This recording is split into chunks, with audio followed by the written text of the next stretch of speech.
As a captive bird of the branch family of the Hyuga clan, Hinata Seiya finally awaited the turmoil of the Nine Tails. On a night cloaked in darkness, with winds howling and death looming, he seized this opportunity to break free from his cage and decisively fled from Konoha. However, before his departure, he felt compelled to inflict a significant blow upon the Hyuga clan. Therefore, he resolved to excavate the ancestral grave of the main family first. The bloodline limit evolution system allows one to acquire the bloodline limit of any target by defeating them. Acquired bloodline limit, Byakugan. Acquired bloodline limit, Sharingan. Acquired bloodline limit, Quartz Bone Pulse. Liquid release. Boil release even higher ear bloodline limits, such as bloodline elimination and bloodline collection. Chapter 1. The bird that breaks free from its cage. In the year 48 of Konoha, the night sky was thick with ominous clouds. The visage of the Nine Tails erupted above the village of Konoha. The earth began to tremble, and the uncontrollable chaos of the Nine Tails rampage commenced. Within the territory of the Hyuga clan, under the command of their leader, Hyuga Hayashi, the ninjas of the Hyuga clan rushed forth from their residences to heed the call. Meanwhile, deep within the clan's grounds, a different scene unfolded. Bang. The tranquility was shattered. A panicked Hyuga ninja rushed in, breathless, and exclaimed, "Lord Zonqing, the Nine-Tails Jinchuriki has gone berserk. Lord Hayashi sent me to serve as your guard." Elder Hyuga Zonqing, upon hearing this, shot a glare at the messenger and barked, "Fool, your duty is to protect the main family, not to waste time here with me. As a member of the branch family, how can you neglect the main family in their time of crisis? If anything were to happen to the main family, your life would not suffice to atone for it." In the next moment, he heard the response, "Ah, exactly, this is the essence of it, the decaying Hyuga." As soon as the words fell, a glint of cold light flashed. Swish! Thud! Blood gushed forth in a frenzy. A shuriken pierced through Hyuga Zonqing's neck. In disbelief, he gazed at the assailant, clutching his neck as he collapsed to the ground. Under the moonlight, he recognized the face before him. Hinata Seiya, an inconspicuous branch family ninja. In his recollection, the individual possessed some talent, but was ultimately unremarkable, merely a newly promoted chunin. Yet today, he had suddenly rebelled. Why? Hyuga Zonqing grasped his neck, blood seeping through his fingers, his voice hoarse. Seiya rose, revealing a sardonic smile. Veins bulged at his temples, clearly indicating the activation of his Byakugan. Why? Of course, it is for those eyes you were tasked to protect, Elder Zonqing. You hold the key to the secret chamber of the clan, do you not? Zonqing's eyes widened in shock. How could the intruder know such a secret? In the next instant, his hands were pinned to the ground by two shurikens, rendering him immobile. Seiya's movements were astonishingly swift. He raised his palms, enveloped in pale blue chakra, striking Zonqing's body. Gentle fist, with the assistance of his Byakugan, Seiya's technique was impeccably precise, instantly sealing Zonqing's chakra points. The color drained from Hyuga Zonqing's face. Such mastery of the gentle fist. It was undoubtedly beyond the capabilities of an ordinary chunin. Seiya had concealed his true strength. His power was at least that of a jonin. Well then, let us begin. Once he had subdued his opponent, Seiya chuckled softly, forming a hand seal and silently invoking. System, activate. Reverse Byakugan bloodline limit. Reverse owned bloodline limit, Byakugan. Corresponding bloodline limit has been converted into personal chakra. In the midst of Zonqing's astonished gaze, the Byakugan in Seiya's eyes began to fade, ultimately, regressing into the ordinary eyes of a common person. Simultaneously, Seiya's aura surged dramatically. "You!" A gurgling sound emanated from Zonqing's throat, overwhelmed by fear. "Now please die." Without hesitation, Seiya pierced through the heart of his foe. With a muffled groan, Zonqing's body collapsed, devoid of life. In the instant his heart ceased to beat, the cursed mark of the caged bird etched upon his forehead activated. Zonqing's Byakugan quickly transformed, ultimately resembling the ordinary eyes of Seiya. In the face of inevitable defeat, Zonqing's sole desire was for a swift death. As a member of the branch family, his forehead bore the caged bird curse mark, which would automatically trigger upon his death, destroying the Byakugan. At the very least, he had preserved the honor of the Hyuga clan by preventing the Byakugan from falling into enemy hands. Kill confirmed. Acquired bloodline limit Byakugan. The acquired bloodline limit has been elevated to match the host's current strength. The system's notification echoed in Seiya's mind, as if time were rewinding. In the next moment, the Byakugan re-emerged in Seiya's eyes. Byakugan reawakened. Seiya's system enabled him to obtain the bloodline limit of others through the act of taking their lives. Naturally, he could also reverse an existing bloodline limit, willingly relinquishing the ability and converting it into his own chakra. Had Zongqing witnessed this scene, he would have fought to the death to relay the information. This was Seiya's ultimate objective. The turmoil of the Nine Tails this night was the long-awaited opportunity he had sought. Feeling the Byakugan's vision re-enter his being, Seiya removed his forehead protector and carelessly tossed it aside, retrieving a mirror from the room. Gazing at his unblemished forehead, a smile crept upon his lips. Indeed, the reobtained Byakugan did not automatically bear the curse mark of the caged bird. At this moment, I have truly attained freedom. Ha ha ha ha ha. A moment later, the room fell silent once more, devoid of life. Only a belt remained, left behind by the stunned corpse. Within the secret chamber of the Hyuga clan, all deceased members of the main family had their eyes removed and stored within this sanctum. For the illustrious Hyuga clan of Konoha, the Byakugan was the very foundation of their existence. The chamber was typically maintained by sealing techniques known only to the main family, with the key to the chamber held by the elders of the clan. However, it was no challenge for the now formidable Seiya. Release. With the passage scroll seized from Hyuga Zongqing in one hand, Seiya formed seals with the other. As his voice echoed, the seal on the chamber's door was lifted, revealing a room the size of a tatami mat. In the center of the room stood the ancestral tablets of the Hyuga clan. The surrounding shelves housed the Byakugan of all deceased members of the main family. All of this was now under Seiya's control. With a gentle smile, Seiya retrieved the sealing scroll he had long prepared. To wield the curse mark of the caged bird to dominate the lives of his clanmates, one must consider the day they would reap what they sowed. While others were willing to serve the main family, Seiya was not inclined to do so. Since he intended to leave Konoha, he would first excavate the ancestral grave of the Hyuga clan. At the epicenter of the Nine Tails turmoil, in an alley near the battlefield, several Hyuga ninjas had just returned from the front lines. Their attacks proved futile against the Nine Tails, resulting in the loss of several clan members due to their reckless assault. Damn it! This is no way to proceed. Hyuga Nichi gritted his teeth in frustration. At that moment, a figure leaped over from a nearby rooftop. Nichi's Byakugan scanned the person, and he exclaimed in astonishment, "Seiya, what are you doing here? Wasn't your mission to protect the clan grounds?"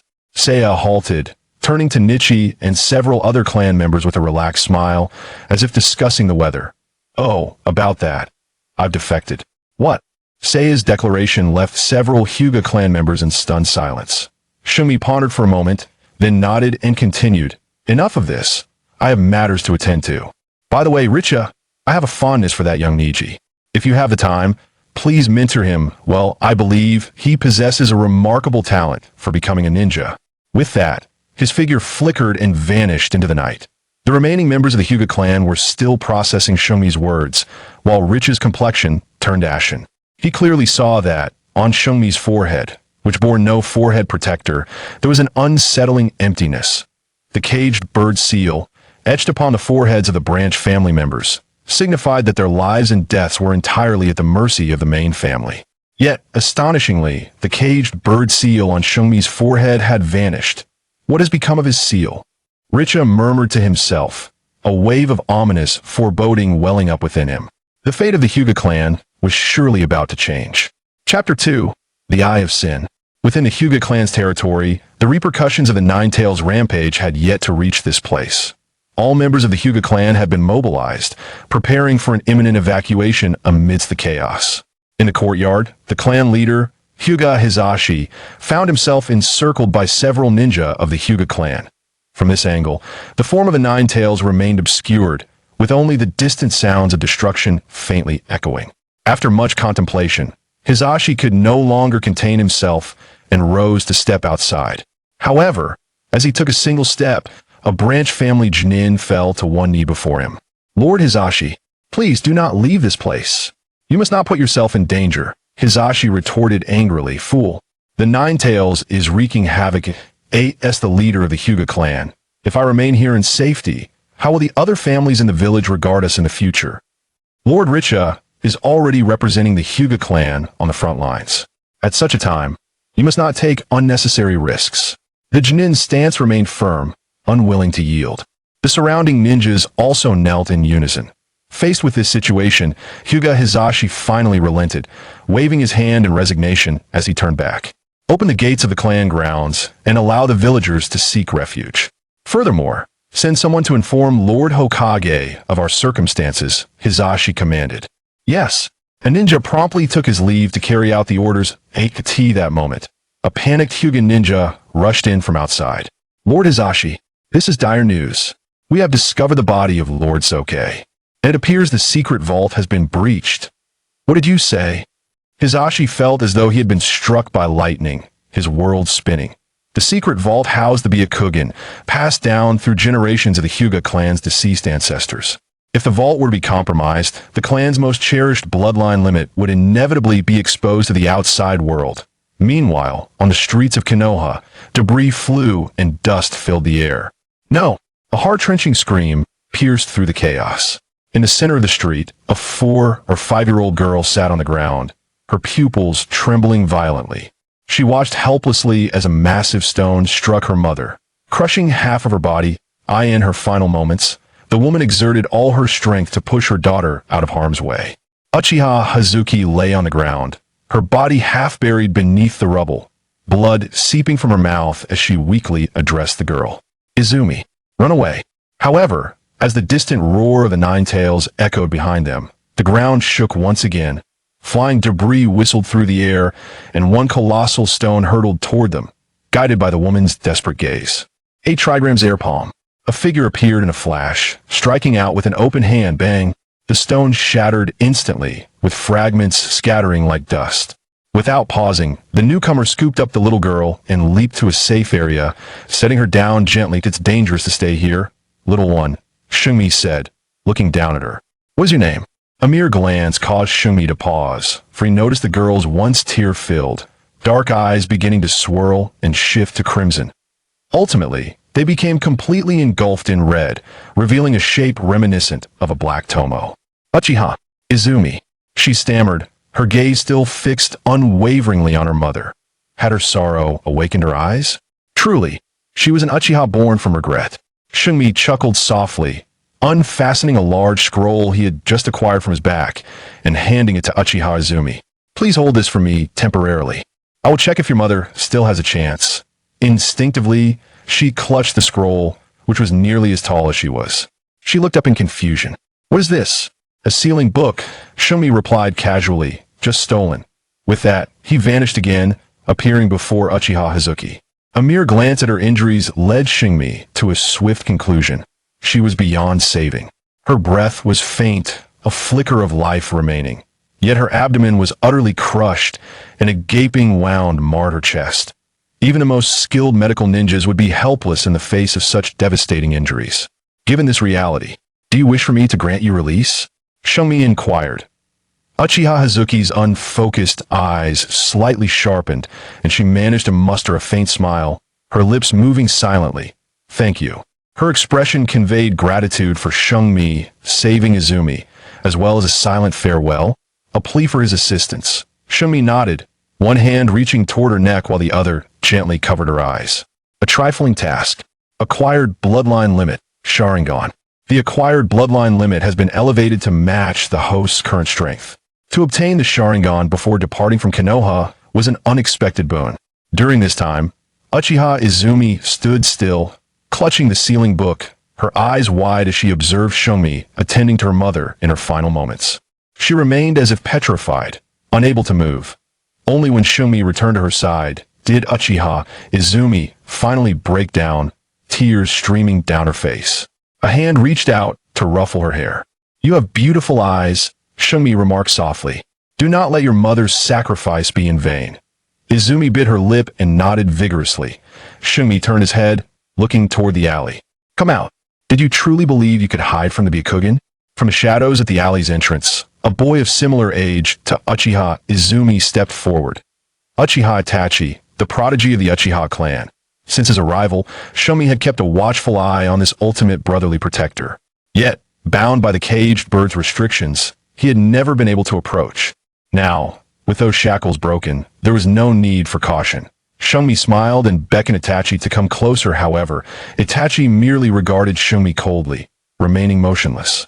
Unfazed, Shomi nudged Uchiha Izumi forward a few steps. I have matters to attend to, so please ensure she returns home safely. Also, take this to your elders. Shomi produced a box from his pocket and tossed it to Itachi. Unable to resist Shomi's strength, Izumi stumbled forward a few paces, and Itachi instinctively caught her shoulder, his gaze drawn to the wooden box Shomi had thrown. As he caught it, his fingertips brushed against a chilling, sticky sensation. Lifting the lid, a pair of pallid eyeballs lay quietly on the velvet lining, their surrounding scara laced with fine blood vessels. Byakugan, Chapter 3, Byakugan vs. Chidori. The moment Itachi beheld the Byakugan, his pupils constricted sharply, and his fingers trembled slightly. He suddenly raised his gaze, and his expression toward Shomi transformed entirely. Despite his youth, his intellect far surpassed that of his peers. He understood precisely what it meant for such eyes to be in Shomi's possession. Yet Shomi had already turned his attention elsewhere. What a nuisance! Could you not simply pretend you didn't see me and let me leave? The winds shifted suddenly, and several figures descended silently. The dark-clad ninjas advanced from both sides of the rooftops, their gaze beneath the masks as cold as steel. At the forefront stood a silver-haired man, his face partially obscured by a mask that covered the lower half, revealing only his right eye, while the short blade behind him glimmered with a chilling light under the moon. Itachi Uchiha, he murmured, instinctively shielding Izumi behind him. The sight of Kakashi surprised Seiya as well. Young ninjas in the village should have been gathered and evacuated by now. A direct order from the third Hokage, Hiruzen Tsurutobi. Seiya smirked. Kakashi, instead of guarding Kushina Uzumaki. You've come to confront me? Her child must have been born by now, hasn't it? Kakashi's pupils constricted sharply. How do you know? The Ninetales rampage is connected to you? Seiya replied. Not directly, I'm merely a rogue ninja looking to escape amidst the chaos, and I took a few things along the way. Kakashi's eyes turned cold. The village nurtured you. Why betray it? Seiya scoffed. You dare question me? You should at least consult someone from a Hyuga clan. You're not qualified. What do you mean? It seems this rookie from the Umbu has yet to witness the dark side of Konoha, Seiya said, glancing upward where the Ninetales roared at the heavens. After tonight, those old fools hiding in the shadows will finally reveal themselves. Kakashi's blade was drawn 3 inches from its sheath. What are you saying? Let me clarify further, Seiya said, retracting his gaze. Minato Namikaze will die, Kushina will die, and what will become of Konoha, which you cherish so dearly? Utter nonsense. Kakashi interrupted sharply. You are surrounded, do not resist. Surrender quietly and await your fate. Out of respect for our past friendship, I do not wish to kill you. An Umbu ninja beside him snorted disdainfully. Stubborn fool. He is merely a chunin, capture him. Kakashi's expression changed slightly as he attempted to call out to his comrades, but it was too late. Before he could finish, 2 glimmers of cold light suddenly flashed from behind Seiya. 2 Umbu ninjas had stealthily approached him, drawing their short blades and aiming directly at Seiya, completely disregarding Itachi and Izumi, standing in the line of attack. Itachi's pupils dilated as his right hand swiftly reached for his concealed ninja tool pouch, to eye in the face of danger. Itachi's reaction was inevitably a moment too slow. He had not yet graduated from a ninja academy. Even a genius requires time to mature. But before Itachi could retrieve a shuriken, Seiya's voice resonated behind him. 8 trigrams air palm, boom. A thunderous sound erupted as a violent chakra transformed into an invisible shockwave that swept through. The 2 attacking Umbu ninjas were sent flying at a speed even greater than their approach, crashing through the wall behind them, and silence fell amid the flying debris. Be careful. He has concealed his strength. Kakashi's warning barely left his lips when the remaining Umbu ninjas attacked simultaneously. With blades flashing, they encircled Seiya from various angles, cutting off all avenues of retreat. Seiya merely chuckled, engaging in close combat with a Byakugan user? Such admirable courage. His figure suddenly blurred, leaving only an afterimage behind. Not good. An Umbu ninja exclaimed, but it was too late. Seiya appeared like a specter at his side, his right hand outstretched, chakra coalescing into a blue lion's head. Gentle step, twin lion fist. The lion's head roared, tearing through the air at an unimaginable angle, crashing heavily against the Umbu ninja's chest. Before the chakra even made contact with the opponent's body, it erupted with immense power. The ninja was sent flying over 10 meters, unable to emit even a scream, akin to a kite severed from its strings. Before the remaining Umbu ninjas could adjust their formation, Seiya's palms surged toward them as if locked on. Under the Byakugan's gaze, nothing could escape detection. Seiya's hands, enveloped in raging chakra, moved fluidly, each strike seemingly calculated with precision to hit the opponent's chakra points accurately. Smack! A series of striking sounds formed a cacophony of echoes. When Seiya finally stood firm again, all the approaching Umbu ninjas lay incapacitated on the ground. The entire process took no more than 3 seconds. He dusted off non-existent dirt from his sleeves and turned to Kakashi, the only one still standing. "Now, will you still try to stop me?" Seiya asked. "Or do you wish to test your strength against me personally?" In response, Kakashi's hand crackled with radiant lightning. The lightning coalesced in Kakashi's grasp, emitting a sound akin to the cries of 1,000 birds, illuminating the surrounding night.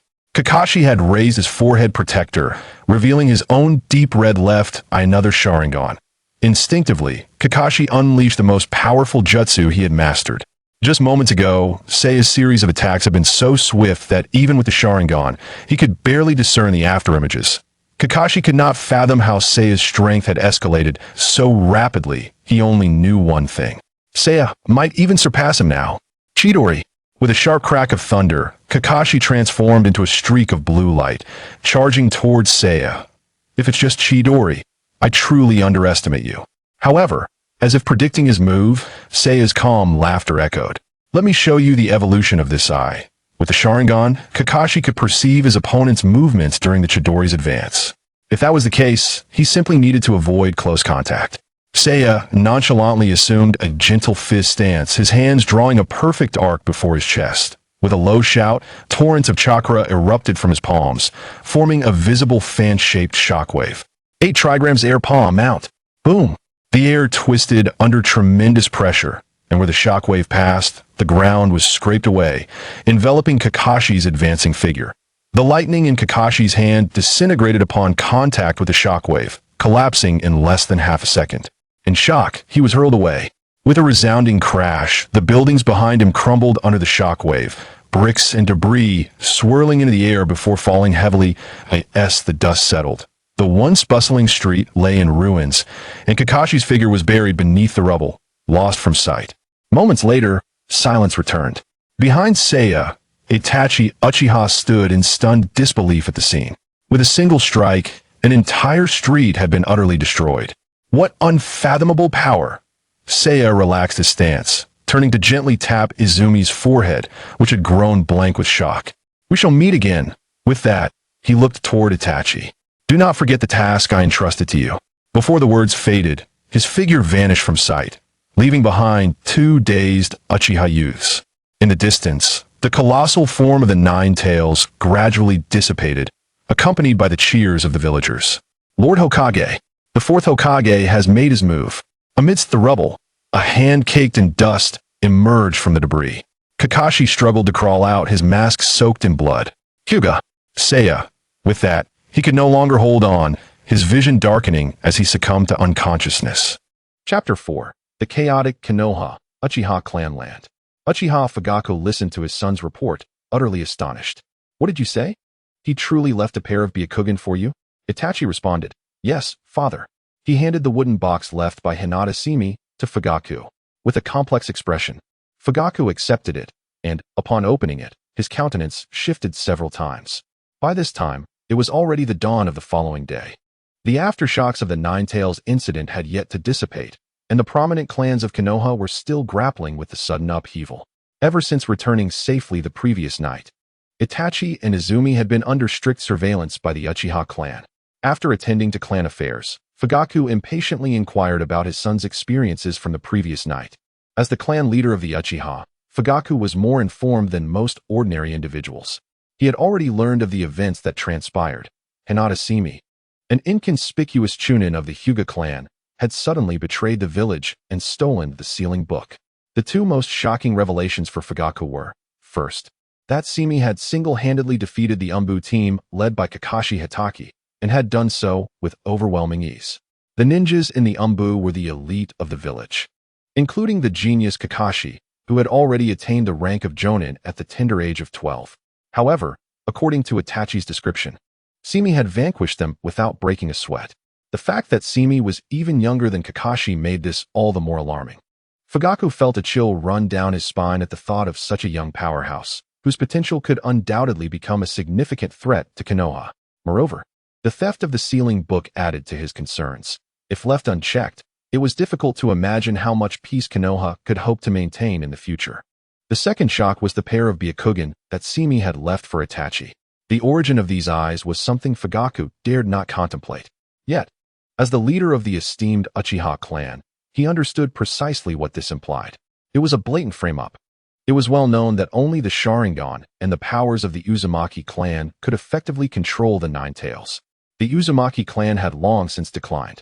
The chaos of the Nine Tails incident had already placed the Uchiha clan in a precarious position. Now, with the addition of these Byakugan, if the Uchiha did not handle this matter appropriately, they could very well invite disaster upon themselves. Hinata Seiya betrayed the village. Why did he only attack the Umbu and not the Uchiha clan? What? You say he couldn't bear to harm children? Then explain this, Byakugan. Fugaku could not bear to ponder further, his heart already leaning towards a resolution. This was a crisis for the Uchiha clan, but simultaneously, it was also an opportunity. Itachi, consider this matter as though you saw nothing. I will manage everything, understood? Itachi replied, yes. Footsteps approached from outside, accompanied by a voice calling out, Lord Fugaku, the third Hokage has summoned all the clan leaders, including yourself, to the Hokage building immediately. Fugaku took a deep breath. I understand. Please inform the third Hokage that I shall be there shortly. Yes. The footsteps receded. Fugaku nodded gravely at Itachi, then rose heavily and walked out. Itachi respectfully watched his father depart, adhering to the proper etiquette. Just as Fugaku reached the door, he suddenly turned back and asked, by the way, what is the name of the girl who was with you last night? Itachi replied, Uchiha Izumi. Her mother had originally married and changed her surname, but she recently returned to the clan. Fugaku inquired, you say she is your age? Has she awakened her eyes? Itachi confirmed, yes. I have seen it with my own eyes. Fugaku replied, I see. If you have time, spend more time with her. Inside the Hokage building, the conference room felt somewhat crowded. The third Hokage, Sarutobi Hiruzen, sat in the center, flanked by Shimura Danzo, the influential elder of Konoha. The two Hokage advisors, Mitarashi Anko and Mito Kazumi, were also present. Fugaku was the last to arrive. Before him, the clan leaders of various families had already gathered. Nara Shikaku, Akimichi Choza, Yamanaka and Oichi, Waihai Kurenai, and the visibly distressed Hinata Hayashi were all present. Sarutobi Hiruzen spoke up. The casualty report from the Nine Tails incident has been compiled and is before you all. The fourth Hokage, Namikaze Minato, and his wife, Uzumaki Kushina, sacrificed their lives to forcibly seal the Nine Tails in order to protect the village. He continued, in light of this, I have decided to resume the position of Hokage. This decision has been communicated to the daimyo and has received his approval. No one questioned this decision. Sarutobi Hiruzen, having previously held the title of third Hokage, had established enough prestige. His stepping down was merely to make way for Namikaze Minato. At this juncture, apart from Sarutobi Hiruzen, there was truly no one else to consider for the position. Sarutobi Hiruzen continued, reports indicate that, due to the Nine Tails incident, the Wagikure and Kumogakure have resumed their movements. In this trying time, Konoha requires everyone's strength. We must unite to overcome this crisis. The purpose of this gathering is to discuss our subsequent responses. However, before that, there is another matter to address. Hayashi, why don't you elaborate? Sarutobi Hiruzen looked towards Hinata Hayashi. Hayashi, with a grim expression, stated, last night, the elder of the Hyuga clan, Hinata Seiya, was killed. Upon investigation, the perpetrator has been identified as Hinata Seiya. The name Seiya left the other attendees bewildered. Prior to this, most had never heard of this name. Danzo interjected. This individual took advantage of the chaos to steal the sealing book, defeated the Umbu team led by Kakashi, and then defected from the village. His strength cannot be underestimated. I have ordered the root division to track him. Danzo's words elicited gasps of shock. What? He defeated Kakashi? The sealing book was stolen? Why had we never heard of his name before? Hayashi's face was ashen as he explained. This was my oversight as clan leader. Previously, Hinata Seiya had only exhibited strength on par with a Chunin. I never anticipated. Sarutobi Hiruzen interjected. This is not your fault, Hayashi. This individual harbors ambitions and must have been concealing his true strength for quite some time. Nara Shikaku inquired. Is it truly possible for him to defeat Kakashi? How old is he? Hayashi replied, 12 years old. The room fell silent, many faces displaying shock. Kakashi was renowned as a prodigy in Konoha, having achieved Jonin status at the age of 12 and as Minato's disciple. He had recently distinguished himself in the Third Great Ninja War. Yet now, he had been bested by the previously unknown Hinata Seiya, who was even younger than him. Who exactly was this individual? Uchiha Fugaku suddenly stepped forward, presenting a wooden box. Hokage-sama, last night, Hinata Seiya launched an attack on the Uchiha clan land. I engaged him in fierce combat and ultimately seized this from him. Fugaku opened the box, revealing a white eyeball within.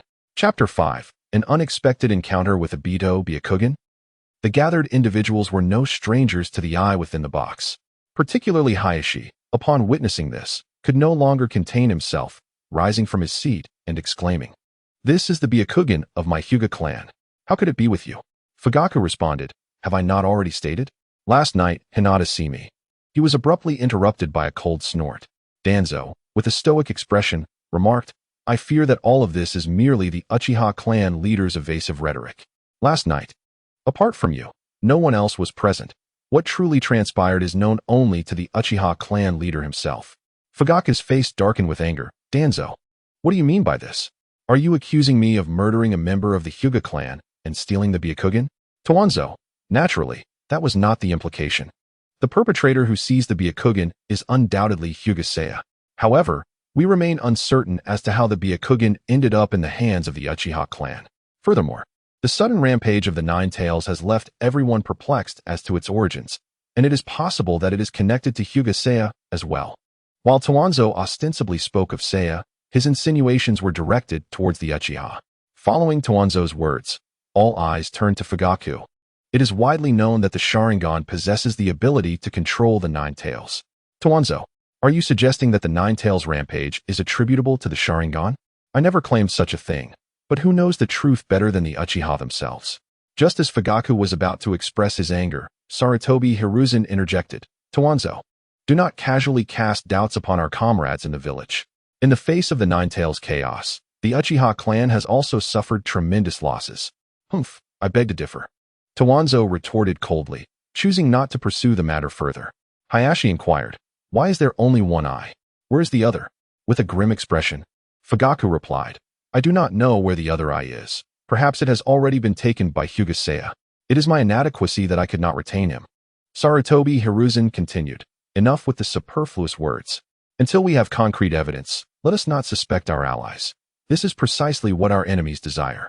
I have resolved to designate Hyuga Seiya as a rogue ninja of Konoha and to initiate his pursuit immediately. As for calming the clan, I entrust that to you, Hayashi. Last night, the Hyuga clan made significant contributions to quell the Nine Tails, and it is only right that this Byakugan is returned to them. You have no objections, do you, Fugaku? Both Hayashi and Fugaku nodded in agreement. Hiruzen's words set the tone for the meeting. The designation of a rogue ninja serves to signify Konoha's seriousness regarding Seiya, as well as acknowledging that Seiya's prowess has surpassed everyone's expectations. Ordinary Umbu squads can no longer pose a threat to Seiya, necessitating a more strategic approach.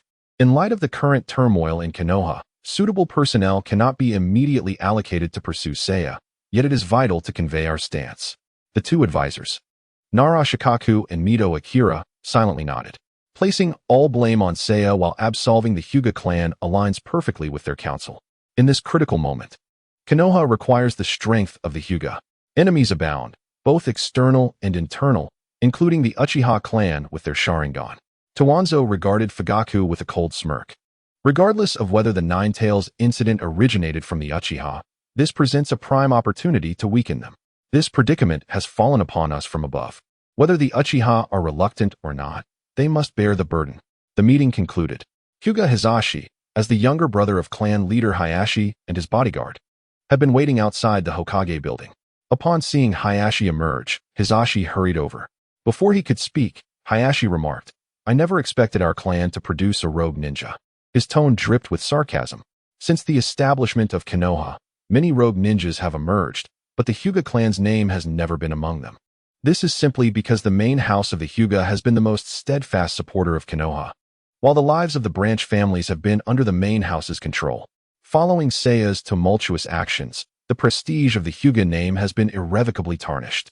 Experiencing such an event during his tenure as clan leader, Hizashi's mood could hardly be pleasant. Even more shocking to Hizashi was the fact that the curse mark of the caged bird had vanished from Seiya's forehead. Hizashi was unaware of how Seiya had lifted the curse mark, but if this method were to become known, the Hyuga clan would cease to exist over time. Hizashi exclaimed, "A rogue ninja? But Seiya." Hayashi shot him a glance. "I am aware you have a close relationship with him. What? Do you wish to plead for him?" Hizashi quickly swallowed the words he had yet to utter. No. Hizashi was genuinely shocked. He could not reconcile the image of the once persistent junior of the clan with the current Seiya.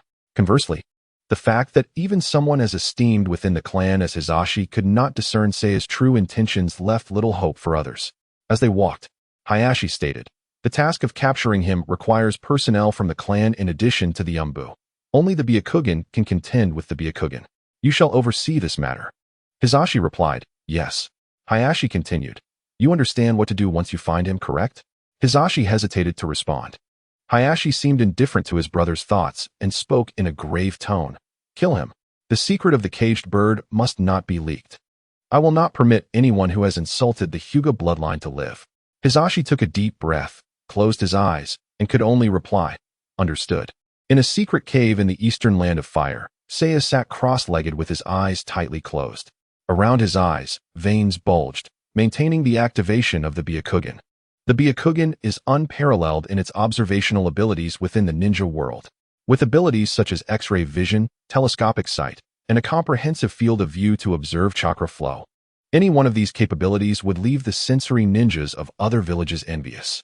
It is precisely due to the Byakugan that the Hyuga clan and Konoha have mutually thrived, achieving the renowned status of the foremost ninja village. The unique gentle fist technique of the Hyuga clan must be employed in conjunction with the Byakugan to unleash its full potential. One could assert that any ninja of the Hyuga clan, bolstered by the Byakugan, would, barring extreme incompetence, achieve at least the rank of Chunin upon reaching adulthood. Due to its formidable power, the Hyuga clan has had to impose strict control over the Byakugan through the caged bird curse mark, forbidding its dissemination. After vanquishing Hyuga Soke, Seiya's Byakugan has long since broken free from the constraints of the branch family, evolving to a level beyond that of the main house, thereby mastering secret techniques previously exclusive to the main house. Even Seiya had not anticipated such a transformation. However, it was undeniably a fortuitous turn of events. During his battle with Kakashi, he intuitively comprehended the advanced variation of the 8 trigrams air palm, known as the landslide. The gentle step twin lion fists, a high-level taijutsu originally belonging to the main house, no longer astonished Seiya. As he meticulously attuned himself to the abilities of his Byakugan, a subtle smile graced his lips. His Byakugan seemed to perceive even finer details, such as the chakra flow beyond mere human anatomy. Seiya speculated that this might be due to his inherent nature as a sensory ninja. Although still faint, if this ability were harnessed properly, it could potentially serve as a means to turn the tide. Why is it that every time I reach a pivotal moment, someone arrives to disrupt me? Seiya opened his eyes, and through the vision of his Byakugan, he noticed a figure rapidly approaching from a distance. Upon recognizing the identity of the visitor, Seiya was taken aback. Clad in a black cloak, the individual wore a mask adorned with orange and black patterns. Could this be Obito? Chapter 6, Kimui. Return. Clad in an orange mask, Uchiha Obito traversed swiftly through the shadows of the trees. The wind rustled through the leaves, yet it could not mask the turmoil within him. His plan to destroy Konoha had failed. He had assumed that through the spatial manipulation of Kimui, he could suppress Namake's Minato. However, he had not anticipated that Minato would discern his flaw through a single confrontation. The instantaneous speed of the Flying Thunder God technique surpassed even his own spatial transfer. Ultimately, He had no choice but to abandon the Nine Tails and retreat in disgrace. I am still not strong enough. Obito clenched his fists, the Sharingan beneath his mask gleaming with a crimson hue. Rin, I will create a world with you in it. Wait for me to master this power completely. Suddenly, the ground trembled slightly, and a dark figure emerged from the earth. With a sudden halt, Obito coldly inquired, Kurizetsu? What is it? Kurizetsu's voice was low and urgent. Someone is approaching. Obito. Obito's pupils constricted. Had his whereabouts been compromised? Before he could inquire further, Kurizetsu swiftly merged into his body. In the next moment, a white figure gracefully descended before him. The newcomer donned a white attire, with long black hair fluttering in the wind, and a calm demeanor. Most striking were those pure white eyes, Byakugan. He bore no forehead protector, and the smooth expanse of his forehead lacked the cursed mark of the caged bird. His hands were clasped behind his back, exuding an air of composure that made Obito's entire being tense. This chakra. Obito's heart raced. Though the individual was youthful, he emanated an intangible sense of pressure. Even more perplexing was the inexplicable familiarity of the figure's visage, a name nearly escaping his lips, only to be swallowed back. Impossible. A young powerhouse from the Hyuga clan, yet his strength was unfathomable. Who could he be? Seiya smiled slightly. Where are you headed, Uchihamadara? Obito trembled violently, a fierce expression flashing beneath his mask. How do you know that name? Before the words had fully left his mouth, he vanished like a wraith, chains clattering as they snaked from his left side, while a shuriken aimed directly for the throat. Regardless of how you learned that name, you will die today. Obito's speed was astonishing, leaving no time for response. Just as he believed his opponent was rendered speechless by fear, a dangerous curve crept onto Seiya's lips. Boom. A wave of overwhelming force surged forth, catching Obito off guard, sending him hurtling like a kite with severed strings. His back smashed into 3 sturdy oak trees before crashing heavily into a thicket. Twigs and leaves mingled with dirt, sending a cloud of dust soaring. Be careful. His strength is formidable. Kurizetsu's voice echoed in Obito's ears. Blood spewed from his mouth as he struggled to prop himself up with trembling arms. It was then he realized that Seiya had merely raised a hand, and that seemingly casual push contained such terrifying power. Hyuga clan member? Obito rasped, who are you? Seiya maintained his composed smile. Have you forgotten me after just a few years? But then again, we were never close. Perhaps I should address you by your true name? Uchiha Obito. This declaration struck Obito's psychological defenses like a sharp blade.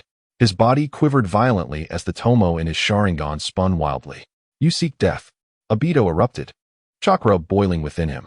He leaped into the air, hands forming seals rapidly, fire release, phoenix fire technique. Dozens of scorching fireballs erupted from his mouth, hurtling toward Seiya like meteors. The flames illuminated the entire forest, casting a terrifying shadow as they twisted and danced. Seiya weaved through the fiery downpour, his movements so swift they nearly left afterimages. The initial waves of fireballs were effortlessly evaded, and the last fireball hurtling toward him was casually dispersed with a palm strike, sending sparks flying. At that moment, Obito's figure vanished, only to reappear behind Seiya in the next instant. Hands ensnared with iron chains lunged for Seiya's vital points. The Sharingan's eye hole silently morphing into its advanced form. Kaleidoscope Sharingan. Boom. Seiya pivoted with a palm strike. This time the power of the 8 trigrams palm surpassing the previous strike. However, the violent chakra shockwave surged through Obito's ethereal form, obliterating a small area behind him. It is over. Obito smirked coldly, extending his hands toward Seiya. This was the unique ability of his Kaleidoscope Sharingan, Kekkei, enabling him to phase his body freely to evade attacks. Should he make contact, he could send his opponent into a different dimension, against adversaries unfamiliar with his powers.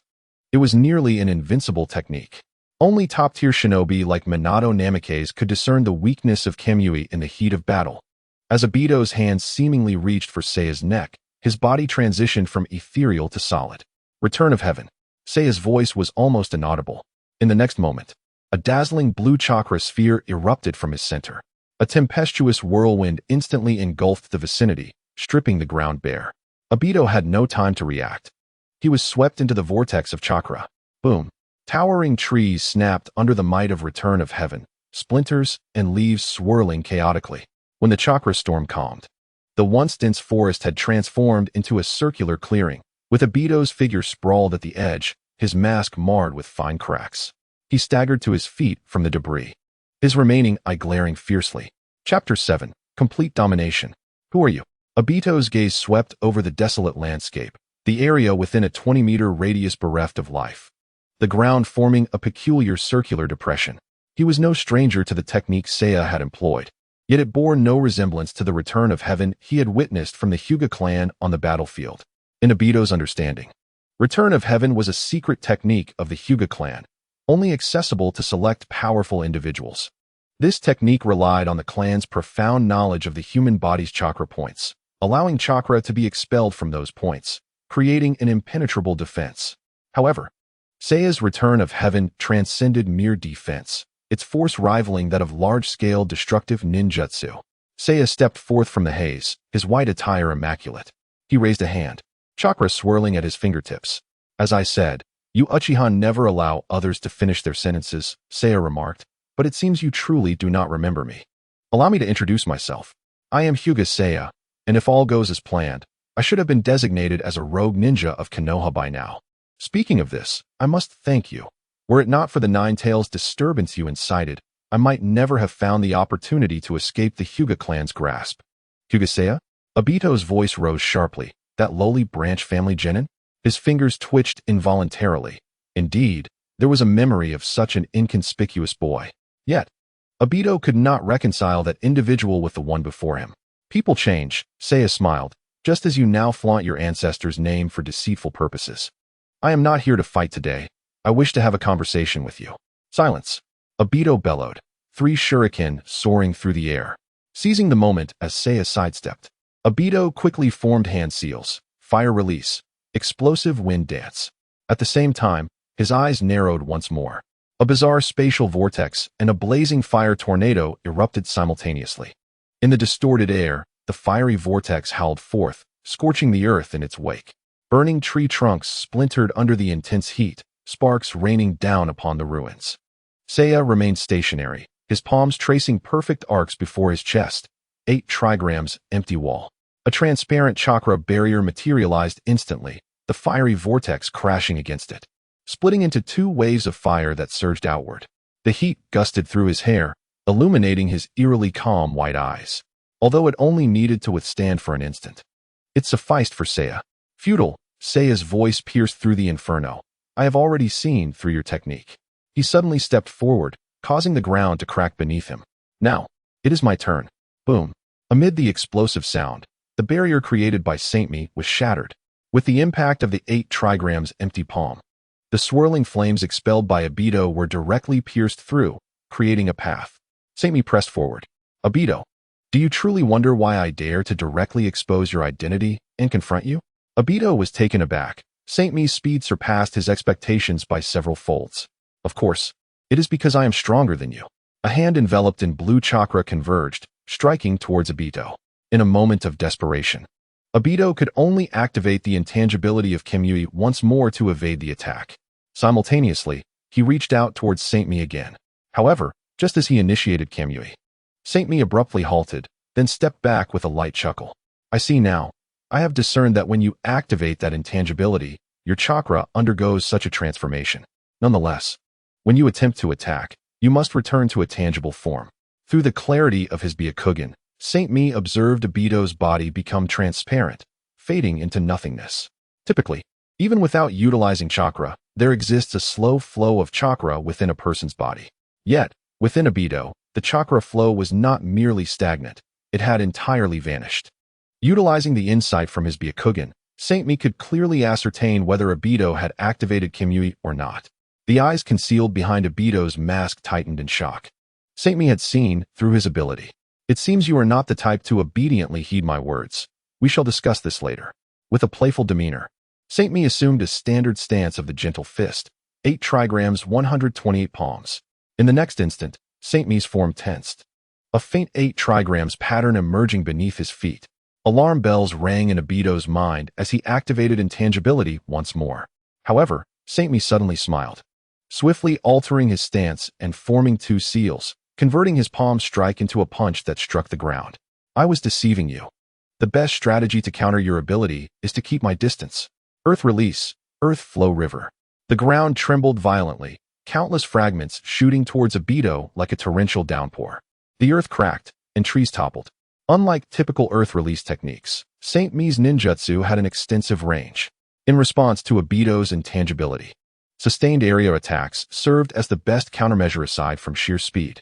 Obito was compelled to maintain his intangibility, unwilling to reveal his physical form. Seizing an opportunity, he leaped into the air. "I've got you now." Saint Mi's Byakugan locked onto the airborne Obito, his right palm thrusting upward.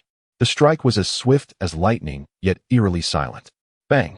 Obito was struck by an invisible shockwave, a corner of his mask shattering as he fell to the side in utter shock. "This is the 8 trigrams empty palm," he exclaimed incredulously. Saint Mi approached slowly, referring to it as the 8 trigrams empty palm, piercing cloud.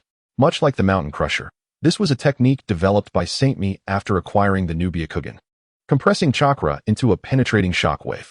Compared to the expansive range of the mountain crusher, this technique had a greater range, less noise, and superior penetrating power. "I shall not approach you. I intend to see how long you can maintain your intangibility." Saint Mi chuckled softly, unleashing a barrage of 8 trigrams empty palm strikes towards Obito. Boom, boom, boom.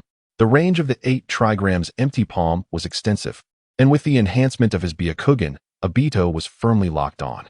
He could only rely on his intangibility to barely evade in front of Saint Mi. Almost every second, an 8 trigrams empty palm pierced through his form. Should Obito dispel his intangibility, he would be instantly sent flying. "Obito, do not engage him.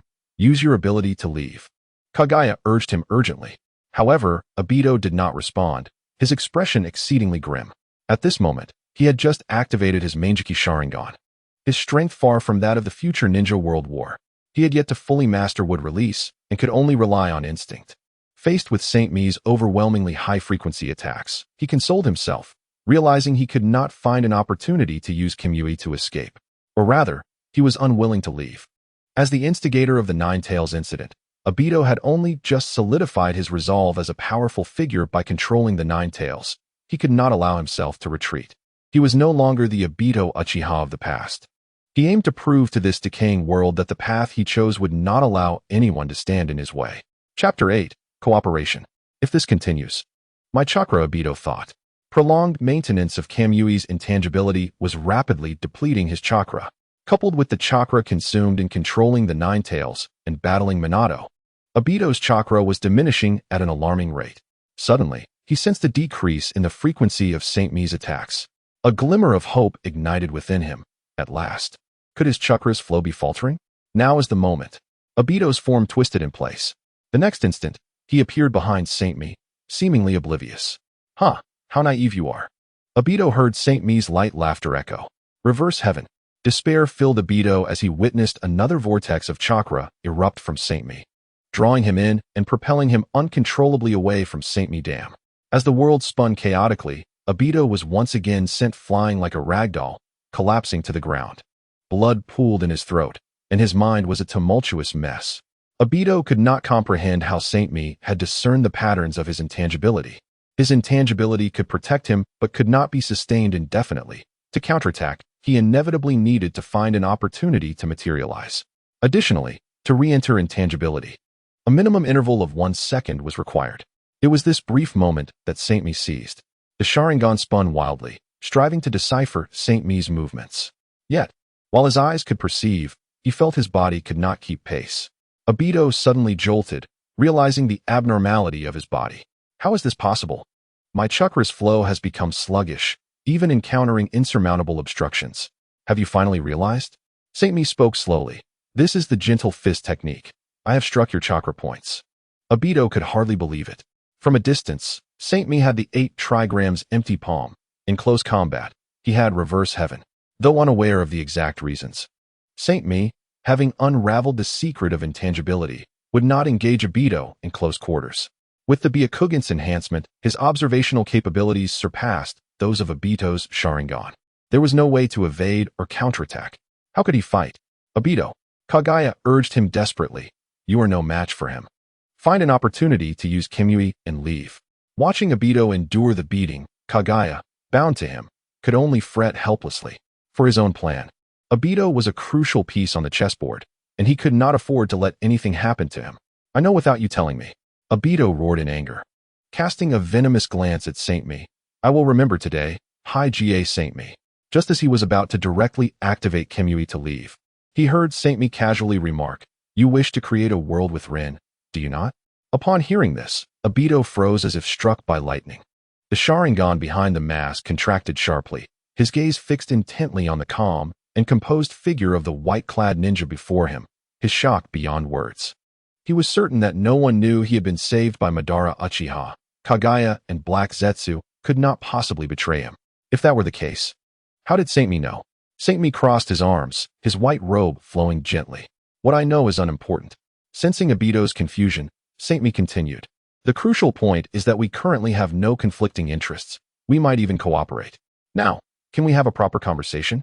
Cooperation? Obito's voice suddenly rose. What do you desire? The same as you.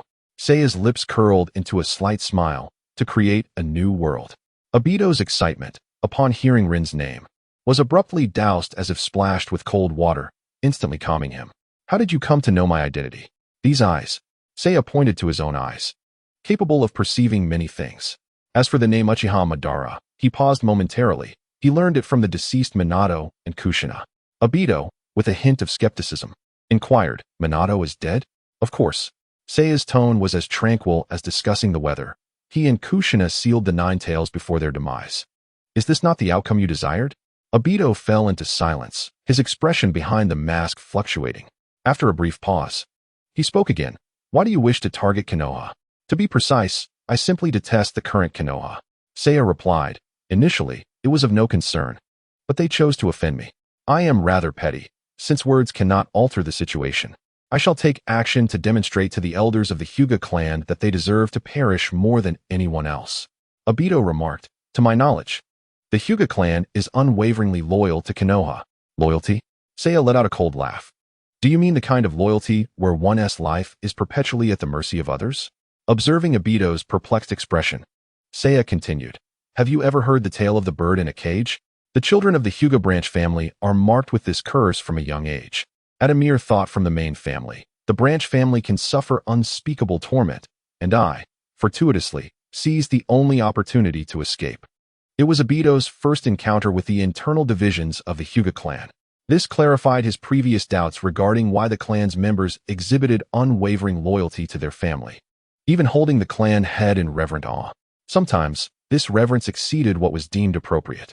Thus, Obito finally queried, are you seeking revenge against your captors? Seiya did not respond directly, but merely displayed a meaningful smile. This reasoning was entirely plausible. Even the suspicious Obito could find no flaw. The entity residing within Obito, Kaguya, upon hearing Seiya's words, immediately exclaimed, what he says is true. There is indeed a distinction between the main and branch families of the Hyuga clan. Quickly agree with him.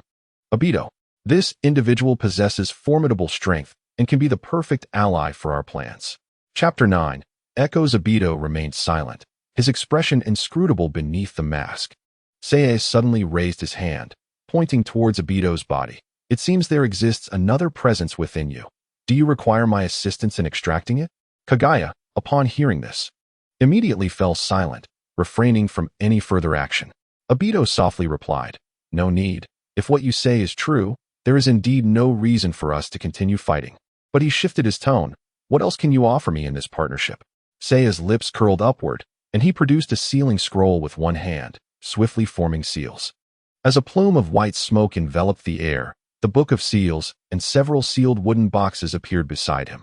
Simultaneously, he retrieved a wooden box and slowly opened it, revealing a well-preserved Byakugan. I wonder if this is of sufficient weight? Obito's pupils constricted suddenly. The book of seals? And Byakugan? This far exceeded his expectations. He rasped, what have you done? Merely excavated the ancestral graves of the Hyuga clan. Seiya's tone was calm, as though discussing a trivial matter. Obito suddenly erupted into a low, rumbling laughter. Your determination is truly surprising.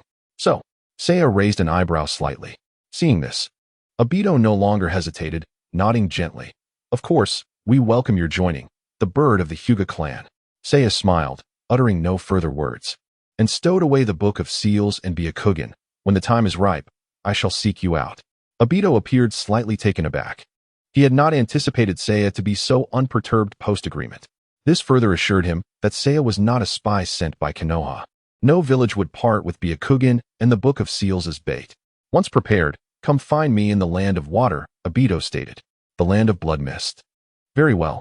Seiya left behind a meaningful remark, his figure gradually fading within the woods.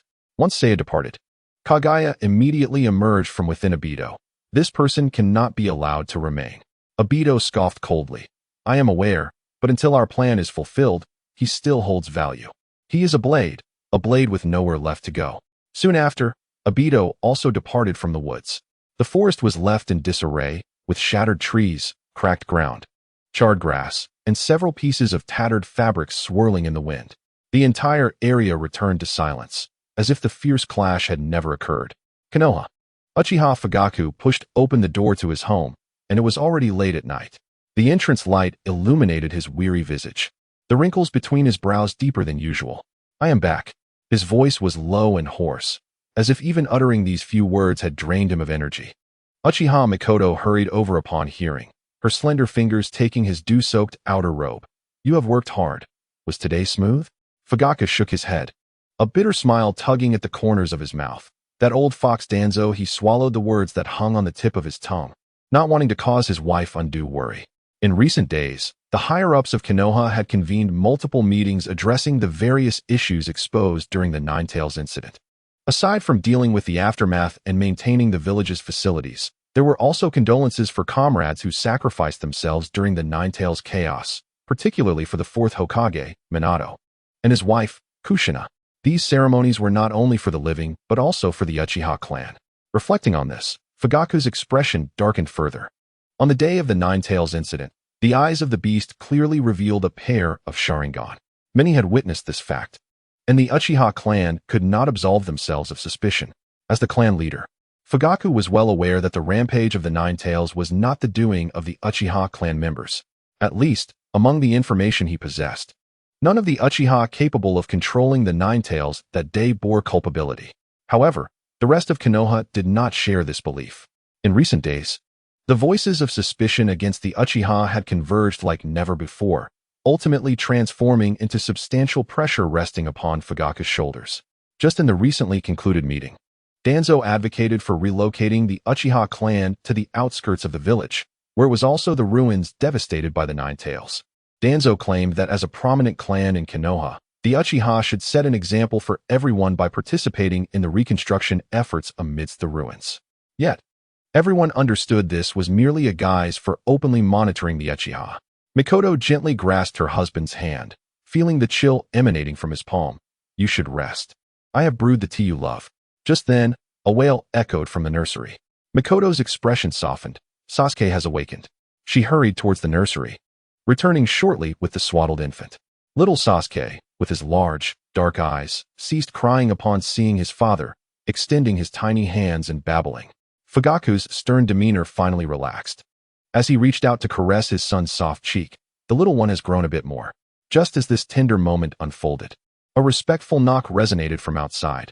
Clan leader, Shursui has arrived. Fugaku's expression hardened, passing the child back to his wife. Let him in. The door opened, revealing a curly-haired youth standing respectfully at the threshold. He appeared to be in his teenage years, with handsome features, yet exuding a maturity beyond his years. I apologize for the intrusion, Lord Fugaku, Lady Mikoto. His voice was gentle and courteous, a hint of warmth in his gaze as it landed upon little Sasuke. Shursui has come. Mikoto greeted with a smile. Would you like to try the new snacks I made? Itachi has recently taken a liking to practicing shuriken with you. You must be quite exhausted. Shizuka revealed a rare youthful smile. I also enjoy spending time with Itachi, but today, his gaze shifted towards Fugaku, and his expression grew solemn. Mikoto nodded in understanding. You discuss important matters. I will take Sasuke to feed him. She gently patted the baby in her arms, softly cooing. Shall we go find Big Brother to play? Itachi should be back today. After Mikoto left, Shizuka's voice took on an unprecedented seriousness. I will keep it brief. There is something I need to entrust to you. Shizuka respectfully nodded, awaiting Fugaku's next words. Fugaku retrieved an ancient Zetan wooden box from the inner room, placing it solemnly on the table. The surface of the box was engraved with the Uchiha clan emblem, glimmering with a dim sheen under the candlelight. Fugaku nodded gravely. You are the young talent I hold in the highest regard within our clan. I hope you can represent me, avoiding the scrutiny of the village's umbu, to reach out to the outside world and garner support for our clan. This is the leverage I can offer. Shizuka accepted the wooden box with both hands. When he lifted the lid, his usually calm eyes widened in astonishment. Inside lay a pure white eye, its intricate patterns clearly visible. The Byakugan. What is this? Shizuka's voice trembled slightly. Lord Fugaku, this. Anticipating Shizuka's shock, Fugaku looked out the window, speaking slowly. You are a pawn in a game of shadows. It matters not who the opponent is. I have a premonition that you may one day save our entire Uchiha clan. Shizuka inhaled deeply, gently closing the lid of the box. The clan leader wishes for me to. Fugaku interrupted. His voice lowered. Seek out those who still harbor goodwill towards our Uchiha clan. Outside the window, dark clouds obscured the moonlight. Shizuka remained silent, and after a moment, he simply nodded, carefully cradling the wooden box to his chest. Fugaku suddenly grasped Shizuka's shoulder. Remember, even Itachi must not know of this. A flicker of pain crossed his eyes. As a father, I do not wish for him to bear too much. Shizuka nodded solemnly, and as he turned to leave, he heard the sound of Sasuke's laughter and Mikoto's gentle humming from the nursery. Chapter 10. Capture in the hospital room of Konoha. Sunlight streamed through the curtains onto the pristine white sheets. Kakashi reclined against the hospital bed, his left eye bandaged while his right eye lethargically observed a figure clad in a green jumpsuit, bouncing around the room with thick eyebrows. Kakashi, you were defeated because you let your guard down, Might Guy exclaimed, performing acrobatic feats. Once you recover, let us engage in fervent youthful training together. No, Kakashi replied lazily. In the room stood Yuhi Karini, Asuma Saratobi, and Nara Shikamaru, among others. They were Kakashi's comrades from the same generation, having come to visit upon hearing of his injury. Asuma crossed his arms, brow furrowed.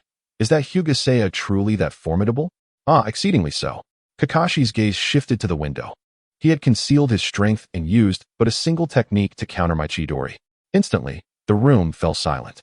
Everyone was aware of the power of Chidori. This lightning technique, created by Kakashi himself, had once decimated a dozen enemies on the battlefield. Yet now, this prodigious peer, whom they revered and chased after, had been bested by a younger, relatively unknown member of the Hyuga clan.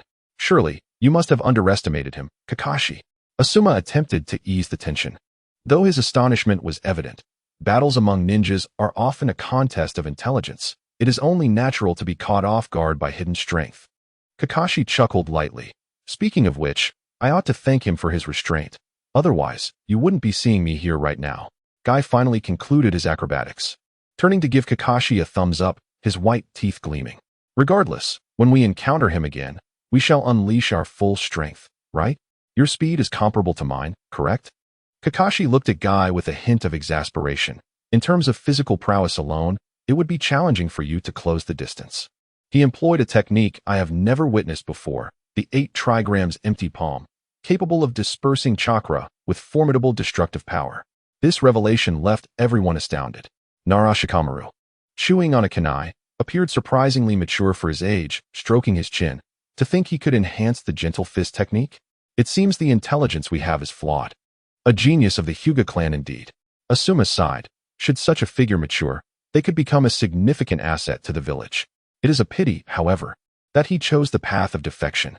Throughout this exchange, Yuhi Karini remained silent, standing by the window with her gaze cast downward, her fingers unconsciously twisting the hem of her clothing. Kakashi noticed her unease, but, after a fleeting glance, a flicker of sympathy arose for Asuma. Few were aware of the connection between Karini and Seiya. Kakashi, having witnessed it on the battlefield, was one of the rare exceptions. Among them, Karini's feelings were undoubtedly the most complex. Outside the hospital, a nurse pushed a cart of medicine past, the wheels making a soft sound against the floor. The leaves outside rustled gently, and a few sparrows hopped about the branches. Ultimately, Kakashi broke the silence. Be cautious during your missions. If you encounter him, it is best to avoid direct confrontation. Guy, however, remained undeterred. Youth is meant to confront challenges head-on. Kakashi, once you are well, we shall seek him out together. Youth, let it burn bright. In the Hyuga clan's council hall, flickering candlelight cast shadows upon the walls. Hyuga Hayashi sat at the head of the table, Esteemed members, we have gathered today for a matter of great importance concerning the dignity of the Hyuga clan. Hayashi's gaze swept across each clan member, ultimately resting on the scroll in his hand. After investigation, it has come to my attention that Hyuga Seiya has murdered Elder Kekkei and defected from the village. Now marked as a rogue ninja of Konoha, I personally collected Elder Kekkei's remains. Upon hearing this news, the hall erupted in chaos. Many activated their Byakugan in agitation, resulting in a tumultuous atmosphere. Hayashi himself was in turmoil. As clan leader, he had deliberately concealed the theft of the secret archives and the loss of the clan's Byakugan. If this information were to spread, who knows how many would set their sights on the Hyuga clan. He had only disclosed this matter to Sarutobi Hisashi. Hayashi rose. Effective immediately, a special capture team will be formed, led entirely by Hisashi. His gaze swept across the assembly. All clan members, aside from those assigned tasks by the Hokage, are forbidden from leaving the compound. The pursuit of Hyuga Seiya is our foremost priority. Hisashi possesses the authority to select members for this capture team. Any clan member named by him must comply. All Hyuga clan members voiced their agreement, and in the corner, several elders of the Hyuga clan nodded discreetly. Without a doubt, Hayashi had assumed the responsibilities of a competent leader, and none dared oppose his decision. Just then, hurried footsteps shattered the tense atmosphere. A Hyuga ninja burst into the hall, breathless. Report. Urgent intelligence. Hisashi, seated beside Hayashi, quickly stepped forward to intercept. Why the urgency? An urgent dispatch from the Shinobi Eagle. The newcomer presented a sealed letter. Hisashi took the letter and, after a swift reading, his expression darkened instantly. He turned to Hayashi. Brother. Hayashi unfolded the letter, his eyes rapidly scanning the text. Initially, he maintained his composure, but as he reached the end, he could no longer contain his anger, his Byakugan flaring wide. Hyuga Seiya? In a fit of rage, Hayashi struck the tea table before him, shattering it. How dare he insult the Hyuga clan in such a manner? Several elders hurried forward, one of them picking up the fallen letter. The inscription read, "The remaining disdain shall be collected by me in the future." Hinata Seiya's arrogance incited the ire of the eldest elder, who bellowed, "Hinata Nichi." Nichi immediately understood and turned to the assembly, commanding, "Everyone, depart at once." The clan members silently exited the hall. From within, the furious roars of Hinata Seiya echoed faintly.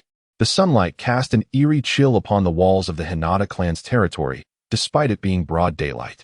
Chapter 11. Return to Konoha after the assembly.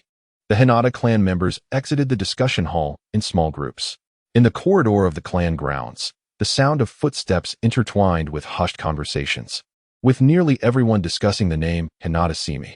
Hinata Takuma, Hinata Tetsu, Hinata Hyruman, Hinata Irika, and Hinata Natsu walked together in the corridor.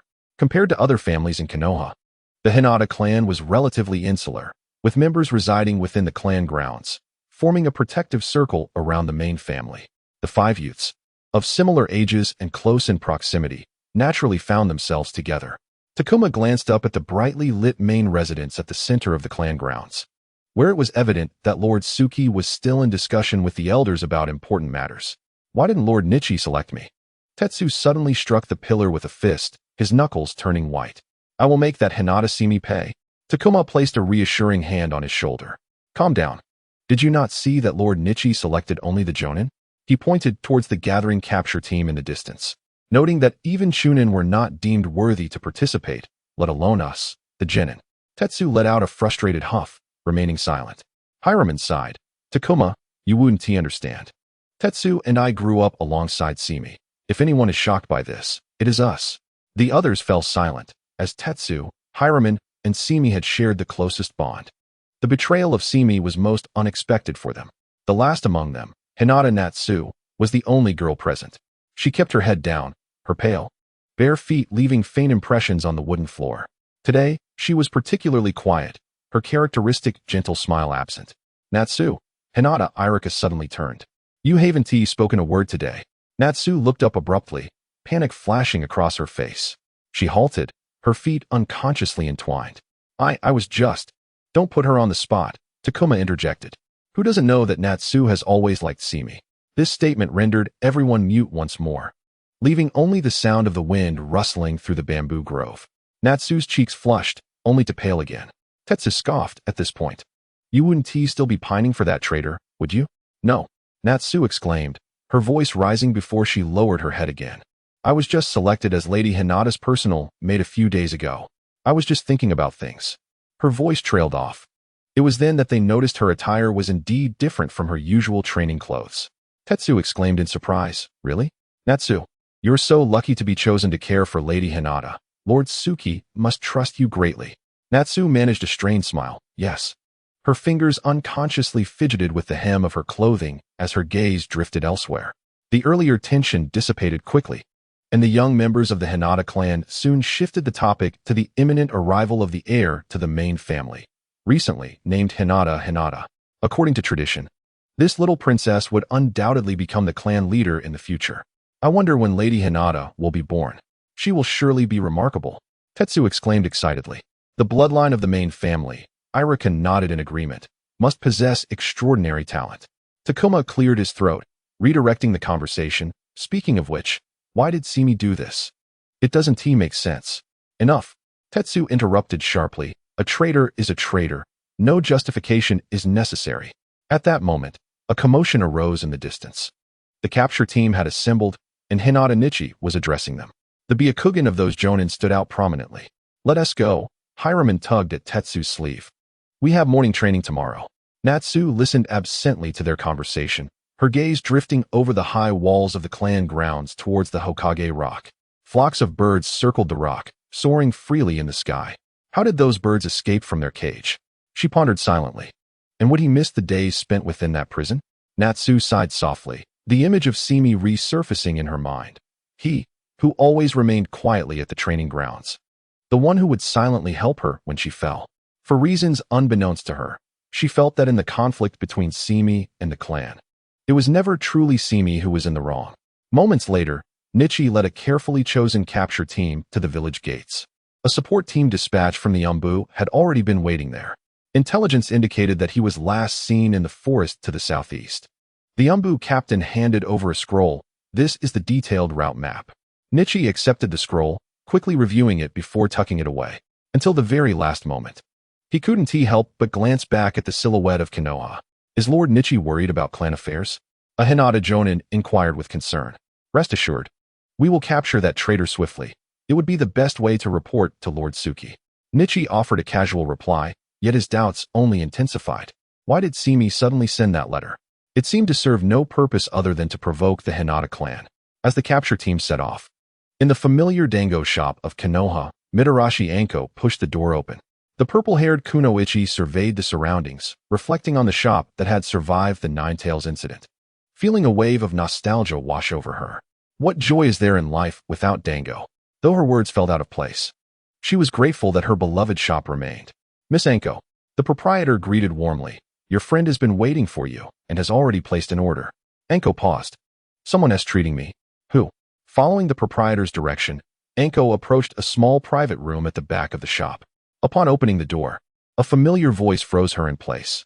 Anko, you've arrived. Anko instinctively drew a kunai, incredulous as she gazed at the figure inside. Hinata Simi? How dare you return? Simi remained unruffled, a familiar smile playing at the corners of his mouth. Of course, I returned because I knew you wouldn't betray me.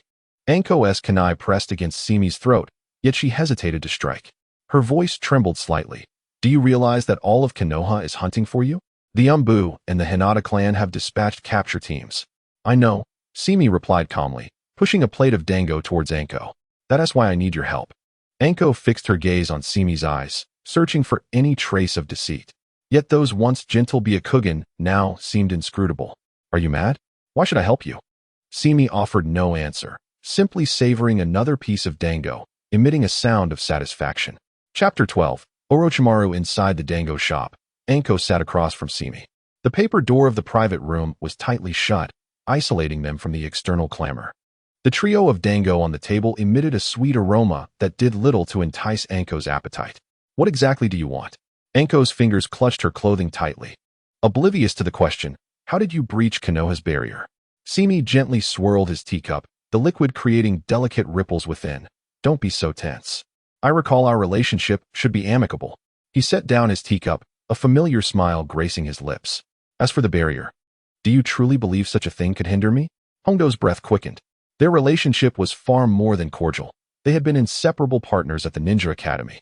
After graduation, she was fortunate to be taken as a disciple by Orochimaru, one of the legendary Sannin, forming a team with Hinata Tetsu. Meanwhile, Simi, as a sensory ninja, was directly deployed to the front lines. In that war, Simi ultimately advanced to the rank of Nin due to his meritorious deeds. After the conclusion of the conflict, Minato Namikaze succeeded as the fourth Hokage, and Simi returned to his family, while she continued her training under Orochimaru. Memories surged like a tidal wave. Yet Hondo's expression grew increasingly somber. Simi's nonchalant demeanor made her want to strike him. After all her efforts to catch up to him, why had he suddenly chosen the path of a rogue ninja? Hondo's voice trembled slightly, a lump forming in her throat, stifling her breath. She had so much to say. Yet faced with Simi, words eluded her. Simi produced a specially crafted glass container from his robes, within which floated a pair of pristine Byakugan. Please deliver this to Lord Orochimaru. He pushed the container toward Hondo, declaring it a gift for their reunion. With that, he rose and headed for the door. Hondo did not turn around. Her voice was hoarse. Is this the purpose of your return? Why have you betrayed the village? Simi halted. I have never betrayed the village. I simply refuse to entrust my life to those who could take it at any moment. You wouldn't understand, for you do not bear the Hyuga name. At his words, Hondo froze. She was acutely aware of this truth. Setting aside Simi, her other teammate, Hinata Tetsu, was also a member of the Hyuga clan. Hondo vividly recalled the moment Tetsu proudly displayed the caged bird seal etched upon his forehead. Yet, Simi's forehead was now smooth and unmarked. Let us cease reminiscing. My time is limited. If I linger any longer, the Umbu will come after me. Simi pulled open the paper door. I ordered your favorite. Do not let it go to waste. Simi. Hondo abruptly turned, but found only the empty corridor awaiting her. A sense of loss washed over her as she silently tucked the container away, her gaze now devoid of hope.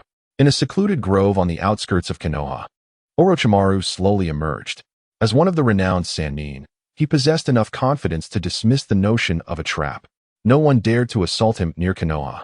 Not even his former mentor, Sarutobi Hiruzen. Orochimaru coldly addressed the air. You truly are unafraid of me notifying the Umbu to return after openly betraying the village. Do you not regard the title of Sannin with any respect? Simi stepped out from behind a tree, a faint smile playing at the corners of his mouth. I did not anticipate that Lord Orochimaru would value such ephemeral titles. Under the gaze of the Byakugan, nothing remained concealed. Orochimaru had come alone, which was precisely why Simi dared to appear openly. Nonetheless, Simi maintained an unprecedented caution, his stance poised for an immediate strike. Orochimaru was a man with countless hidden cards, and Simi could not afford to be careless. Yet, Simi had sufficient confidence that Orochimaru would reveal himself. For the bait he offered was irresistibly enticing. As the leading figure in the scientific realm of the ninja world, Orochimaru had long coveted the unique bloodlines of the Hyuga and Uchiha clans. However, due to their shared affiliation with Konoha, he had not yet found an opportunity to act. In Orochimaru's eyes, comrades were far less significant than his research. Now that Simi personally presented a pair of Byakugan, Orochimaru could hardly refuse such a generous offer. Simi understood that the man before him, despite being one of the Sannin, had gradually distanced himself from Konoha. Orochimaru was driven by an insatiable desire to advance in the realm of science and explore the mysteries of ninjutsu. His unrestrained human experiments would eventually render him unwelcome in Konoha. Not long after, Orochimaru would be forced to leave the village due to the discovery of his hidden laboratory by Sarutobi Hiruzen. If Simi wished to collaborate with Orochimaru, the present moment was the most opportune. Orochimaru regarded the young man with keen interest. I accept the Byakugan. But what exactly do you seek in return for such a perilous endeavor? Collaboration, Simi replied straightforwardly. Collaboration? Orochimaru scoffed, a cold laugh escaping him. In terms of audacity, you are indeed the boldest child I have ever encountered. Now, enlighten me with your thoughts. My patience is not boundless. Unfazed, Simi retrieved a specially crafted container from his robes and gently opened it. Beneath the moonlight, a pair of crimson Sharingan lay silently in the preservation fluid, emanating an eerie glow.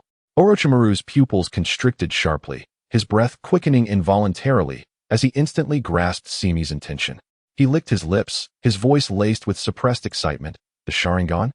You are even more covetous than I imagined, child of the Hyuga. Lacking Uchiha blood, to wield the Sharingan was nothing short of a fool's dream. You need not concern yourself with it, Lord Orochimaru, Simi interjected, closing the container. I require the transplantation of one eye. Consider the other as compensation. What say you? A brief silence enveloped the grove as the night wind rustled the leaves. Suddenly, Orochimaru erupted into a low, rumbling laughter, his golden-slit pupils fixated on Simi. How intriguing. Truly intriguing. It seems the Hyuga clan has produced an extraordinary individual. However, why should I acquiesce to your request? Simi's expression remained unchanged. Lord Orochimaru, it seems you are in dire need of experimental materials, particularly those related to bloodlines. Furthermore, I believe you would prefer that the third Hokage remain oblivious to your clandestine experiments in the underground laboratory. For an instant, Orochimaru's smile faltered, then morphed into something more sinister. It appears you possess quite a bit of knowledge. Likewise, Simi replied. Chapter 13. Unacceptable in the age the terms you offer are indeed to my liking, Orochimaru remarked with a light chuckle. Yet, a question arises. What makes you think I will assist you? Simi crossed his arms, a smile gracing his lips. Because I know what it is that you truly desire. Lord Orochimaru. Oh, Orochimaru arched an intrigued brow. Not only can I provide you with the Byakugan, Simi slowly raised his hands, assuming a unique stance, but I can also assist you in unraveling the secrets of bloodlines. His hands intertwined before his chest, forming a bagua, and then he gently pushed outward.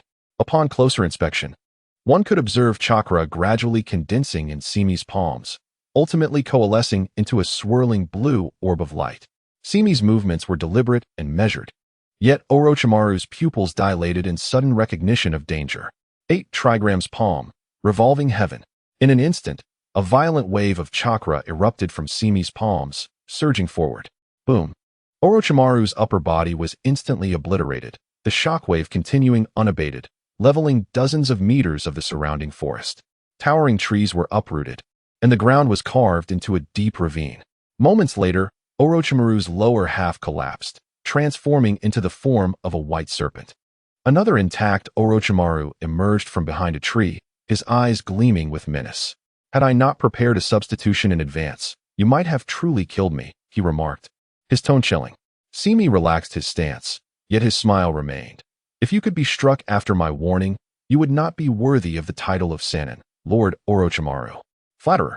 Orochimaru scoffed, though his gaze involuntarily fell upon Simi's hands. Had he not witnessed it firsthand, he would have found it hard to believe that the Hyuga clan could develop such destructive jutsu. Recently, Shunmi has been delving into the development of a new technique utilizing the Byakugan. The principle is fundamentally akin to the Huitian technique of Baguazhang, albeit with the incorporation of form transformation. At the moment of releasing Huitian from the body's chakra points, it forcibly redirects the internal chakra flow, allowing it to emanate solely from the hand's chakra points. In comparison to the Pai Mountain technique of Baguazhang, this maneuver demands a greater preparation time. However, due to the direct release of chakra, its destructive power is significantly amplified, and its range is considerably broader. Had it not been for the incongruity in style, Shunmi originally intended to name this technique Kamehameha. The Byakugan can only unleash its full potential in my hands.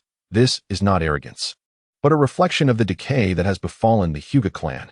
Shunmi spoke slowly, noting how the Hyuga clan remains ensnared in the splendor of their past, clinging to the legacies left by their predecessors while hoping that such a situation would perpetually endure. Orochimaru quietly examined the youth before him, a flicker of unconscious admiration flashing in his golden-slit pupils. Moments later, he turned and strode deeper into the thicket. Follow me, he instructed without looking back. Do not forget your promise. Within one of Orochimaru's clandestine bases, Shunmi gradually opened his right eye upon the cold metal examination table. His left eye was wrapped in a pristine bandage, faint traces of blood seeping through. The right eye remained his original Byakugan, while the left had been implanted with the eye of Uchiha Hyazuki, which he had acquired during the Night of the Nine Tails. The other Sharingan from Uchiha Hyazuki had been reserved for Orochimaru's research, as per their agreement.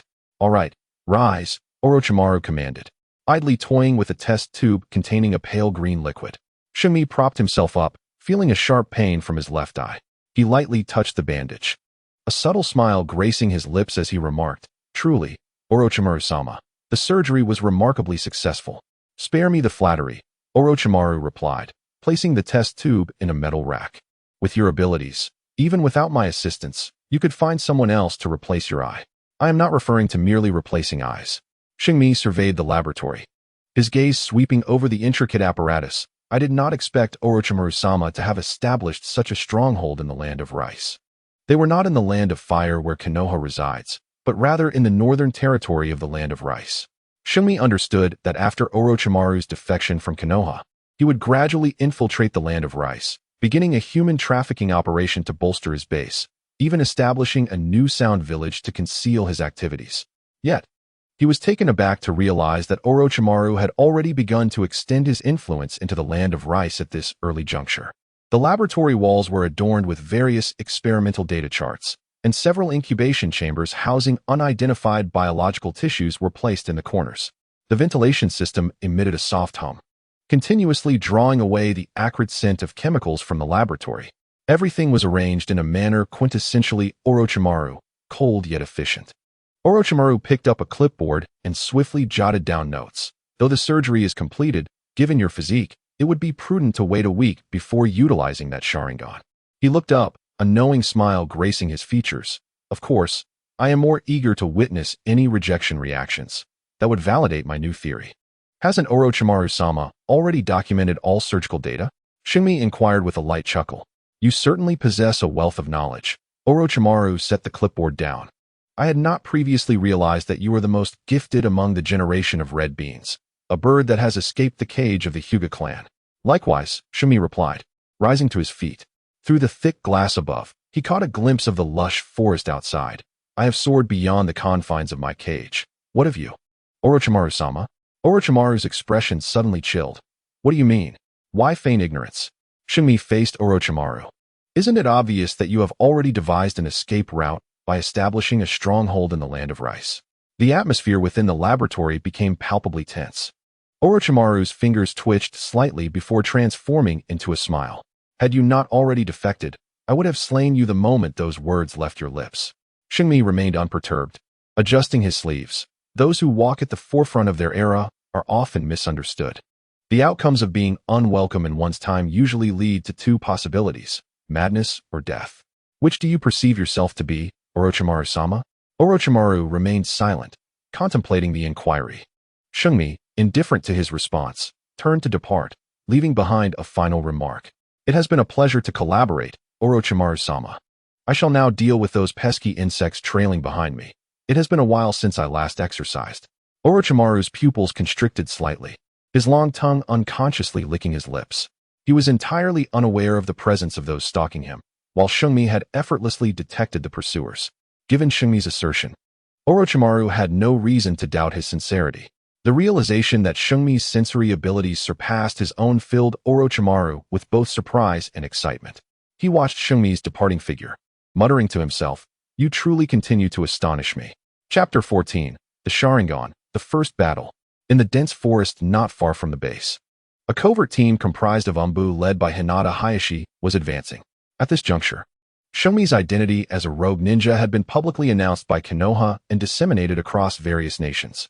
The team tasked with apprehending Shingmi consisted entirely of ninjas ranked Chunin or higher. The Umbu's leading Jonin, accompanied by 3 Chunin or Jonin subordinates, formed an elite Umbu squad. Each squad was additionally paired with a Jonin from the Hyuga clan, responsible for tracking Shingmi's trail, in addition to the squad led by Hayashi. For other teams were converging from different directions, encircling Shingmi in a vast net. Presently, Konoha's strength was unprecedentedly weakened, particularly following the sacrifice of the 4th Hokage and his spouse, resulting in a significant decline in the number of top-tier ninjas. The turmoil caused by the Nine-Tails attack severely diminished Konoha's strength, with unrest reported along the borders as Awagakure and Kumogakure began to stir. The elite Jonin within Konoha had been mobilized to the front lines for defense. Under such circumstances, the deployment of such a formidable force to pursue Shingmi underscored Konoha's seriousness regarding the matter. Within the forest, Hayashi suddenly raised his right fist, prompting the entire team to halt. Veins bulged around his Byakugan as he meticulously scanned the area ahead. There are signs of disturbance 300 to 350 meters away, which closely resemble the traces we previously discovered. Remain vigilant. If combat ensues, avoid using shadow clones unless absolutely necessary. As Hinata Seiya possesses the Byakugan and can see through them. Do not waste chakra. The surrounding Umbu nodded in agreement. Shizun, the Umbu leader, codenamed Kanjiing, called in a hushed tone. A ninja from the Oil Woman clan nodded, swiftly waving his hands from within his sleeves. Dozens of black insects silently soared toward the designated area. Moments later, he confirmed in a low voice, "These are indeed the traces left by Hinata Seiya." Kanjiing promptly signaled for action. A fellow Umbu member quickly formed hand seals and slammed his palm onto the ground, summoning jutsu. A gray-furred ninja dog appeared in response, hastily darting toward the nearest allied team to relay the message. At that instant, Hayashi's expression shifted dramatically. Someone is approaching. They are moving swiftly. The trained Umbu members immediately dispersed, forming a defensive formation. Yet the next second, bang! A barely perceptible chakra shockwave shot forth from the treetops, striking the chest of the Oil Woman clan's Shizun with precision. By the time the others realized what had transpired, it was already too late. The ninja from the Oil Woman clan fell to the ground without even a groan. Enemy attack. Hayashi instantly appeared beside Shizun, lightly touching his pulse. His expression turning grave. It's the 8 trigrams empty palm. Stay on high alert. Bang, bang, bang. The relentless sound of slicing air echoed, no longer concealed. Upon witnessing the oil-wielding shinobi, GXIN, succumb to a single blow, the hawk-like figure swiftly formed hand seals and forcefully struck the ground. Earth release. Earth wall. With a resounding thud, a formidable earthen barrier erupted from the ground, perfectly positioned in front of them. A series of muffled impacts followed as the 8 trigrams air palm collided with the wall, sending clouds of dust swirling into the air. Everyone disperse. Maintain a triangular formation. The hawk commanded sharply, simultaneously drawing 3 smoke bombs from his gear and hurling them into the surroundings. The thick smoke rapidly enveloped the entire area. Hinata, with his Byakugan, remained alert amidst the haze. Be careful. He is on the move. Hinata's voice rang out, though his eyes betrayed astonishment. The range of the 8 trigrams air palm was astonishingly far. As a member of the Hyuga clan, he understood the technique intimately. If he were to execute it at the same distance, its power would be akin to mere tickling. Yet, his opponent had effortlessly taken down a member of the Umbu. This disparity underscored a qualitative difference in the usage of the Byakugan. Hinata struggled to accept this truth. Was his Byakugan truly inferior? An unnameable dread began to gnaw at him. At that moment, an unsettling thought surged within him. He was no longer contemplating whether they could bring Saint Me back, but rather if they could escape unscathed. In the depths of the dense forest ahead, Saint Me's silhouette flickered. He stood atop a sturdy branch, his left eye's bandage now undone, revealing a crimson Sharingan that spun leisurely. Saint Me possessed both Byakugan and Sharingan, rendering the notion of rejection between bloodlines utterly absurd. The original single-tomo Sharingan had transformed into a 3-tomo form upon merging with his chakra. In other words, it had entirely become Saint Me's own Sharingan. Let us commence, he declared, a fleeting smile gracing his lips as he dashed forward. The Umbu ninja ahead had already spotted Saint Me's rapid approach. Words were unnecessary, their objectives aligned. Fire release, Phoenix fire technique. An Umbu ninja leapt from the treetops, forming seals with haste, unleashing dozens of blazing fireballs that descended upon Saint Me like a blooming flower. Saint Me's crimson Sharingan whirled to life, 3 tomos spinning rapidly in his pupils. He simultaneously formed the same seals, fire release, Phoenix fire technique. The identical technique erupted from his lips. The 2 streams of fireballs collided midair, resulting in a thunderous explosion. Scorching flames erupted, igniting the surrounding trees. This is impossible. Hinata gasped in shock. He couldn't perform fire release. The 3 Umbu ninjas were equally astonished. Reports indicated that Saint Me only excelled in the Hyuga clan's gentle fist and taijutsu, with no mention of any fire techniques. Yet, his execution appeared remarkably proficient. Initially, Saint Me had only possessed Earth Release as his chakra affinity. However, the bloodline limit encompassed not only physical traits, but also ninjutsu and chakra affinities. In absorbing the Uchiha's bloodline, Saint Me inadvertently acquired their mastery over fire release chakra. One of the Sharingan's abilities is to observe and replicate an opponent's movements. Thus, Saint Me could wield the same technique more effectively and swiftly than his adversary. Amidst his astonishment, Hinata's Byakugan flared with intensity, locking onto Saint Mi's figure. At the instant their gazes met, a flash of crimson glimmered in Saint Mi's eyes, distorting Hinata's vision. He beheld Saint Mi halting, forming seals, and forcefully striking the ground, summoning technique. From the billowing smoke emerged a colossal orange nine-tailed fox, roaring with a ferocity that blotted out the sky. Its 9 tails swept through the air, uprooting towering trees as if they were mere straw. Boom! An overwhelming chaos erupted once more. The 3 ninjas barely had time to react before they were reduced to blood mist beneath the claws of the 9 tails. No! Hinata screamed in despair. The 9 tails. It was indeed the 9 tails. Could it be that the mastermind behind the 9 tails rampage was none other than Hyuga Saint Mi? Memories flooded back, and Hinata trembled uncontrollably. He vaguely recalled his own powerlessness before the 9 tails, that feeling of being an insignificant insect, one he never wished to experience again. Saint Mi stood proudly atop the 9 tails. His eyes, one red, one white, looking down as he proclaimed, "One day, Konoha will be mine." Chapter 15, Annihilation. Pull yourself together, Hinata. In a daze, Hinata was roused by the captain, the hawk, who placed a reassuring hand on his shoulder, channeling chakra into him with a single-hand seal. Realization dawned on Hinata. He had fallen under an illusion. The 9 tails had merely been a figment of his imagination. The Sharingan. It's the Sharingan, Hinata exclaimed urgently. The hawk responded impassively. We are already aware. When Hinata glanced ahead, he saw that, during his moment of distraction, another ninja had fallen. The left arm of the Jonin, the hawk, hung limply. In a single exchange, he had already suffered injuries from Saint Mi. Cold sweat beaded on the hawk's brow. As a Jonin, he had undertaken countless perilous missions. Yet he had never encountered such a formidable opponent. This defected Hyuga was far beyond the intelligence reports. The combination of Sharingan and Byakugan, merely the existence of such a pairing within one individual was enough to compel Konoha to deploy their utmost strength to eliminate the threat before it could blossom. The 2 most renowned ocular techniques in Konoha had now converged in a single person. An unprecedented crisis loomed. Hinata steeled himself, declaring, to counter the Sharingan, "We must not look directly into its eyes. I possess the Byakugan and need not meet his gaze. I will take on the primary assault while you provide cover." Their tactical exchange concluded swiftly, and without hesitation, Hinata and 2 ninjas leapt into action. Hinata charged directly towards Saint Mi, while the 2 swiftly formed hand seals. Fire release, great fireball technique. Wind release, great breakthrough. The hawk and his companion coordinated seamlessly, merging their techniques in an instant.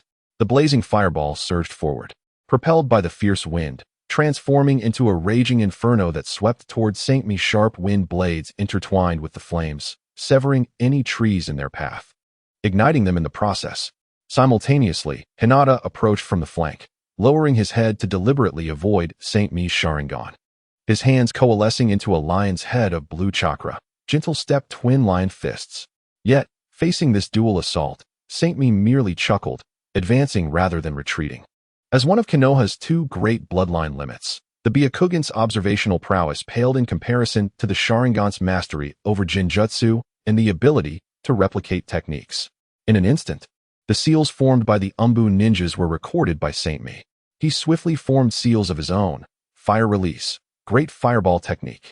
Flames erupted from Saint Mi's mouth, colliding head-on with the oncoming inferno. A brilliant explosion illuminated the sky, unleashing a wave of searing heat. Though Saint Mi's fire release appeared somewhat immature in comparison, as he faced the combined ninjutsu, his chakra reserves proved superior, yet he was gradually overwhelmed. Despite being slightly less powerful, he had bought himself ample time. 8 trigrams, air palm, avalanche. Saint Mi thrust his right palm forward, unleashing a violent shockwave of chakra that pressed against the clashing flames, adding further force. In an instant, the sea of flames recoiled, surging back towards the hawk and his companion. Scatter! The hawk shouted urgently, hastily evading with his comrade. The scorching wave swept past them, singeing the edges of their cloaks. In the midst of the confrontation among 3 individuals, Nakasha had already approached within mere inches of Shumi's side. A prime opportunity. At such a proximity, Shumi had no time to turn around. However, in the next moment, Nakasha beheld Shumi facing away from him, his form pivoting, returning heaven. A vivid azure vortex of chakra erupted suddenly, its magnitude far exceeding what an ordinary Hyuga clansman could muster.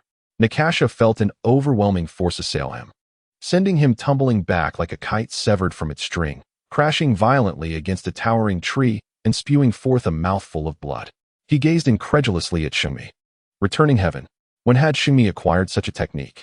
What astonished him further was that, akin to the 8 trigrams empty palm, Shunmi's returning heaven encompassed an extensive range, and it was devastatingly destructive.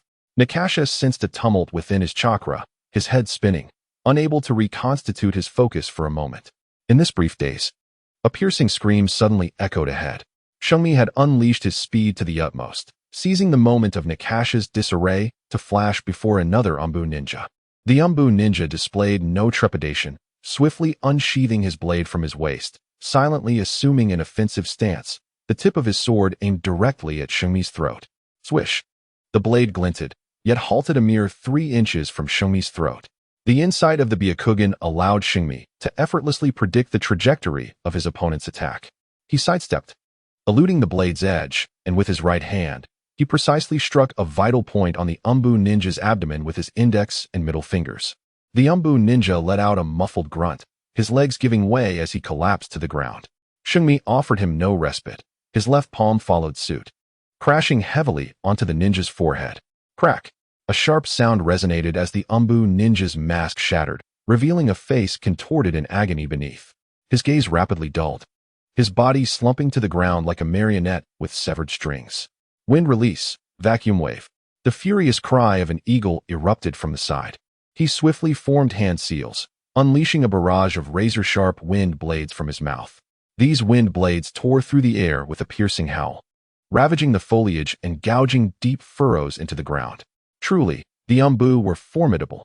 Even the sacrifice of a comrade could serve as bait. A faint smile graced Shunmi's lips as he swiftly formed an 8 trigram seal before his chest, invoking the 8 trigrams empty wall. A semi-transparent chakra barrier manifested before him. The wind blades collided with the barrier, erupting in a deafening explosion.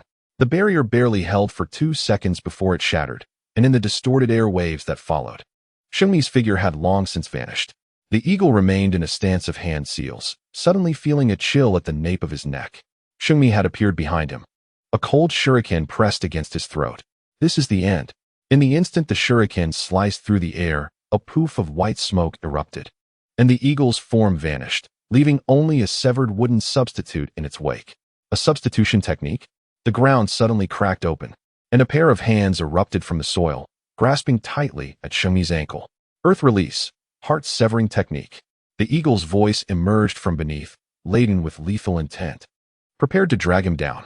Yet, before he could exert force to pull Shunmi underground, an overwhelming sense of pressure descended from above.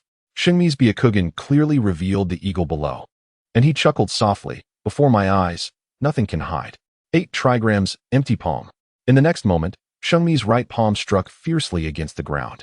A violent chakra shockwave penetrated the earth, detonating beneath and sending waves rippling through the soil. The eagle's screams echoed from below, abruptly ceasing. As the dust settled, only a pair of rigid hands remained on the surface, fingers contorted in a final struggle, narrating the tale of a desperate last gasp. Umbu, utterly annihilated. Chapter 16. Blade of Blood missed the forest fell into silence once more. Nakasha, with great effort, propped himself up and assumed the stance of gentle fist, watching Shunmi, who had dispatched the others and was now approaching him with measured steps. A bitter smile tugged at the corners of his mouth. Shunmi had exhibited astonishing potential. His prowess in gentle fists surpassed Nakasha's, and he even possessed the Sharingan.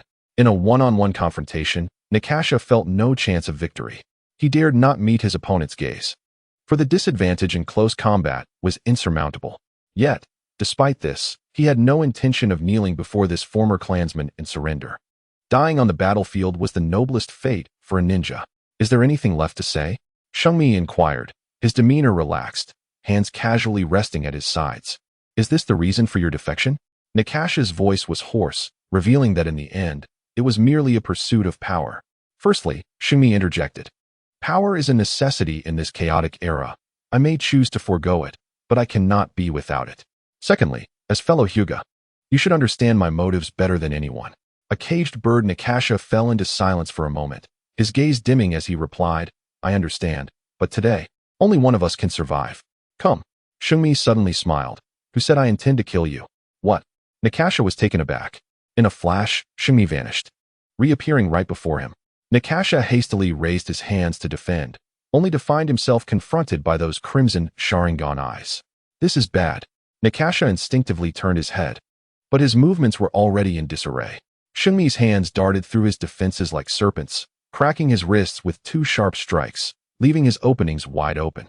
In that instant, Nakasha hazily recalled the training ground from years past, where he had taught Shungmi in such a manner. Who would have anticipated that he would now face death beneath the very gentle fist he had so meticulously instructed? As Shungmi's palm pressed against his forehead, Nakasha despairingly shut his eyes. Yet, the anticipated excruciating pain did not arrive. Only the faintest touch remained. Nakasha's eyes flew open in astonishment as he saw Shungmi turning away. Behold, the future of the Hyuga clan, Shungmi declared, his back turned to Nakasha.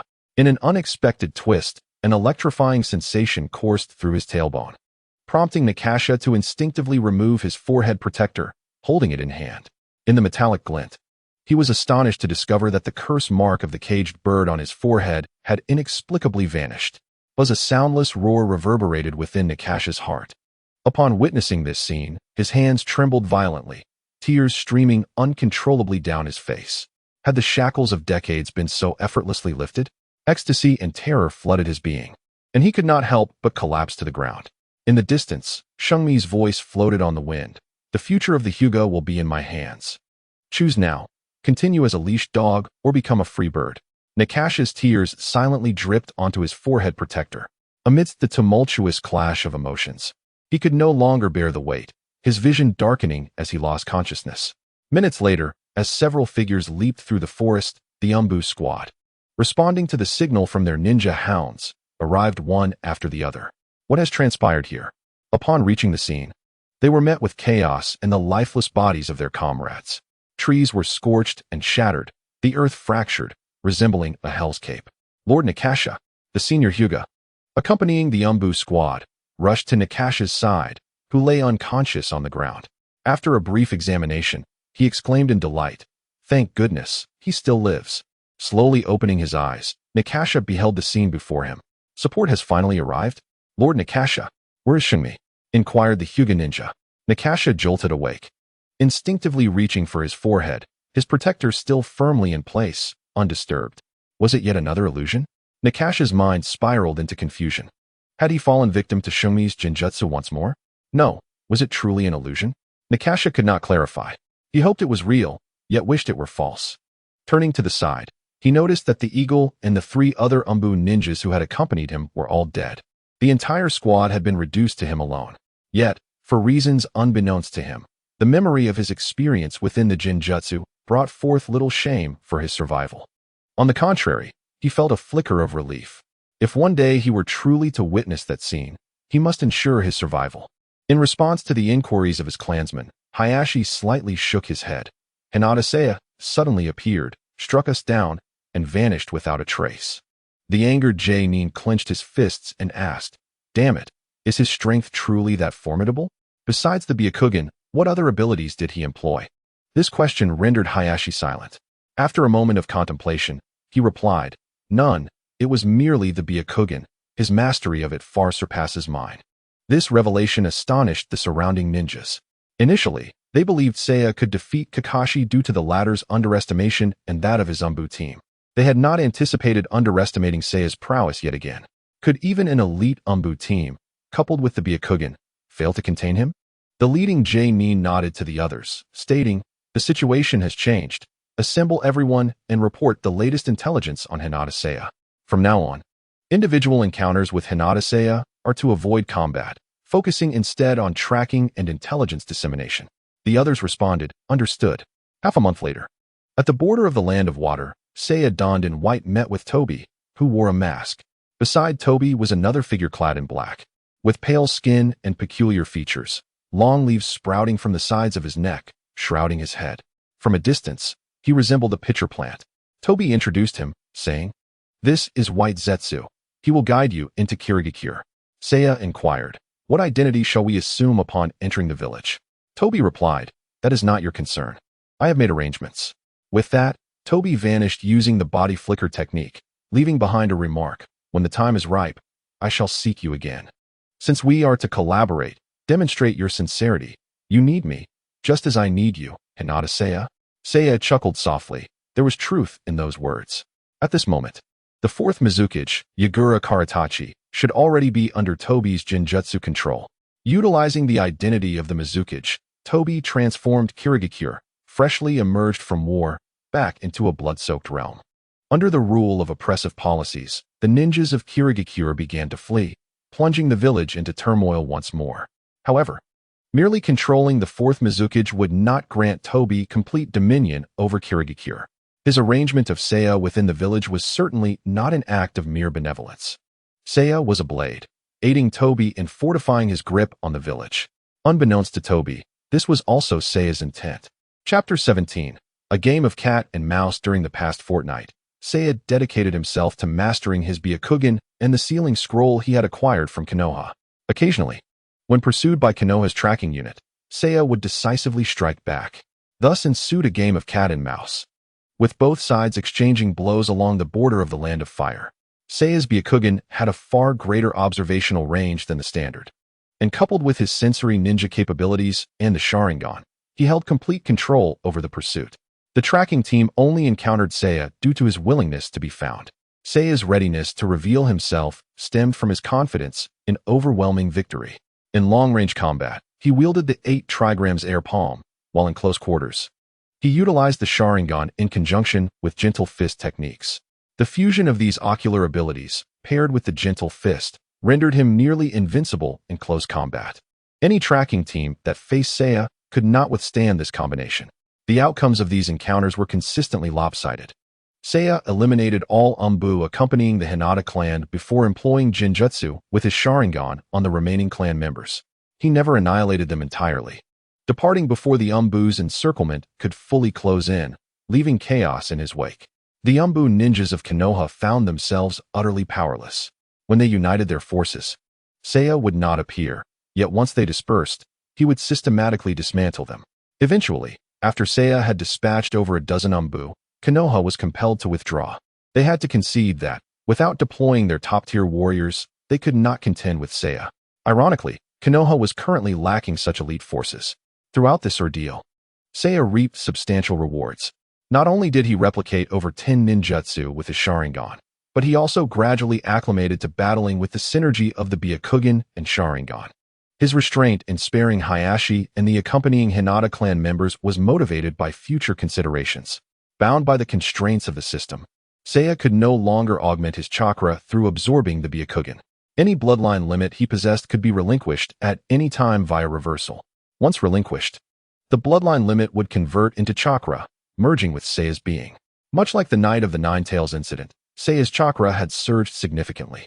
However, each bloodline limit only granted chakra augmentation upon its first reversal. Subsequent acquisitions of the same bloodline limit, even if Seiya chose to reverse and relinquish it again, would yield no further benefits. Lacking the scientific prowess of Orochimaru, Seiya remained oblivious to the underlying reasons.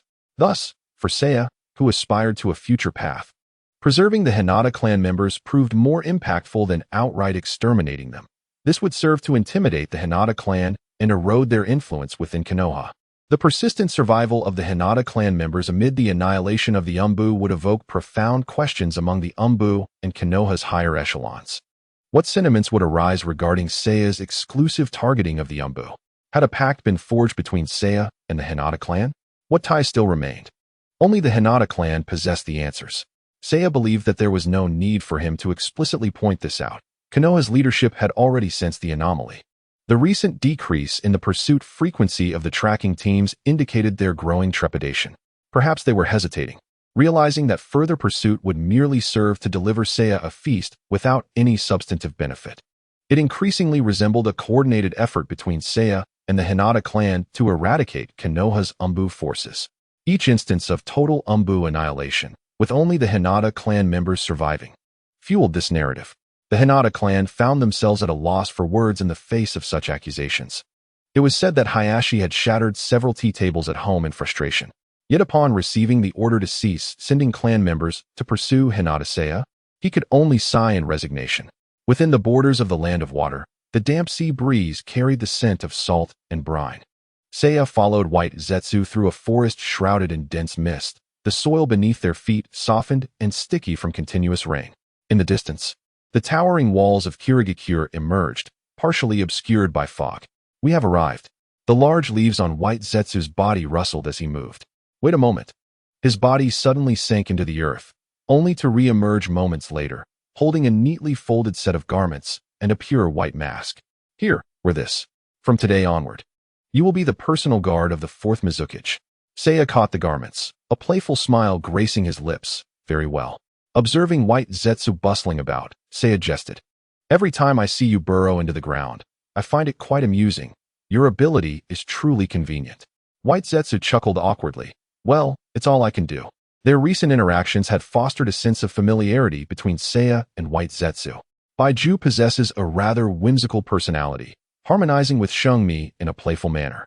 Although it is known that Baiju is a synthetic life form created for the purpose of surveillance, having this little companion nearby at least alleviates the monotony of the journey. In the office of the 4th Mizukage, the flickering candlelight dances. Yagura, the 4th Mizukage, sits behind a spacious desk, his diminutive stature nearly swallowed by the chair. He appears quite youthful, with a shock of orange hair. Yet his emerald eyes seem somewhat vacant at this moment. "Lord Mizukage, the person has been brought in," reports a kneeling Kirigakure ninja.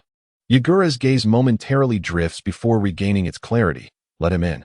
The office door swings open, and Shungmi, donning a dove mask, strides in.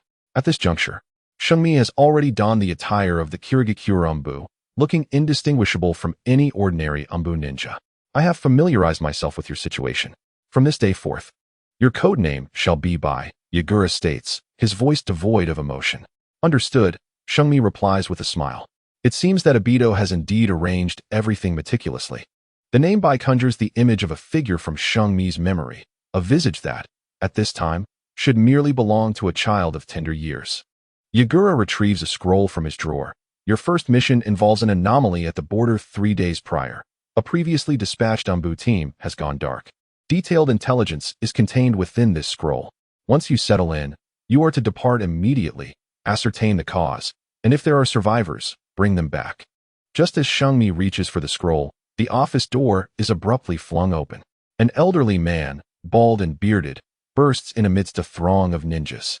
His wrinkled visage is etched with fury, and his cane strikes the ground with a resounding thud. "4th Mizukage, what are you trying to accomplish?" Though he uses a respectful title, his tone is laden with accusation. "Elder Jin, I do not comprehend your meaning," Yagura replies slowly, rising. Jin brandishes a piece of parchment, nearly crumpling it in his grip. "Is this not an order you signed? It demands that each clan dispatch members to form a new assassination unit?" "Indeed.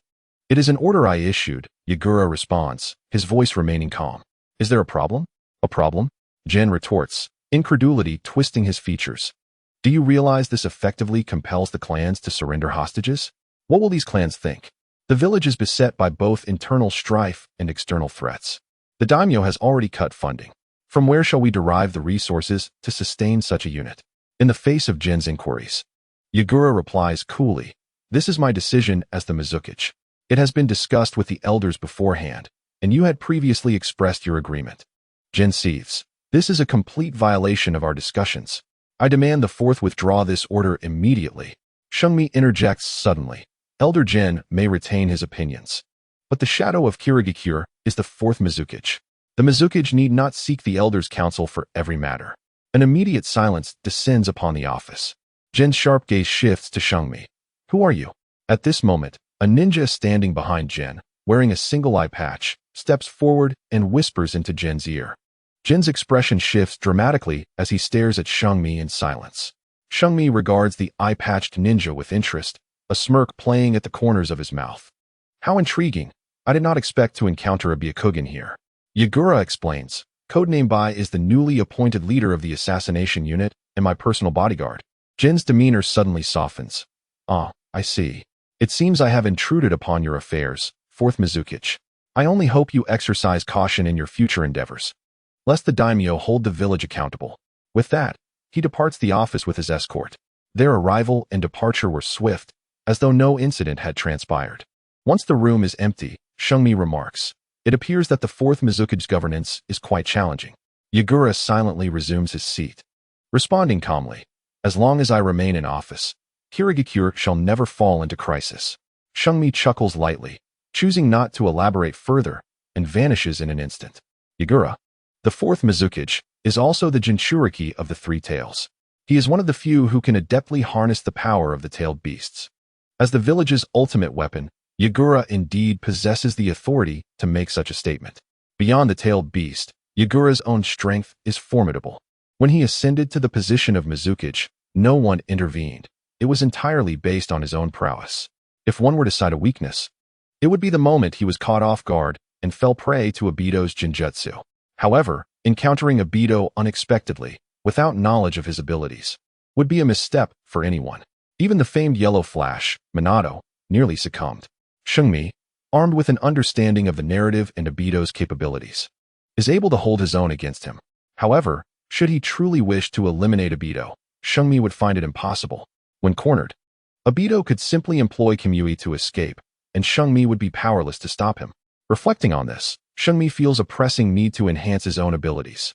Joining Kirigakure, liberated from the constraints of a caged bird, he can finally exhale in relief, aiming to utilize this time to discover a combat style that suits him best and to rapidly bolster his strength. Yet, before that, there remains a task to be accomplished. In the dim alleys of Kirigakure, Ching emerges from the residence of Elder General suddenly. His steps halt on the damp stone path, his right hand resting on the kunai at his waist. He speaks coldly to the empty alley. "Come out." Shungmi materializes from the shadows, a teasing smile gracing his lips. "Your powers of observation are commendable." Upon recognizing Shungmi, Ching's expression shifts dramatically. "Lord Bai, what brings you here?"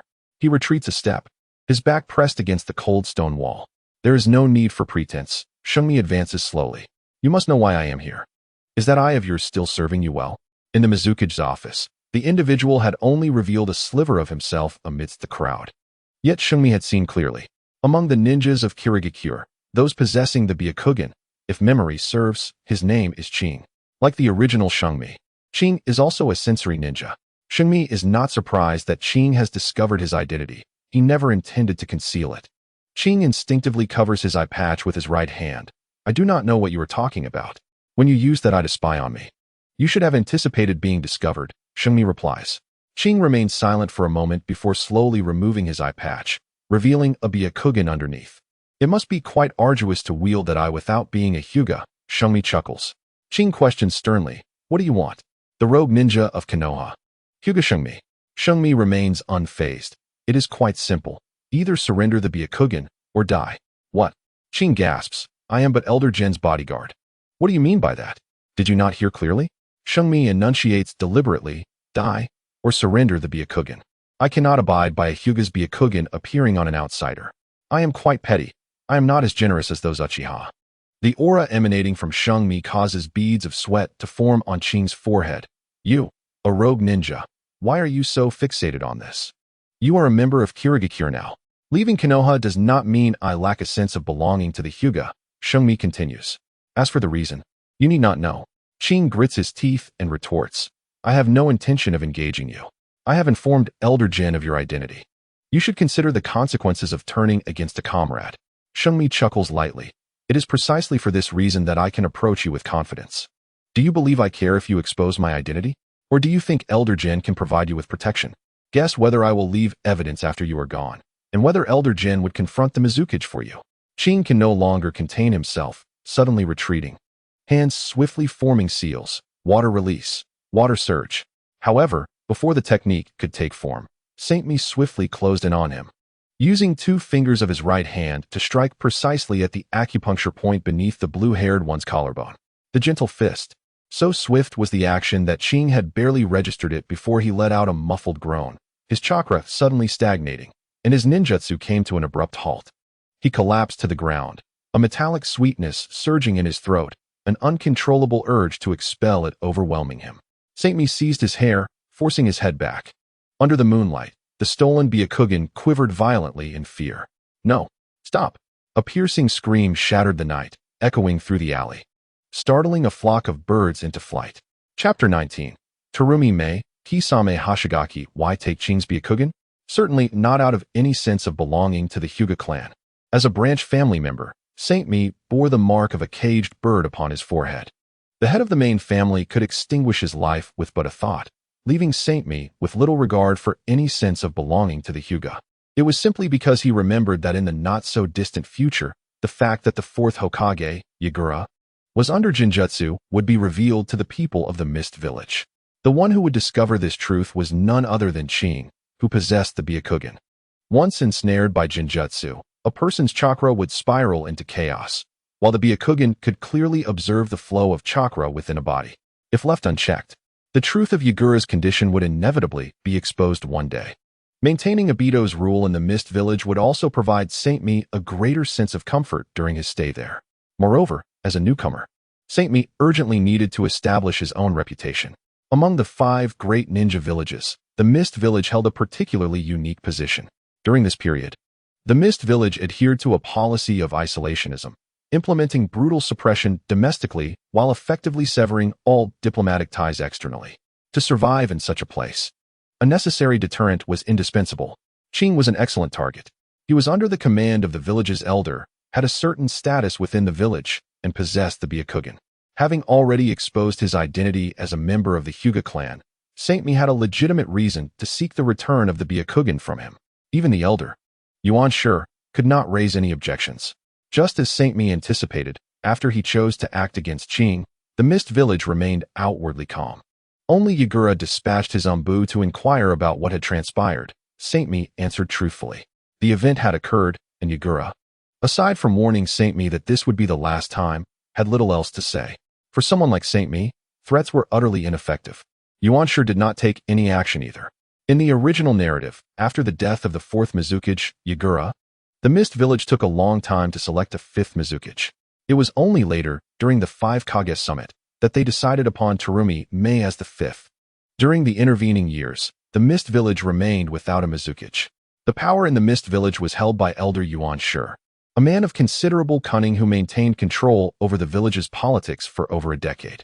Such a person would not act rashly without understanding the full circumstances. Since he was unaware of Saint Mi's true identity or whether Saint Mi represented Yagura's intentions, direct retaliation against him could potentially spark a civil war in the Mist Village. This was what Yuan Shi feared. Yagura certainly knew that Saint Mi had donned the Mizukage's mantle, but no matter how dissatisfied he was, he could only swallow his grievances. Saint Mi had been placed there by Obito and had openly confronted Yuan Shi in Yagura's office. Regardless of how he tried to explain himself, in the eyes of others, Saint Mi was seen as part of the Mizukage's faction. Although Saint Mi appeared reckless in his actions, he had already anticipated the possible reactions of various factions behind the scenes. Given these reasons, reclaiming the Byakugan from Ching was imperative. The Byakugan and Sharingan are renowned as the 2 great ocular bloodline limits within the ninja world. Apart from the Hyuga and Uchiha clans, possessing either of these abilities in any other ninja serves as a double-edged sword. For instance, Kakashi, who lacks Uchiha blood, possesses an implanted Sharingan. This inherent disparity in bloodline means Kakashi cannot fully utilize the Sharingan's capabilities.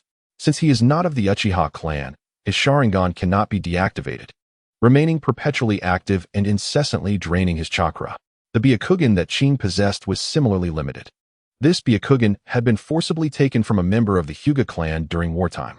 As a non-Hyuga, he could only utilize the basic observational abilities of the Byakugan.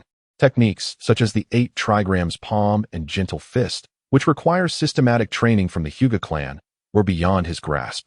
To Saint Mi, this was a grave waste. Nonetheless, Ching remained the only ninja aside from the Hyuga clan to possess the Byakugan. This ocular ability allowed him, an otherwise ordinary sensory ninja, to ascend and gain entry into Yuan Shi's inner circle. This illustrates the preciousness of bloodline limits to ordinary ninjas. For the average ninja, even the most mundane bloodline limit is a source of admiration. How many individuals spend their entire lives as mere genin, scraping by on meager mission rewards to support their families? In contrast, ninjas with bloodline limits can effortlessly transcend these boundaries. The difference in starting points often results in disparities so vast that they rival the chasm between humans and beasts. Some are born into privilege, while others toil their entire lives only to remain as beasts of burden. On the borders of the land of water, a damp mist enveloped a dilapidated village. Saint Mi and White Zetsu trudged along a muddy path, the surroundings so silent that only the sound of their footsteps could be heard. "Hey, we're almost at the mission site," White Zetsu remarked. "I heard there were some impressive individuals in the missing squad." According to the mission description Saint Mi had received, a small Umbu squad from the mist had vanished here a few days prior. Saint Mi gently placed a hand on White Zetsu's shoulder, saying, "This is as far as you need to go. You need not follow me any longer." "What?" White Zetsu exclaimed dramatically. "I'm a significant asset. Intelligence gathering, infiltration. I'm well versed in it all. You truly intend to leave me behind?" Saint Mi shook his head helplessly. "I possess the Byakugan. Do I need your help for reconnaissance? Do not follow me, or I shall have no choice but to eliminate you." White Zetsu was momentarily speechless. "That's too much. Aren't we friends?" "Precisely because we are friends," Saint Mi replied with a grin. "I would prefer not to do that." White Zetsu stood rooted to the spot, watching as Saint Mi's figure grew distant, hesitating for a long while before ultimately deciding not to pursue. At a secret cave several miles away, two ninjas clad in mist Umbu uniforms were anxiously watching the cave entrance. One was male, the other female, both without masks and visibly injured. The female ninja, with chestnut red hair damp with sweat, was tall and athletic. Her netted tights were slashed in several places, blood oozing from the wounds. Her striking face bore an expression of vigilance, reminiscent of a territorial cat, fierce and wild. The male ninja was even taller, with a shark-like visage, and carried a long ninja blade on his back. They had evidently just emerged from a fierce battle. Just as they prepared to charge into the cave, a languid voice echoed from above. "There's an ambush inside. I wouldn't advise entering." Terumi Mei and Kisame Hashigaki abruptly looked up to see a figure in a mist Umbu mask perched atop the treetops, appearing seemingly out of nowhere. Chapter 20, Fierce Battle. Steel release, explosion release. "Who are you?" Terumi Mei demanded sharply, instinctively forming hand seals. How could someone approach them so silently? Before she could finish her sentence, the cave entrance suddenly erupted. Over a dozen ninjas, clad in identical uniforms, surged forth. Earth release, earth flow wall. Earth release, rock pillar spear. The terrain surrounding them transformed instantaneously, surging towards the two individuals. Terumi Mei, disregarding all else, swiftly performed a series of hand seals and exhaled a thick mist. Boil release, skill of the boiling fog. The corrosive vapor erupted forth, enveloping a vast area before her. The attacking ninjas, upon witnessing this, were compelled to steer clear of the mist-covered zones. They had experienced this technique in previous skirmishes, where those afflicted writhed in agony, wishing for death. Immediately thereafter, Terumi Mei altered her hand seals once more. Dissolution release, dissolving monster technique. A copious amount of acidic liquid spewed from her mouth, a breadth so wide it swiftly melted the advancing earth release ninjutsu. Alone, she matched the multiple ninjas' techniques, even subtly gaining the upper hand. Concurrently, Kisame completed his hand seals and bellowed, "Water release." Great exploding water shockwave. A towering wave erupted beneath him, intertwining with the mist, crashing down with immense force. With a thunderous roar, their ninjutsu transformed the battlefield into a quagmire. The approaching ninjas clearly were not first-timers against such a combination of techniques. They quickly split into smaller groups, encircling the duo. Kisame unsheathed his ninja blade, engaging the incoming ninjas in fierce combat. Meanwhile, Terumi Mei provided support from the rear, but soon found herself entangled with three ninjas who had circumvented her position. At that moment, a spiky-haired ninja materialized behind Terumi Mei, a sinister grin on his face as he raised his right fist, glinting with metallic sheen. Steel release, iron fist. Just as the critical moment approached, a searing fireball streaked past. Fire release, great fireball technique. The sky was ablaze with flames, startling the spiky-haired ninja into retreat. Who was it? They had been tracking Kisame and Terumi Mei for days, never expecting another to intervene at such a crucial juncture.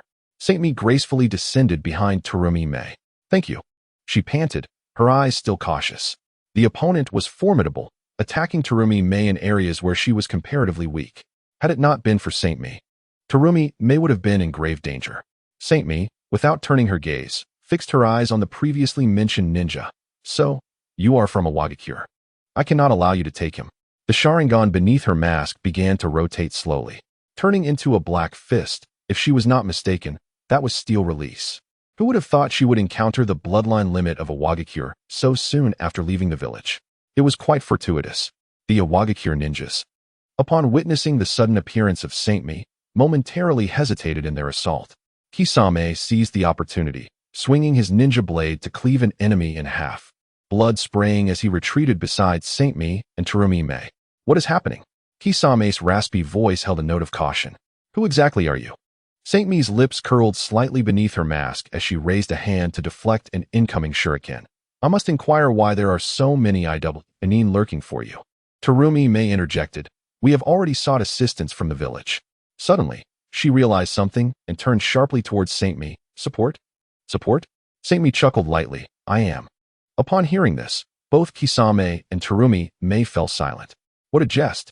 In exasperation, Terumi Mei muttered under her breath. Yet Kisame unexpectedly broke into a grin. This outcome is not bad.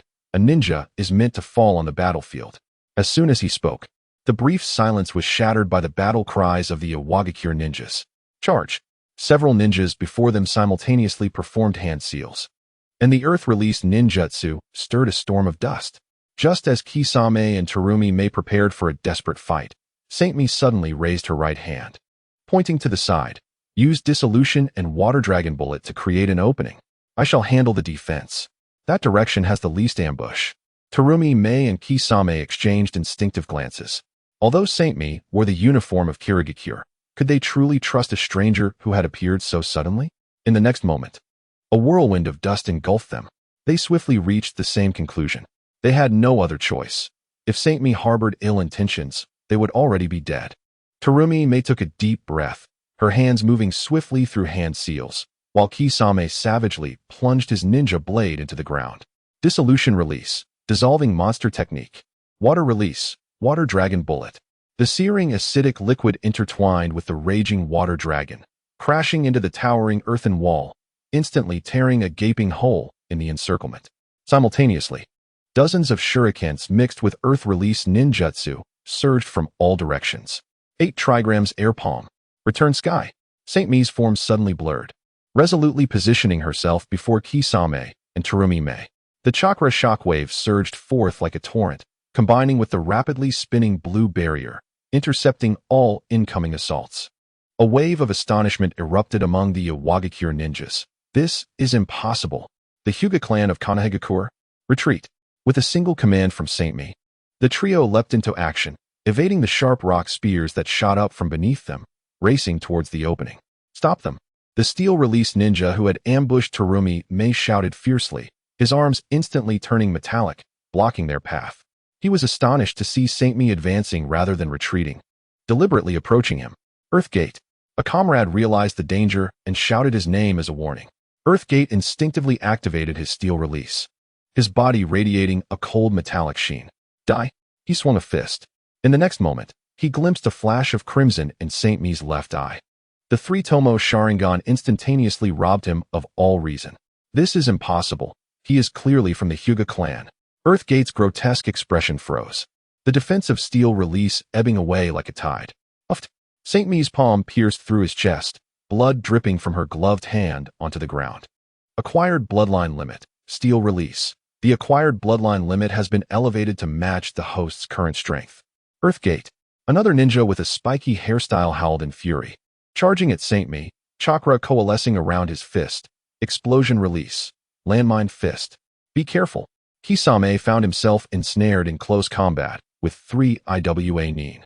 Terumi Mei gasped, wishing to intervene, but it was too late. Saint Mi did not look back, delivering a strike from under her arm. 8 trigrams air palm. Piercing cloud. The chakra shockwave, the size of a fist, sliced through the air, accurately penetrating the heart of the IW ninja behind her. His movements ceased abruptly, disbelief flooding his expression as he looked down at the blood hole in his chest, chakra dissipating ineffectively from his fingertips. IWA ninja, explosion release. Saint Mi turned, her voice beneath the mask laced with mockery. If I recall correctly, your name is Shu, yes? Boom. His head exploded under the force of the chakra. Chapter 21. Breakthrough. Acquired bloodline limit. Explosion release. The acquired bloodline limit has been elevated to match the host's current strength. In the blink of an eye, Saint-Mi had slain 2 foes. She withdrew her hand from Earthgate's chest, turning her face to scan the battlefield with her Sharingan. The remaining IWA ninjas deterred from advancing. Behind Saint-Mi, Terumi Mei knelt, breathing heavily, her repeated use of dissolution nearly depleting her chakra. Though Kisame still clutched his ninja blade, he bore numerous wounds, surrounded by several IWA nin, trapped in a dire situation. Saint-Mi appeared beside Terumi Mei in an instant, grasping her wrist firmly. You. Terumi Mei, caught off guard, was abruptly yanked up and flung towards the periphery. Her body arced through the air, covering a considerable distance before she managed to adjust her stance and land, staggering a few steps to regain her balance. Meanwhile, Saint-Mi, not glancing back, extended her left hand towards an IWA ninja attacking Kisame. 8 trigrams air palm. The IWA ninja did not even have time to scream as his chest caved in, his body hurtling backward like a cannonball, crashing through 3 trees before smashing into the rocky wall. Go! Kisame grinned, wielding his sword to fend off the enemies. And with a swift leap, he propelled himself away without hesitation, effortlessly surpassing Simi as he retreated towards Koyami. The remaining rock ninjas, having lost their resolute leader, instinctively sought to pursue, only to find Simi standing calmly, not seizing the opportunity to flee with them. They keenly sensed the encroaching danger. Simi slowly raised his hands, adopting the initial stance of the 8 trigrams. The air suddenly grew heavy. A faint blue chakra emanated from his body, rising like flames, causing the ground beneath him to crack and debris to float silently in the air. The rock ninjas halted abruptly, with some instinctively casting defensive techniques. Earth release, earth flow wall. Simi thrust his palms forward. 8 trigrams, revolving heaven. Boom. A blinding blue-white beam shot forth in an instant. The chakra roared, transforming into a colossal blue dragon that tore through the earth, advancing with unstoppable force. Trees, rock walls, and the recently summoned earthen barriers were instantly reduced to dust by the shockwave. As Kisame and Koyami turned back, they witnessed the blue dragon engulfing the pursuing rock ninjas. With a thunderous roar, the ground was carved into a deep chasm over 10 meters wide, dust soaring into the sky as rubble rained down.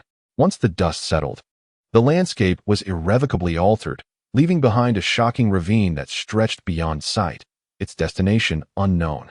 Amidst the cacophony, the formation of the rock ninjas was shattered, their remaining members vanishing without a trace. Silence. The battlefield lay in utter stillness. After a while, the calm surface of the lake rippled slightly as Kisame emerged first, his shark-like visage scanning the surroundings with caution. Once assured of safety, he turned and helped his companion to shore. Koyami, drenched, collapsed onto the ground, her crimson hair clinging to her pale cheeks. We're safe, she sighed, relieved. Thanks to your jutsu, Kisame. Kisame glanced towards the lake. If thanks are due, they should be directed to this individual. The water stirred again as Simi silently approached the shore. Likewise, Simi replied, without your liquid and water techniques covering me, I would not have been able to take down so many enemies simultaneously. Upon hearing this, Koyami and Kisame felt an urge to retaliate. Both bore numerous scars, remnants of today's battle and previous skirmishes. In stark contrast, Simi bore not a single wound. Together, the 3 had faced a dozen foes, successfully breaking free while inflicting heavy losses upon the enemy, something Koyami and Kisame could never have achieved alone. With Simi's arrival, he filled the gaps of their observational and commanding roles, enabling them to concentrate their efforts on the escape.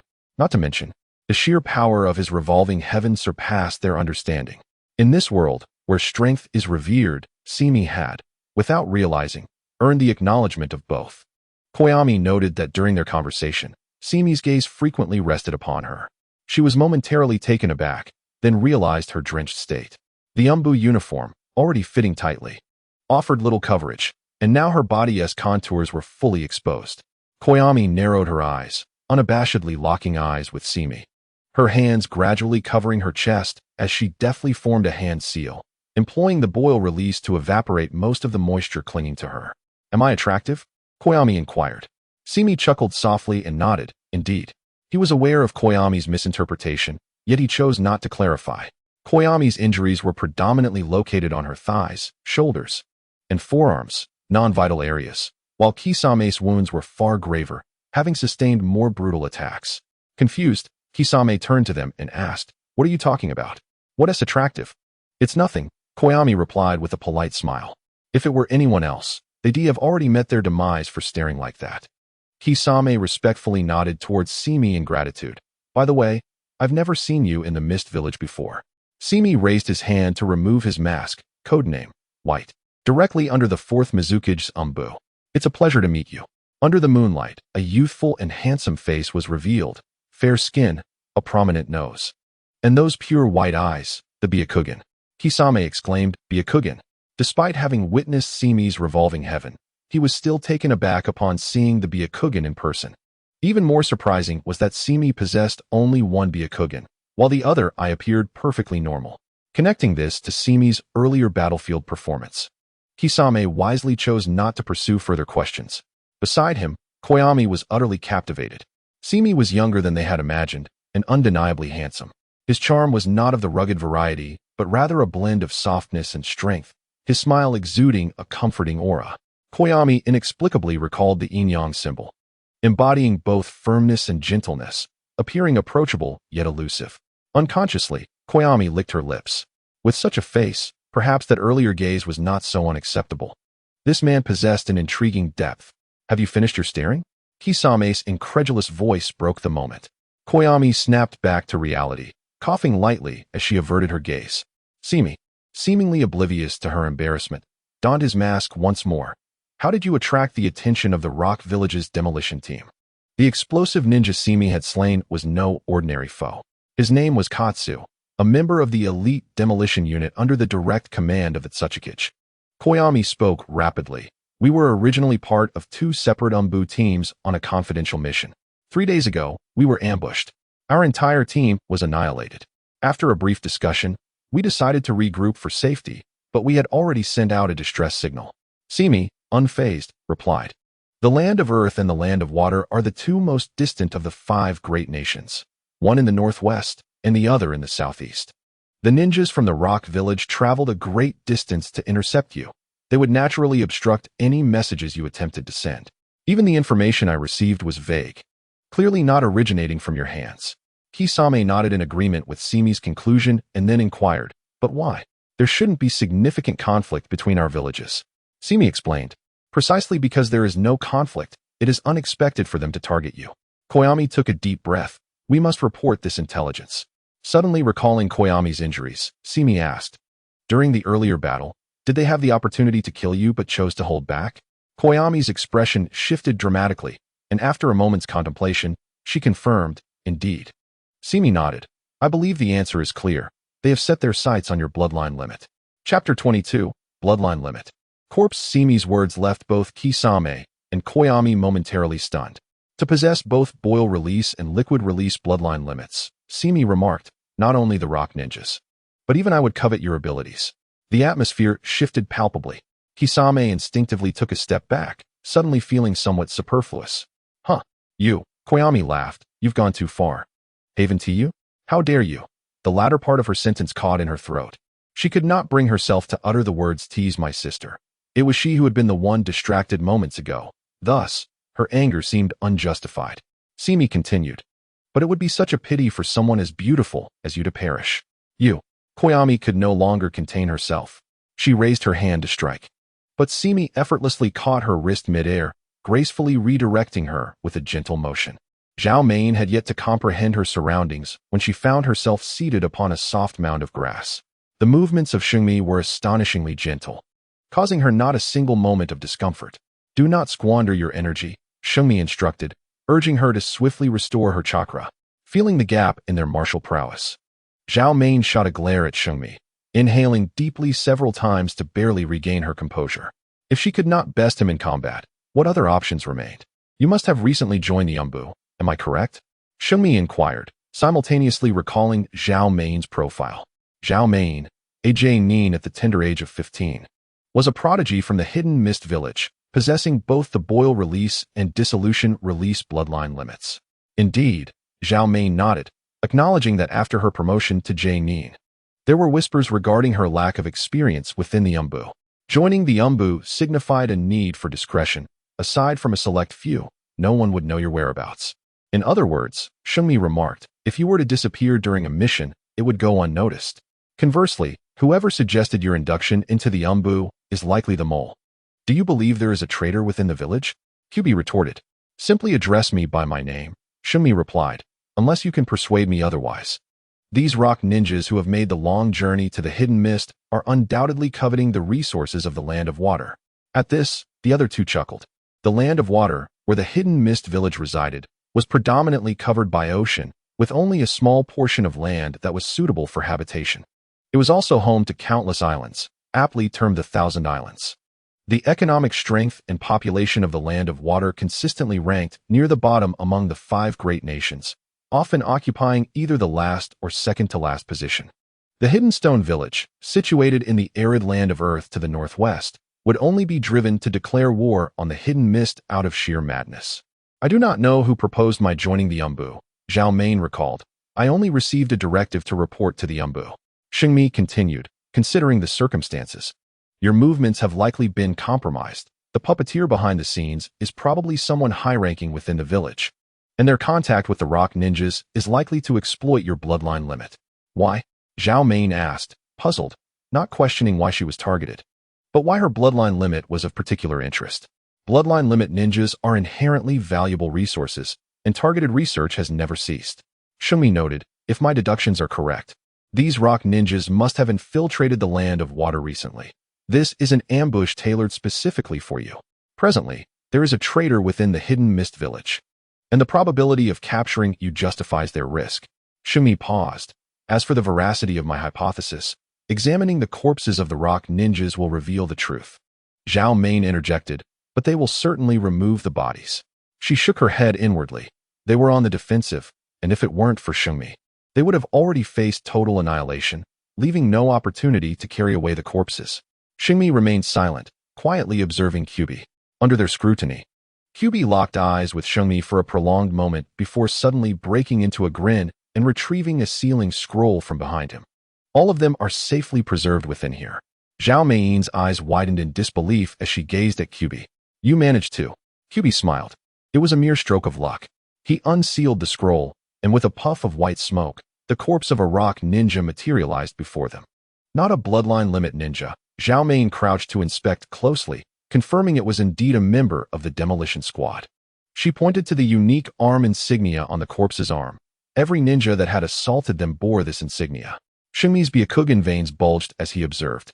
After a moment, he chuckled softly. Interesting. Both Kyubi and Zhao Main turned their attention to Shungmi, awaiting his conclusion. Based on the soil composition clinging to the corpse, Shungmi indicated a small patch on the bottom of the corpse's boot. This is distinct red clay, found only in the northern region of the land of water. The land of Earth has a dry climate, lacking this soil type.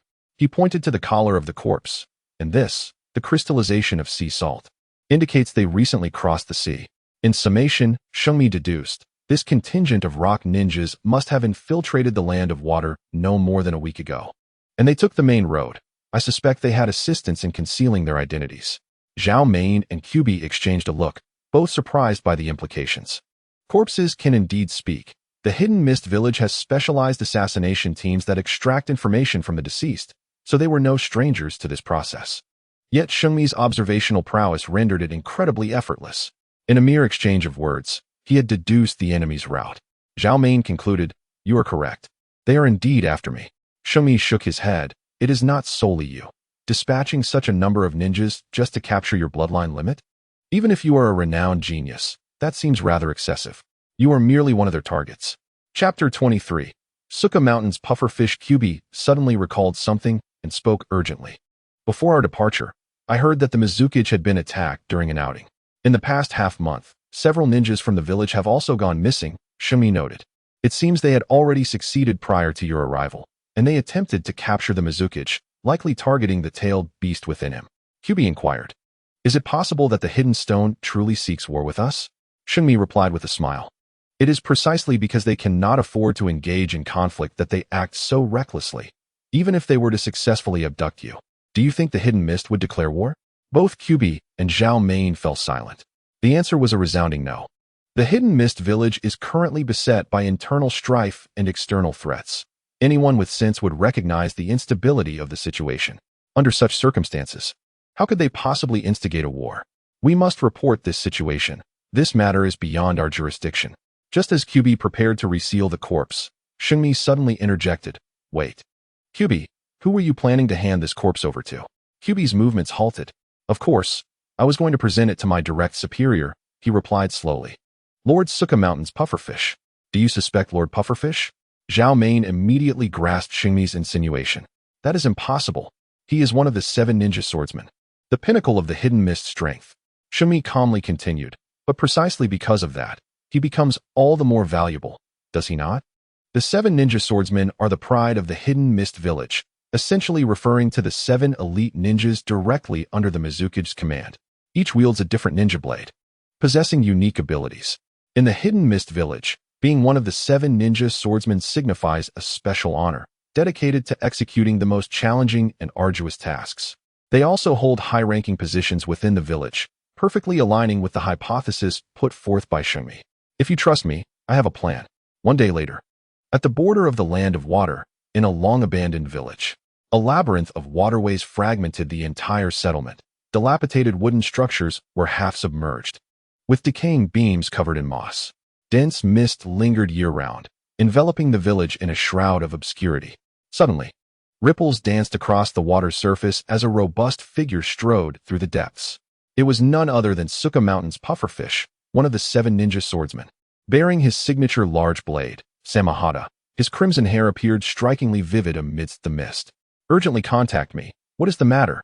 He inquired solemnly into the desolate village. From the encroaching fog ahead, a silhouette gradually emerged. Lord Pufferfish, Kyubi respectfully knelt on one knee upon the water's surface. Ah, Kyubi. Pufferfish's eyes flickered with a hint of something unusual. I truly hope to hear no ill tidings from you. Kyubi lowered his head and replied. I remain ever mindful of your teachings, Lord Pufferfish. No matter what, I shall ensure that intelligence does not fall into enemy hands. Excellent, Pufferfish responded. Now tell me, what has transpired? The report from Kisame was succinct, detailing the encounter with the rock ninja, his voice calm and devoid of any tremor.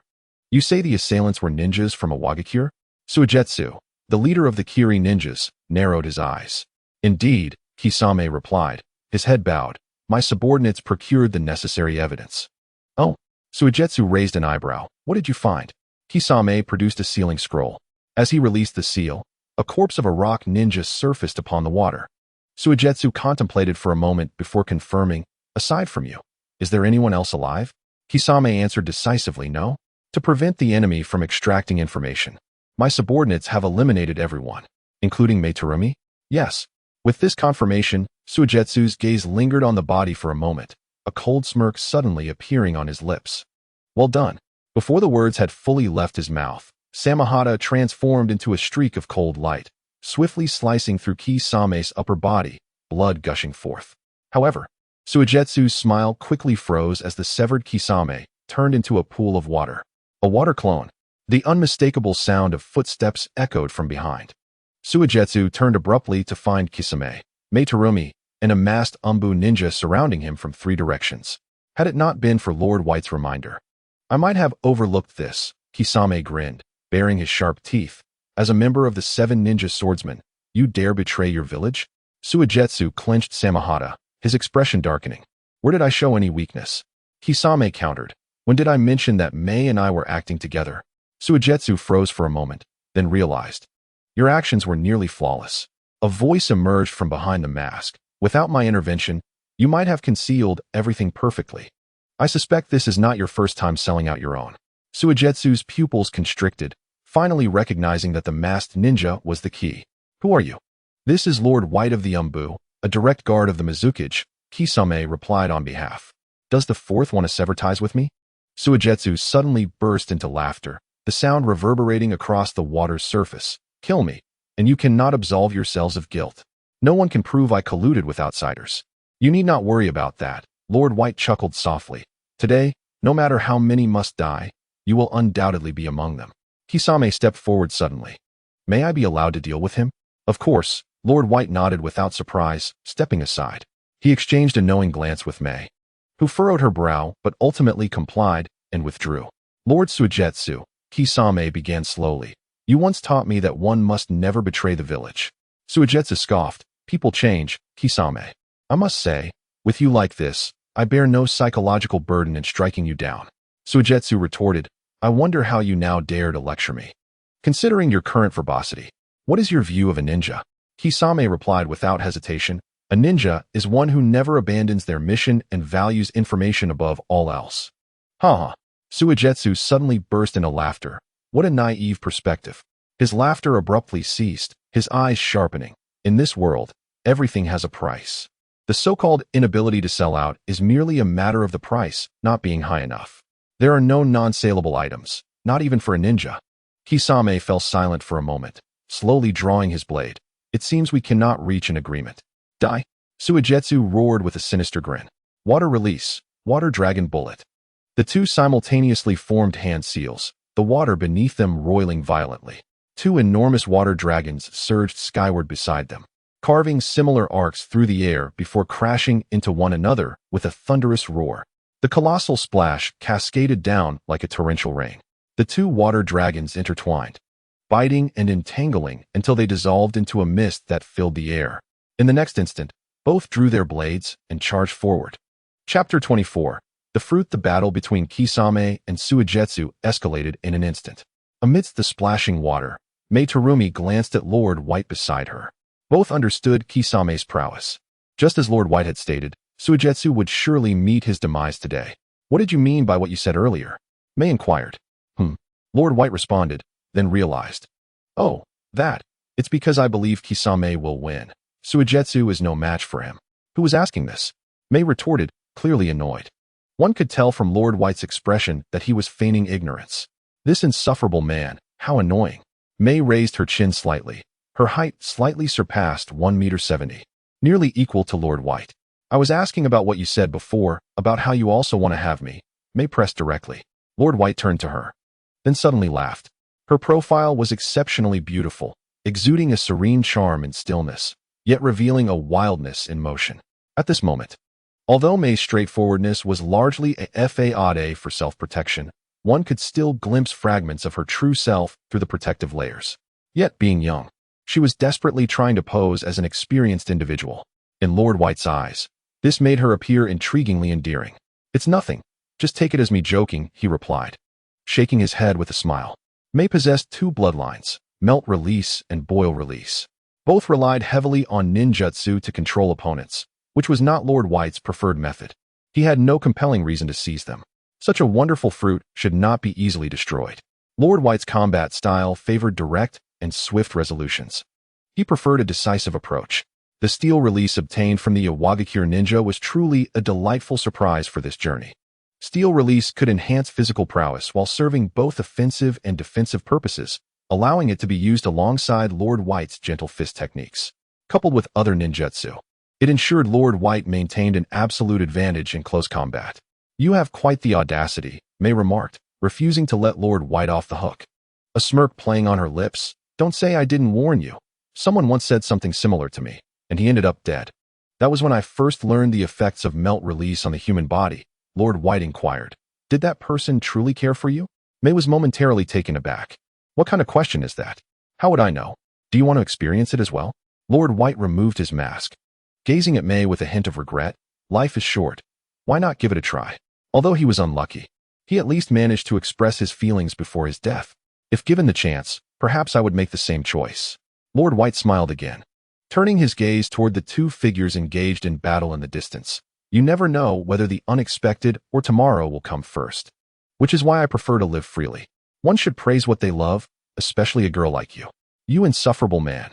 Mei gritted her teeth. The story was undoubtedly fabricated, yet Lord White's response caught her off guard. If not for the inability to overpower him, she would have struck. As she observed Lord White's profile, Mei suddenly froze, asking, Wait, you seem somewhat familiar. Hyuga Seiya. Lord White smiled, introducing himself. By chance, I joined the mist. You're Mei Terumi. Mei's eyes widened. That notorious rogue ninja from Konoha? Ah, just as I thought, Lord White interjected, stepping forward. Mei turned her head and realized the battle had already concluded. On the water's surface, Kisame remained standing, while Suigetsu lay utterly defeated. Saint Mi approached Kisame, the mist ninja, whose abdomen bore a grotesque wound, blood gushing forth. Yet his smile radiated with brightness. "You have not disappointed," Kisame gasped. "We all owe you a life." Struggling to rise, he extended the blade known as Samahata towards Saint Mi, declaring, "This is your trophy." The blade's surface, adorned with barbs, shimmered in deep blue, subtly writhing and emitting faint sounds. Rather than a mere weapon, it resembled a living entity. Saint Mi shook his head, replying, "You should keep it. I have no affinity for blades." Kisame appeared momentarily taken aback, yet the joy in his eyes was unmistakable. Held in Kisame's grasp, Samahata let out a soft gurgle, its barbs gently brushing against Kisame's wrist in agreement. In the office of the fourth Mizukage, Saint Mi stood at the forefront, flanked by Kisame and Terumi Mei. The corpse of the watermelon mountain pufferfish demon shrouded beneath a white cloth, lying quietly at their feet. Saint Mi recounted the entire event in a leisurely manner. The fourth Mizukage, Yagura, sat behind an expansive desk, his gaze sweeping over the trio without offering any comment. After listening to the report, Yagura nodded slightly. "Well done." He gestured, and two other Umbu ninjas stepped forward to remove the corpse of the watermelon mountain pufferfish demon. "You may leave," Yagura stated succinctly, redirecting his attention to the documents on his desk. Kisame and Terumi Mei exchanged glances, both astonished to witness such a significant event treated with such nonchalance. Upon exiting the office, Kisame, unable to contain himself, whispered to Saint Mi, "Thank you. Without you, we might have." Saint Mi waved his hand dismissively. "I am part of the Umbu as well. We shall have many opportunities to meet again." "Why?" Terumi Mei keenly detected the implication in his words. Saint Mi smiled without answering. The strained relationships among the village's higher-ups, particularly between Yagura and the elders, necessitated that Abido, in his quest for stability, would undoubtedly require Saint Mi's strength. Terumi Mei and Kisame were essential resources to be managed. Kisame, with his straightforward nature, did not ponder further and simply said to Saint Mi, "Should you ever need my assistance, do not hesitate to command me." Saint Mi graciously accepted Kisame's offer with a nod. 2 months later, as Saint Mi exited the Mizukage building, Terumi Mei frequently glanced back at him, hesitating to speak. Saint Mi deliberately paused, asking, "What is it?" "Nothing," Terumi Mei replied, turning her head away. With her back to him, a smile unconsciously crept across her face, oblivious to the fact that nothing could hide from the Byakugan's gaze. "By the way, may I ask for a favor?" Saint Mi called out to her. "What kind of favor?" Hearing this, Terumi Mei's eyes sparkled with interest as she quickly turned back, unconsciously raising her voice. "I am seeking books on chakra research," Saint Mi explained, specifically those related to perception and medical ninjutsu. "I wonder if you have any resources to procure them?" "What specific aspects?" Terumi Mei inquired. "Basic information will suffice, preferably concerning the flow of chakra." Terumi Mei couldn't help but chuckle. The illustrious Hyuga clan also seeks guidance on chakra flow techniques. Saint Mi joined in her laughter. "Lack of innate talent compels one to make up for it through diligent study." "Oh please, what does that make us?" Terumi Mei replied cheerfully. "No problem. I shall bring them to you shortly." True to her word, the materials Terumi Mei promised arrived at Saint Mi's residence the very next day. Saint Mi was not surprised. Terumi Mei, possessing 2 bloodline limits, undoubtedly had the resources to fulfill such a request. Bloodline limits are exceedingly rare gifts, passed down through lineage. In reality, Terumi Mei hailed from a prestigious clan within Kirigakure. Thus accommodating Saint Mi's modest request was entirely feasible. As a direct subordinate of the Mizukage, Saint Mi was assigned to reside in a long-abandoned courtyard. Kirigakure's closed-door policy had stunted its economic and overall development, rendering it inferior to other ninja villages. In contrast, Konoha had long since embraced electricity, and absent the war, it would likely have entered a phase of rapid economic growth. Meanwhile, Kirigakure, hampered by political strife and power struggles among the elite, neglected the welfare of its citizens, resulting in desolate, uninhabited houses dotting the village's surroundings. Many still adhered to lifestyles from over a decade ago, and in most areas of the Land of Water, electricity was still a luxury. The lack of governance and ensuing chaos painted a vivid picture of the blood mist. Yet, this very environment suited Saint Mi perfectly. Whatever transpired in Kirigakure seldom reached the outside world, allowing him to remain undisturbed. After expressing his gratitude to Terumi Mei, Saint Mi closed the door firmly, dismissed White Zetsu, and entered a state of seclusion. His first task was to thoroughly review the books he had acquired. 2 months swiftly passed. Upon returning from the border, Saint Mi's life gradually fell into a routine, reading, executing missions, and training. The current turmoil within Kirigakure, exacerbated by the incident involving the Watermelon Mountain Pufferfish Demon, saw various factions clashing in the shadows. All ninjas loyal to the Watermelon Mountain Pufferfish Demon faced repercussions, marked for capture. Instances of open defection among mist ninjas surged, providing Saint Mi with ample opportunities for practical combat. As the Mizuki's direct guard, he undertook a variety of challenging missions, including the pursuit of rogue ninjas. Ironically, given Saint Mi's status, he was initially meant to be the hunted. Now, he found himself in the position of the hunter. Through this process, his reputation within Kirigakure soared. Everyone became aware of a new top-tier powerhouse emerging within the village, the direct guard of the 4th Mizuki, known as White. Any rogue ninja targeted by Saint Mi faced no chance of escape. His standing had begun to eclipse that of a mere child's nighttime cries. During times without missions, Kisame and Terumi would seek out Saint Mi. Over time, the camaraderie between Saint Mi, Kisame, and Terumi deepened. All 3 belonged to the Umbu and were elite shinobi.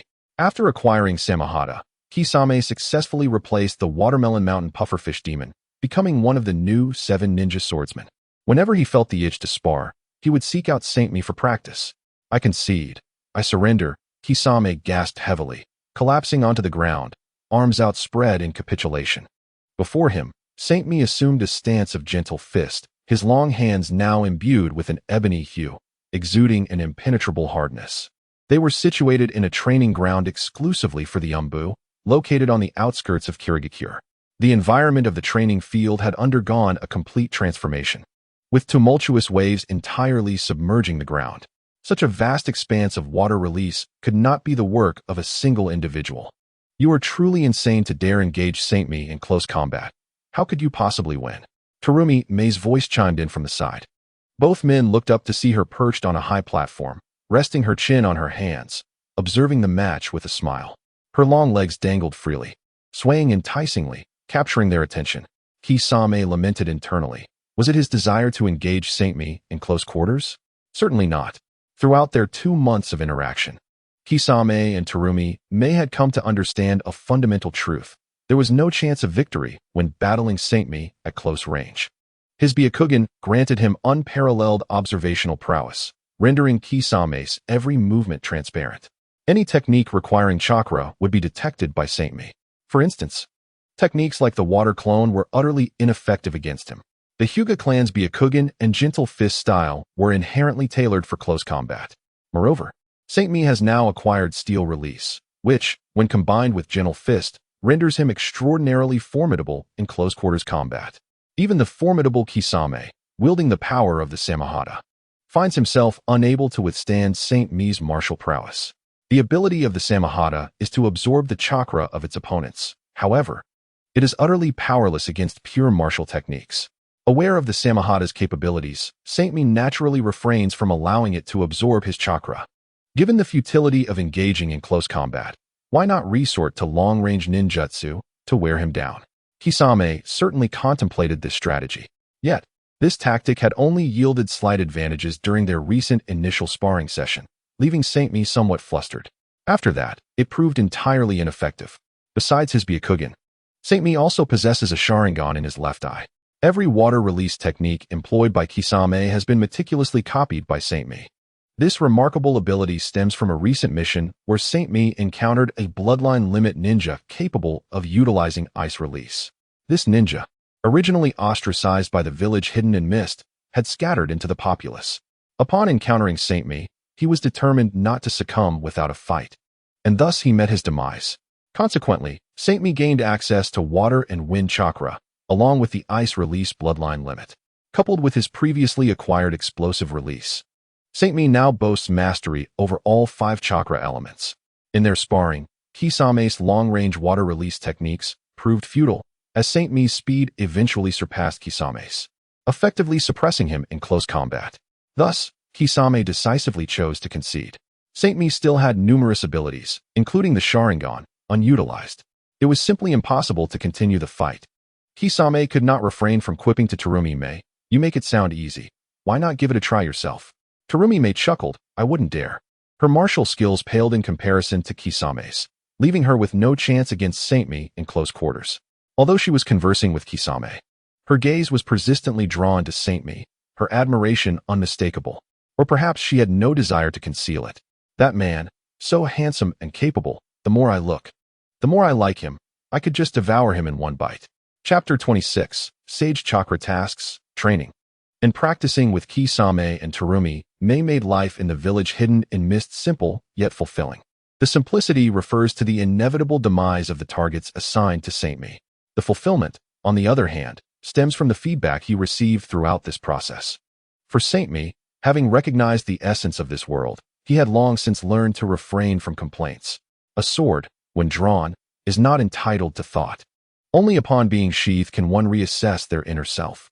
Soon, after a period of time, in Saint-Me's home, he sat cross-legged in the center of a tranquil room, his hands gently resting on his knees. With a soft exhale, the veins around his eyes suddenly bulged, and the world within his vision transformed into a palette of gray and white. Through the lens of his Byakugan, countless delicate chakra streams floated in the air, dancing lightly like willow catkins in spring. His Byakugan had evolved, rendering it far more potent than a standard Byakugan.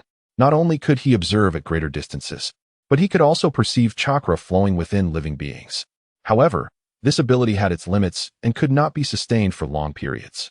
Saint-Me gradually raised his right hand, gathering a pale blue chakra aura in his palm. He gently pushed against the air before him, and the chakra instantly transformed into a streak of light that shot forth. His Byakugan closely tracked the trajectory of the chakra. In his vision, the chakra resembled a lively fish, carving rhythmic arcs through the air. He instinctively reached out to grasp it, only to find his fingers passing straight through the chakra, watching helplessly as it gradually dissipated into the atmosphere. Frowning slightly, Saint-Me adjusted his posture and formed a complex hand seal before his chest. This technique, derived from ancient texts sent by Terumi-me, was originally within the realm of medical ninjutsu, but upon thorough study, it had been transformed into a method for guiding chakra. The members of the Hyuga clan are exceedingly familiar with chakra flow, making this operation a trivial challenge for Saint-Me. Taking a deep breath, he endeavored to draw the surrounding chakra back into his body. He sensed a tremor in the air around him, and within the depths of his consciousness, he reached out, attempting to stir the chakra that permeated the vicinity. Yet, the wayward chakra remained utterly unresponsive. After another attempt, he concentrated the chakra at the points in his hands. This time, the results were slightly better. He distinctly felt strands of chakra being drawn towards him, but just as they were about to touch his skin, they scattered and fled. Is it truly impossible? Saint-Me's Byakugan gradually calmed. He gazed at his slightly trembling hands, deep in thought. It seemed he required a more sophisticated method of chakra control. In recent days, Saint-Me had devoted himself to studying chakra, seeking a way to reintegrate the chakra he had released back into his body. Among the jutsu he was aware of, there existed a bloodline limit technique known as the void release that could achieve this. Additionally, the Rinnegan's abilities could also facilitate chakra absorption. However, these methods typically pertain to absorbing another's chakra rather than one's own. The challenge multiplies when the target of absorption differs. The notion of reclaiming one's released chakra may sound absurd to others. Saint-Me needed to utilize the chakra points within the human body to release chakra. The acts of releasing and absorbing are inherently contradictory. His goal transcended the mere retrieval of chakra. He aspired to ultimately condense sage chakra through this method. Chakra itself is the bodily energy within a ninja, and when combined in equal proportions with condensed spiritual energy, it results in a refined product. Ninjas can imbue it with elemental transformations, executing techniques of the 5 elemental natures, or alter the form of chakra to launch it forth. For instance, the Hyuga clan's 8 trigrams air palm is essentially the condensation of chakra released directly. Beyond spiritual and bodily energies, another form of energy exists in nature, known as natural energy. Natural energy pervades the environment. When Saint-Me's chakra leaves his body and dissipates, it is, in fact, being consumed by the intangible natural energy. By merging bodily energy, spiritual energy, and the natural energy absorbed from the environment in proportion, one can create a higher grade sage chakra. Mastery of Sage Chakra thus unlocks the key to entering Sage Mode. Sage Mode, a capability that Saint Me must undoubtedly master. In the unfolding narrative of the Fourth Great Ninja War, there is no place for ordinary ninjas. Those who shine during the Fourth War either possess sage techniques or the powers of the Sage of Six Paths, transcending ordinary chakra, or are exceptional beings like Hashirama Senju, revered as the god of ninjas. At the very least, one must master the Flying Thunder God technique, a forbidden art of such caliber. Otherwise, in the face of genuine strength, they are no different from mere ants. Saint Me yearns to absorb his own chakra, along with the natural energy. In an attempt to connect with the natural energy, despite the setbacks of his attempts, he remains undeterred. If mastering natural energy were a simple task, it would be disappointing. To learn sage techniques, there are but two paths, either through the 3 legendary sage locations or by self-discovery. The 3 legendary sage locations within the ninja world are the Mayaboku Mountain of the Frog Clan, the Ryuchi Cave of the Great Serpent, and the Shikatsu Forest, home to the Slug Sage. The contact information for the 3 sacred locations is held by the 3 legendary ninjas of Konoha, Jiraiya, Orochimaru, and Tsunade. None of these individuals are suitable candidates, thus Simi is left with no choice but to conduct independent research. The drawbacks of this method are glaringly evident. It is exceedingly perilous. A moment's carelessness could result in an imbalance of chakra within his body, leading to a dire transformation into stone. Only an exceedingly rare few, blessed with exceptional talent, can maintain the equilibrium necessary to cultivate the sage mode. Presently, Simi finds himself in a particularly unique predicament. He comprehends the principles behind the gathering of sage chakra and is aware of the transformations that occur upon engaging with sage techniques. What he lacks is merely the means to transcend the boundaries of chakra accumulation, thereby enabling himself to successfully connect with natural energy. The pathway before him appears clear and unobstructed. However, between him and sage mode lies a fragile door, seemingly easy to push open yet immensely burdensome. Without the key, he cannot unlock this door. Without unlocking this door, he cannot attain sage mode. Chapter 27, Sage Mode. After the failure of the chakra guidance technique, Simi resolves to implement a secondary plan. He aims to reverse the bloodline limit in order to discover a method to observe the flow of chakra from the outside world. This is a unique endeavor that only Simi can undertake. The inspiration stems from his own system. Any bloodline limit he reverses will convert into tangible chakra and reintegrate into Simi's body, including the chakra that was previously released. If he can witness the process of chakra reclamation through this method, he will be able to remember that sensation and attempt to absorb the natural energy from his surroundings. Naturally, it would be even more advantageous if he could seamlessly draw in the natural energy. Coincidentally, among the bloodline limits that Simi possesses, there exists one capable of external release, the explosion release. During his battle with the Rock Ninja, Simi absorbed 2 bloodline limits, steel release and explosion release. The steel release suits Simi well, as it enhances physical strength and martial arts, while also serving defensive purposes. Conversely, the explosion release holds little utility for Simi at this stage. The explosion release he possesses is not the explosive clay utilized by Deidara, but rather a conventional form mastered within the Hidden Stone Village. The most quintessential technique is the explosion release, landmine fist, which causes objects struck by his fist to explode. Simi does not lack close combat techniques, rendering the explosion release somewhat superfluous.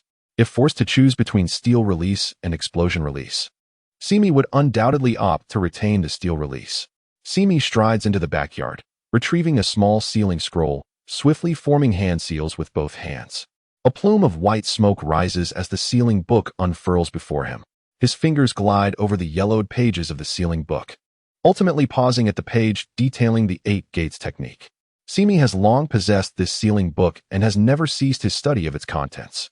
Within the sealing book lies a plethora of intricate and forbidden techniques compiled since the founding of Konoha. The reasons for documenting these forbidden techniques in the sealing book typically fall into 3 categories. First, they are exceedingly difficult. Second, mere attempts at cultivation could inflict harm or even prove fatal. And third, they violate moral principles. The 8 gates technique, which Simi seeks to utilize, is one such forbidden technique. The 8 gates technique is designed to channel chakra within the body, concentrating it in 8 specific chakra points, thereby unlocking potential and maximizing physical capabilities to transcend human limits through martial arts. Possessing the Byakugan and excelling in martial arts.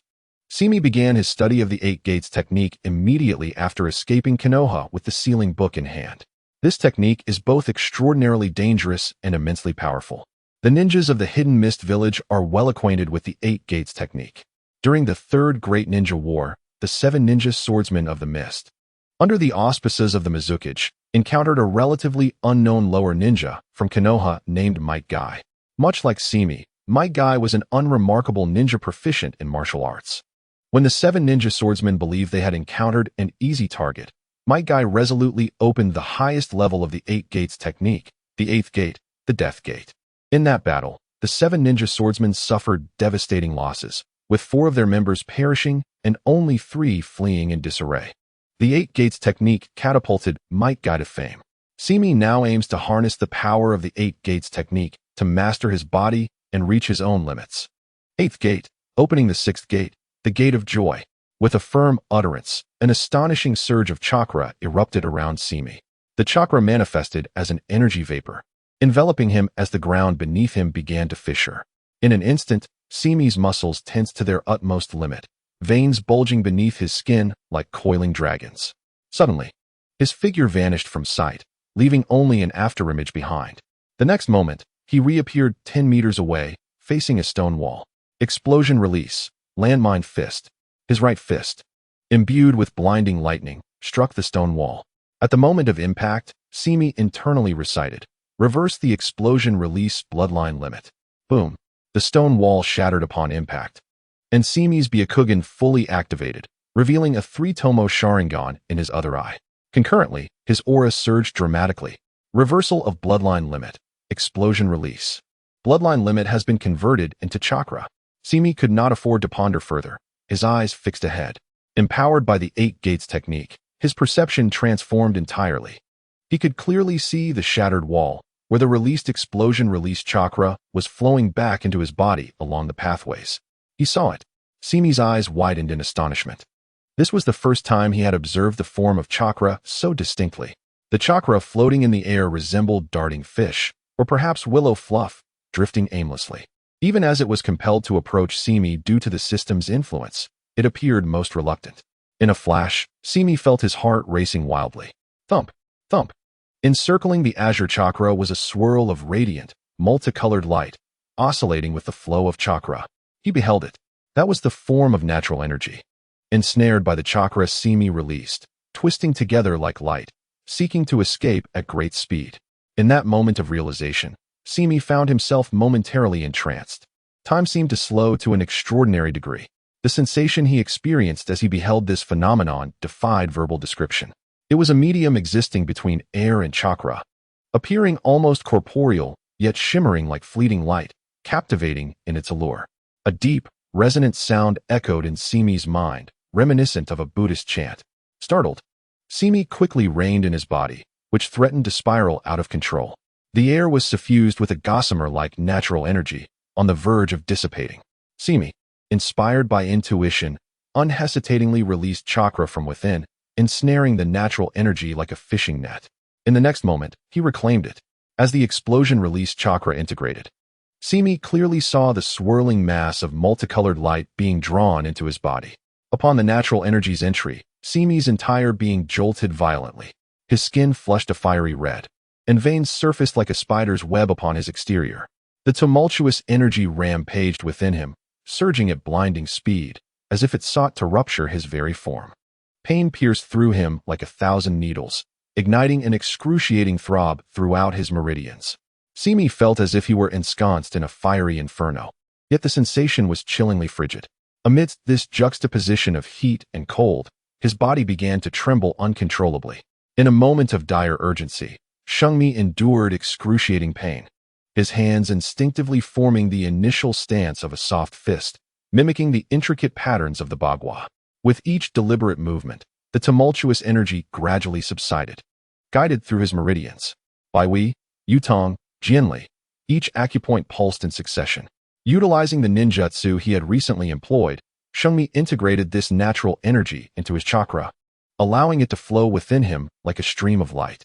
With every cycle he completed, the agony within him intensified, the discomfort throughout his body becoming increasingly unbearable. Yet, amid this turmoil, he sensed that he was gradually mastering this formidable power. His physique solidified during this process, muscles crackling with energy. With no alternative, Shungmi gritted his teeth and persevered through the relentless pain. It was unclear how much time had passed when he finally opened his eyes slowly. At that moment, he was drenched in sweat, his garments tattered and reduced to mere strips, wisps of white smoke rising from his body. Every inch of his muscles trembled violently, a profound soreness threatening to unravel him. This was the aftermath of employing the 8 gates.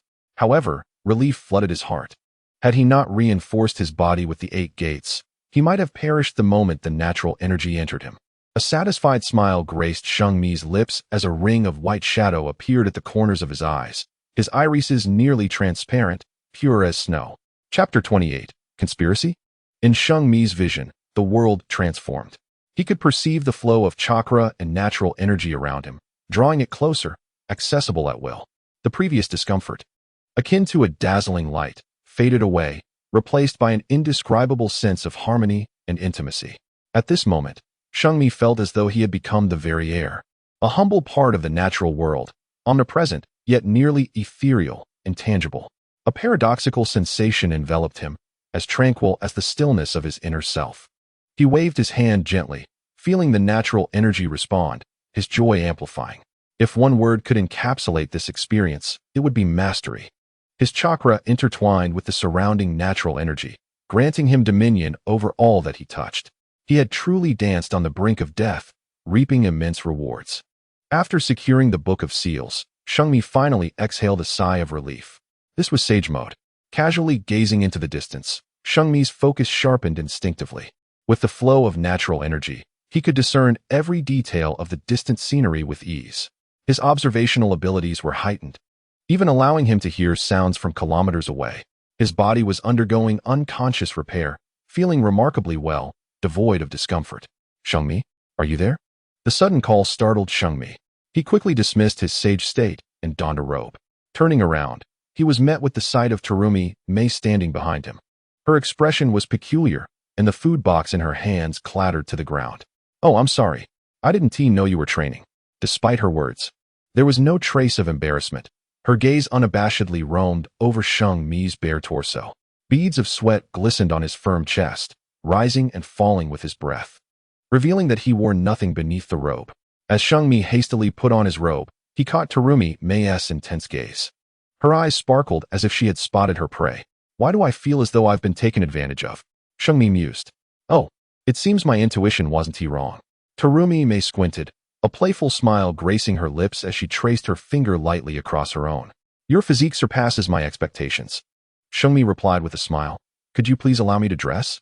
Terumi Mei remained unmoving. You can dress, I'm not stopping you. But how can I when you're looking at me like that? After a moment of contemplation, Shungmi chose silence.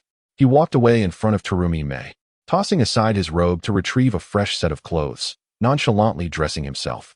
Terumi Mei gasped, taken aback by Shungmi's boldness, and quickly turned away. Too shy to look. Shungmi chuckled to himself, amused by her duality. She was shy yet eager to steal a glance. Once dressed, he vanished in an instant, reappearing behind Terumi Mei. Smack! Terumi Mei felt a gentle pressure on her shoulder, causing her to hold her breath as her heart raced wildly. Shungmi's voice whispered in her ear, sending a delightful shiver down her spine. I'll take care of a small matter first. Wait for me. With that, Shungmi vanished from sight. Terumi Mei, feeling a wave of weakness, took a moment to regain her composure, turning to find the room empty. A sense of profound loss washing over her. Why did he leave? What did he mean by waiting for him? Is he asking me to wait? What does he want? A multitude of questions swirled in her mind, overwhelming her thoughts. After much hesitation, she resolved to patiently await Shungmi's return. Outskirts of Wuyin village. The body of white Zetsu seeped into the earth like melted wax, traversing underground with fervor. Rarely did fear manifest on his pallid face. Just moments ago, he had witnessed the overwhelming aura erupting from Shungmi, compelling him to flee without a second thought. This information must reach Obito. White Zetsu pondered, struggling to comprehend the nature of Shungmi's abilities. All he knew was that he was terrified. The pressure emanating from Shungmi invoked an instinctual tremor within him, surpassing even the feelings instilled by the very Uchiha Madara who created him. I must relay this intelligence. White Zetsu quickened his pace, his body gliding through the soil with the grace of a fish. Suddenly, he froze, an unexplainable chill coursing up his spine, causing him to instinctively surface and glance back. In midair, Shungmi had appeared, his figure soaring closer. The white shadow encircled his eyes, distinctly visible. As White Zetsu lifted his gaze, Shungmi effortlessly unleashed a palm strike. Bagua empty palm. The ground beneath White Zetsu fractured suddenly, an invisible pressure descending like a mountain. He opened his mouth in terror, but no sound emerged. In the final moment before consciousness slipped away, he beheld Shungmi's cold, indifferent eyes and the shattered earth before him. Darkness swiftly engulfed everything. Days later, Elder's residence. Lord Yuan sure, upon investigation, it has come to our attention that Terumi may has been in close contact with Bai, frequently seen together without any pretense, suggesting a potential conspiracy. Upon receiving the report, Yuan sure struggled to suppress an urge to berate his subordinate for their foolishness. Conspiracy? What nonsense. Do you ninjas lack reason? With their combined strength, do they truly need to conspire? Even if they did, what of it? Unless Yagura falls, who would dare to act against them? Yuan sure gestured for the messenger to withdraw, and his trusted aide, Qing, seized the moment to inquire, Lord Yuan sure, should we? Qing's face still bore the eye patch, yet it was now empty. Yuan sure nodded. You go and formally extend an invitation for him to attend my birthday banquet in 3 days. At this, Qing's expression shifted. Yuan sure continued without turning back. I know you feel aggrieved. Please endure a little longer. This situation will not persist much longer. Qing lowered his head in frustration. I understand. All of this is for the village. Yuan sure replied. As long as you possess such resolve, you may go. Yes. Chapter 29, Yuan sure that night. Yuan sure's residence was ablaze with light, the courtyard adorned with exquisite banquet arrangements. As the most powerful elder of the Hidden Mist village, Master Yuan's birthday banquet attracted nearly all the prominent figures of the village. Heads of various clans, high-ranking officials, and even messengers from the daimyo of the Land of Water arrived bearing precious gifts. Maidservants flitted about, pouring fine sake for the guests, and the entire estate was abuzz with merriment. After several rounds of drinking, Master Yuan, citing his inability to hold his liquor, departed early from the festivities. He made his way alone to the back of the residence, where he knelt before a low table in a tatami room, supported by a maidservant who served him 2 cups of tea before quietly exiting. After a brief wait, as the paper door was gently pulled open, Master Yuan slowly opened his eyes. My apologies for not preparing a gift in advance, but I fear that even if I offered a present, you may not be able to enjoy it, came the voice of Saint Me, who stood in the moonlight, dressed in simple attire, a faint smile gracing his lips. Just as Master Yuan raised a hand to gesture for him to sit, he observed that Saint Me had already taken a seat across from him, without any pretense. It is already sufficient that Lord Bai has graced us with his presence, Master Yuan replied, discreetly retracting his outstretched arm. Is that so? Your reassurance brings me comfort, Saint Me remarked. Master Yuan lifted his teacup, his seemingly murky eyes studying Saint Me through the steam. Is Lord Bai accustomed to life in the Hidden Mist? The climate here is rather more humid than in other places. Thank you for your concern, Saint Me replied. The moist air is beneficial for the skin, and I quite enjoy it. Master Yuan's wrinkled fingers traced the rim of his cup as he spoke slowly. Prior to this, I had never heard the 4th Hokage mention your name, Lord Bai. I am quite curious. Saint Me chuckled lightly. Is it truly necessary to engage in such pleasantries? You already know who I am. You hesitate to speak because you fear I might take something from you again. Rest assured, I am not so cruel. And you possess no second Byakugan. The atmosphere in the room instantly chilled. Master Yuan's eyes twitched slightly as he lowered his teacup, exchanging a silent smile with Saint Me. From the outset, Saint Me adopted an aggressive stance, his words laced with disrespect, seemingly intent on provoking Master Yuan. Although Master Yuan could have seized upon this opportunity to retaliate, he refrained, indicating that he desired something more. I see that Lord Saint Me is unaccustomed to this mode of interaction. I apologize for my abruptness. In my old age, it has become difficult to grasp the thoughts of the younger generation, he said softly. Saint Me nodded. So, speak plainly, and do not beat around the bush. Master Yuan replied, I was born and raised in the Hidden Mist, and it is only natural for this old man to serve the village. However, your loyalty to the hidden mist intrigues me, Lord Saint-Me. I invited you here merely to ascertain the nature of it. Loyalty? Saint-Me toyed with the teacup before him, casually responding, that term is not quite accurate. Like this tea, if it is too hot, it burns the tongue. And if too cold, it loses its flavor. I simply have nowhere else to go. Oh, so, you imply that you could have chosen another ninja village? Master Yuan inquired further. Why did you specifically choose the hidden mist? Is there a particular reason? Saint-Me replied curtly, none. Master Yuan pressed on. I have heard that the incident with the Watermelon Mountain and the pufferfish demon is related to you, Lord Saint-Me. As an outsider with no ties, how is it that you have access to the village's core intelligence? This certainly invites speculation. Let us be straightforward. I do not wish to engage in convoluted discussions, Saint-Me stated. Master Yuan chuckled, gesturing for him to drink tea. There is no need to rush, Lord Saint-Me. The night is long, and since your arrival in the hidden mist, we have yet to truly understand one another. Saint-Me sighed softly. In the next moment, a white shadow appeared at the corners of his eyes, and his aura surged, causing the air in the room to feel as if it had solidified. Master Yuan, closest to him, felt his pupils constrict, and his frail fingers trembled involuntarily, yet he resisted the urge to flee. Saint-Me intended to kill him, and he had no opportunity to escape. Given this, there was no need to consider fleeing. 17, Saint-Me said, glancing outside before continuing in a low voice. There are 17 ninjas lying in wait outside, concealed through summoning techniques to obscure the Byakugan's sight, with even more in the distant woods. This was Saint-Me's Sage Mode, a technique he had independently developed, merging his chakra with the natural energy around him, allowing him to sense the slightest movements within several kilometers. Turning to face Master Yuan, his white eyes locked onto him. I can tell you quite directly that I could easily eliminate everyone here, including you. But can you guess why I choose to sit here drinking tea with you? Sometimes, I find you people exceedingly foolish. What could be a simple matter becomes unnecessarily complex, leading you to entrap yourselves. I shall say it once more. It is best if you speak plainly. Master Yuan's throat tightened, beads of sweat forming on his forehead. Since the fourth Hokage took office, Saint-Me had suddenly shifted the conversation. The daimyo of the Land of Water must be quite displeased, yes? What conditions did he promise you? The position of Hokage? Or the entire Hidden Mist village? Is your aim the fifth Hokage? His voice trembled with anxiety. Saint-Me suddenly burst into laughter. You, like the daimyo, fail to grasp the essence of the situation. Impudent. Master Yuan feigned anger, slamming his withered hand onto the table. You are not in a position to reprimand me. You may insult me, but you shall not disrespect the daimyo. Saint-Me regarded Master Yuan with surprise, then smiled. Do you truly wish for me to kill you? I must admit, I respect your resolve. Many wish for me to leave the hidden mist, but none possess your level of determination. Master Yuan's countenance darkened like a stormy sea. What do you mean by that? Ignoring him, Saint-Me continued. Those individuals are not seeking death, are they? The moment I take action against you, that news will spread like wildfire across the 5 great nations.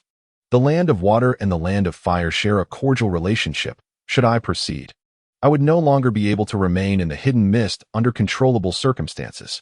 Furthermore, the Hokage would be forced to respond, at which point the daimyo could legitimately contact Konoha, using my identity as leverage to compel their involvement. Your calculations are astute. The price you pay is merely your life. If things unfold as such, whether I am ultimately forced to side with you against the Hokage or compelled to depart from the hidden mist, it would still be a gain for you. For the first time that night, Master Yuan lost his composure, his gaze towards Saint-Me filled with astonishment. In just a few words, Saint-Me had fully dissected his intentions. How do you know this? Master Yuan's voice trembled. Just some hearsay, Saint-Me continued. It is said that the daimyo has long been dissatisfied with the Hokage but has remained powerless to act. How peculiar. One would think that with the daimyo's power, he could do as he pleases. Enough. Master Yuan interrupted sharply, glaring at Saint-Me. Saint-Me, unaffected by his ire, continued as if in soliloquy. So, with the daimyo's support, you have secretly courted those families expelled by the Hokage, providing them with resources and exhausting the Umbu. Oh, and the pufferfish demon from Watermelon Mountain.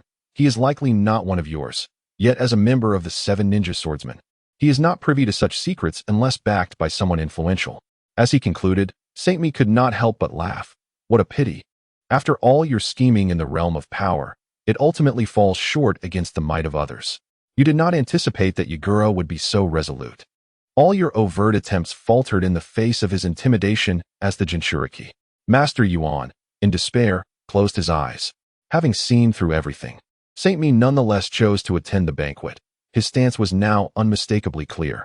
Saint Mi rose slowly, a smile gracing his lips as he looked down upon Master Yuan. What manner of world is this? I cannot believe you are oblivious. In the face of absolute power, your tricks are of no consequence. What you value holds no worth for me. Whether it exists or not is inconsequential. To persuade me to join your quest for power, you must first earn my respect. Having spoken, he turned and walked toward the door. Master Yuan lifted his gaze, silently following Saint Mi with his eyes, watching his retreating figure. Just as Saint Mi was about to depart, he paused, turning back to say, I have no desire to involve myself in your games. I know you fear not death. Thus I do not intend to kill you. However, should you continue to annoy me, the mist you cherish will forever be shrouded in blood, I assure you. Master Yuan remained frozen until Saint Mi's silhouette vanished entirely down the corridor. Slowly, he lowered his gaze to the two teacups before him, rendered speechless. Only then did he realize that his back was drenched in cold sweat. Chapter 30. 2 years later time, relentless in its passage, had swiftly carried them 2 years forward. On this night, within a village of the Water Nation, flames engulfed the landscape. Earlier, this village had flourished, renowned as the territory of the illustrious Kekkei clan. Yet now, scarcely 1/10 remained. The fierce blaze consumed wooden structures, thick smoke obscuring half the sky. Bodies lay strewn across the streets, ninja of the Kekkei clan and innocent villagers alike. In the distance, the clashing of weapons echoed, mingled with the cries of the dying. On a nearby hill, Saint Mi and his companions stood in quiet observation. Illuminated by the firelight, his dove mask revealed a tranquil expression as he remarked, Have we still not arrived in time? Standing behind him, Kogami asked. Unable to suppress her curiosity, why would they do this? Saint Mi turned his head slightly to glance at her. What you truly wish to ask is why the Mizukage would issue such orders, correct? Kogami shot him an indignant glare. He was certainly privy to the underlying truths, yet chose to remain silent. The Kekkei clan has brought about their own downfall, instigating rebellion. Saint Mi redirected his gaze, stating blandly, regardless of whether they were coerced, our public identities remain as the dark side. Look at the battlefield below. As ninjas, we must execute our missions without question. Take Kisame, for instance. He harbors no objections. Kisame, after a moment of silence, raised his hand awkwardly. Actually, he hesitated. I too find Lord Mizukage's recent behavior rather peculiar. Upon hearing this, Saint Mi turned to him with a smile. If even you can discern it, how could the Mizukage and the elders possibly remain unaware? He patted Kisame on the shoulder. For now, we need not overthink. We shall simply carry out our orders. As it had been 2 years prior during his conversation with Master Yuan at the latter's estate, the chaos within the hidden mist village had not diminished but rather deepened over time. The roots of disorder had never emerged overnight. The turmoil in the hidden mist village stemmed from the incessant power struggles among the elite. The ninja village served as the primary military force for the nation, typically sustained by various resources in exchange for training ninjas. In times of war, ninjas were dispatched to the battlefield. During peace, they undertook various missions to earn rewards and stimulate economic circulation. However, when conflicts arose between the nation's leader, the daimyo, and the leader of the ninja village, the Mizukage, this system faltered. Consequently, both sides remained locked in a stalemate, vying for power through myriad means. The village before them, now reduced to a wasteland, stood as a microcosm of this struggle. Saint Mi nodded to his companions. Zabuza, present. A ninja responded, kneeling on one knee. Saint Mi's voice was gentle. Go forth. Yes. Zabuza sprang into action, swiftly vanishing into the blazing village, leading a small elite team of fewer than 10. Saint Mi was at the helm of a newly established assassination unit formed under the orders of Yagura 2 years prior. This unit comprised the strongest individuals from various clans within the hidden mist village, each selected personally by Saint Mi, including Kogami and Kisame. Under his leadership, they directly answered to Mizukage Yagura. Over the past 2 years, Saint Mi had established himself as the absolute authority within the hidden mist village. To the majority of its inhabitants, he was regarded as the spokesperson for Mizukage Yagura. Whether within or outside the village, wherever action was required, his presence was assured. The atmosphere of bloodshed within the Hidden Mist village had only thickened under the command of Saint Mi's assassination unit. In light of the growing dissent against the Mizukichi, Yagura could only rely on Saint Mi's strength to maintain his rule. Just days prior, the Kagaya clan had refused to comply with Mizukichi Yagura's order to relocate the majority of their clan members to the center of the Hidden Mist village, opting instead to incite rebellion. The Kagaya clan, a bloodline limit family within the Hidden Mist village, possessed the Shikatsumiyaku, a bloodline limit that, while granting them great renown, also brought calamity. Foremost among their tribulations was the hereditary disease that plagued their clan, rapidly aging those infected. Additionally, their bloodline harbored a gene for battle frenzy. In moments of extreme rage, Kagaya clan members could unleash combat prowess far exceeding their current capabilities, often losing their rationality and making impulsive decisions. Thus, when such a battle-oriented clan was manipulated through political means by the elite of the Hidden Mist village, their eventual downfall was all but inevitable. The orders received by Saint Mi and his companions were direct commands from Mizukichi Yagura to exterminate the rebellious Kagaya clan from the Water Nation entirely. Saint Mi surveyed his surroundings, ensuring that their movements were unobserved, and could not help but chuckle inwardly. Over the past 2 years, he and Obito had maintained a delicate understanding. Though they had met but a few times, any pertinent information was promptly relayed to him through White Zetsu. As for the White Zetsu that had drawn too close and faced obliteration by Saint Mi, Obito completely disregarded their existence. Let us proceed with the plan. With that, Saint Mi took the lead, leaping ahead as Kisame, Kogami, and the others dispersed. Chapter 31. Kagaya Kimaru within the village. A female ninja wielding twin blades stood atop a burning rooftop, her chestnut red hair dancing in the heat. Leave none alive. The cold command echoed as she called out. Dance of the Shikatsumiyaku. A figure darted past her from behind, wielding a long bone blade, charging toward her. The female ninja did not turn. She merely smirked, bringing her blades together. A brilliant flash of lightning erupted, instantly piercing the Kagaya clan ninja who had attempted to ambush her. Ack! The Kagaya ninja fell. Fury etched upon his features as he cast a defiant glance at his opponent before succumbing to death. Rin Yuyuri. The female ninja, named Rin Yuyuri, scoffed before driving her blade through the skull of the fallen ninja. Below, the streets were strewn with the corpses of Kagaya clan members. As they drew their bone blades, they were often met with overwhelming assaults from several Hidden Mist ninjas. The sound of shattering bone blades was drowned out by the cries of the dying. Similar scenes unfolded throughout the village. A mother lay cradling her child in a pool of blood, the body of a young ninja, pierced by his comrades' remains. As flames consumed the last refuge. Why must you eradicate us all? An elderly elder shouted, leaning heavily on his cane. Rin Yuyuri leapt down, her lightning blade piercing his chest. Because you are traitors. Suddenly, she sensed a presence and swiftly retreated. A glint of cold steel sliced through the air, striking the very spot where she had stood moments before. Upon recognizing the newcomer, a smile crept across Rin Yuyuri's lips. Ah, is that you, Zabuza? Originally, this operation was led by you. Zabuza's cold voice echoed. Lynching Yuli disdainfully tossed her hair. Attacking someone like me, a member of the 7 ninja swordsmen. Do you wish to betray the village? Zabuza replied, my mission is clear, to stop you here. Prepare to die, Lynching Yuli. With that, the possibility of reconciliation vanished. Lynching Yuli let out a sinister laugh, brandishing her twin blades, and rushed toward Zabuza without further words. Zabuza was prepared, water style, Hidden Mist technique. A thick fog enveloped the area instantly, and their figures intertwined within the mist, the clash of blades and lightning illuminating the darkness. Meanwhile, at the entrance of a cave on the other side of the village, Simi stood silently. The person has arrived, Terumi May whispered. Kisame slammed a Kagaya ninja onto the ground. The ninja looked up, eyes wide with terror at the sight of Simi's mask. It can't be. Has the Mizukichi sent you too? Simi chuckled softly. Don't misunderstand. It was not my hand that brought your end. I merely require your assistance. He gestured to Kisame, who immediately lifted the ninja, and the three entered the depths of the cave together. Deeper inside, a heavy iron door sealed their path, adorned with sealing symbols.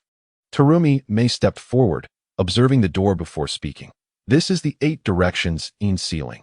It requires a specific method to unlock, which includes the blood of the Kagaya clan. Simi turned, decisively cutting the throat of the Kagaya ninja, his blood splattering onto the ceiling symbols. Acquired bloodline limit. Shikatsumiyaku. Bloodline limit has been enhanced to the same level according to one's chakra. As Simi felt the surge of newfound power within him, a smile crept onto his face. He placed one hand on the ceiling symbol while forming seals with the other. Release. In the next moment, the ceiling symbol emitted a blinding red light, and the inscriptions vanished. To the eyes of others, this scene was astonishing, yet Terumi Mei and Kisame remained unfazed. Kisame smiled at Terumi Mei, saying, "No matter how many times I witnessed this, I am genuinely in awe. That is why I wish to follow him." Terumi Mei was unsurprised. Over the past 2 years, her gaze had been firmly fixed on the figure before her, with no one else in her sight. Regardless of what others thought, she had been the first to make her decision. Simi gently removed the ceiling symbol and continued forward with Terumi Mei and Kisame. The iron door slowly creaked open, revealing a rugged interior. It was a cell, containing only one occupant. At the center, a frail figure was bound by heavy iron chains. In front of them stood iron bars, a heavy precaution that revealed the meticulousness of those who imprisoned him. It was a child of only a few years, emaciated, with hair and skin as pale as the moon, his skin nearly translucent, revealing the blue veins beneath. Kagaya Kimimaro awoke to the sound of the door opening. Lifting his pale face, his calm eyes gazing at the newcomers. "Are we here for him?" Terumi Mei asked in surprise. Simi approached with a smile. "Do not underestimate him. He is regarded as the ultimate weapon by the Kagaya clan. His name is Kagaya Kimimaro." Kisame furrowed his brow, saying, "I believe I have heard that name before." Simi nodded, suggesting, 2 months ago, a 6-man Umbu squad mysteriously vanished. When they were found, all had been slain in an instant by sharp weapons. Terumi Mei and Kisame were even more astonished. "Is it really him?" "Yes." The sound of chains shifting echoed as Kimimaro, having overheard their conversation, asked, "Is it time to fight again?" His youthful voice resonated within the cave, hinting at an unsettling calmness. "We are here to rescue you," Simi replied. "Rescue me?" Kimimaro's vacant gaze flickered with confusion. Simi continued, "Are you asking why we wish to save you or who we are?" Kimimaro responded, "I do not comprehend the meaning of rescue. My purpose is to fight." Simi, intrigued, inquired, "Has it always been this way since you can remember?" Kimimaro nodded. Simi shook his head, stepping in front of Kimimaro, effortlessly snapping the heavy chains with his steel release. "Well, now you are free." "Free," Kimimaro repeated the unfamiliar term, asking, "What about the others?" "They are all dead," Simi stated calmly. "Your clan attempted a rebellion, but failed." Upon hearing this, Kimimaro's expression remained unchanged as he countered, "Where will you take me? Who will we fight?" Simi answered, "You are now free. The choice is entirely yours." Kimimaro contemplated for a long moment before finally articulating, "What does freedom mean?" Simi patiently explained, "Freedom means that as long as you are strong enough, you can do whatever you wish. No one can force you to do anything. At least, that is how it is in this world." Kimimaro instinctively took a step back, shaking his head in confusion. "But the elders told me not to think this way. I am merely a tool, and tools should not have their own thoughts." Simi replied, "The elder who told you that is dead, proving him wrong." Kimimaro was taken aback by Simi's response, his little mind momentarily stunned. Simi crouched down, meeting Kimimaro's gaze. "I am stronger than the elders. You should listen to me, not them." Kimimaro fell into deep thought, and after a while, he looked up and said, "It seems so. Those who did not believe in me are all gone." "What is your name?" "Hyuga Simi," he replied. "You need not tell me your name. I already know it." Kimimaro savored the name, as if trying to absorb it. Simi stood, extending his hand. "I wish to invite you to join me. You are free to decline, and you may leave at any time." Kimimaro remained motionless. "Do you have any questions?" Simi asked. Kimimaro pondered and said, "I understand what freedom is now, but I do not comprehend why you need me. I am cursed." Simi queried, "What do you mean?" Kimimaro explained, "My bloodline. Everyone says I possess the bloodline of a demon." Simi pointed to his hand, gesturing for Kimimaro to observe. In the next moment, from the center of Simi's palm, bones protruded from the skin, gathering together to form a small bone flower. Kimimaro gasped in shock, exclaiming, "You possess the Shikatsumiyaku too?" Simi continued, "This is not a curse. It is a gift. Your ability is bestowed upon you by the heavens." Kimimaro gazed at Simi's outstretched hand, hesitating for a moment before slowly raising his frail hand and gently placing it in Simi's palm. Chapter 32. the nether release. Lynching Yuli, the village of the Kagaya clan, had been consumed by war, fierce flames licking the remnants of the roofs. The air thick with the scent of scorched earth and blood. Amidst the ruins, the sparks of jutsu clashing intertwined with the clang of swords. Zabuza panted heavily, gripping his kunai, sweat mingling with blood trickling down his cheek. His opponent stood amidst the rubble, dual blades crackling with lightning, a confident and mocking smirk upon their lips. You hold on quite well. If only you were a bit more pleasing to the eye, I might just savor the moment, Lynching Yuli taunted. Water style, water dragon bullet. Zabuza's response was straightforward. A roaring water dragon surged from the ground, charging toward Lynching Yuli. With a cold snort, Lynching Yuli crossed her blades and countered, lightning style. Exploding thunder. Lightning erupted from her blade, instantly cleaving through the water dragon, sparks flying and water splattering. The ground cracking from the shockwave. With gritted teeth, Zabuza charged forward, his kunai slashing out, only to be effortlessly blocked by Lynching Yuli. Her movements were as swift as lightning. Amidst the clash of dual blades, a long crimson gash was carved into Zabuza's chest, causing him to stagger backward until he precariously leaned against a wall to maintain his upright stance. You are still far from enough, Rinayumi spoke with disdain. Die, Zabuza. The lightning coalesced into a brilliant energy sphere, crackling with a menacing buzz as it surged toward Zabuza. At that critical moment, several figures descended upon Zabuza like the wind. Void absorption. An invisible force erupted from the leader's palm, instantly dismantling Rin Ayumi's lightning, as if it had been devoured, restoring tranquility to the surroundings as if nothing had transpired. What? Rin Ayumi gasped, retreating several steps to a safe distance, her gaze wary as she regarded the newcomers. Saimai cast a glance at the panting Zabuza. You've done well. At this moment, Zabuza, without his signature sword, had managed to hold off one of the 7 ninja swordsmen for such an extended period, proving his tenacity. He was a man who refused to acknowledge his own frailty until death. With great effort, Zabuza knelt on one knee, respectfully bowing his head. I am honored to serve. From behind, Kisame observed the scene with a flicker of confusion, turning to ask Saimai in a hushed tone, is Lord Saimai truly that formidable? Kisame grinned, revealing his shark-like teeth. Just watch, kid. Not everyone is worthy of my allegiance. Rinayumi gripped her twin blades, her eyes fixated on Saimai. A glimmer of shock crossing her features. Is that your bloodline limit, the one known as White from the Umbu? Saimai smirked slightly. It seems I am quite renowned. Rinayumi's expression turned serious, a habitual smile creeping onto her face. It is said that the Umbu captain, White, can wield multiple bloodline limits and possesses both the Sharingan and Byakugan. Who in the land of water does not know your name? She paused, her smile carrying a hint of provocation. But, Lord White, what do you intend to do today? Saimai replied casually. Since you know me, would you consider joining my squad? Rinayumi was taken aback. What do you mean? You want me to join you? She then burst into laughter, laced with sarcasm. You jest, Lord White. I am one of the 7 ninja swordsmen, directly under the Mizukichi. Are you attempting to rebel openly? Saimai was not surprised, shaking his head lightly. If that's the case, then so be it. If you change your mind, you may find me anytime. He was well aware Rinayumi would not yield. Her fiery spirit would not allow her to comply even under duress. Saimai turned to survey the area. The Kagaya village lay in ruins. Flames consuming the last remnants of shelter, thick smoke obscuring the moonlight. He waved his hand, signaling his companions to prepare for departure. Wait. Rinayumi's voice suddenly rang out, carrying a chill. Her gaze fell upon Kimimaro. I can pretend the earlier battle never occurred, but that boy must remain.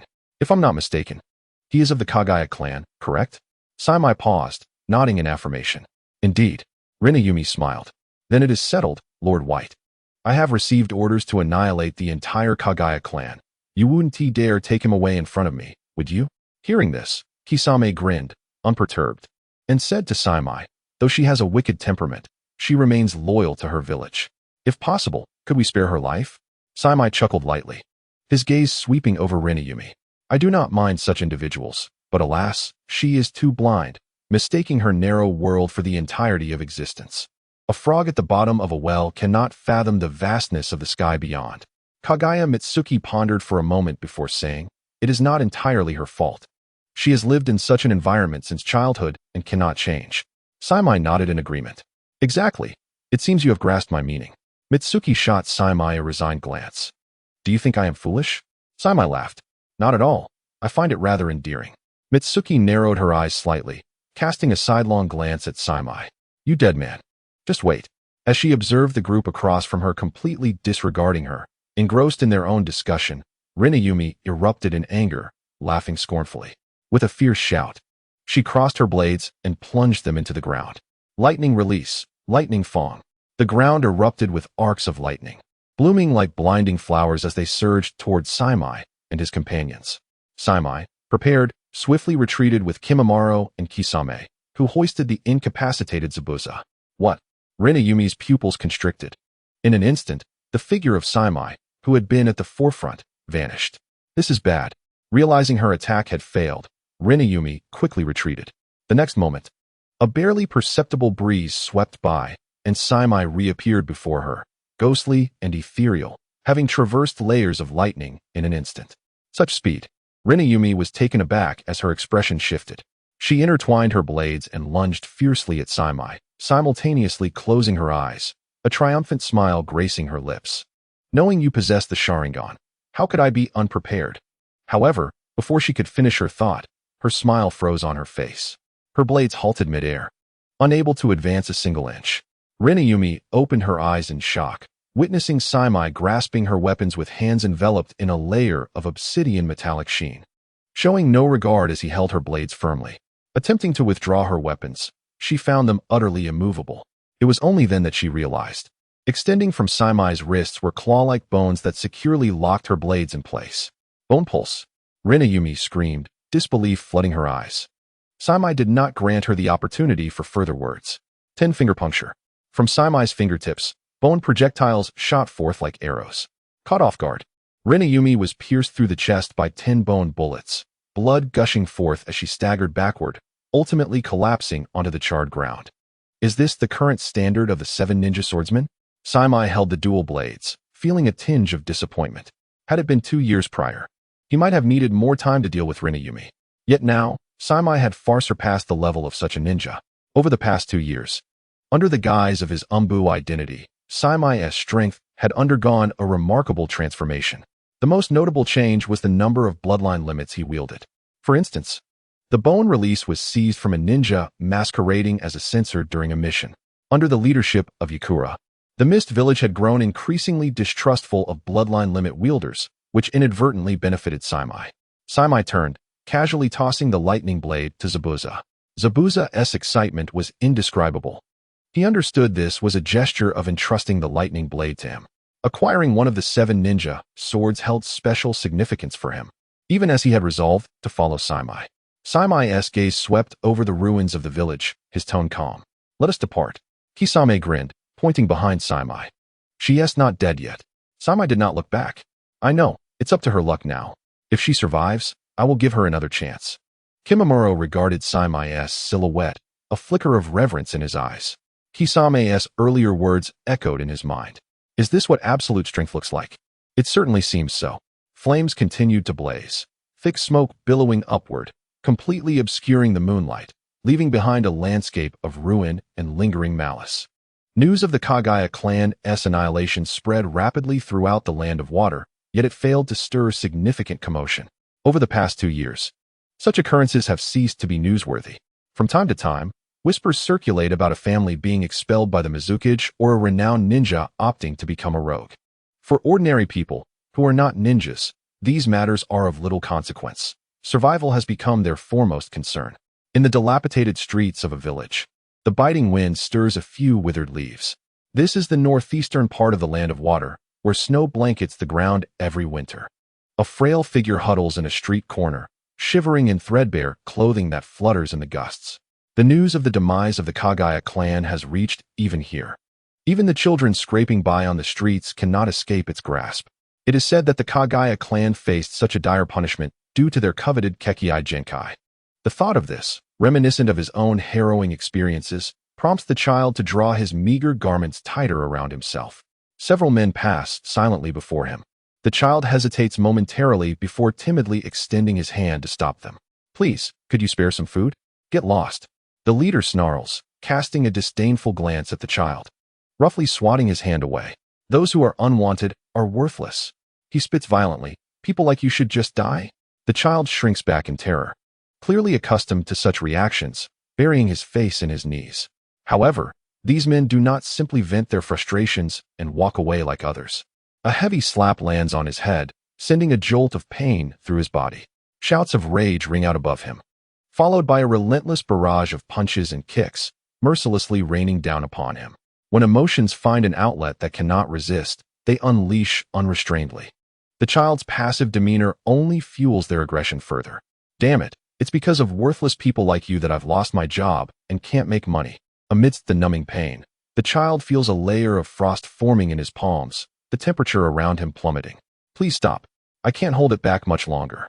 The assailants remain oblivious, continuing to vent their pent-up frustrations. Just as the child reaches his breaking point, suddenly, the onslaught ceases. With a thud, several muffled sounds are heard, and the child trembles as he lifts his head, discovering that the men have collapsed, unconscious. In the distance, two figures approach, one large and one small. The one in front is immaculate, with smooth black hair tied back simply, unforgettable at a mere glance. Most strikingly, one of his eyes is pure and innocent, while the other resembles that of an ordinary person. So white, the child thinks, unable to avert his gaze from the man's eyes. Just like snow. Beside him is a child of similar age, pale of complexion, with an expression of indifference in his eyes. As the two draw near, the man halts and inquires, "What is your name?" The child shyly shakes his head, unable to meet the stranger's gaze. "Do you have no name?" The man gently probes. "Or are you simply afraid to say?" The child continues to shake his head, his expression growing increasingly forlorn. The man ponders for a moment, gesturing to the boy beside him. "This fellow here knows a bit more than you. At least he understands what he should live for. What about you?" The child still remains silent and shakes his head. The man sighs in resignation, crouching down to meet the child's gaze. "All right, although you know nothing. I am certain you are the one I am searching for. Would you like a name?" Upon hearing this, the child's eyes suddenly brighten, akin to stars igniting in the darkness. "A name? Yes, I truly need a new name." The child nods vigorously, a mix of confusion and fear giving way to a glimmer of hope. Then from now on, the man smiles softly. "You shall be called Haku, just like me." "Haku." The child whispers softly. "That is a lovely name, quite fitting." The man stands and takes a few steps away, beckoning to Haku. "Would you like to come with me?" Haku is left utterly stunned, frozen like a wooden figure, unresponsive. Very well. The man does not press further, leaving behind a wistful smile as he turns to depart. Haku sits there, staring dazedly at the retreating figure. The other boy glances at him but remains silent, unhesitatingly following the man's footsteps. Time passes, and suddenly Haku stumbles to his feet, brushing off the dust from his clothes, and clumsily chases after the two disappearing figures. In the cold wind, his frail body desperately pursues the receding shadows. Snow falls upon his shoulders, pure and eternal. Chapter 34. When the wind rises in the hidden mist village, the man gently pushes the bewildered Haku and the other boy, Kimimaro, towards Mei Terumi. "I will be away for a while," he states. "Please take care of them for now." Mei furrows her brow, her focus entirely on him, a flicker of concern flashing in her eyes before it is quickly masked. "When will you return?" she asks.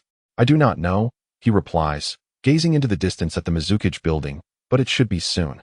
If I do not leave, some rats will not dare to show themselves." Kisame leans against a nearby tree, inquiring, "When you return, will we be taking action?" The man nods, "Perhaps. For now, I entrust you with them." Mei lowers her gaze, acknowledging with a soft "oh," but saying nothing further. "What is it with you bringing back another one every time you step out?" she muses, shaking her head in exasperation. "Do I look like a daycare to you?" With her expression, he understands her thoughts and reaches out to ruffle her hair, playfully tugging at it.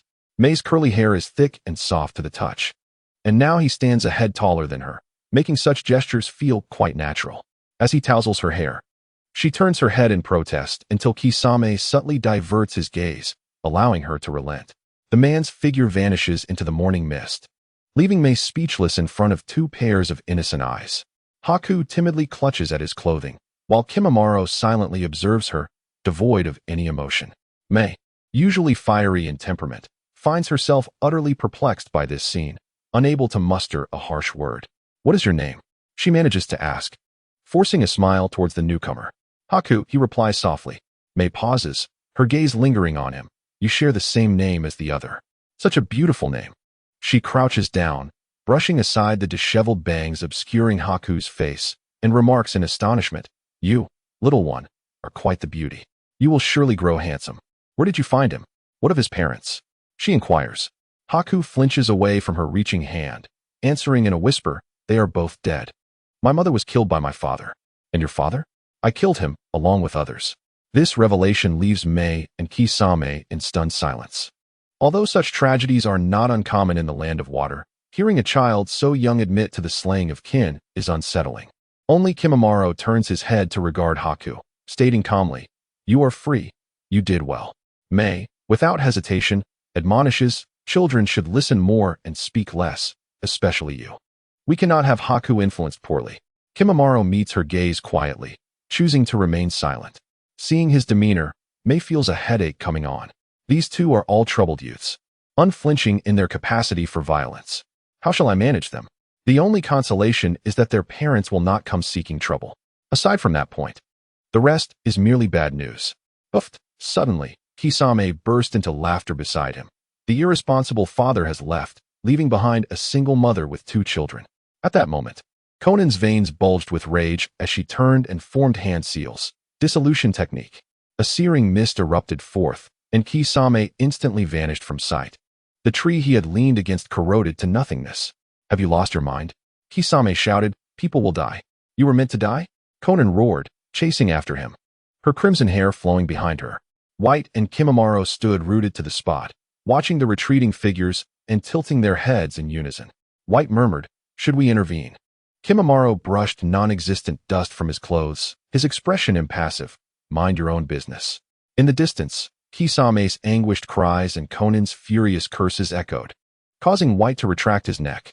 He noticed a barely perceptible smile on Kimimaro's face. These individuals are indeed peculiar. In the dim underground base, Akatsuki's red bean stood before the laboratory door, clutching a stack of heavy manuscripts. Taking a deep breath, she gently knocked on the imposing metal door. Come in, came Orochimaru's raspy voice from within. Red Bean pushed the door open, instinctively straightening her posture and holding the documents to her chest.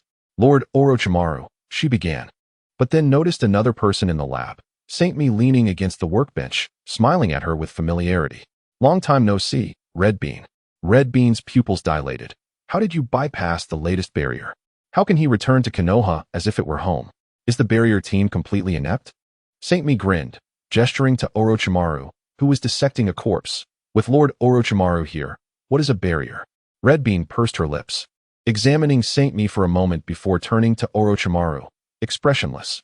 I have brought the materials, Lord Orochimaru. She slammed the manuscripts onto the workbench, producing a loud thud. Without lifting his head, Orochimaru's scalpel glided over the corpse.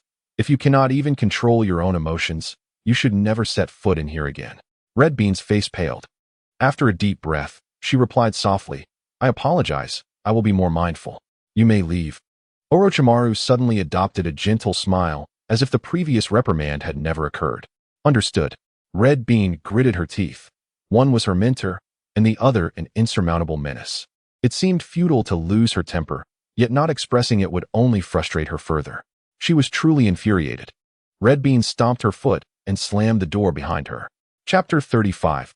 Curse Seal. As Red Bean stiffly turned to leave, the sound of metal clashing as she closed the door echoed sharply. Saint Me gazed at the closed laboratory door and softly inquired, How did it go? A failure. Orochimaru replied, setting down his scalpel. This individual's physique is far too frail to withstand the effects of reincarnation. Saint Me chuckled. Yet you are already able to perform this technique. Truly impressive, Lord Orochimaru. No need for flattery. As far as I know, you have no plans for reincarnation, do you?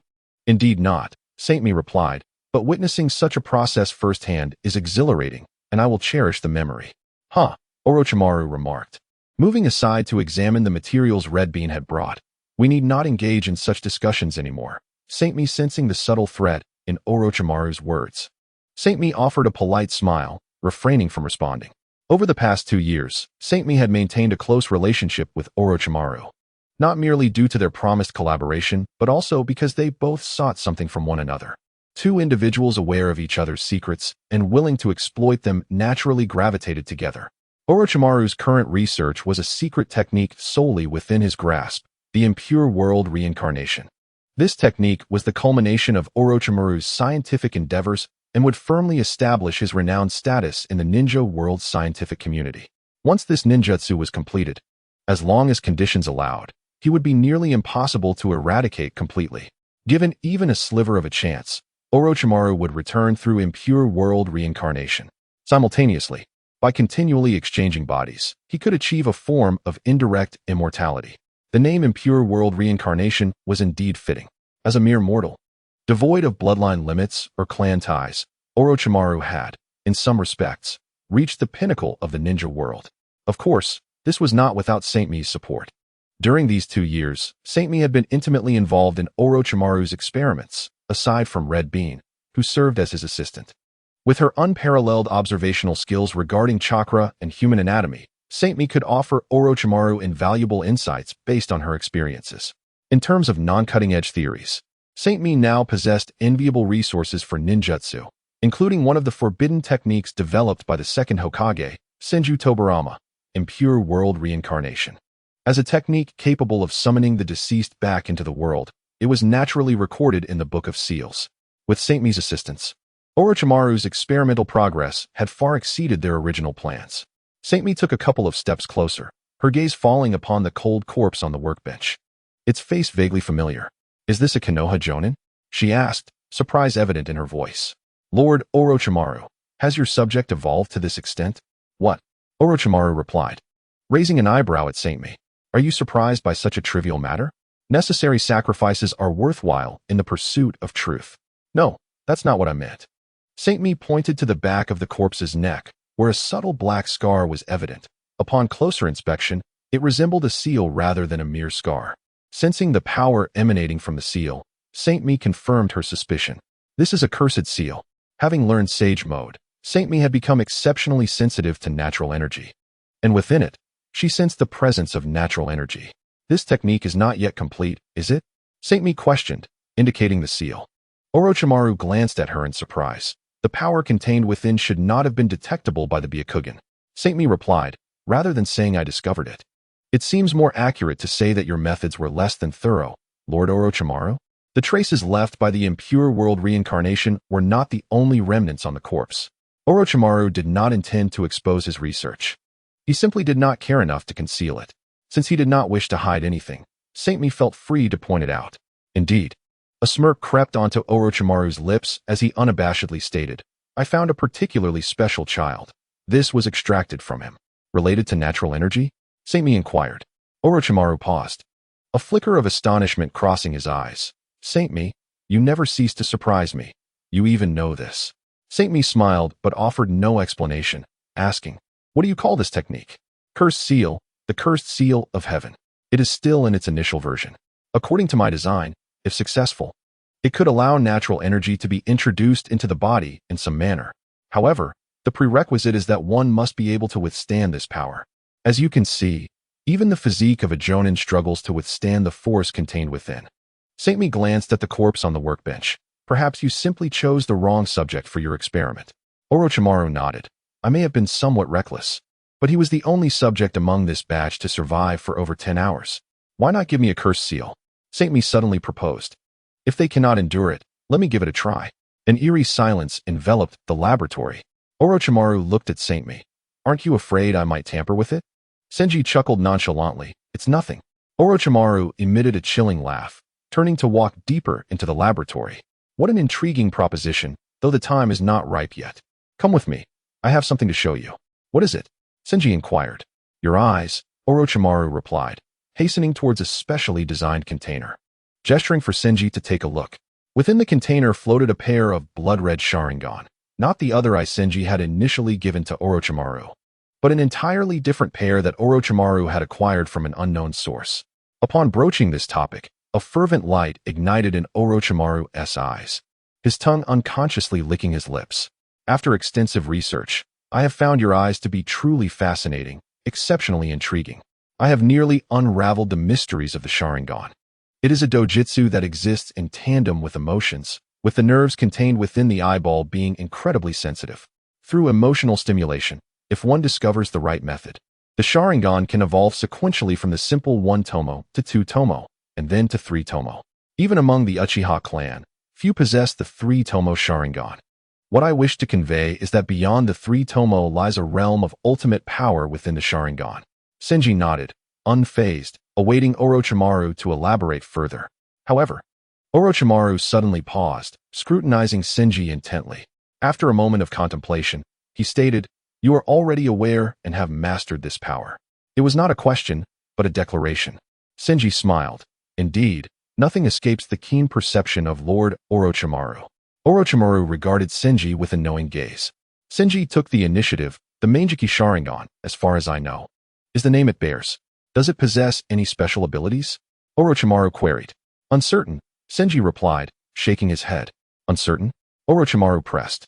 Senji nodded. After all, I am not an Uchiha. Orochimaru's gaze was fixed on Senji, who met his stare unflinchingly. Chapter 36. The deal. After a prolonged silence, Orochimaru let out a cold huff, averting his gaze, and continued, "As for the Byakugan, it is even more marvelous. According to my research, the Byakugan may not be the pinnacle of bloodline limits." Orochimaru retrieved a scroll from a hidden compartment and unfurled it. The scroll depicted intricate chakra pathways, strikingly similar to those recorded in the Hyuga family's ancestral texts. Orochimaru flipped through page after page, showcasing the experimental records to Senji. Much like the Sharingan, Orochimaru had endeavored to stimulate the internal nerves of the Byakugan through various means, delving even into the cellular level. I won't delve into the specifics, you wouldn't comprehend them anyway. I'll simply inform you of the outcome. The Byakugan also possesses potential for deeper evolutionary possibilities. Suddenly, Orochimaru halted and looked at Senji. You do not intend to tell me that you have also mastered this power, do you? Senji shook his head with a smile. Not quite. His gaze lingered on the scroll momentarily, genuinely praising. Lord Orochimaru certainly hasn't disappointed me. Your brilliance is remarkable. Relying on his research, Orochimaru had managed to uncover the secrets embedded within both the Byakugan and the Sharingan without any hints. Truly, he was deserving of his reputation. This was precisely what Senji wished to witness. Through ongoing discourse with Orochimaru, he was laying the groundwork for deeper exchanges in the future. No one understood the evolutionary trajectory of the Byakugan better than Senji. Above the Byakugan lay the Rinnegan. There were 2 primary methods to awaken the Rinnegan. The most direct method involved attempting to fuse the Hyuga bloodline with that of the Tsutsuki clan, which had once been left behind on the moon. The alternative method required gathering a multitude of Byakugan, merging them through a certain process to create the Rinnegan. Senji knew only the principles behind these methods, not the means of implementation. In such moments, Senji's mind turned to Orochimaru's scientific expertise. Given the hot swappable nature of the Sharingan, organ transplantation techniques within the ninja world had advanced significantly. Senji had neither the time nor resources to restart his studies in medical ninjutsu. Thus, he first thought of the already established partnership with Orochimaru. Senji's theories and Orochimaru's techniques were both indispensable. Yet, collaborating with someone like Orochimaru necessitated constant vigilance against betrayal. Should Senji lose his utility to him, Orochimaru would not hesitate to abandon him. However, as long as Senji maintained his previous faade, allowing Orochimaru to believe he still harbored many secrets and required his assistance, their partnership could endure. Subtly revealing the Byakugan's potential for further evolution to Orochimaru and allowing him to perceive it as his own discovery was the bait Senji laid out. Others might not take the bait, but the insatiably curious Orochimaru would certainly not let it slip away. However, Orochimaru abruptly closed the scroll, his golden serpent-like eyes fixated on Senji. To complete this research, I require more samples. Senji replied, our agreement has long been fulfilled. This reason alone is insufficient for me to provide new Byakugan. No, the Byakugan is not enough. Orochimaru slowly approached Senji, his breath icy. I desire more. Such as a living member of the Hyuga clan? The air in the laboratory instantly became tense. Senji's smile remained unchanged as he silently met Orochimaru's gaze. They stood in quiet confrontation until a drop of condensation fell from the ceiling, echoing on the metallic floor. Senji suddenly chuckled. Lord Orochimaru, this is Konoha. There are not many Hyuga clan members you can abduct quietly. I have heard that a Wagakure's offensive has been increasingly fierce lately. Instigating something at this time might draw attention. Orochimaru stared at Senji for a long while, scoffing coldly.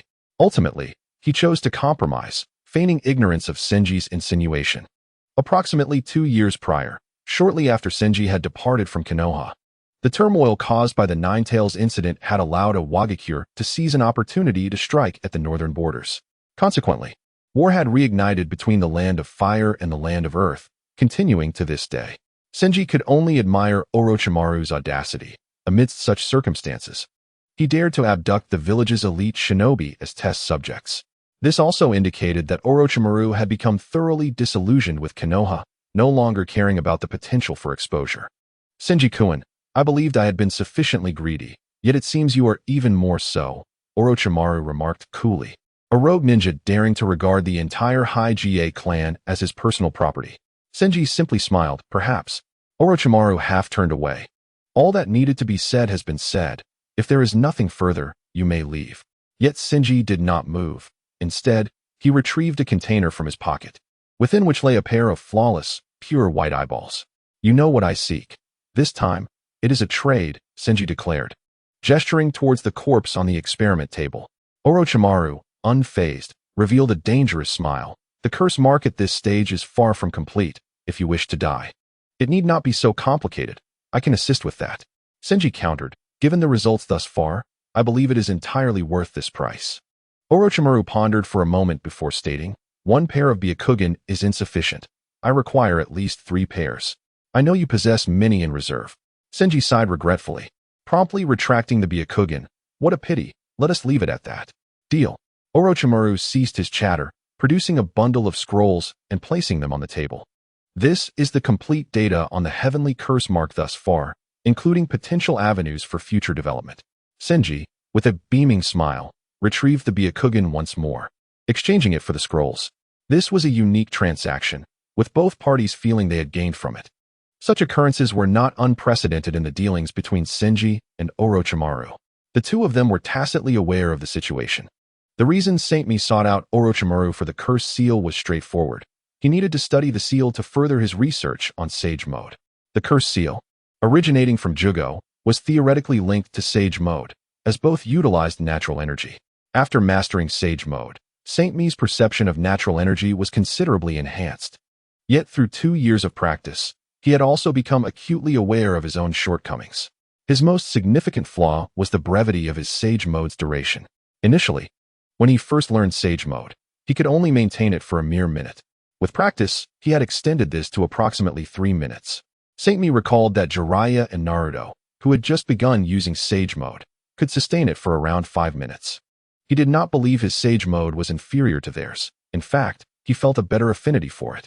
The duration of Sage Mode was not strictly correlated to one's chakra reserves. Rather, it was fundamentally a process of continuous communication with natural energy.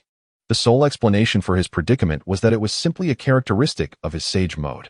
After all, he had achieved this mode through his own breakthroughs, without any templates to follow. His experience in utilizing Sage Mode resembled a forceful absorption of the surrounding natural energy, which, due to the greater consumption, resulted in a shorter duration. However, this was not without its advantages. The primary benefit was that he required little to no preparation time to enter Sage Mode. His affinity for natural energy allowed him to adapt to this process with relative ease. Theoretically, Saint Mi felt he had yet to approach his limits. His Sage Mode was potent, with much potential yet to be explored. From the moment he activated Sage Mode, he could detect the panicked escape of White Zetsu several kilometers away, which served as a testament to his abilities. To validate his theory, Saint Mi planned to investigate Orochimaru's cursed seal. If he could acquire the methods of using the seal, he might attempt to integrate it with his Sage Mode, possibly breaking through his existing limitations. Chapter 37. Settling Accounts Until We Meet Again, Lord Orochimaru.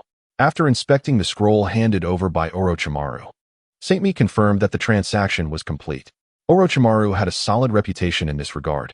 He recalled a time when a distant descendant of the Uchiha clan had traveled a great distance to seek refuge, and Orochimaru had readily formed a pact with him.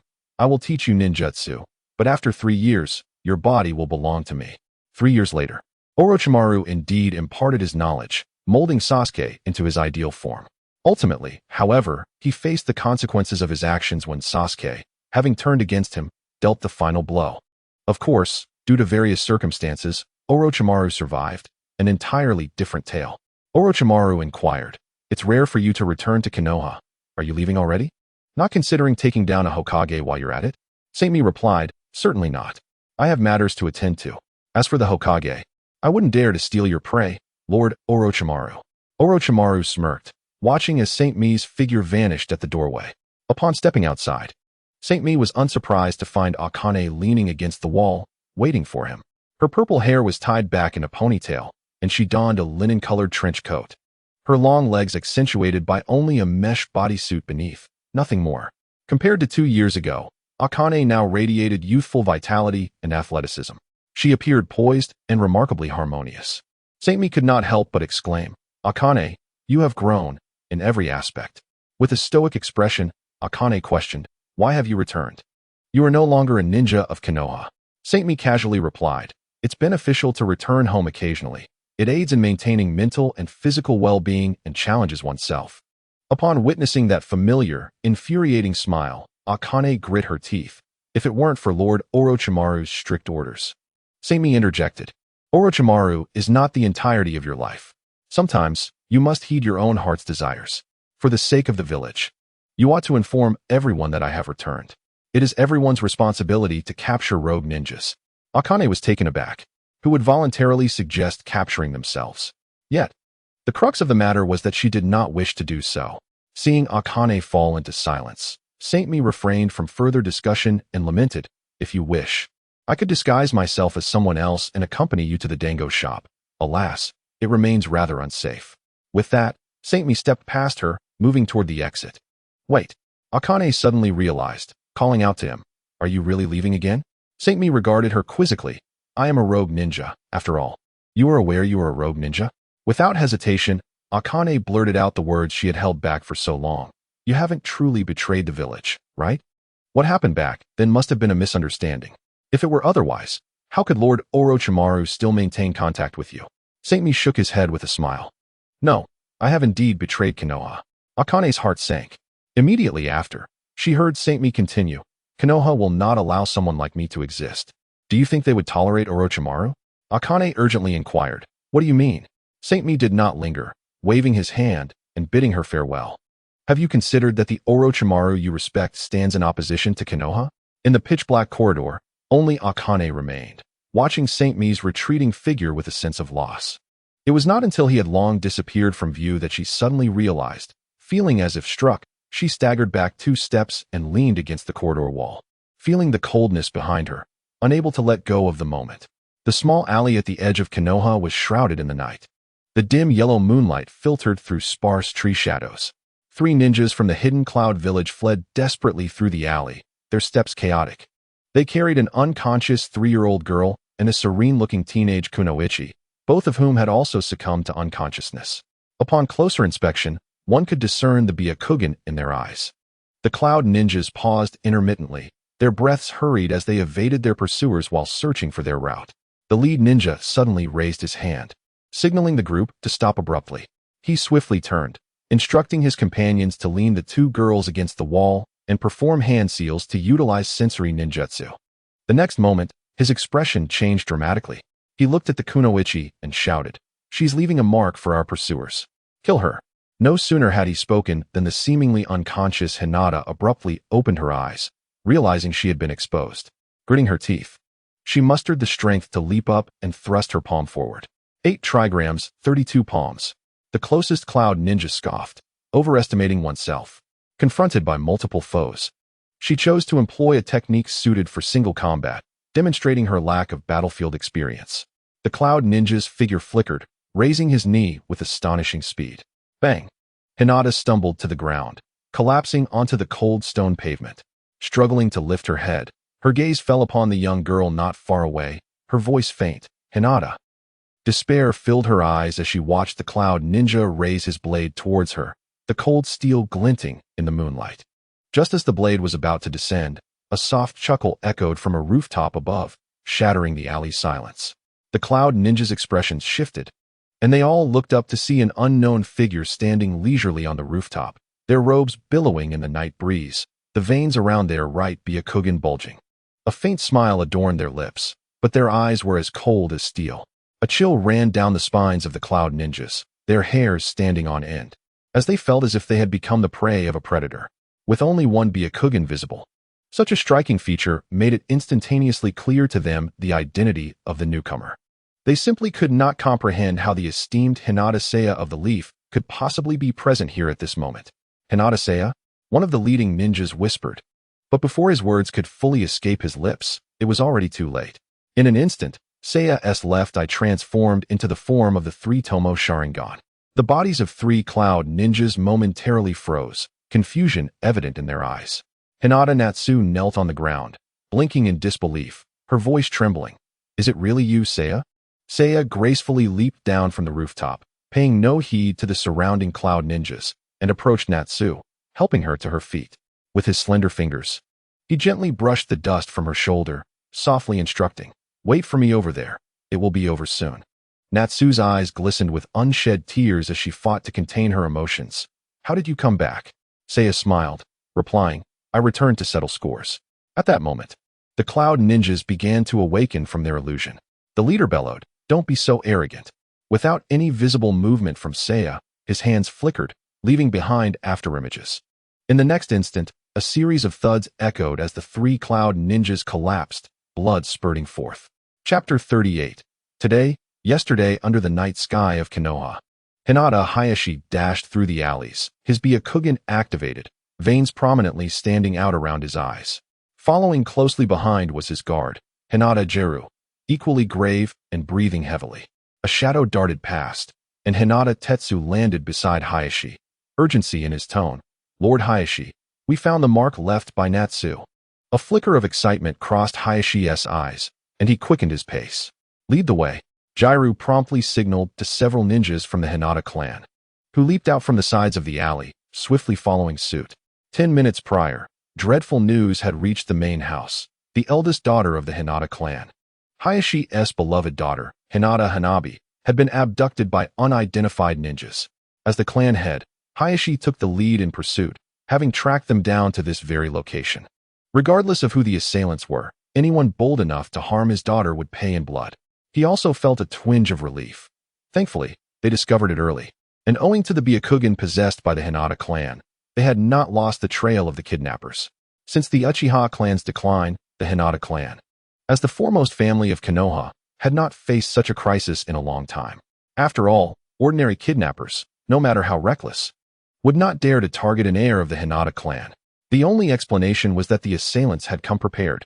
With these thoughts racing through his mind, Hayashi's anxiety intensified.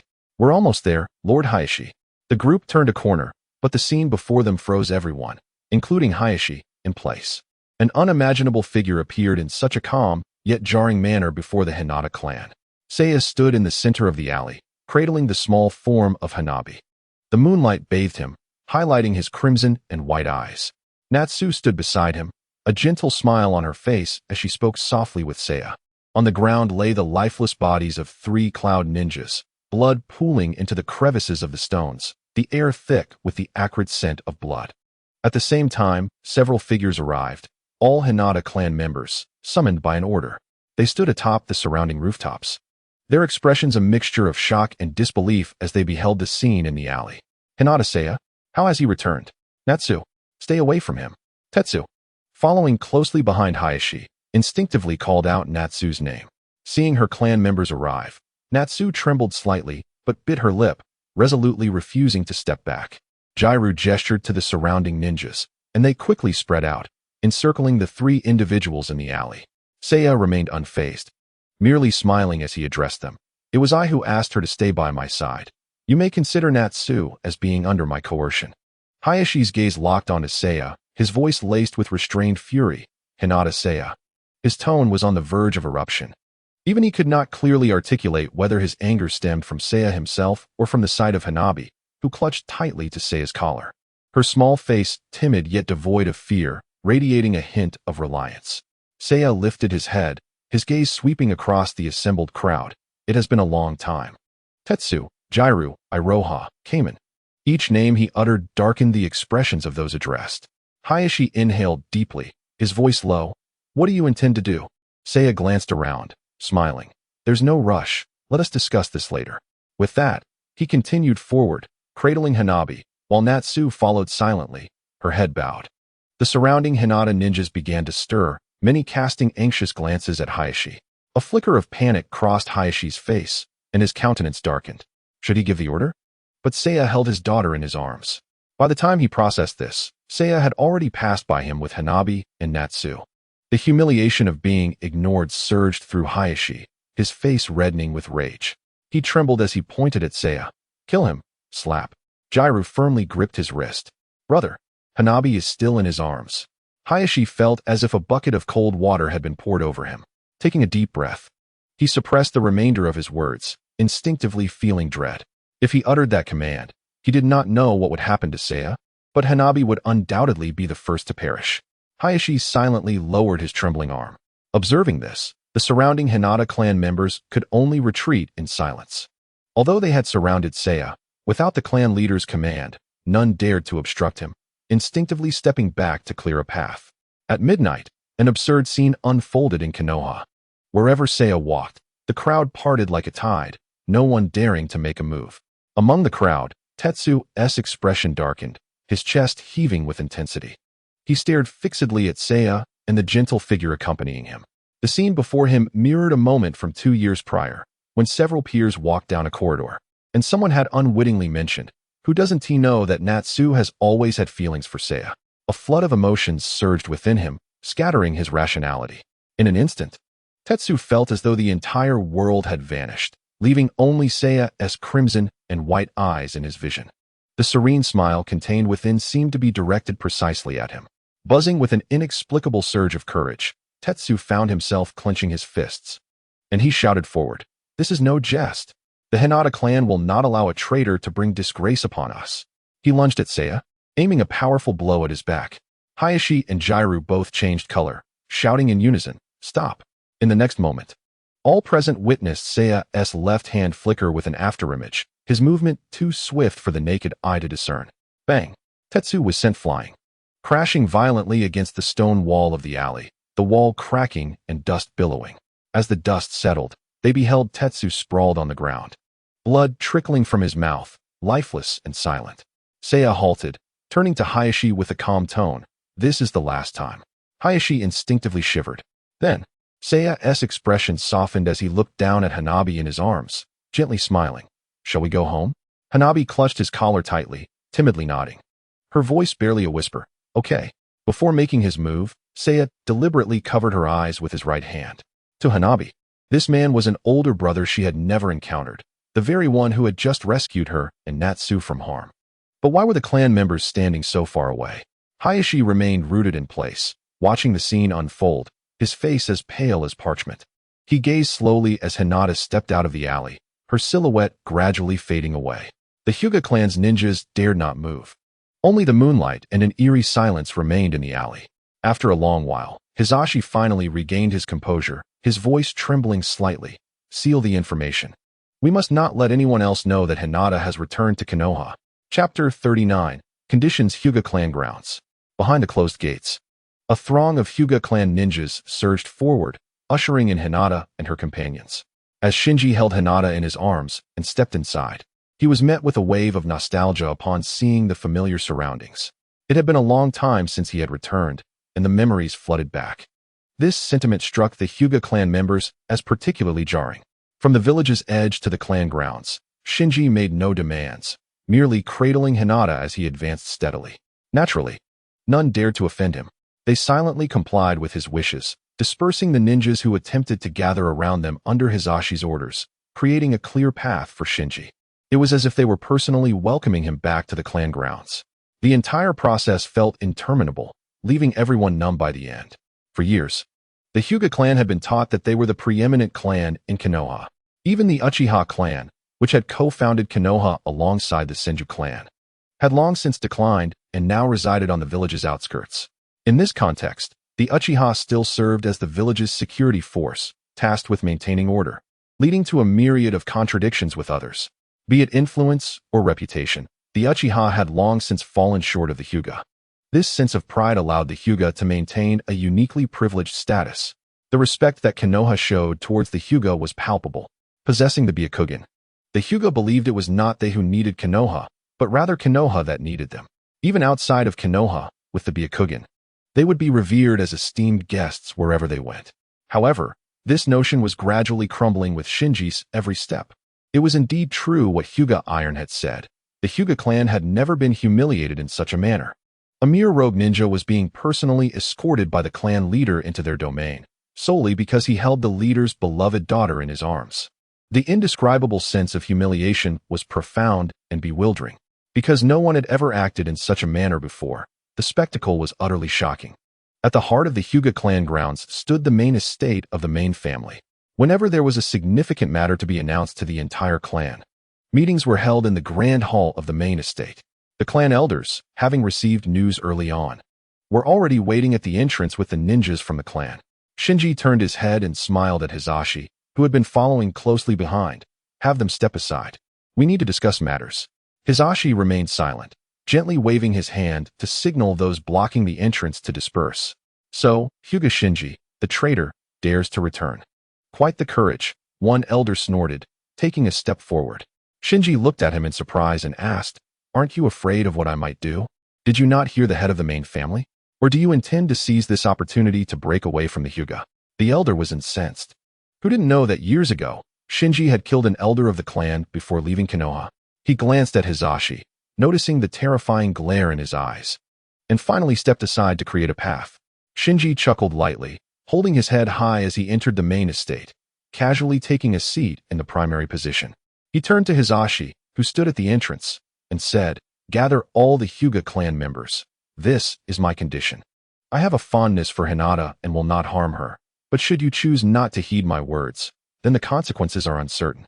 Hisashi remained silent for a long time before finally asking, "What exactly do you want?" Shinji ignored him and gestured for Hyuga Natsu, who had been following him, to sit beside him. Natsu looked at Shinji in astonishment, hesitating as she glanced at Hisashi and the others. Before Hisashi could respond, she obediently stepped forward, kneeling on the tatami mat beside Shinji. Shinji casually handed Hinata into Natsu's arms, smiling as he stroked Hinata's face. His fingers were cold, and Hinata giggled uncontrollably as she grasped his fingers. Hisashi took a deep breath and turned to Kekkei, commanding, "Do as he says. Gather everyone without alarming the villagers." "Understood," Kekkei replied. Before long, all the members of the Hyuga clan congregated at the main estate. Some had been awakened from their slumber, puzzled as to why the clan leader had summoned everyone so late. It was only upon seeing Shinji seated in the primary position that they realized something significant had occurred. This night would not be tranquil for the Hyuga. Within the main estate, Shinji sat confidently in the primary position, a subtle smile gracing his face, while Natsu held Hinata at his side. Opposite him sat all the ninjas of the Hyuga clan, even though he recognized several familiar faces among them. Witnessing such an assembly of Byakugan was a first for Shinji. "We have gathered everyone as you requested. It is time to discuss your conditions. What must we do to ensure Hinata's release?" Hisashi, as the clan leader, asked, his expression having shifted from anger to a calm yet oppressive demeanor. Given the circumstances, anxiety would not help. He was prepared for the worst. Regardless of whether he could save Hinata today, Shinji would die here when all was said and done. As the clan leader, he would uphold the dignity of the Hyuga clan with his own hands. Shinji retorted, "When did I ever state that I would release Hinata?" Upon hearing this, even with Hisashi's stern warning, the surrounding Hyuga ninjas could no longer contain themselves. "As a rogue ninja, do not be so arrogant, you scoundrel. Do you truly believe we wouldn't dare to kill you? Shinji, you wretch."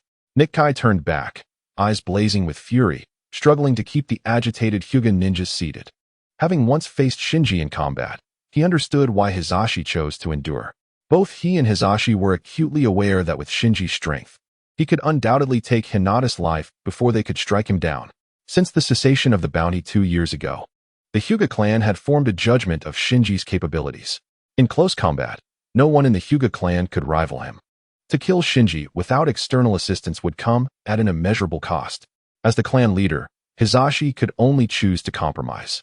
Shinji's decision to not kill anyone and to engage in negotiation indicated that there was still hope. even if it meant temporarily reconciling with a rogue ninja. Regardless, Hinata could not be allowed to suffer any harm. Hinata was the cherished daughter of the main family and the future heir of the Hyuga clan. Though she was but a child, the status of the main family within the Hyuga clan was unassailable. Even if it meant sacrificing Hinata, only Hisashi, as the leader of the main family, could issue such an order. They had neither the authority nor the right to place their lives above that of the main family's heiress. The fervent reactions of the others were anticipated by Shinji, who waved his hand lightly, signaling Hisashi to remain calm.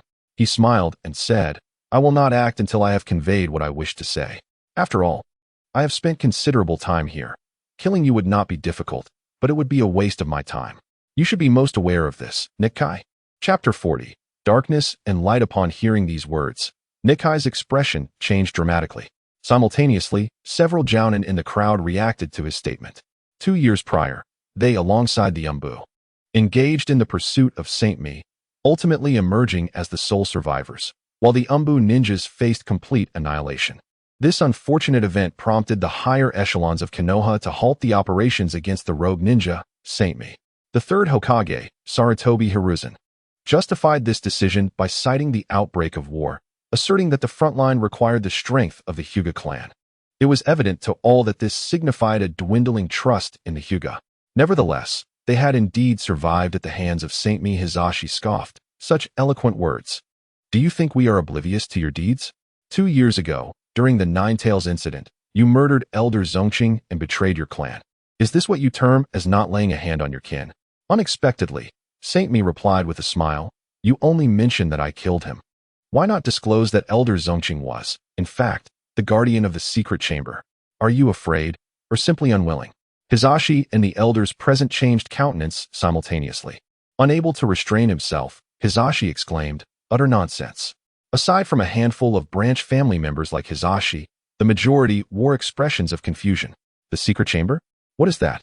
Saint Mi, undeterred by Hisashi's demeanor, continued, 2 years ago, I killed Zongqing and breached the secret chamber of the Hyuga clan, extracting all the Byakugan contained within. I have no qualms about acknowledging this act. Why then do you seek to obfuscate my actions? His voice resonated throughout the venue, and as he spoke, many began to grasp the gravity of his words, casting shocked glances at the clan leader, Hisashi. So, within the Hyuga clan, there existed a chamber specifically for storing Byakugan? Enough. Hisashi interrupted Saint Mi, his voice trembling. He felt on the brink of an explosion, his fists clenching tightly, poised for action. 2 years ago, Zongqing was slain, and the secret chamber was breached, resulting in the loss of all Byakugan stored within. This information was known only to a few elders and select branch family members with access to the core. The rest were oblivious. Even within the village, he had only disclosed this to Hokage Sarutobi Hiruzen. Over the past 2 years, despite Saint Mi's defection, no news had emerged indicating that ninjas outside the Hyuga clan had acquired Byakugan. This allowed Hisashi, after initial panic and suspicion, to gradually accept the situation. Moreover, with Saint Mi's departure, another narrative began to circulate within the Hyuga clan, that he was a previously unnoticed genius, long overlooked, which incited his rebellion against the village. This world venerates the strong. The mightier Saint Mi grew, the more profound his representation of the Hyuga became. This discourse was swiftly suppressed by Hisashi and his associates, but it inevitably reached Hisashi's ears. Humanity is a complex creature, and as the clan leader, Hisashi was no stranger to this truth. The adult world often entails conflicting positions, where one might wish for the other's demise yet maintain the necessary decorum. Such was the dynamic between him and Saint Mi. Saint Mi plundered the secret chamber, but had no intention of publicizing it. Hisashi always believed this to be an unspoken secret between them. I can tolerate your departure and tacitly acknowledge your appropriation of the Byakugan for your own use. As long as you refrain from dishonoring the Hyuga name and the Byakugan remains contained, we have yet to reach the point of a reconcilable conflict. Hisashi had presumed this secret would fade alongside Saint Mi. Little did he anticipate that today, Saint Mi would unveil it before all. A grave predicament had arisen. Hisashi glanced around, noting the unnatural expressions on many clan members' faces. The ramifications of this revelation for the entire Hyuga clan were even more staggering than he had imagined. Whose Byakugan could be stored in the secret chamber? Undoubtedly, it belonged only to the main family, those unmarked by the caged bird seal. Only the main family's Byakugan, could be preserved. The disparity in treatment between branch and main family members became glaringly apparent. Due to the caged bird seal, their Byakugan not only inherently ranked below that of the main family, but were also destined for destruction upon death. The more Hisashi pondered, the more horrified he became. This was a pure-hearted assault on their very essence. Prior to Saint Mi revealing the secret of the chamber, this fact would have posed no threat to anyone. Tradition possesses inertia. For centuries, the Hyuga clan had existed in this manner, accustomed to the status quo. Throughout history, only one member could emerge as the head of the main family. All others were branch family members, subordinate to the main family. Given that the vast majority shared similar standings, there was no need for rivalry. Much like the stars encircling the moon, only one could claim the title of moon. The remaining stars, regardless of effort, could never attain such status, leading some to accept this as the natural order. If fate had decreed it, the moon deserved its resources. Yet, fundamentally, the essence of understanding and acquiescence stemmed from their inability to resist. The main family held supremacy, their eyes preserved eternally in death. In contrast, the branch family members were deemed worthless, even having their Byakugan destroyed post-mortem to prevent external leakage. Even in death, they were unworthy of comparison with the main family. When this brutal truth was articulated so nonchalantly by one who should have been relegated to the same status as them, many could no longer maintain their composure. They could have endured the darkness had they never glimpsed the light. Now, the light stood before them, the Hyuga clan's liberated bird from its cage. Saint Mi not only returned, but stood on equal footing with the clan leader of the main family. His forehead gleamed, devoid of any trace of the past. Chapter 41, Loyalty and Chaos.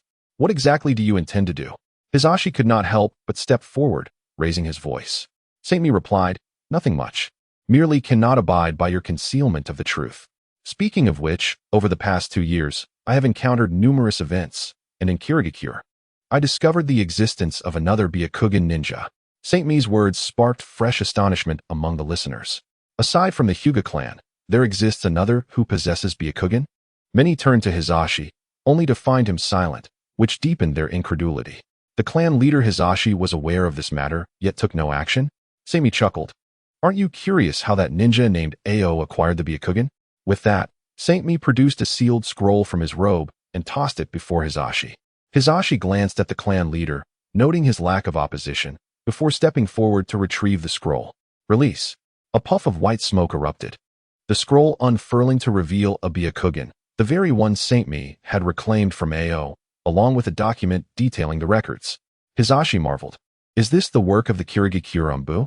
Instinctively, he picked up the records and began to peruse them, but after only a few lines, he turned pale and staggered back. Calm yourself, Hisashi. What on earth is the matter?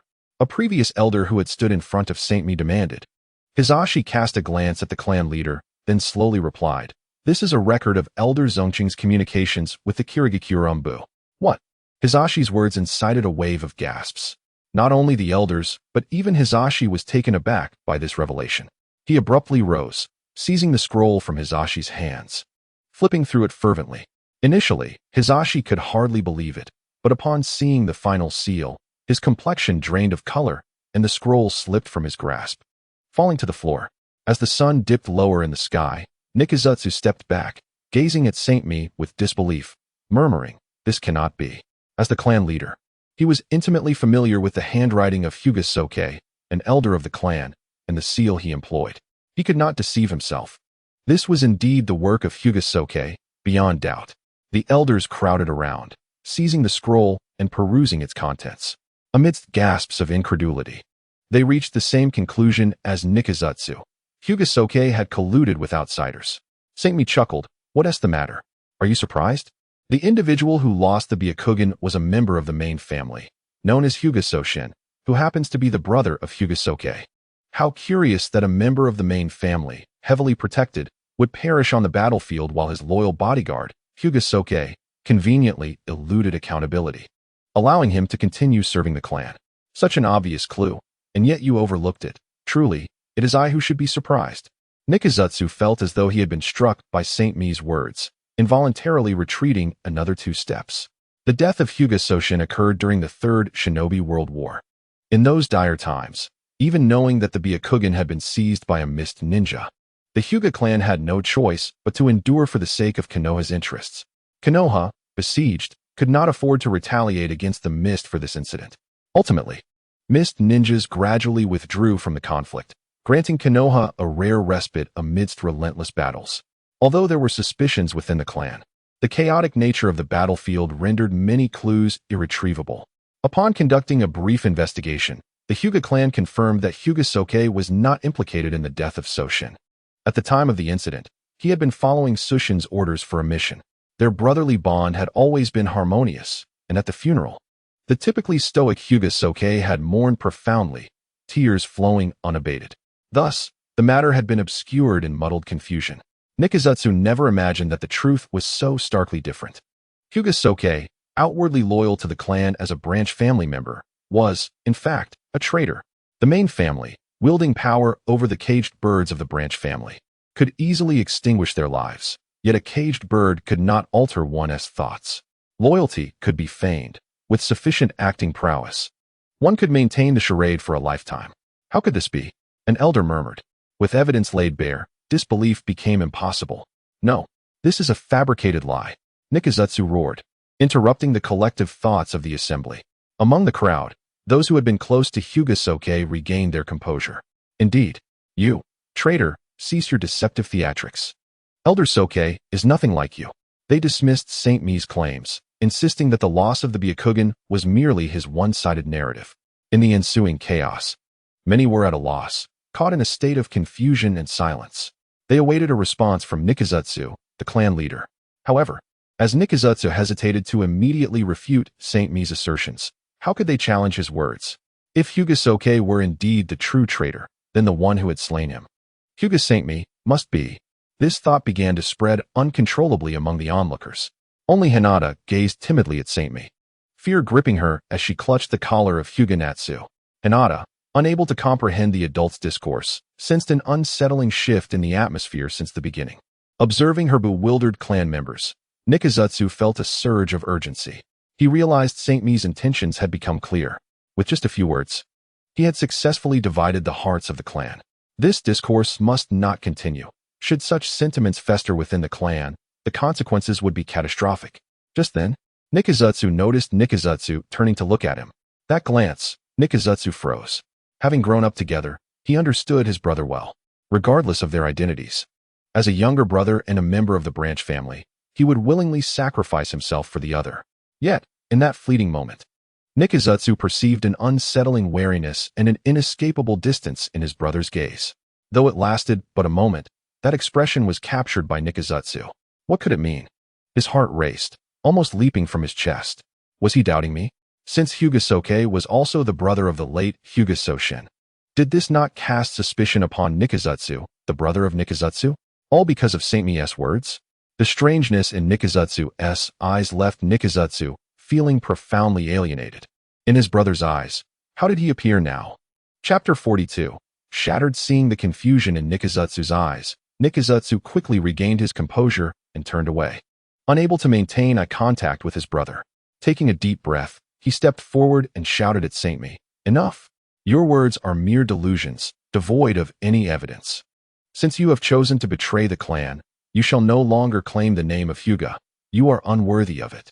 Hand over Hinata and state your demands. Otherwise, I, Nikizutsu, will not hesitate to end your life here." Saint Mi nodded with a smile. Such fervor. Now, this is the clan leader I remember. But do you truly wish to engage me in battle? You understand the implications, do you not? Until now, I simply refrained from killing you. It was not beyond my capacity. Nikizutsu raised his hand slightly, and several Hyuga ninjas stepped forward, encircling Saint Mi and his companions. How arrogant. You have one last chance. Nikizutsu gritted his teeth and stepped forward. Lord Nikizutsu. Lord Nikizutsu?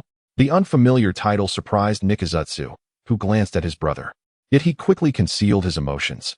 Knowing hesitation was not an option, I can have another daughter, but as the clan leader, I will never compromise with a traitor. Nikizutsu looked at Hinata, his struggle evident. Hinata, forgive me. It is I who failed to protect you. Upon hearing this, the elders who had intended to intervene fell silent, for each knew the weight of Hyuga Hinata against the clan. Once Nikizutsu made up his mind, nothing could deter him. Hinata felt Natsu clutch her tighter. her hands trembling with fear, her brows knitted in dread, her eyes gradually welling with tears. How terrifying. This family was truly frightening. At that moment, she felt a cold finger gently brush against her cheek. Looking up, she saw Saint Me, whom she had only just met, softly saying, "Do not fear. Your father is deceiving you. I will not harm you." The smile on Saint Me's face instilled an inexplicable sense of reassurance within her. Hinata bit her lip, fighting back tears, and nodded solemnly. Rising gracefully, Saint Me addressed Nikizutsu. "Had you displayed such resolve earlier, I might have regarded you with greater esteem. The situation is quite simple now. Whether I perish at your hands remains uncertain, but you are well aware that I could easily eliminate the vast majority present here. After this battle, the Hyuga clan will cease to exist. Should you wish to engage, this is the cost." Saint Me's words deepened the shadows on Nikizutsu's face. Then, with a shift in tone, Saint Me continued, "However, I am benevolent. Fortune favors you. As I have mentioned, I do not intend to harm her. Moreover, I prefer not to kill everyone if possible. I have already taken many lives over the past 2 years. Therefore, I offer you an opportunity, a perfect resolution to our conflict." Gazing at the gentle smile on Saint Me's face, Nikizutsu felt an ominous premonition, yet he still inquired, "What do you propose?" "Saint Me, I can release Hinata, but to ensure my safety, I require a hostage. This is indisputable, is it not? If you were in my position, I believe you would comprehend my sentiments. This hostage must possess sufficient significance for me to control, yet not resist too fiercely." As Saint Me spoke, many present, led by Nichi, changed their expressions, eager to stop him from continuing. In the next moment, he watched as Saint Me turned his gaze toward him. "If you wish for me to spare Hinata, then offer up Niji in exchange." "What did you say?" Nichi erupted in fury, surging forward past Nichizu and others, only to come to an abrupt halt before Saint Me. "Nichi, calm yourself. Do not act impulsively." The ninjas surrounding Nichizu reacted swiftly, restraining Nichi firmly. The atmosphere was filled with astonished expressions. Saint Me reiterated with a smile, "You all heard him. If you wish to rescue Hinata, then Niji must be the exchange." Blood rushed to Nichi's head as he finally grasped Nichizu's earlier feelings. Had he not known he was no match, he would have longed to charge at Saint Me and smash that smug face. Niji, his son. Nichi could not fathom how Saint Me, at such a young age, could utter such malicious words. "I can be your hostage. You may do as you please." Nichi cried out desperately. Yet, Saint Me merely smiled and shook his head. "Your willingness does not suffice. You are too strong. Nichi, I cannot control you. Is what you say true?" A hoarse voice echoed from behind, causing Nichi to turn in disbelief. Saint Me nodded. "Yes, bring Niji, and I shall release Hinata." For a moment, Nichi was so stunned he could not speak, watching as Nichizu gently waved his hand behind him. Soon, a boy slightly older than Hinata was brought forth from the crowd. "Father." As a child, Hyuga Niji displayed a calmness beyond what many had anticipated. He was not yet a ninja, lacking a forehead protector. Yet his forehead was already wrapped in thick bandages. "Brother." Nichi could not help but roar, restrained by several clansmen, unable to move. Nichizu glanced at Nichi, his lips trembling multiple times, ultimately saying nothing. Perhaps out of fear or uncertainty of what to say, he averted his gaze from Nichi and called Niji to his side. Nichizu managed a faint smile. "Niji, you understand what you must do next, do you not?" Niji glared fiercely at Saint Me, proclaiming loudly, "He wishes to use me to exchange for Lady Hinata. This traitor." The smile on Saint Me's face remained undiminished, showing no reaction. "Nichizu, you will be in danger. Even so, do you still wish to proceed?" "I am willing," Niji answered resolutely. "My father has always told me that as a branch family member, I must fulfill my duty to protect the main family." Nichizu trembled as he patted Niji's shoulder, subtly nodding. "I knew you were exceptional." Upon hearing such a response, Nichi felt as though a bucket of cold water had been poured over him, an unrelenting chill rising from his core. "No," Nichi whispered, audible only to himself. To him, time seemed to slow. He saw Nichizu embrace Niji in front of him. He witnessed Niji feigning determination amidst confusion, putting on a facade of adulthood, his young face radiating pride. He knew this pride was genuine, as he had raised Niji to feel this way. However, that was his son. Nichi instinctively scanned the surroundings, hoping someone would speak up and halt his brother's decision. He felt as though he was noticing many things he had previously overlooked. Everywhere he looked, he saw the earnest faces of his clan members. Yet within this earnest anticipation lay a long-repressed emotion. Such a heavy sentiment, the pent-up anger seemed on the verge of erupting. Nichi found himself gasping for breath, feeling as if he could not inhale. It was as if centuries of history suddenly surged back, manifesting as the very name Hyuga, crushing down upon his shoulders, pinning him to the ground, rendering him unable to rise again. "Father!" Niji's voice jolted him from his stupor. Hyuga Nichi saw his son proudly declare, "Do not worry. I will go." With a crack, Nichi felt something in his mind shatter violently. Chapter 43, As a Dog. Thud, thud. The sensation emanating from his heart was intensely vivid, overwhelmingly real. No.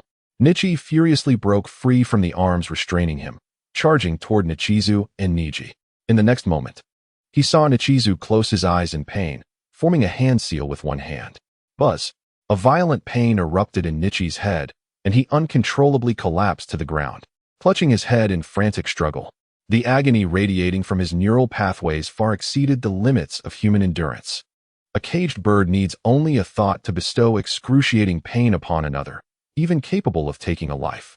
As a caged bird, one must possess awareness. Though one may occasionally glimpse the outside world, escape from this confinement is impossible. "Father!" Seeing his father fall to the ground, Niji instinctively cried out. Nichizu looked at Nichi's contorted face, displaying a fleeting sympathy, but he quickly suppressed it, refraining from casting further spells. "Just a slight reprimand. Do not forget your identity." With that, Nichizu led Niji past Nichi and continued forward. "No, do not." Nichi tried to reach out, but he could not move his body, helplessly watching as Nichizu walked past him with his son. "No." The ninjas who had previously restrained Nichi rushed over, helping him up. "Nichi, as a branch family member, is it not your duty to protect the main family? At this point, what are you hesitating for? Lord Nichi, this is the best outcome. This is merely a temporary measure. We will surely rescue Niji. One is the son of the branch family, the other the heir to the main family. The distinction is self-evident. In truth, each person harbors their own answer. Once Nichi makes up his mind, there will be no obstacles." However, their words were unbearably jarring to Nichi's ears at that moment. Recalling what he had just said to Nichizu, he watched the two figures walking towards Saint Mi and felt a metallic taste in his throat. He could not suppress the urge to vomit. "So, this is how it will be." Nichizu, accompanied by Niji, stepped over the crowd, standing before Saint Mi witnessing his father's torment under the curse of the caged bird. Niji's expression had shifted from anger to confusion. He felt he had done the right thing, yet it also felt wrong. Clap, clap, clap. The crowd stared in astonishment as Saint Mi applauded, his face brimming with satisfaction. "What a splendid performance. I have not witnessed such blatant fratricide in ages. I must say, you have truly opened my eyes." Saint Mi's words silenced everyone. Throughout, Nichi had served as the deputy leader of the Hyuga clan, holding the highest position aside from the elders and Nichizu, known for his fairness and popularity. Yet, even this man, when the clan leader wished to sacrifice his son, found himself with no recourse for resistance, though he understood it was unavoidable. The branch family members could not help but feel a sense of sorrow for the loss of a rabbit. Nichizu ignored the sentiment, his expression impassive as he stated, "Let us exchange hostages." However, Saint Mi responded, "There is no rush. Even if we are to exchange, it cannot be at this moment. Listen closely. My second condition is that I will take Niji with me when I leave. After departing from Konoha, I will release him, but before I leave, you must not pursue us." Hizashi contained his anger and replied, "You didn't mention a second condition earlier." Simi responded, "Isn't it common sense? Would I stand by and allow you to take this opportunity to kill me? If you were in my position, would you act differently? Summer will accompany Hinata with me, and once we exit the clan gates, we will exchange hostages. I assure you that I will not harm your daughter during this process." Hizashi contemplated for a moment and said, "No, if you wish to exchange hostages, it must be done now. I can also guarantee your safe departure from the Hyuga clan territory. Based on this, the Hyuga clan will not inform the Hokage or Konoha, and you will not be attacked while leaving. This is my utmost concession." Simi quietly regarded Hizashi, then suddenly chuckled, "Look at your confident expression. If I hadn't witnessed it with my own eyes, I would have thought Hinata was saved from those cloud ninjas by you." Hizashi and several ninjas involved in the pursuit turned pale. "What do you mean?" Hizashi demanded. "It means you are truly foolish," Simi remarked. "The enemy abducted Hinata precisely because they coveted the Byakugan. Thanks to Summer, you managed to catch up with them. However, Those cloud ninjas were clearly prepared. They were not afraid of death, but rather came to meet it. As the head of the clan, with a father's love for his daughter, wouldn't you strike with lethal force upon seeing them? If someone dies, especially if they are from the hidden cloud village, it escalates beyond a mere kidnapping. Do you think Konoha would bear the shame of losing Hinata? Would they risk antagonizing the hidden cloud village? With the ongoing conflict against the hidden stone, would they reignite the flames of war? At that time, faced with demands from the hidden cloud to either surrender the perpetrator's corpse or answer for war, what will Konoha do? Simi's words plunged the atmosphere into a chilling silence. Hisashi felt a cold shiver. Even he had to concede that Simi was correct. Familiar with the third Hokage, Sarutobi Hiruzen, he understood that the Hokage's actions were always for the village's welfare. He would not confront the hidden cloud village for the sake of Hinata. The aftermath could very likely unfold as Simi described. Having spoken, Simi stepped forward, looking down at Hisashi with a smile. At that point, as the clan leader, you naturally cannot afford to die. Who then would be willing to take your place? What a pity, I never would have imagined you could survive. However, Simi continued, but there's one thing I've always found puzzling. As the esteemed daughter of the clan, how did Hinata's position become exposed? Especially at her most vulnerable moment. From what I recall, the Hyuga clan's defenses weren't that lacking. Simi turned to look at Hinata Summer. Summer paused and instinctively replied, I remember that Hinata and I were preparing to return home, but several ninjas blocked our path, claiming there was an emergency, and instructed us to take a detour. They were all wearing masks, appearing to be from the Umbu. Simi nodded with a smile. That makes sense. Without an insider, how could they have accurately captured the clan's esteemed daughter? If they couldn't capture her, how could they easily manipulate the Hyuga? The Uchiha are now weakened. Do you truly believe that from now on, the Hyuga can maintain their status as the foremost clan solely based on the Byakugan? These words left Hisashi and the others utterly shocked. Especially Hisashi, who felt a chill rising from his feet, enveloping his entire spine. They naturally did not believe Simi's claims, but some truths could not be obscured by personal desires. By publicly stating this, Simi planted a seed of doubt in everyone's hearts. When the time came for conflict between the Hyuga and Konoha, it would take root, sprouting forth. This was a blatant scheme. If they could manipulate the village's Umbu, it indicated that they had a plan. But why deliberately expose their identities? Indeed, without Simi's intervention, Hinata Summer would have been dead by now. In other words, they were utterly reckless. Simi continued with a smile. Isn't it curious how I know so much? Perhaps it's because I refuse to be a mere pawn for the clan, which allows me to see more clearly. Chapter 44. Freedom. Simi's words lingered in everyone's hearts. Though they wished to dismiss them, they found it impossible to erase them, particularly in relation to Niji and Hinata. Simi clapped. Well, I've said what I needed to. I accept your conditions. Let us begin the exchange of hostages. This declaration startled everyone. While they pondered Simi's sudden change of attitude, they saw Simi lightly nod at Hinata Summer, then wave at Niji with a smile. Hinata Summer quietly stepped aside with Hinata, while Niji, seemingly entranced, fixed his gaze on Simi, his expression dazed as he instinctively moved closer to her. Hinata burst into tears, prompting an elder from the Hyuga clan to step forward and take Hinata from Summer's hands. Simi disregarded Niji's expression, placing her hand on his forehead.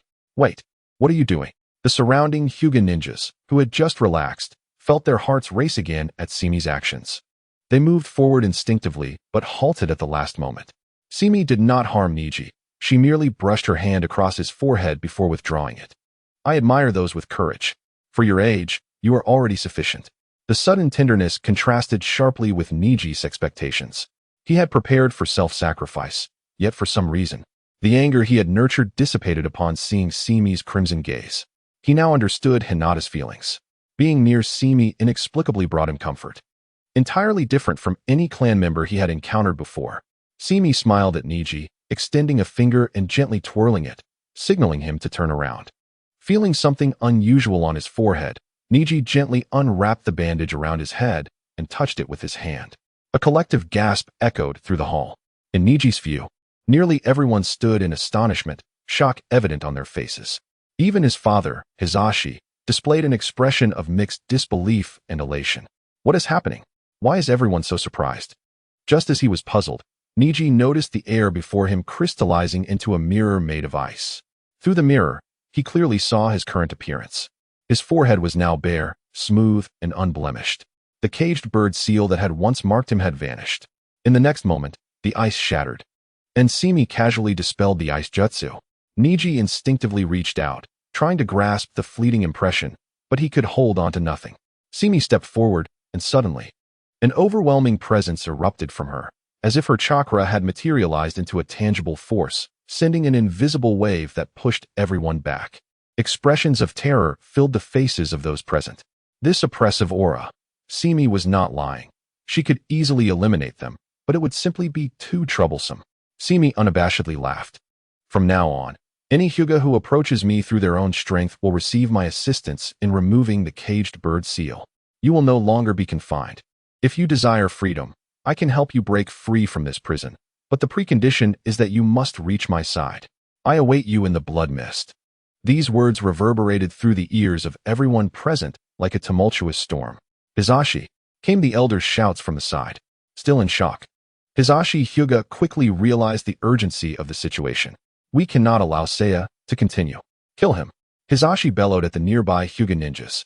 Suddenly, a thunderous explosion echoed from afar, causing the ground to tremble violently, capturing everyone's attention. What is happening? What's going on outside? Look, someone exclaimed, pointing out the window. Not far from the Hyuga clan grounds, a massive mushroom cloud erupted, accompanied by a series of deafening blasts. Everyone's immediate reaction was panic. Had Konoha been invaded? But how could that be? Even in dire straits, Konoha had never been weakened to such an extent. Konoha had never faced an invasion. Amidst the chaos, only Seiya gazed at the rising smoke in the distance with a smile. It's finally here.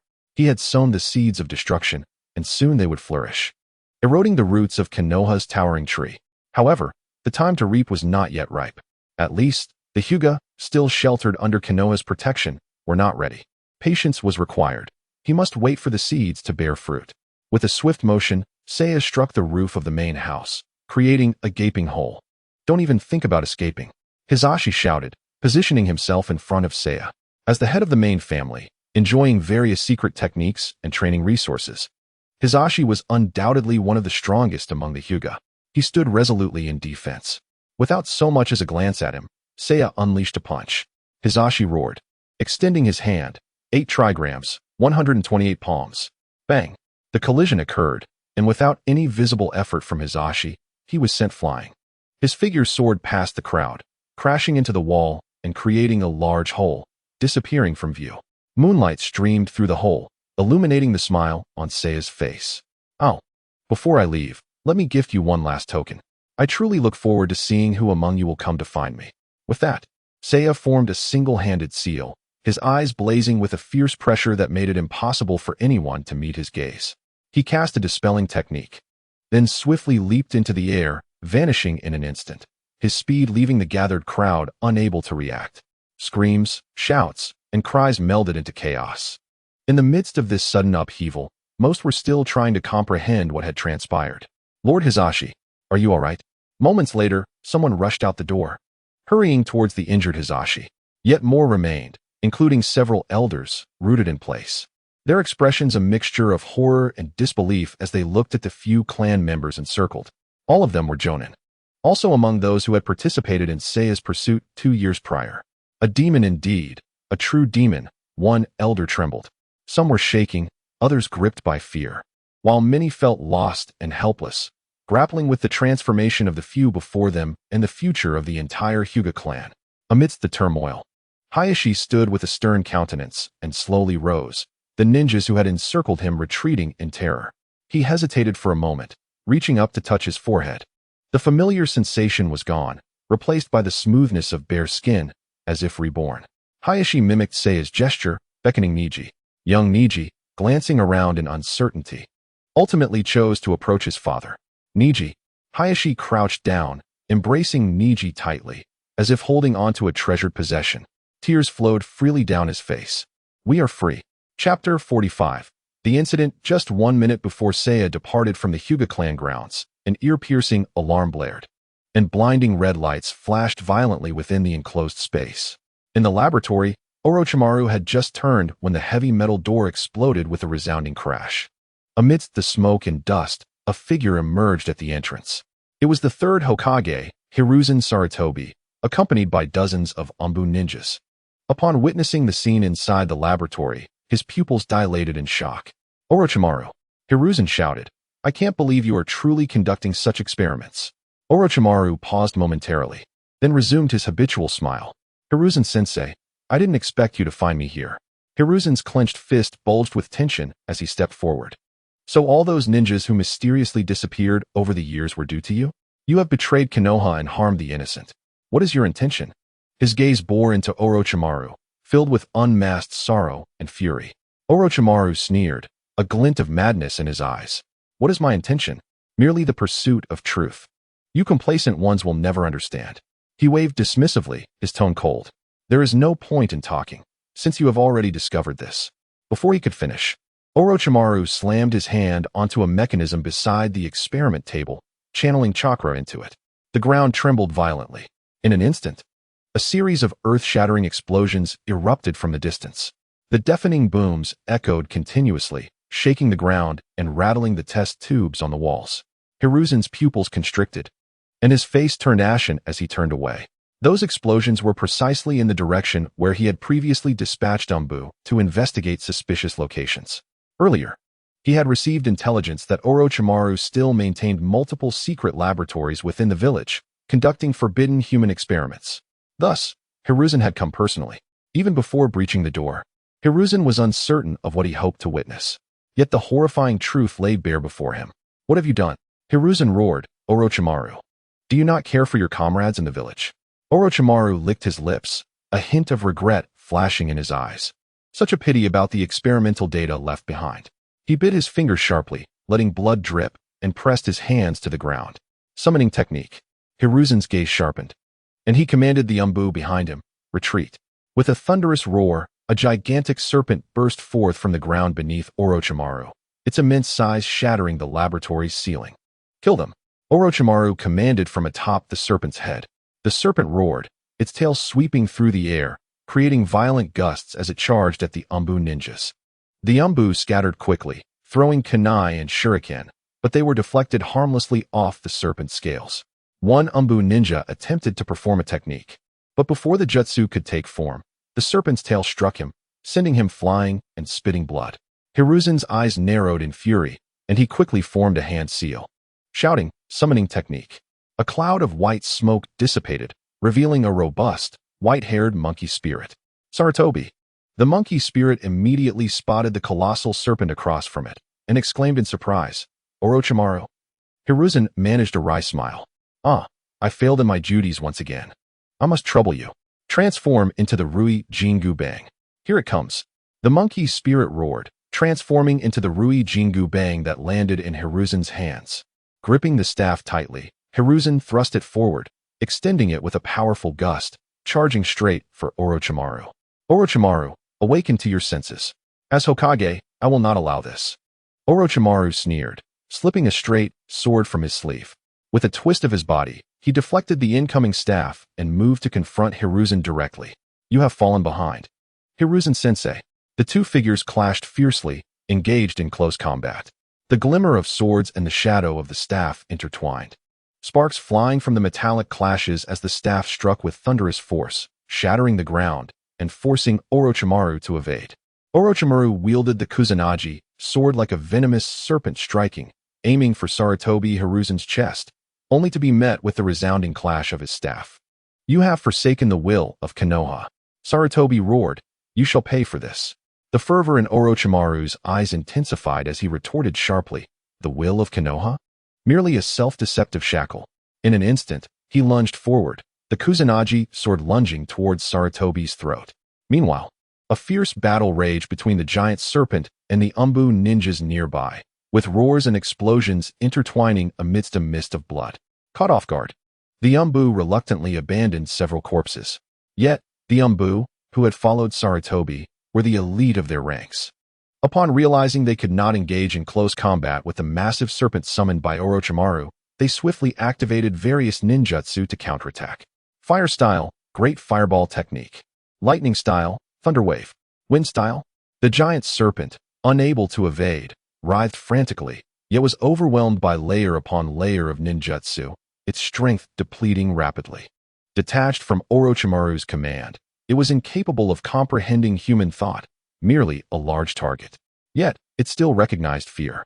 Sensing the imminent threat of death, the serpent roared once more, repelling several umbu, then dissipated into a cloud of scorching smoke, vanishing from sight. After all, it was but a summoned beast, with no obligation to fight to the death for humanity. With a resounding thud, the staff struck Orochimaru's sword, and a hand resembling that of a monkey emerged from the staff, seizing Orochimaru by the collar, as Sarutobi followed up with a sweeping kick. Orochimaru was sent flying from the force of the blow, tumbling to the ground. Slowly rising, he smirked. "You truly show no mercy, Sensei Sarutobi." At that moment, a voice echoed from above. "Oh dear, it seems the situation is rather dire." Both Orochimaru and Sarutobi looked up. Hinata Seiya perched atop a large tree, gazing down at them with an indifferent smile in her crimson and white eyes. "Greetings," she said. Sarutobi, expressionless, replied, "I should have anticipated this. Long time no see, Hokage-sama." Seiya leaped down to stand beside Orochimaru. Orochimaru inquired abruptly, "Red Bean would never betray me, so it must be you? Is it amusing to test each other at a time like this?" Seiya replied, "The one who delivered that corpse is the one who sold you out." "Danzo, huh?" Orochimaru stated, his golden slit pupils betraying no emotion, as if he had foreseen this moment. "I never expected him to crumble under the pressure so swiftly." Seiya chuckled. "Of course, I may have noticed some signs earlier, but I am a cautious person. If I lacked certainty, I wouldn't speak out of turn. You wouldn't hold that against me, would you?" Orochimaru, already weary of rebuttal, remained silent. Chapter 46. Serpent and Monkey. Sarutobi, incredulous, exclaimed, "Harming comrades, betraying the village, colluding with rogue ninjas? I never thought my own disciple would resort to such actions." As he spoke, the remaining umbu who had followed Sarutobi began to encircle them. Orochimaru slowly stated, "You wouldn't dare recite the so-called will of fire again at this juncture, would you? I have grown weary of it. I merely wish to pursue my own path, which does not concern you." Sarutobi, suppressing his rage, retorted, "It matters not. Today I shall rectify all the mistakes I have made." Suddenly, Seiya interjected with a light laugh, "Don't blame him. It was all my idea.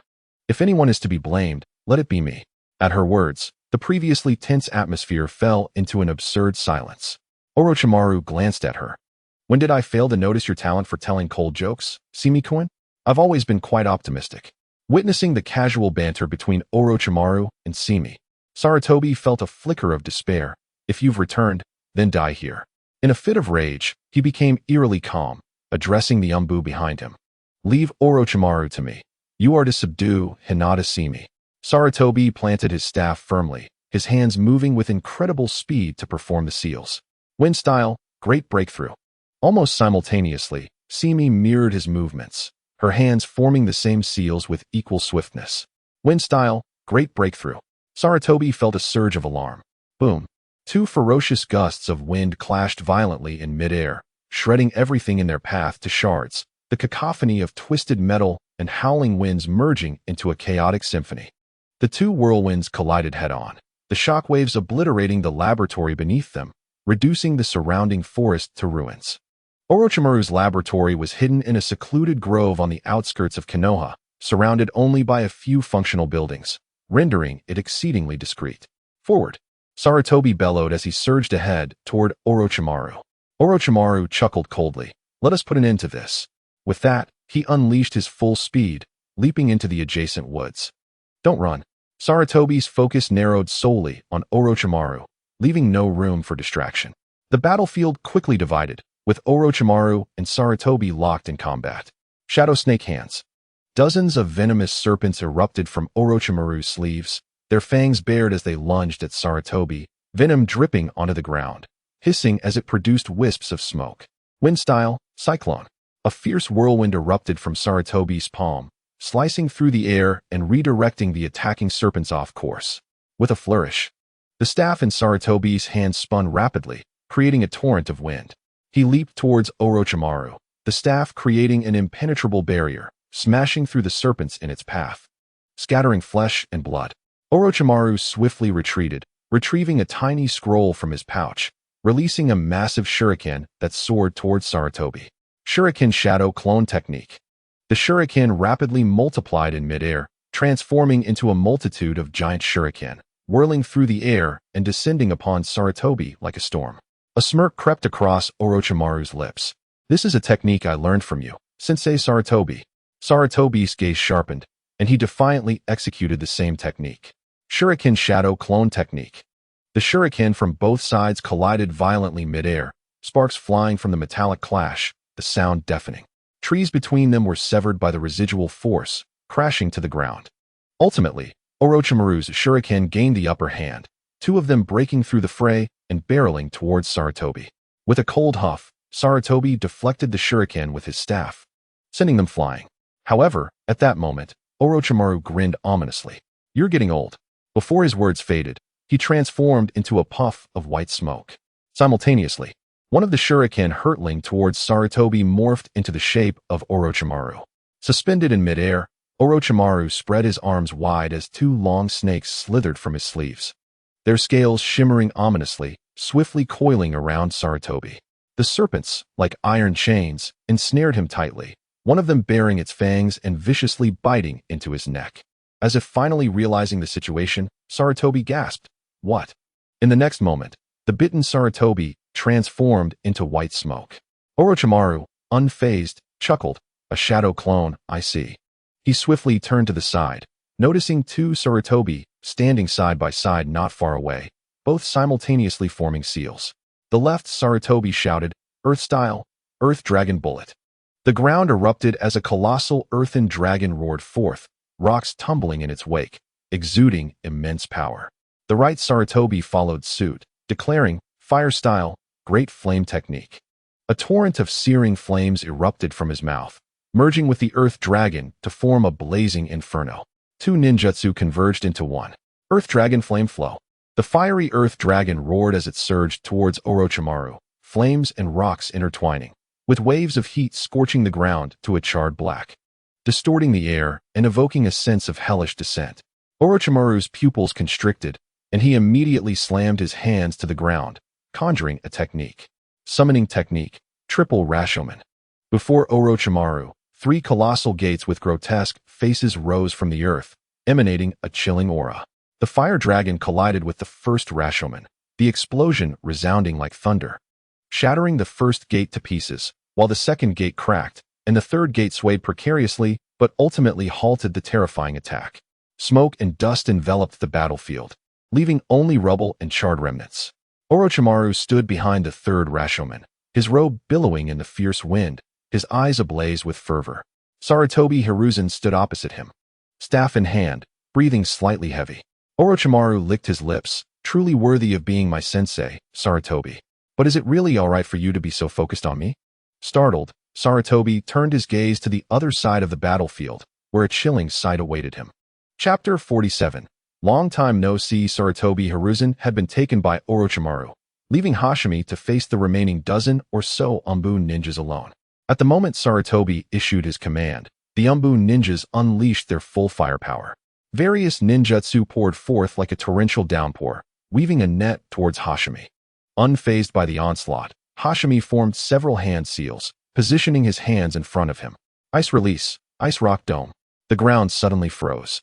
An icy chill emanating as a thick, semicircular ice wall rose from beneath his feet, ultimately taking the form of a domed hemisphere, enclosing him tightly within. The flames of fire release collided with the ice wall, merely melting its surface slightly, while water dragons and lightning beasts rebounded off the ice, erupting in a cacophony of sound. The center of the battlefield was filled with explosive noises, and mist enveloped the area, momentarily obscuring the moonlight. Behind, someone warned.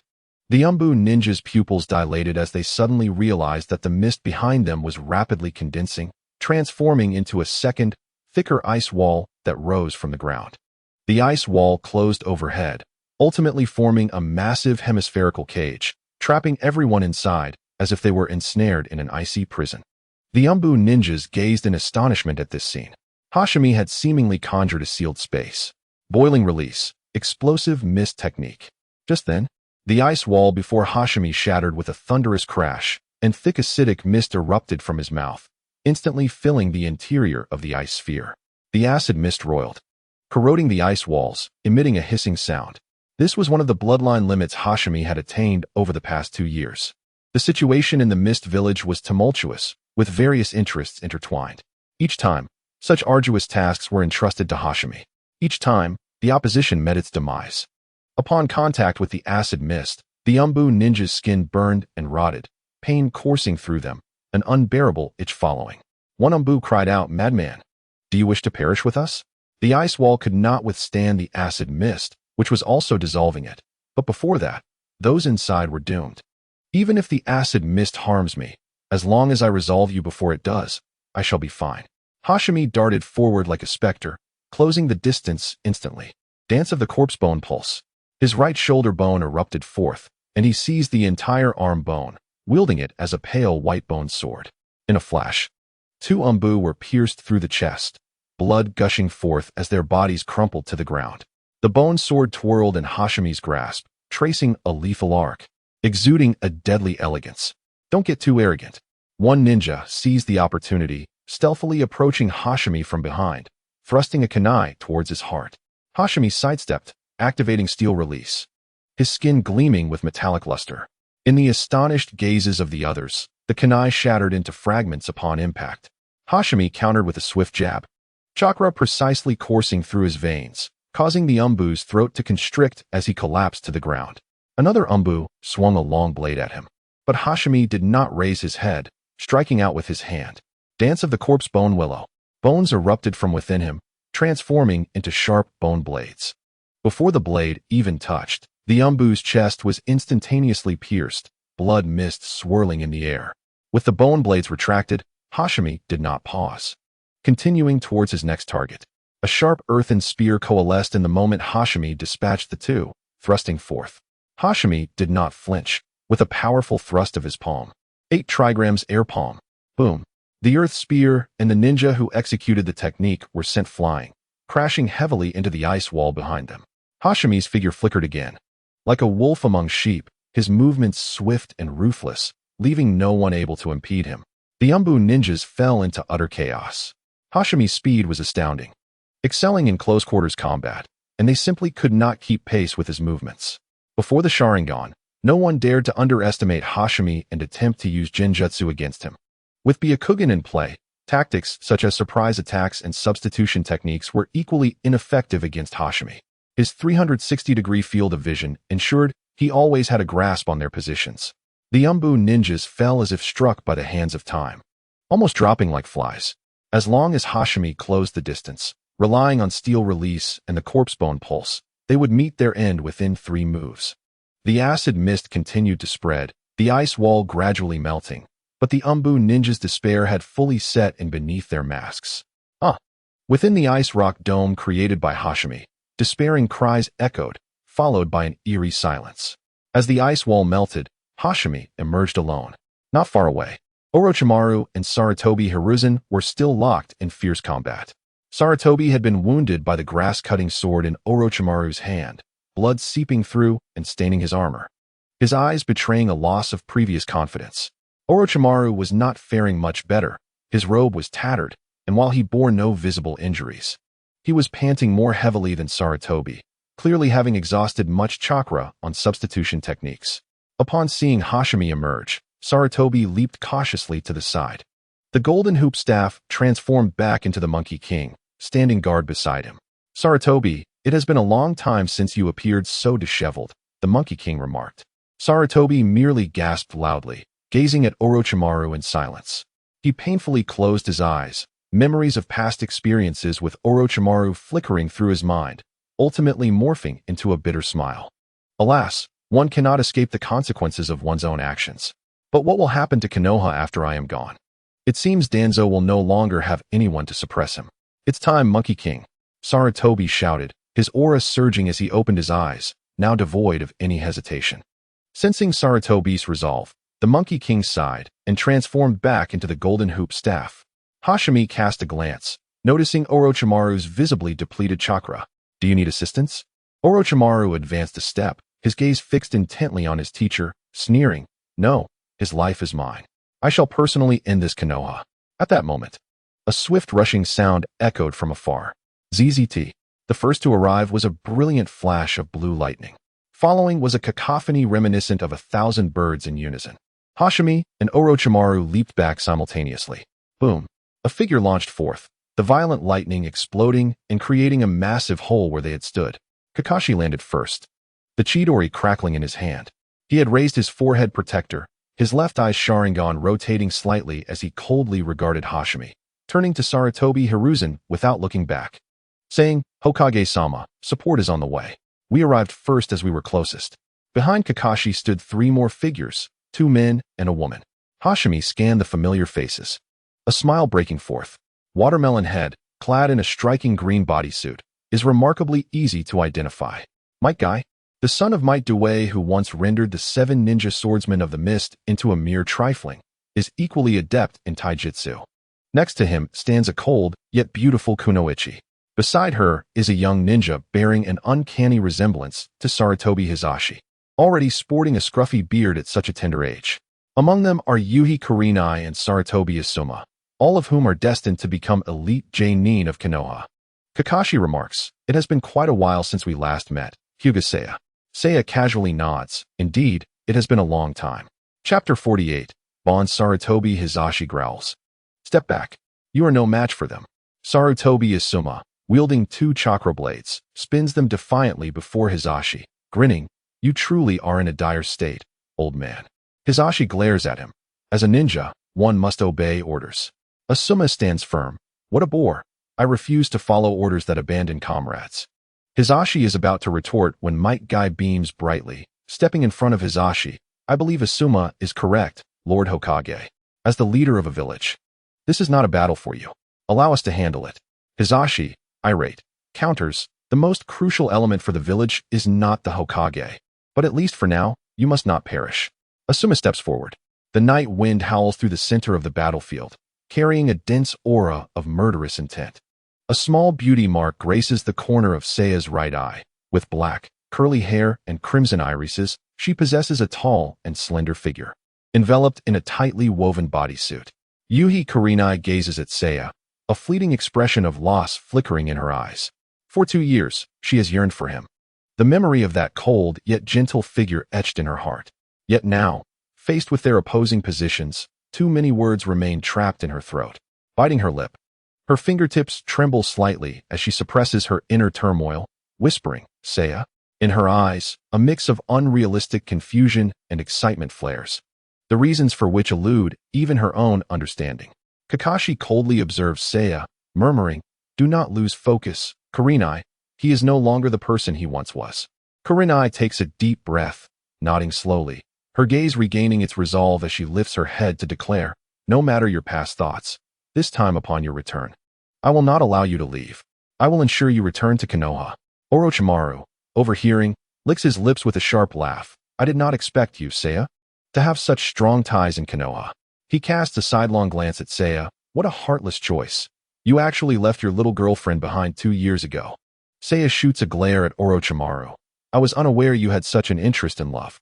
Orochimaru smirks, merely a trivial emotion. Only the most pitiful souls rely on such things to survive. Kurenai's complexion pales, a flicker of pain in her eyes. Asuma's reaction, however, is the most volatile. He turns sharply to Kurenai, shock and disbelief flooding his gaze. His chakra blades quiver in his hands as thoughts swirl in his mind. Over the past 2 years, Kurenai has rejected his advances countless times, and it was due to Seiya? Asuma's chest heaves with fury as he turns his gaze toward Seiya, eyes fierce and laced with intent to kill. "So it was you." At that moment, Sarutobi Hizashi's eyes narrow, and he swiftly begins to form hand seals. Speaking rapidly, he instructs, "Kakashi, you are the temporary captain. Your task is to buy time until reinforcements arrive. Leave Orochimaru to me." Before his words finish, the ground at Hizashi's feet splinters, a snake erupting forth with a piercing hiss. "Hizashi-sensei, you're quite verbose." Orochimaru cackles wildly. "What?" Hizashi is left with no choice but to abandon his hand seals, swinging his staff to sever the snake's head. Orochimaru's upper body lunges forward, elongating rapidly. Wind release, vacuum wave. A blade-like gust of wind shoots from Orochimaru's mouth, slicing through the air and severing trees as it heads straight for Hizashi. Boom. The area where Hizashi stood erupts in a cloud of smoke.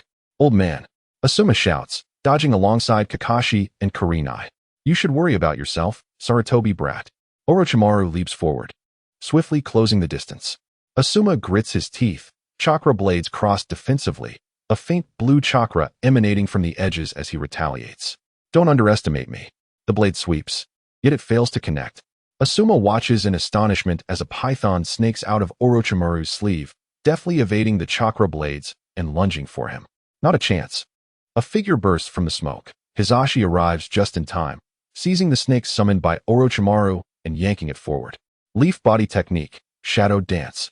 Hisashi leaps into the air, delivering a powerful kick that sends Orochimaru soaring. Simultaneously, he groans as the snake bites into his shoulder, narrowly avoiding a fatal wound. Swish! A kunai flies in, precisely severing the snake's body. What an opportunity! Kakashi exclaims, invigorated as he sees Orochimaru's state. Guy, now's the time. Wait, where's Guy? Kakashi, Kurenai, and Asuma turn in horror to find Guy charging towards Seiya alone. Youth, ignite in this moment. Stop, Guy. Don't go alone. Kakashi shouts, but Guy has already leaped forward, aiming a kick at Seiya. Seiya slightly shifts her stance, raising her hand, her skin glinting with a metallic sheen. Guy's kick collides with Seiya's palm, producing a resounding thud. Seiya chuckles softly, effortlessly redirecting Guy's force, sending him hurtling aside. Not bad. Do you have more?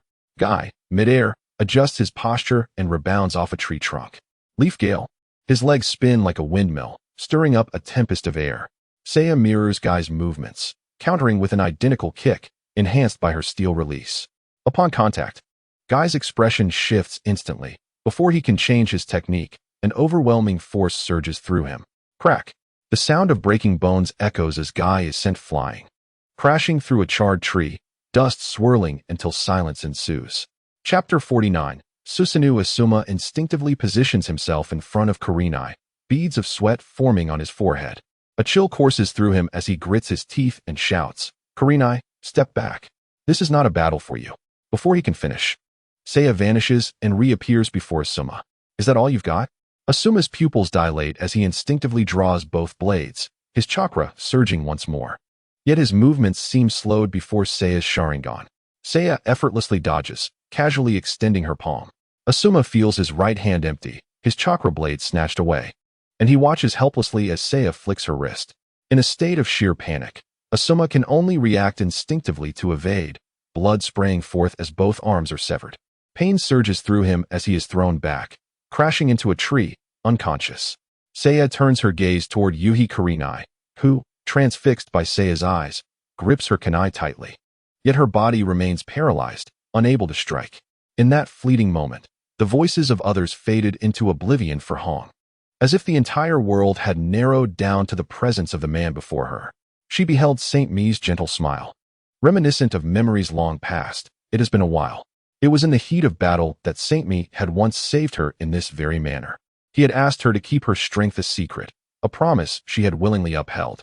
It was not until the fateful night of the Nine Tails, 2 years prior, that she comprehended the sacrifices he had made for her. Tears welled in Hong's eyes, cascading down her cheeks. She trembled as she whispered, "Your eyes." The dagger slipped from her grasp, clattering to the ground. Ever since Saint Mi's defection from Konoha, the emotions she had suppressed within her heart surged forth like a torrential flood, erupting in this moment. Hong lunged forward, throwing herself into Saint Mi's embrace, sobbing uncontrollably on his shoulder. Why didn't you take me with you? Saint Mi wrapped his arms around her, tenderly stroking her long hair. Do not cry. Do not cry. Sleep now, my dear. Her cries gradually diminished, until, at last, she was unaware of when they ceased.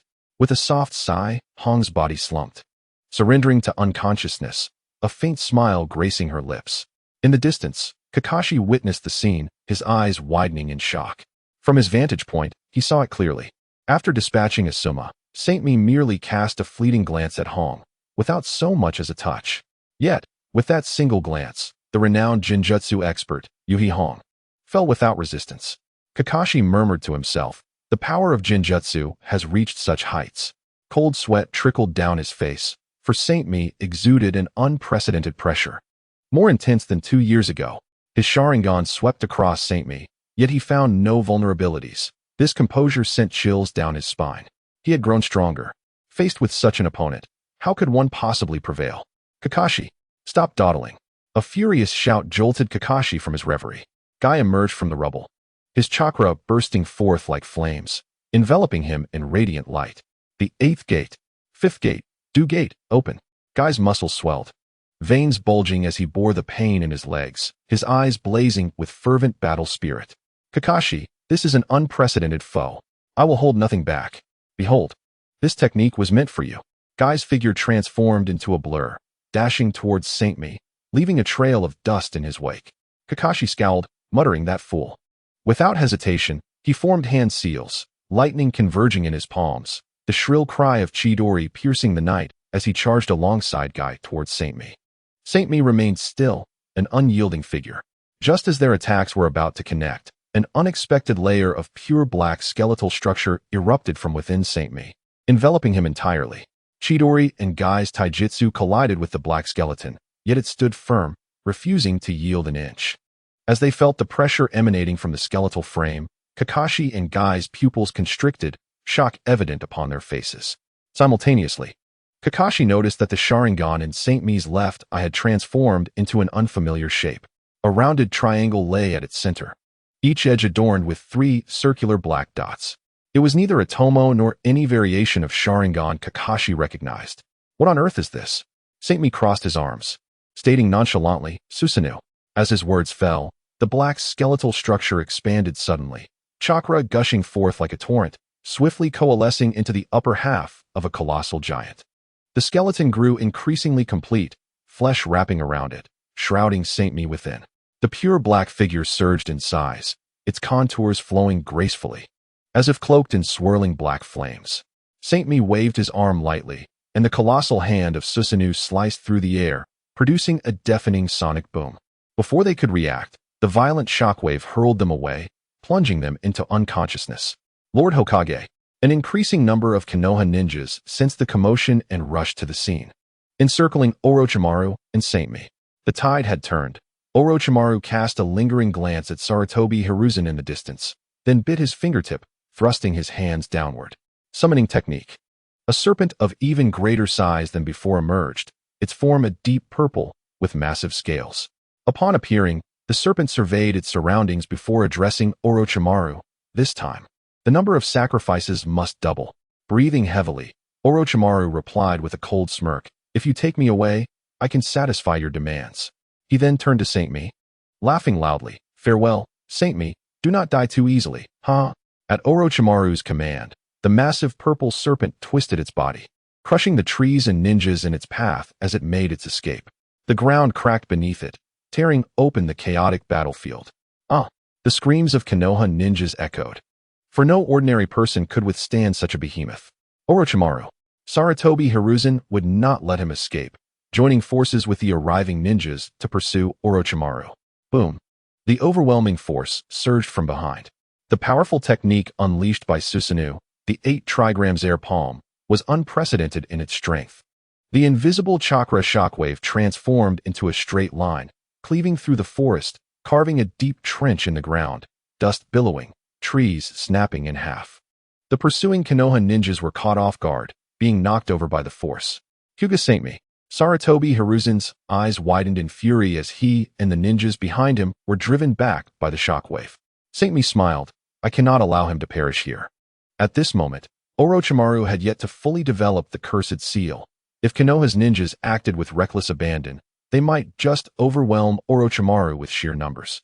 Orochimaru bore the weight of future Edo Tensei and a series of ninjutsu research. Saint Mi needed him alive, just as Orochimaru was aware of this fact. Gritting his teeth, Sarutobi Hiruzen turned and shouted, all units, shift your target to Hyuga Saint Mi. We must eliminate him. Saint Mi manipulated Susanoo, stepping forward and sweeping his hands.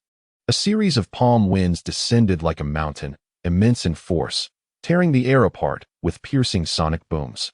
Earth release, earth flow rampart. Several earthen walls shot up from the ground, yet they crumbled under the impact of the palm winds, sending debris flying, as the ninjas behind the walls were sent sprawling, bloodied and incapacitated. In a critical moment, seeing the palm winds threatening everyone present, Sarutobi Hiruzen stepped forward, forming hand seals. and bellowed as a massive earthen wall rose to barely shield against Saint Mi's relentless assault. However, this was of no help to the Konoha ninjas approaching from another direction. Saint Mi pivoted, raising his hand once more.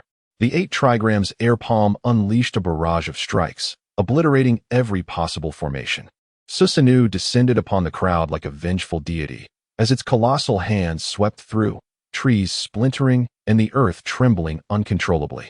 Saint Mi's voice, though soft, resonated throughout the forest. Those who dare approach shall perish. His imposing presence loomed like a mountain, instilling fear in all who dared to confront him. Chapter 50. Only this level. Is he a monster? Is there truly such powerful ninjutsu in this world? On one side of the forest, Guy, having been rescued, lay on the ground, gazing in astonishment at the black giant emerging from the treetops. Kakashi lay beside him, both near immobile, their bodies battered. Yet their consciousness strained to remain intact. He had unknowingly concealed his Sharingan once more. Before Saint Mi, his Sharingan was entirely ineffectual. The chasm between them was beyond description. I have always been too weak. Even the eyes you bestowed upon me feel dull, Kakashi. 2 years ago, how did you manage to survive against him? Kakashi replied helplessly. How would I know? 2 years have passed, and he has only grown stronger. A flicker of uncertainty crossed his eyes, although he hesitated to admit it. I can't shake the feeling that he does not truly desire to kill me. What? Kai exclaimed. I hope it is merely my illusion. Kakashi sighed. The only certainty I possess is that this battle is beyond our intervention. In the heart of the battlefield, the command rang out. All Jonin and below, retreat. No one is allowed to engage in battle. Sarutobi Hiruzen's gaze was heavy, the wound on his shoulder still bleeding. He realized that unless they dealt with the saintly one, Konoha faced impending doom. Susanoo? A glint of cold light flashed in Sarutobi's eyes as he roared, for the honor of the Hokage. I will not allow you to continue wreaking havoc upon Konoha. He leaped into the air, his hands forming seals at a speed that left behind afterimages. In the blink of an eye, he created 4 identical shadow clones. Each clone rapidly formed seals and unleashed different elemental jutsu. The air erupted with a deafening hum. A blazing fire dragon, violent lightning, relentless winds, surging waves, combined with a heavy mire. 5 distinctly different forces fused perfectly, culminating in a torrent of destruction with a diameter exceeding several dozen meters. 5 elements, great bomb technique. Gather together, with but a single person's strength. I can rival 1,000 troops. This is my final technique. If you possess the courage, then try to withstand this. Sarutobi Hiruzen shouted with all his might. The ninjas behind him were invigorated. This is the technique of the 3rd Hokage. Only by mastering 5 elemental chakras can it be performed. Go forth, Lord Hokage. Facing the oncoming tidal wave of destruction, the saintly one smiled gently. What do you mean by only this level? In the next moment, Susanoo expanded once more. The previously half-formed Susanoo rose dramatically, transforming into a colossal black giant. Towering at several dozen meters, it drew the attention of all of Konoha.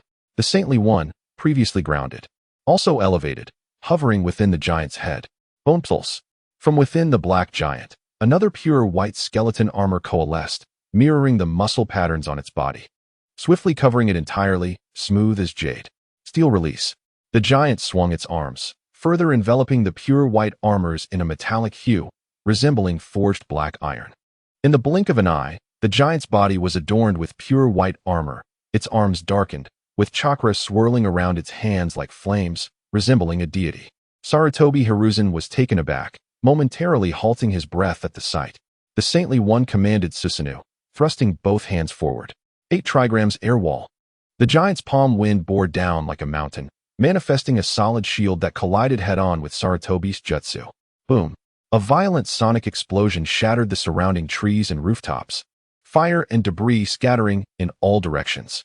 The unstoppable shockwave spread across the ground, creating a massive pit before continuing through the forest, extending far and wide, engulfing a significant portion of Konoha. As the dust settled, the crowd was astonished to find the black giant still standing, with only minor damage to the bone armor on its arms. The saintly one, suspended within Susanoo, frowned slightly, disappointment etched on his face. He had anticipated that the legendary Sarutobi Hiruzen, renowned for mastering thousands of jutsu, would apply some pressure upon him. Yet, it merely managed to breach the outer layer of Susanoo's armor, failing to pose any real threat. Despite Sarutobi's previous battles against Orochimaru having drained him, he felt weak. Too weak. Yet such a Hokage was fitting for Konoha in its current state. Had another taken his place, it might have disrupted the forthcoming plans. The bone armor upon Susanu's arms rapidly regenerated, the bones cracking as they restored to their original state, readorned in a dark metallic sheen. Sarutobi stood frozen. Disbelief flooding his eyes, rendered speechless. Do not underestimate others. After a lengthy silence, an enraged roar erupted from the crowd. The Konoha ninjas regained their senses, each unleashing their proficient jutsu, intertwining into a vast assault that overshadowed Sarutobi's great bomb technique. However, the quality was severely lacking. The black giant raised its hand, palms together, revealing a dark talisman. Dark release, absorption hole. An invisible, violent suction erupted from the giant's palms, devouring all incoming jutsu, rendering them null. The saintly one surveyed the battlefield from within the giant, his gaze surveying the scene like a deity overlooking the mortal realm. Is there more? He inquired softly. Chapter 51. Destruction. The circle formed by hundreds of Konoha ninjas fell into utter silence after the saintly one consumed all their jutsu. What kind of jutsu was that? After a lengthy pause, a voice trembled from the crowd, filled with dread. No one could answer. Sarutobi Hiruzen panted heavily, feeling his chakra nearly depleted. Staring at the unscathed Susanoo, a wave of helplessness washing over him.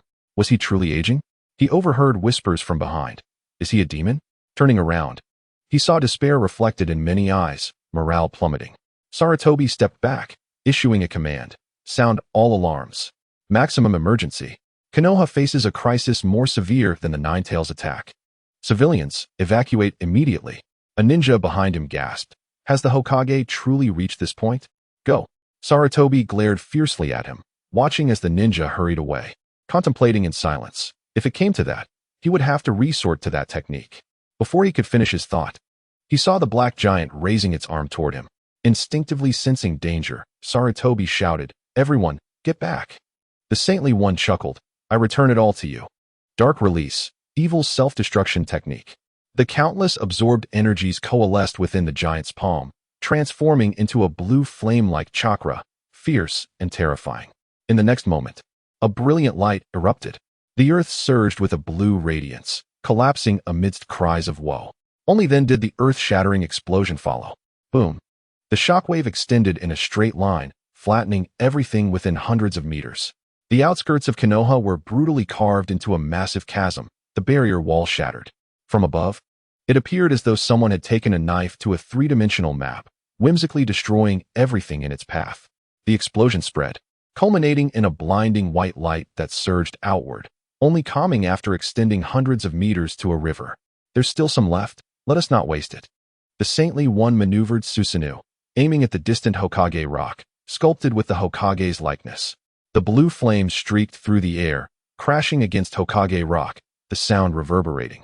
Startling birds from the trees. Under the horrified gazes of all in Konoha, Hokage rock crumbled, debris raining down, dust obscuring the moonlight. Once the dust settled, the faces of the four Hokages had been completely obliterated, reduced to mere powder. Konoha lay shrouded in chaotic shadows, the tremors from Hokage rock's collapse shaking the ground. Dense smoke obscured the moonlight, and the piercing sound of alarms echoed through the night sky. On the streets, civilians fled in a state of panic, while ninjas leapt through the chaos, attempting to restore order, with some rushing determinately towards the direction of battle. Inside the Hokage's office, flames roared outside, and the violent explosions shattered the glass, scattering shards across the floor. Shimura Danzo stood alongside Tsurugi Koharu and Mito Gatika, their gazes fixed on the distant scene. The colossal figure clad in bone armor, with arms as dark as ink, emanated an intimidating light in the night, resembling a deity descended from the heavens. Tsurugi Koharu trembled slightly, incredulity lacing her voice. Is that Susanoo? Danzo's eyes burned brightly as he replied softly. Indeed, it is the technique once wielded by that man. Koharu and Mito exchanged a glance, their bodies instinctively shivering. They were remnants of a bygone era, having once witnessed the man revered as a god, Uchiha Madara, the sole individual capable of contending with the first Hokage, Senju Hashirama. Although Madara ultimately fell to Hashirama's hand, The terror of the Uchiha name remained etched in their memories, and the name Susanoo sent chills down their spines. Mito clenched his fists and exclaimed, "He is clearly not an Uchiha. How does he possess the Sharingan?" His words hinted at an unspoken depth. Danzo cast a knowing glance at him, bluntly stating, "It may very well be as you suspect." Mito was taken aback, disbelief etched across his face. Koharu's lips quivered in rage, her voice a mere whisper. Hyuga Seiya, yet she struggled to articulate a complete thought, her eyes brimming with anger and fear. Only Danzo offered a cold chuckle. "I truly underestimated him. I never anticipated that after 2 years, he would wield such power." Mito gritted his teeth and asked, "What shall we do now? Should we recall the ninjas on the front lines? Konoha may face utter annihilation." Danzo shot a sidelong glance at the two, his smirk deepening. "Do not worry, trust in Hisashi. As Hokage, he will fulfill his responsibilities." With that, he leaned on his staff and turned to walk towards the door. Koharu and Mito called out in unison, "Where are you going?" Danzo replied without looking back, "To meet with the daimyo. I am sure Lord Minamoto is eager to understand Konoha's current situation." His figure vanished at the end of the corridor, leaving the two in stunned silence. Their eyes met, and a shared, horrifying possibility loomed in their minds. Danzo's composure seemed almost excessive. Meanwhile, within the Uchiha clan's territory, the sounds of commotion filled the air. The Uchiha grounds, located near the outskirts of Konoha, saw most of its clan members evacuated in fear of the impending chaos. Only a small number remained in the open, their gazes fixed on the distance. The night breeze swept through, revealing the stunned expressions of the gathered crowd. Uchiha Itachi cradled his younger brother Sasuke. Beside him stood a girl with a clear visage and a hint of spirited charm, Uchiha Izumi, whom Seiya had rescued 2 years prior. Uchiha Shursui stood protectively in front of them, murmuring, "It's the Manjiki Sharingan." Itachi looked up at Shursui. "Manjiki Sharingan? What is that?" Uchiha Fugaku stood at the forefront, his expression complex as he gravely replied, "It is the strongest power our Uchiha clan can wield, the legendary power of the gods." His tone carried an undercurrent of concern, his gaze lingering on Susanoo. Izumi also stared at the distant giant. Unlike others, her face was not marked by fear, but rather she exclaimed, "It feels so warm." Her gentle voice startled those around her, as if awakening them from a trance, causing them to turn and look. Izumi smiled unconsciously, a serene calmness in her eyes. "Just watching that Susanoo makes me feel so warm." "Is that so?" Fugaku murmured softly, glancing at the others. Shursui hurriedly averted his gaze. Fugaku paid no mind, his eyes fixed on Susanoo, half jokingly, half seriously stated, "Perhaps the future of the Uchiha rests with him." The crowd murmured, and after a moment, someone responded, "Lord Fugaku, that's not a funny joke, is it?" "Then consider it a jest," he retorted lightly. Chapter 52, Nanha Shrine. As the dust settled, the once ominous black giant had vanished without a trace. Only the battered Sarutobi Hiruzen remained, kneeling amidst the ruins. His complexion was ashen, his eyelids trembled uncontrollably, yet he felt almost devoid of sensation. The pain of his body paled in comparison to the weight upon his spirit. Following this battle, Konoha's remaining combat strength had been further diminished, making survival increasingly precarious. Since the Nine Tails incident, Iwagakure had already launched a massive incursion, reigniting border skirmishes. Now, with Konoha enduring yet another calamity, the blow to its reputation was devastating. Hiruzen trembled as he lifted his gaze towards the figure in white approaching him with ease. His voice hoarse, "Why do you not kill me?" Seiya walked closer, his voice neutral yet clear, "It is simply because you are still of use to me. Do not worry, I will not kill you. Please continue to fulfill your role as Hokage." Hiruzen parted his lips, at a loss for how to respond. Seiya flashed a smile that Hiruzen found terrifying, continuing, "Among the 5 great ninja villages, Konoha is undoubtedly the strongest, yet lacks commensurate strength. It is time to relinquish some of the meat you have hoarded." Pausing, he added, "However, I also need someone who can maintain Konoha, ensuring it does not collapse entirely. After careful consideration, there truly is no one else but you, Hokage. Rest assured, everyone requires a common enemy. Konoha is the perfect target. When we meet again, I shall take what I truly desire. Until then." Hiruzen watched helplessly as Seiya departed, his throat constricted, unable to utter a single word. The night breeze felt melancholic, and the moonlight appeared to shine even brighter. In the distance, The alarm bells of Konoha rang out, echoing through the heavens. The river surged ominously behind him, creating a deafening sound, amidst which floated the remnants of numerous ninja tools. In the Uchiha territory, the clan had long been evacuated, leaving only the cold wind sweeping through, rustling the fallen leaves. Deep within the clan grounds, the Nanha shrine stood illuminated by the moonlight, ancient stone lanterns casting long shadows, the wooden doors tightly shut. Not far away, Seiya landed quietly. Having distanced himself from the battlefield and ensured the surroundings were secure, he finally had the opportunity to assess his transformations. First, he gauged his chakra depletion. A mere moment of concentration brought a smile to his face. The chakra loss was minimal. Seiya held considerable confidence in his chakra reserves. Any bloodline limit acquired by Seiya could be reversed into chakra absorption. Over the past 2 years, apart from explosive techniques, many other bloodline limits had also been transformed into chakra, leaving only a few commonly used ninjutsu bloodlines intact. This was also why Seiya chose to quietly accumulate strength within Kirigakure. He needed time to solidify his foundation, constantly refining himself. A vast reservoir of chakra formed the foundation, upon which he layered ocular techniques, physical techniques, bloodline limits, and various ninjutsu, like stacking building blocks, shaping a complete figure, which had unknowingly expanded to an unimaginable scale. With merely one Manjiki Sharingan, he was able to activate the complete second form of Susanoo, maintaining it for such an extended period, and had yet to reach his limit. Thanks to the perfect fusion of bloodline limits, his ocular power had scarcely diminished. This outcome pleased Seiya immensely. In the past, he would have certainly been unable to escape unscathed. As he scanned the shrine's entrance, just as he was about to step forward, Seiya suddenly halted. Turning towards a shadow to the side, a faint smile gracing his lips. "Come out." A shadow emerged slowly from the darkness, gripping a ninja blade tightly, its gaze cautious. Hinata Seiya smiled at the figure. The newcomer, slightly older than him, had black curly hair and an agile physique. Hinata Seiya named him Uchiha Shursui. Despite having met only a few times, Seiya had long revered the title of Shunshin Shursui. He never expected Shursui to wait for him here. Shursui stepped forward. His expression calm as he inquired, "It merely feels somewhat off. If it were just for show, summoning Susanoo seems unnecessary. Why are you here?" Seiya pointed into the distance where flames and smoke still billowed in the night sky. "It was my doing." Shursui's expression shifted slightly, though he displayed little surprise, responding coldly. "You are quite unrepentant, committing such an act, and still lingering in Konoha." Seiya retorted.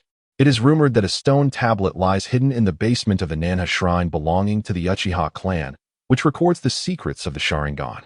Naturally, I wish to take a look before departing. If you would kindly step aside, I would be most grateful." Shursui nodded. As a non-Uchiha, to wield the Sharingan to such an extent makes you the foremost. However, I cannot yield and allow a traitor to enter the Nanha shrine. The Uchiha clan's loyalty to Konoha is unwavering. Seiya chuckled lightly. "In case you are unaware, I just emerged from the Hyuga clan's territory. They were far more compliant than you." Thus, the Hyuga had become the first clan to negotiate with him, a traitor, while the Uchiha remained steadfastly loyal to Konoha. Yet why does the Hyuga clan continue to dwell in the heart of Konoha, while your Uchiha have been ordered to migrate in entirety? Shursui's expression stiffened. "What exactly are you implying?" Seiya replied, "Your entanglement with me here is futile. It would be wiser to step aside. Do not overestimate your own strength. You are not my match." A flash of fury ignited in Shursui's eyes. Without a visible motion, he transformed into a fleeting shadow, appearing behind Seiya in an instant. The ninja blade sliced through the air towards Seiya's neck. To Shursui's astonishment, Seiya also turned into an afterimage. The blade merely cut through the empty air. The real Seiya materialized beside Shursui, his right palm slowly extending. The clash of the ninja blade against Seiya's arm produced a shower of sparks and a sharp metallic sound. Shursui, thwarted, quickly retreated to gain distance. Seiya clapped his hands, smiling. "Indeed, the Shunshin Shursui lives up to his name. I almost didn't react in time. But to kill me will not be so simple. Let us cease our probing and bring forth your Susanoo." Chapter 53. Fishing. Shursui's expression changed dramatically, astonished as he asked, How do I know you two have awakened the Mangekyo Sharingan?" Seiya interjected, as if he had anticipated Shursui's question. "I not only know of this, but I also know that the Uchiha will not remain in Konoha for much longer." Upon hearing this, Shursui swung his ninja blade, preparing to attack again, but was interrupted by a stern shout. Shursui. Both turned to see Uchiha Fugaku, arms crossed, having appeared at the entrance where Seiya had come from. Shursui exclaimed, "Lord Fugaku?"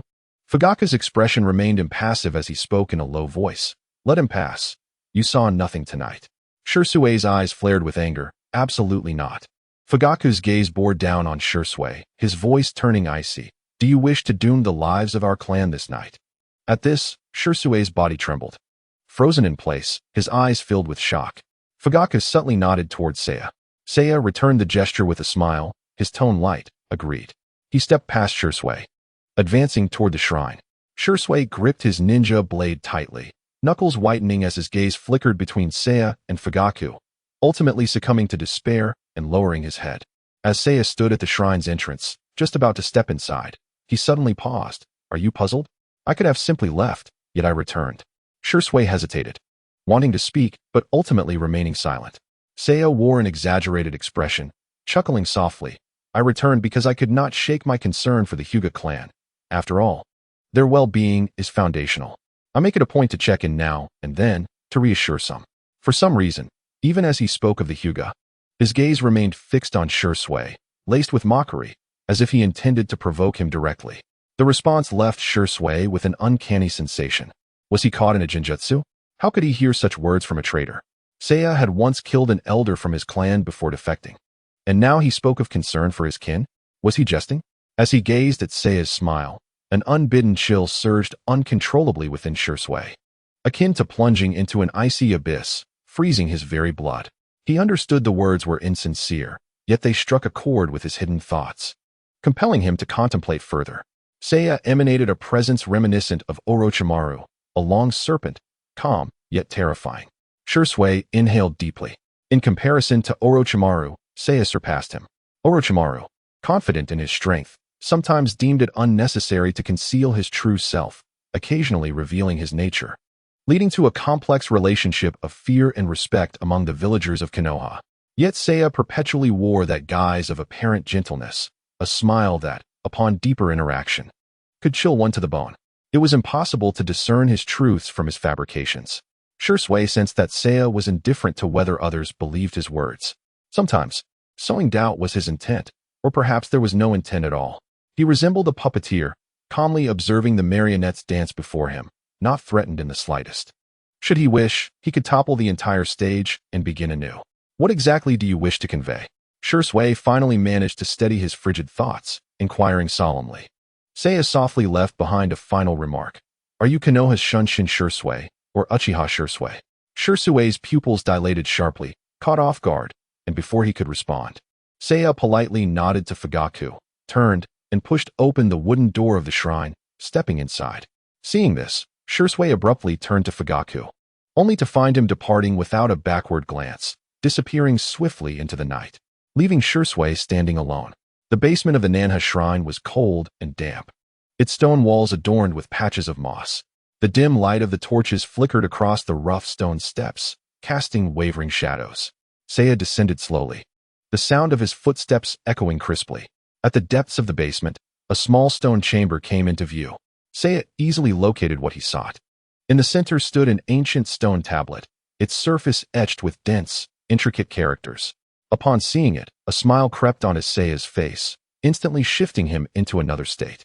In his perception, a pure white figure lurked not far above. It was White Zetsu.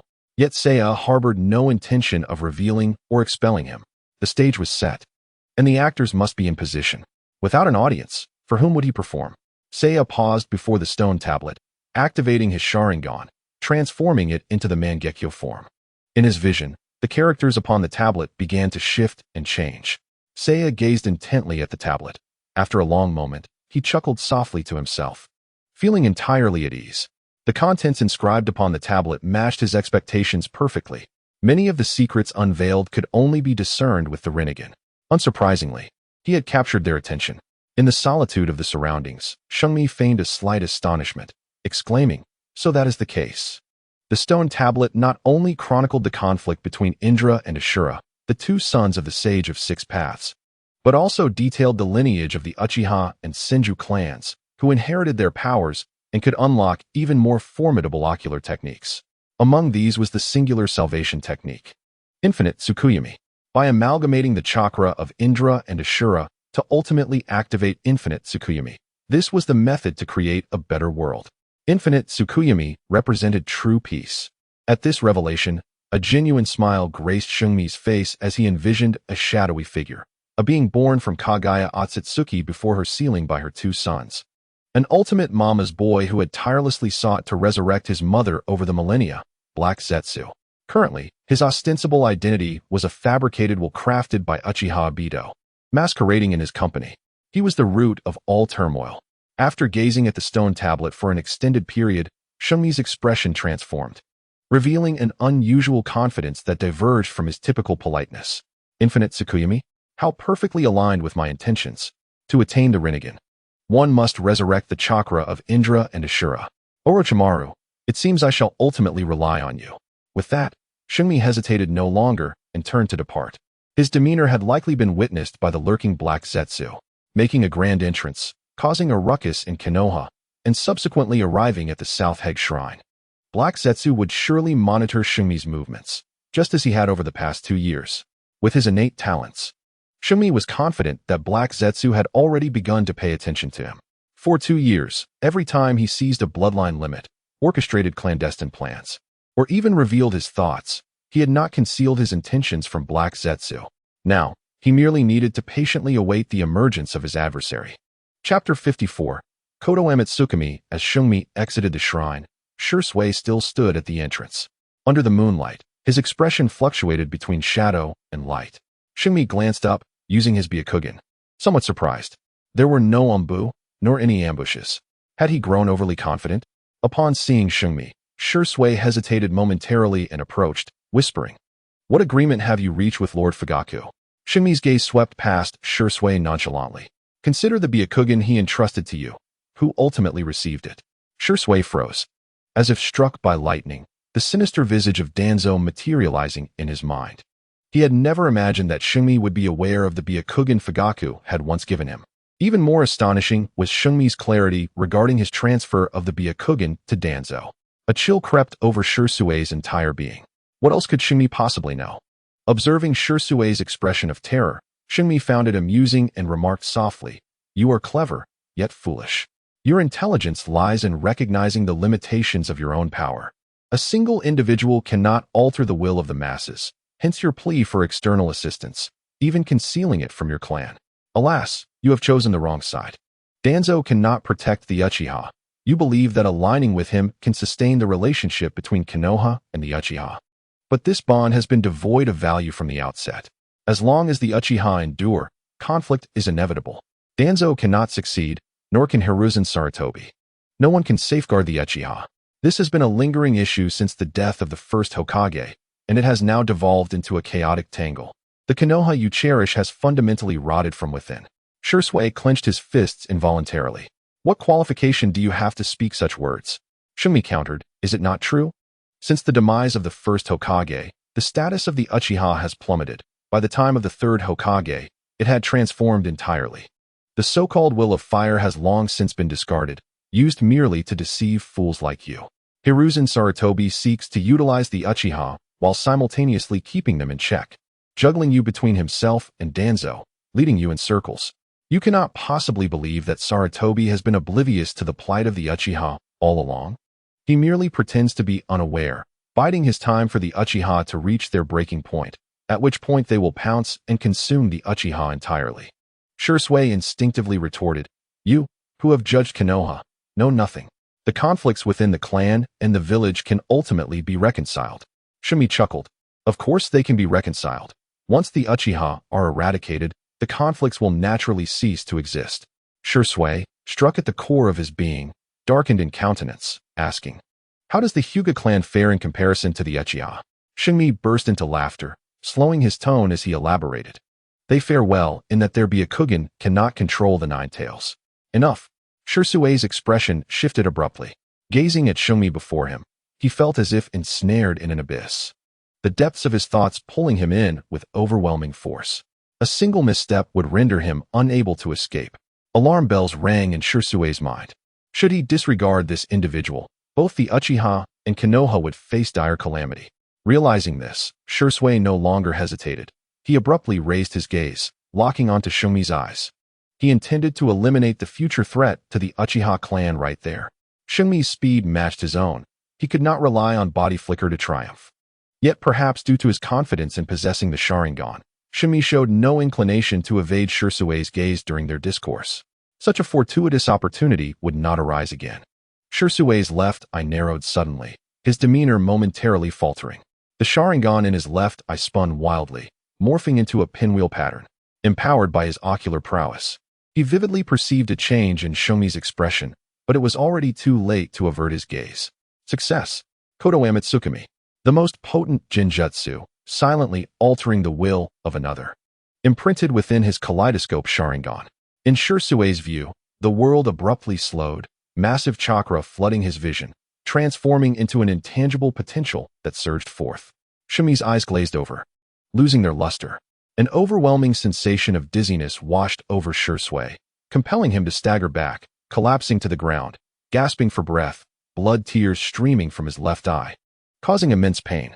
Yet the corners of his mouth curled slightly. "All right, come with me to meet the Hokage." Before he could finish speaking, he watched in disbelief as Shumi gradually petrified, ultimately disintegrating into dust carried by the wind. This is impossible. Shursui's heart raced, cold sweat instantly soaking his back. The grand door of the South Heg shrine swung open once more, and the true Shumi emerged. Stepping forth with a hint of white shadow at the corner of his eye, his entire demeanor now transformed. The former Shumi had been gentle and casual. Now, he bore an almost ethereal chill, like a droplet of water formed from the depths of a well, merging into the air. Had one not been vigilant, they would scarcely perceive his presence. This sensation left Shursui feeling as if he were being watched, the surrounding air becoming suffocatingly thin. "Since I have come prepared, why would I not guard against your ploy?" Shumi's voice softly reached Shursui's ears.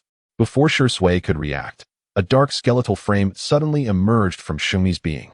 Enormous bony claws lunged forth with lightning speed, firmly ensnaring him. His expression shifted alarmingly, and in the next moment, he saw Shumi close the distance, gently probing. A sharp pain pierced his right eye, plunging him into darkness. "Ah!" A piercing scream shattered the night sky. Shumi dispelled his sage mode, and the Susanoo dissipated. Casually discarding Shursui, he examined the crimson kaleidoscope Sharingan in his hand, stating indifferently, "I leave you with one eye, so you may perceive the true nature of this world."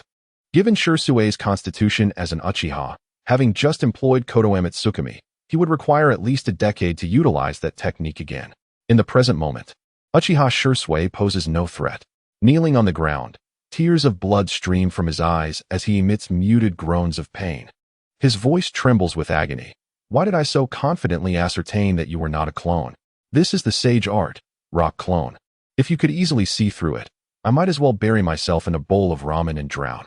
Seiya chuckles lightly, "To be cautious. I wouldn't even dare use shadow clones. Your abilities are far too perilous." "How could you know?" Shursui grits his teeth and inquires. Seiya does not respond directly, but gazes into the distance toward Konoha. People often believe themselves to be the hunters, which is natural. Yet they remain unaware that in the eyes of others, they are no different from prey. He turns his attention back to Shursui, a gentle smile forming on his face. "You cannot deceive even me, yet you foolishly think you can outwit the Uchiha clan and Konoha? How naive." Shursui's body trembles violently, blood and tears dripping onto the ground. "I am curious," he says, "that you would dare to use this technique against me. Assuming you succeeded, with only one chance left. Which side would you wish to sway between Konoha and your clan?" The night breeze rustles Seiya's robes as his voice fades. "In consideration of Izumi, I shall spare your life. I am aware of how well you have cared for her these past 2 years. When you come to your senses, seek me out to reclaim your Sharingan." Alone, Shursui kneels before the shrine, a pool of blood forming beneath him. In the distance, footsteps approach, while Seiya's figure has long since vanished into the night. Chapter 55. Hokage. That night, Konoha was attacked, and this news swiftly spread through various channels to the 5 great nations. Since its establishment, Konoha had never faced such significant losses on its own soil. The hospital was overwhelmed, with countless individuals rushing about, and neighboring countries stirred restlessly. In the Hokage's office, The glass shattered by the explosion had been replaced, reflecting the glaring sunlight. Sarutobi Hiruzen sat at his desk, his bandaged hands gripping a stack of reports. News from the front lines indicated that Kumogakure had mobilized its forces. Stationed at the border of the Land of Lightning, led personally by the recently appointed 4th Reikage. Sarutobi cursed under his breath. It seemed as though calamity had been scripted. Having barely emerged from a war that had concluded merely a few years prior, he had exerted every effort to sustain the village, even sending children into battle to preserve their home. No one understood better than he that Konoha could not withstand another full-scale war. He needed to summon Jiraiya and Tsunade back, unite the various clans with promises of support, and mend ties with the Uchiha. Orders were dispatched, and the Umbu, directly under the Hokage, sprang into action once more. As the longest-serving Hokage, Sarutobi quickly discerned the root of Konoha's current predicament. Ultimately, it stemmed from the absence of powerful shinobi at the top, leading to a collapse from above. The defection of Orochimaru, one of the legendary 3, had a more significant impact on Konoha than Seiya's previous actions. Orochimaru had been Sarutobi's disciple, once a candidate for the 4th Hokage, renowned in his own right. With Orochimaru's absence, Sarutobi could no longer personally confront enemies. Contemplating this, Sarutobi felt the shadows encroaching on his heart. He sensed that both he and Konoha were ensnared in an enormous web, unable to escape regardless of their attempts. Konoha's common enemy. Bang! The office door was thrust open violently, startling Sarutobi awake as Danzo strode in, leaning heavily on his cane. "You're here," Sarutobi said, indifferently closing his eyes. Upon reopening them, he presented a different demeanor. "Hiruzen, you need to rest for a while." Danzo's voice was cold and piercing, cutting straight to the point. Sarutobi remained unmoved. Fixing his gaze on Danzo, "What do you mean?" "Literally." Danzo looked down at his old friend. "Your current health condition no longer suits the role of Hokage. You can hardly stand." Just as Sarutobi was about to respond, a violent cough erupted, blood splattering across the documents on his desk. Danzo silently observed as Sarutobi wiped away the blood, his eyes growing even colder, devoid of any emotion. Sarutobi composed himself, pondering, "I am the light of Konoha, and you are its shadow. This will never change." "Not necessarily," Danzo scoffed, producing a beautifully decorated letter from his robe and placing it before Sarutobi. "This is the will of the daimyo. If you cannot manage the situation with the Hyuga clan, then step down from the Hokage position." "The Hyuga?" Sarutobi exclaimed, hastily taking the letter, opening it, and breaking into a cold sweat upon a mere glance. The daimyo seldom utilized such means to contact Konoha, and the words within were almost harsh, more a reprimand than a message. It was only due to the Hyuga clan's status that the reprimand was not overtly explicit. Danzo sneered. "The Hyuga clan has sealed off their compound.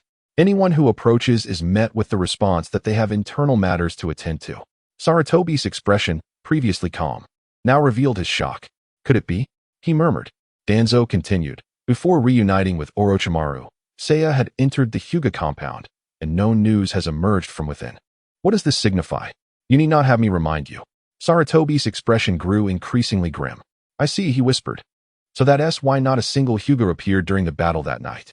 I have dispatched Root and Umbu ninjas to surround the Hyuga compound." Awaiting an explanation from Hyuga Hayashi, Danzo said, his demeanor ominous. "No," Sarutobi instinctively retorted, "withdraw your men. It is far too early to sever ties with the Hyuga." Danzo replied sternly, "Then how long shall we wait? Until they all follow Seiya in defection?"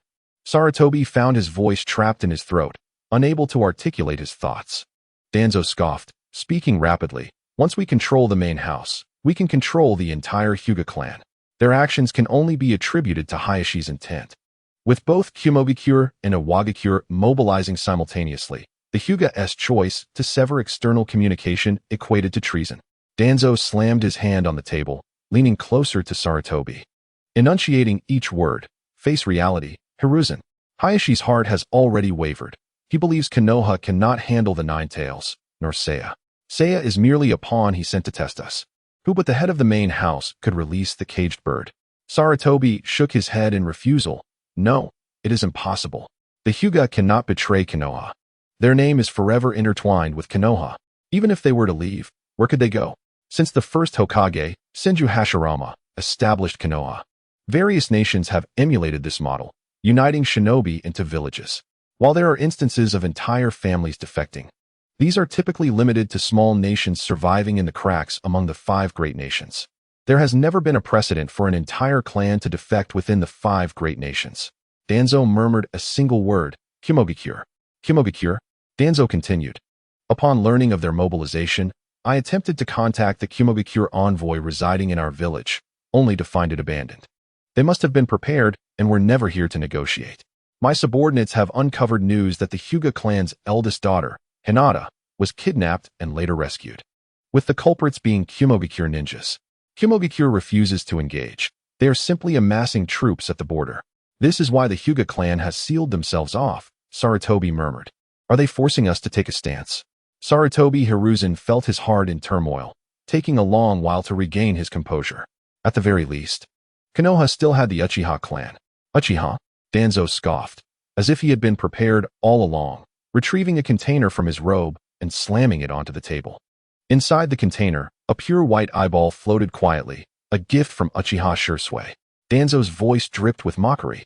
The other missing white eye from 2 years ago had now returned to its rightful owner. The office fell into a heavy silence. Sarutobi's hands trembled uncontrollably, and he painfully shut his eyes, remaining silent for a long time. The Uchiha clan was actually in contact with the Hyuga clan. Danzo continued to press. Military expenses, supplies, reinforcements, such thoughts were futile. Konoha could only rely on itself now. To retreat voluntarily and to be ordered to retreat by the daimyo were 2 entirely different matters.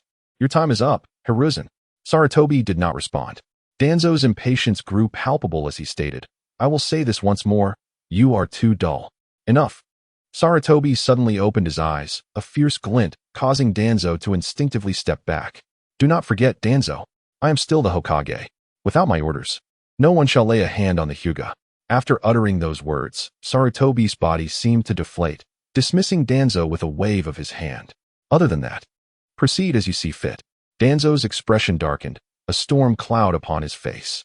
After a brief standoff, he huffed heavily, then turned and left, declaring, Hiruzen, you will come to regret this. Sarutobi slumped into his chair, breathing heavily, relief washing over him. Blood seeped from the bandages, soaking the Hokage robe in a deep crimson hue, yet he paid it no mind. Compared to days prior, when he had donned battle armor and furiously wielded a weapon against his once proud disciple, he now resembled a frail, decaying old man. He acutely felt that all he once cherished was gradually slipping away. Sarutobi absently reached for his side, noticing a dull ache in his muscles, no longer taut. Unbeknownst to him, the pale, sinister smile of Orochimaru and the white figure of Saimai flashed before his eyes, causing him to shudder in fear, then unexpectedly chuckle at his own reaction. So that's how it is, no wonder I lost.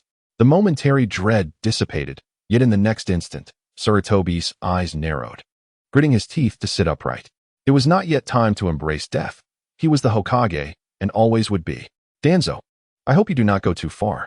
Chapter 56, Mobilization Konoha Hospital. The scent of disinfectant permeated the corridor, and the pale lights cast a stark glow on the walls. Inside the ward, Kakashi stared blankly at the ceiling, lost in thought. Guy lay beside him, his legs elevated and encased in a heavy cast, suspended in midair.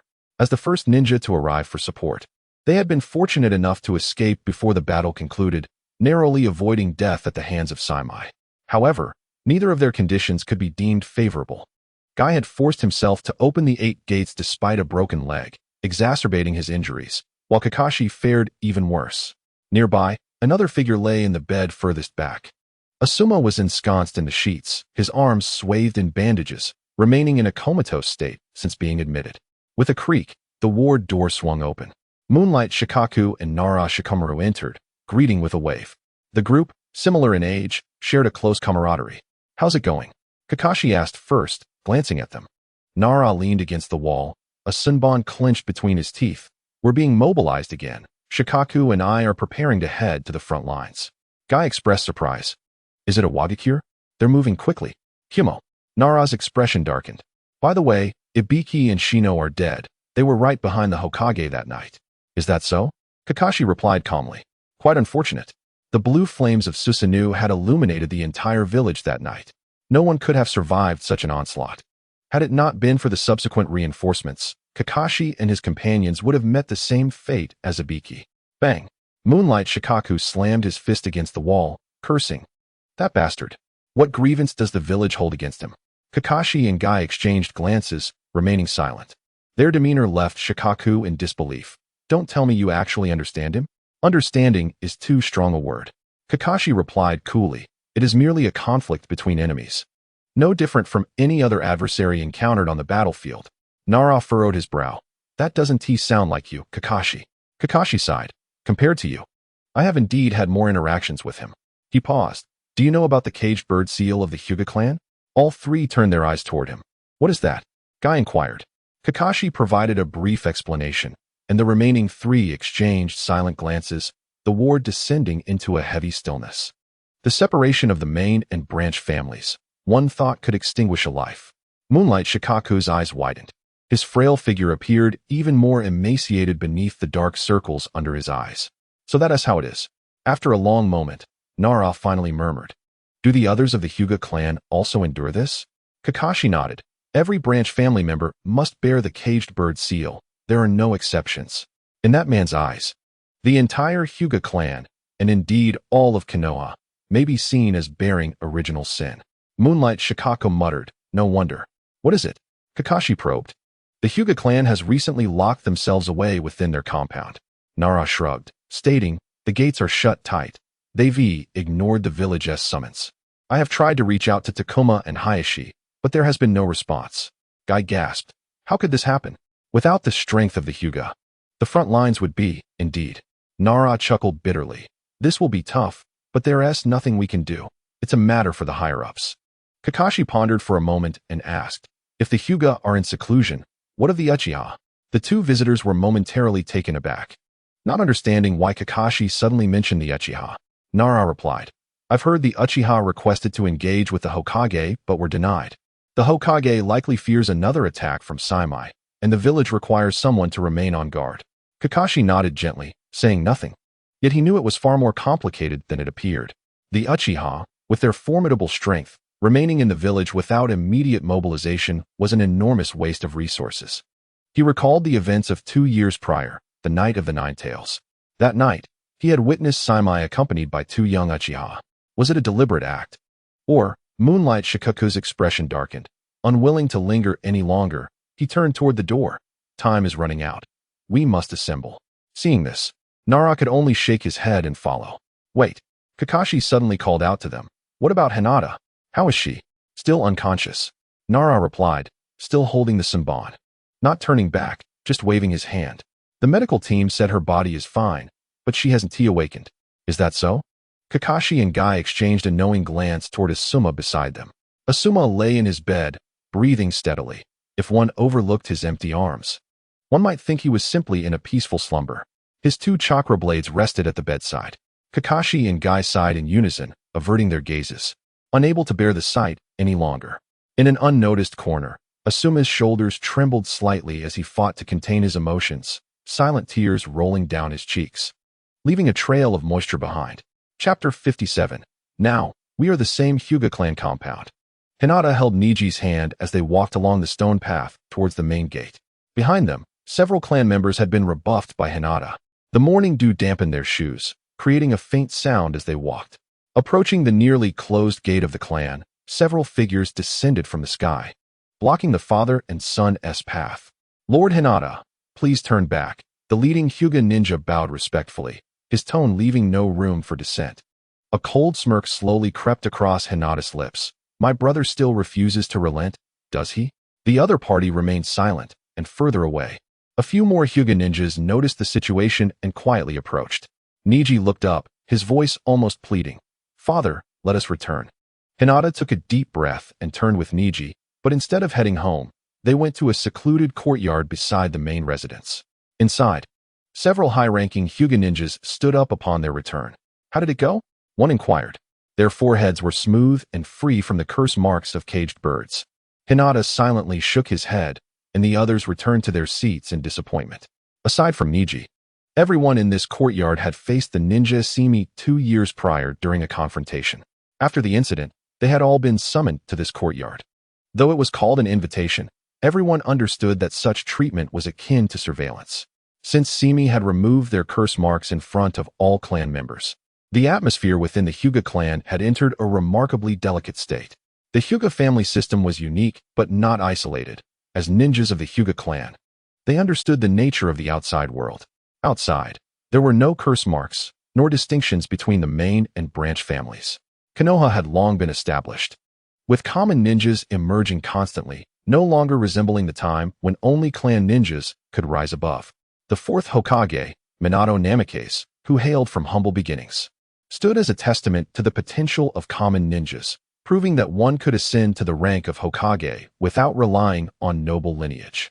Amidst this intersection, various thoughts inevitably permeated the Hyuga household.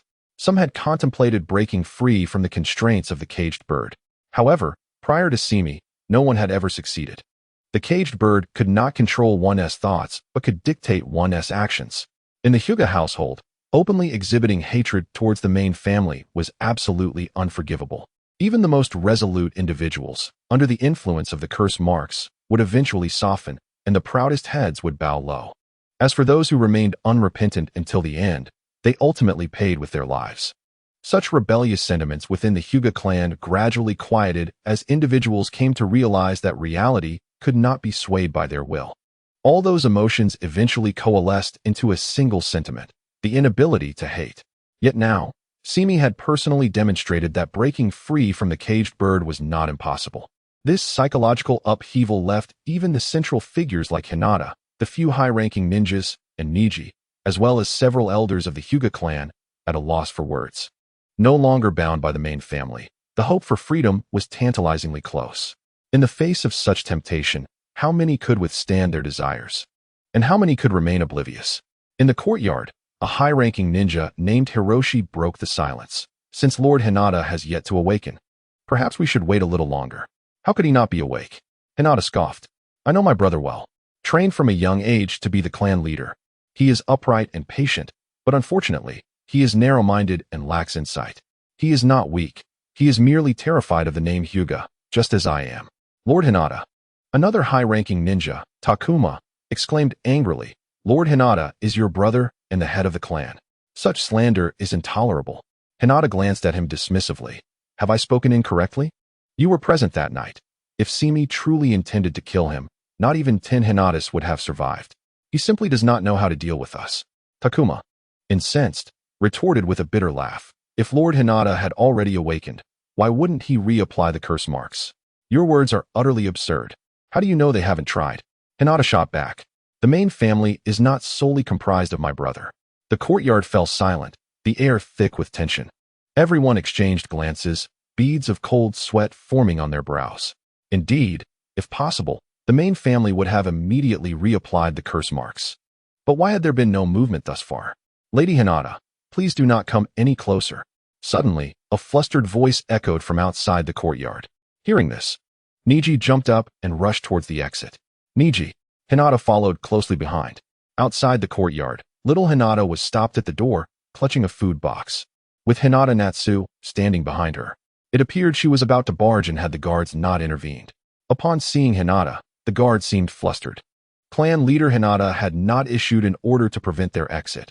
He had merely sealed the clan grounds and instructed strict surveillance on Hinata and his group. Strictly speaking, Hinata still retained his previous status. We won't leave.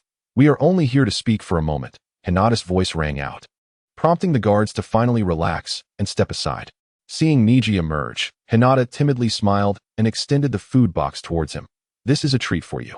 Niji accepted the food box, somewhat bewildered, his fingertips brushing against Hinata's cool hand, unsure of how to express himself.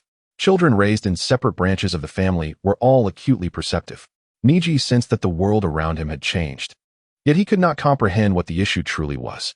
Hinata Natsu nodded slightly at Hinata and explained, Lady Hinata was worried after learning that you and Niji had been moved here, and she rushed over with me as soon as she woke up. Hinata silently observed the scene, momentarily at a loss for how to respond. He had watched Hinata grow up since she was little. The concern reflected in his eyes when she was taken hostage by Simi was genuine. He cared for her deeply. However, all of this became meaningless after that fateful question from Hinata. Is what you say true? It felt as though his previous life had turned to mere phantoms, devoid of significance. "Natsu, are you all right?" Hinata glanced at her, lacking the courage to meet Hinata's gaze, and could only inquire. Natsu forced a smile, replying, "Lord Hinata knows I was under Genjutsu and did not blame me." Genjutsu? What a convenient excuse, Hinata thought. Recalling the complex feelings stirred by his own experience from 2 years ago, choosing not to confront Natsu about it. "And Tetsu?" Hinata asked again. That night, aside from Natsu and Hinata, only 2 others from the Hyuga clan were injured, Hinata and Tetsu, who had attempted to intervene against Simi. The atmosphere was tense, and Hinata considered it mere small talk. "He has not awakened yet," Natsu responded politely. "The elders say his chakra has been completely sealed, and continuing as a ninja might be challenging for him." "Is that so?" Hinata felt a surge of surprise within. Just one strike had rendered Tetsu in such a state. How formidable had Simi's gentle fist technique become? Suddenly, an unusual sound interrupted their conversation. Both Natsu and Hinata noticed that the 2 children had different expressions. Niji's tears fell onto the food box he clutched tightly, soaking it. The boy looked up in confusion, all the suppressed emotions within him erupting at that moment, unstoppable. A soft little hand gently rested on Niji's smooth forehead. Niji trembled, meeting Hinata's clear gaze. Hinata withdrew her hand, her voice barely audible as she shyly smiled, and said, "Now we are the same." Chapter 58. The eyes of Konoha within the Hyuga clan's main residence. Hayashi Hyuga knelt in the main seat, his complexion pale, occasionally covering his mouth to cough. Several clan elders sat on either side, the atmosphere so tense that it felt as if it could drip with water. "What should we do now, as the Hyuga clan?" Hayashi's voice was hoarse. "We cannot keep the clan gates locked forever, isolating ourselves from the outside world. Do any of you elders have a solution that could benefit both sides?" One elder spoke up. "Why not let Hizashi and the others leave?" "Absurd." Hayashi slammed the table, causing the teacup to rattle. "Without the cursed seal controlling the Byakugan, what if another incident occurs that tarnishes the Hyuga clan's reputation?" His fingers dug deep into his palm, swallowing back the unspoken half of his sentence. "What if they defected to the side of Simi Hyuga?" Another elder tentatively inquired. "Is it truly impossible to reapply the cursed seal?" Hayashi shook his head in defeat. After the incident, Hizashi and his group had been contained by the clan. He had already attempted to reapply the caged bird seal, but despite his efforts, it had proven ineffective. He murmured, "Perhaps I should wait a few more days until I have fully healed before trying again." The elders nodded in agreement, having sensed that Hayashi was not being entirely truthful with them. However, as branches of the family, they had no authority to speak on matters concerning the cursed seal. Should they say too much, it could lead to trouble for themselves. Hayashi's expression was grim. He knew the truth. It was not merely a physical injury. His wounds were superficial and had not compromised his foundation. The reason he could not reapply the cursed seal on Hizashi and the others was simply that he was unable to do so. The Hyuga clan had its own customary methods for transferring leadership. When the previous clan head stepped down, they would erase their chakra imprint from the caged bird seal, allowing the next clan head to take over. The chakra imprint was inscribed at specific points on the head's nerves, a location only those with Byakugan could find. After that, the former clan head could no longer manipulate the seal. This method of succession ensured that there could only be one current clan head who possessed the knowledge to lift the seal, thereby minimizing the potential for internal strife. Hayashi's father had gone through this very process when he passed the leadership to him. Thus, Hayashi was in such distress. Simi was the one who had lifted the cursed seal, yet he was unable to reapply it to Hizashi and the others. This could only indicate that Simi's skills and status were far beyond his own. The realization filled Hayashi with dread. He did not dare to share this revelation with anyone, nor could he allow his thoughts to wander further. Over time, would this not imply that he could no longer control the clan? Someone suggested, "Should we temporarily open the clan gates? I have heard that a Wagakure has already made a move. If the Hokage issues an order, the Hyuga cannot refuse the call. We cannot open the gates until we resolve the issue with Hizashi." Hayashi interrupted sharply. "Do not speak such nonsense. That is my command." At that moment, a resonant voice echoed from outside. "Then how will you respond to the Hokage?" The crowd looked up in astonishment to see an elderly man who bore a striking resemblance to Hayashi stride in. His forehead was equally smooth, devoid of any traces of the caged bird seal. Upon seeing this man, the color drained from the faces of everyone present. "Father." Hayashi hastily knelt in greeting. How did you return from the daimyo? Zongjin Hyuga stepped directly in front of Hayashi, looking down at him with a face ashen with fury. If I had not returned, the Hyuga would have been on the verge of defection. How could this be? Hayashi gasped, raising his head abruptly. Smack. The next moment, a resounding slap landed hard on Hayashi's face, startling everyone present, leaving Hayashi dazed. He stared at his father in astonishment. And only after confirming that the ringing in his ears was not an illusion did he incredulously cover his face with his hands.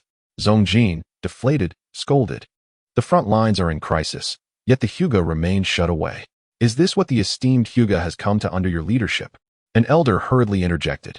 Hayashi is only considering the clan's welfare. The immediate priority is to protect the Byakugan. Foolishness. Zongjin's eyes widened in anger. Hayashi, you do not understand the situation. Nor do you see the gravity of our circumstances? Open the clan gates immediately. The words not understanding struck Hayashi like nails, turning his thoughts upside down. With an unknown surge of courage, he sat upright, no longer speaking with the same deference as before. Father, you must not. The Hyuga clan absolutely cannot allow any more traitors to emerge. With rage, Zongjin turned away, channeling all his strength into another slap that sent Hayashi sprawling to the ground. The momentum of the blow nearly toppled Zongjin as well, but several elders rushed to steady him. Zongjin, infuriated, began to cough violently, one hand clutching his chest while the other trembled as he pointed at Hayashi. Father, there is no need for violence. Please take care of your health. Hayashi protested from the ground, his eyes reddening as he gasped for breath. But I just don't understand what I have done wrong to preserve the Hyuga. Zongjin finally regained his composure, glaring at his son with disappointment. You fool. The Hyuga clan status in Konoha has never solely relied on the Byakugan. The Byakugan is not merely the eyes of the Hyuga, but the eyes of Konoha, without the trust of the Hokage and the daimyo. Even if you manage to hold on to these few pairs of Byakugan, what will it matter? A mere few pairs of Byakugan cannot shake the foundation of the Hyuga. Rather, your actions are pushing the entire clan toward a dead end. His words struck Hayashi like thunder, leaving his face pale as he stared blankly at his father.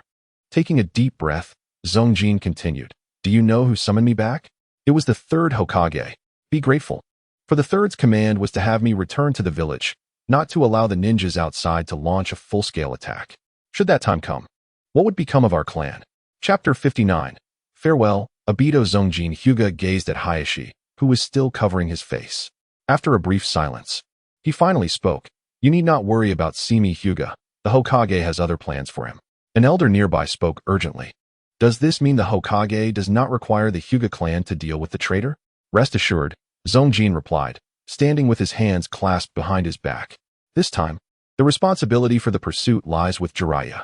At the mention of this name, the air in the room thickened. The elders exchanged glances, relief washing over their faces. If it is Lord Jiraiya, then we have nothing to fear. Zongjin turned toward the main seat. Bring Hisashi and the others here. My return signifies that there is still hope for the Hyuga. One elder hesitated, but Hayashi has already tried. Reapplying the curse seal may take time. Zongjin shot a cold glance at Hayashi. This is unrelated to the cursed seal. He slowly sat down on the tatami mat. I have 2 sons. If one cannot do it, then I will appoint the other as clan head. This is unacceptable. The elders erupted in protest. How could we change the clan head in the midst of a crisis?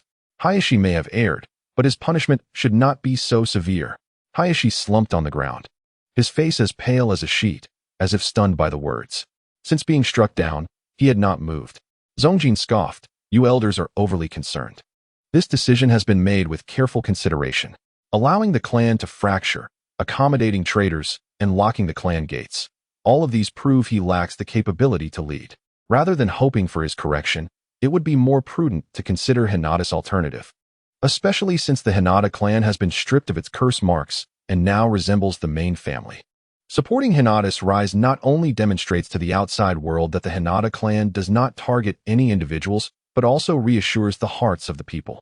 Hinata Sokin continued. Does Hinata Seiya intend to use this method to divide the Hinata clan? If he believes that the legacy of the Hinata clan is so fragile, he is gravely mistaken. The clan leader does not require weaklings or those who do not comprehend the weight of this surname. The elders fell silent, exchanging glances, too intimidated to rebut. After a long pause, one trembled and said, I will call them. Soken gazed at the dazed, speechless Hinata Hayashi, disappointment filling his eyes. After a long moment, he waved his hand and said, "Return to your home and await the clan's decision." Then, he heard Hinata Hayashi softly inquire, "Father and Elder Soke grew up together, did they not?" Soken was taken aback, responding without lifting his head, "Indeed, just as you and Hinata are." The revelation struck Hinata Hayashi like a heavy blow, causing his eyes to lose focus, unsure where to look. The most crucial aspect of the Hinata clan has never been the Byakugan. Soken and Soke had grown up together. After Soke betrayed the Hinata clan, he was still entrusted with significant responsibilities upon returning, tasked with secretly guarding the clan's archives. Before his father, the original heir to the clan leader position was Hinata Soshin, who perished on the battlefield without leaving any heirs. After Sushin's death, the position of clan leader eventually fell to his father, Soken. He could not suppress the sudden thoughts that emerged, coiling around him like a serpent, tightening their grip, leaving him breathless. Various events connected in this moment, akin to a dark abyss opening its mouth behind him, drawing ever closer. Hinata Hayashi initially thought he had distanced himself far enough, only to realize upon looking back that he had not only failed to widen the gap, but had instead drawn nearer to the gaping maw, as if it were ready to consume him. The darkness of the Hinata clan. Hinata Hayashi stood in shock for a moment, feeling a chill run through him. Trembling, he rose from the ground and staggered back to his room. At the border of the water country, the shimmering sea surface glimmered with fragments of gold. Unfortunately, thick mist lingered over the water, refusing to dissipate, rendering the scene somewhat less delicate and infusing it with an air of stern mystery. Seiya walked upon the water, arriving at the tightly secured border checkpoint, instantly capturing attention. Who goes there? This checkpoint was one of the few channels of external communication for the water country. The water country had shut itself off, severing diplomatic and commercial ties on an official level, yet it was not entirely isolated. In response to the inquiry, Seiya casually tossed a token. Lord Shiro, the guarding ninja, recognized the token and immediately knelt, awe evident in his voice. "Welcome back." Seiya nodded slightly, crossing the checkpoint with poise.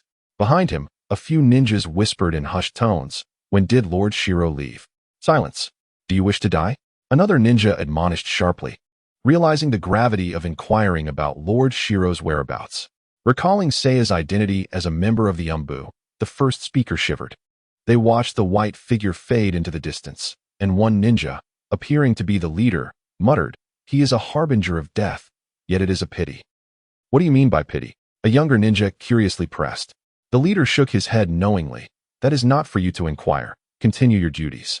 We may soon have many guests." Not long after Seiya left the checkpoint, he suddenly halted by the lakeside.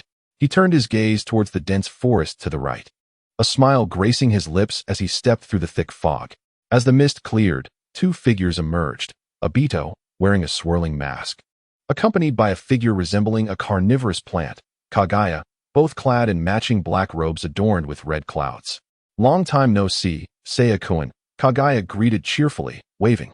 "Is your memory universal?" Seiya quipped. This Kaguya was not the one Seiya had previously defeated. As a unique living weapon, the number of Kaguya was vast, known only to Obito and Black Zetsu. Remarkably, each Kaguya possessed a somewhat comical disposition. "Oh, come on, how could that be? I'm just naturally optimistic," Kaguya chuckled, scratching his head. Seiya nodded slightly. "What brings you here?" Obito quietly scrutinized Seiya, and after a prolonged silence, suddenly asked, "Have you visited the South He Shrine?" "Yes," Seiya replied succinctly. "So you are aware that gathering the power of the tailed beasts can create a new world?" "Indeed," Seiya confirmed. Obito paused briefly before inquiring, "What are your thoughts on this plan?" After some contemplation, Seiya candidly stated, "It's rather poor, at least in its current form, lacking feasibility. However, to be honest, I never imagined the Uchiha clan was so deeply concealed until I saw the stone tablet, nor did I foresee your madness." Hearing this, Obito's tone turned frigid. "So you intend to obstruct me?" Seiya merely smiled. "Look at you, so hasty. Fear not, our objectives align. Do you recall what I said 2 years ago? I too am weary of this decaying ninja world." "That is good," Obito nodded at Kaguya. Kaguya, excited, produced a matching black robe from behind, exclaiming, "We have a new mission. Seiya, we are to become partners." Chapter 60, Akatsuki. Observing them unveil identical long robes, Seiya feigned confusion, raising an eyebrow. "Oh, Might I ask for an explanation? Obito stated, I have established an organization in the rain village called Akatsuki. In my vision, Akatsuki will utterly dismantle this decaying world in the future. You want me to join Akatsuki? Seiya's expression was inscrutable. This is part of the plan, Obito replied coldly. Now that the situation in the Mist Village has settled, you naturally have no reason to remain here. Seiya chuckled softly and shook his head. I advise you to speak honestly. Although our goals align, we are not known for our patience. Kaguya looked at Obito in surprise, realizing that Obito had not reacted angrily. After a moment of silence, Obito stated, Konoha has confirmed your identity. They have no idea what price was paid to persuade the daimyo of the Land of Thunder to pressure the water country. The Cloud Village claimed you killed their people, demanding Mist Village take responsibility. Seiya found it amusing, nodding thoughtfully. Even if Konoha is weak, it is still stronger than Mist. The Wagakure and Kumogakure wished to feast on meat while letting the other drink soup, forcing the other to confront Konoha head-on. Now, with the public excuse of harboring rogue ninjas, Kumogakure naturally shifts its focus onto Mist. Since you see it so clearly, Obito stepped closer, coldly asking, you had the opportunity, so why not just kill Sarutobi Hiruzen? If he were dead, we wouldn't be in such a passive position. Seiya chuckled as if hearing a joke. Because the existence of Konoha has never been determined by the Hokage.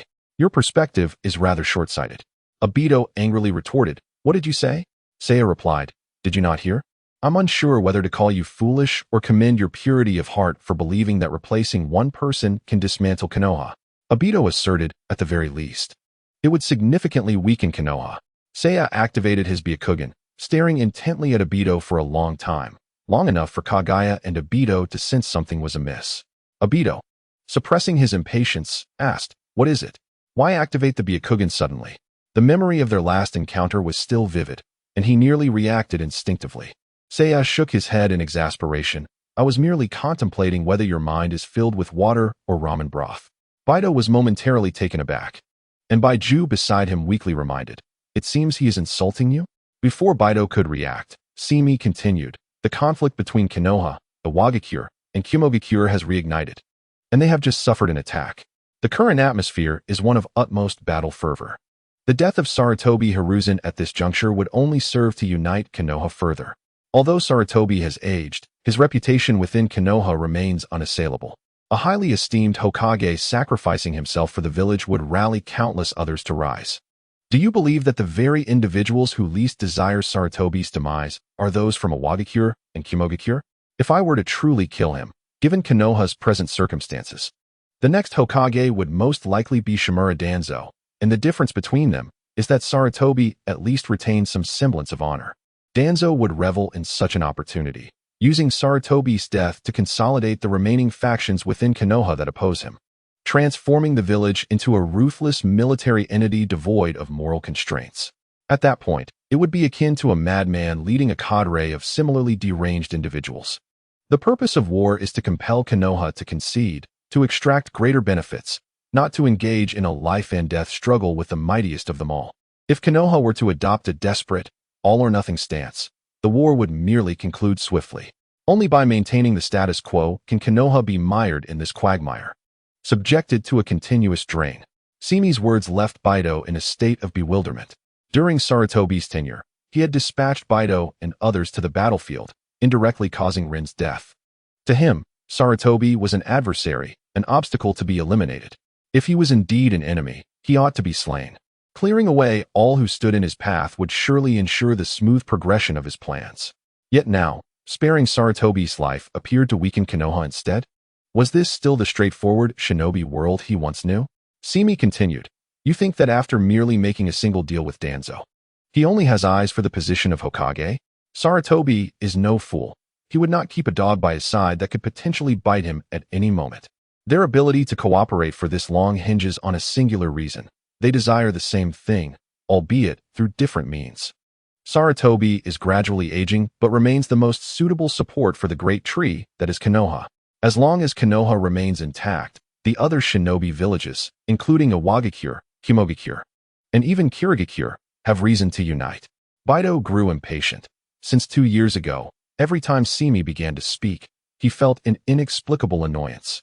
Even he could not articulate whether this was due to the overwhelming threat Simi posed, or because deep down, he sensed the truth in Simi's words. Baido resolved to cease his inner turmoil and asked in a low voice, "Give me a definitive answer." "I am quite content in Kirigakure," Simi replied languidly. "I will not leave nor join Akatsuki until I obtain what I desire." "Eh," Baiju exclaimed, his eyes widening in exaggerated surprise. "So, Simi, you harbor such grand ambitions. What do you truly seek?" "The Mizukage," Simi stated with nonchalance. This answer caused Baido's countenance to shift dramatically. "Do you not realize that the current Mizukage is under my control?" "I am aware," Simi replied. "Since those at the top cannot accommodate me, I shall become a figure of significance myself." "Absolutely not," Baido firmly rejected. "Rin died at the hands of Kirigakure. The village must never fall into your hands. So, you intend to manipulate Yagura, perpetuating the blood mist policy that has endured for so many years, attempting to inflict upon all of Kirigakure the same suffering you have experienced?" Simi countered. Baido's voice turned icy. "What of it?" Simi chuckled lightly, unable to contain himself. "Wherein lies the issue? Your notion is simply laughably immature." Baido's Sharingan beneath his mask began to spin slowly, his voice dangerously low. "Perhaps you should clarify your words." "I'll be forthright," Simi stated. "You cannot control Kirigakure. But I can. As it stands, whether you wish it or not, Kirigakure belongs to me. It is upon this foundation that we may potentially establish further collaboration. Otherwise, I fear only one of us will survive." Baido let out a cold laugh and asked, "Are you threatening me?" Simi, in contrast, smiled and replied, "Of course not. I merely expressed my thoughts. How you interpret them is your own concern. If words fail to make you recognize reality, I possess some knowledge of ninjutsu as well." Chapter 61. The break. Baido coldly remarked, "Hinata Simi, do you truly believe I am intimidated by you?" Simi maintained a polite smile. "The essence of arduous training is to enable others to converse with you in a calm manner." Given Baido's character, if he were confident, he would have already acted. Simi continued, "I will take control of Kirigakure while you manage Akatsuki from the outside. This dual approach maximizes resource efficiency. Our objectives align. So now is not the time to draw lines between you and me." Baido found the notion laughable.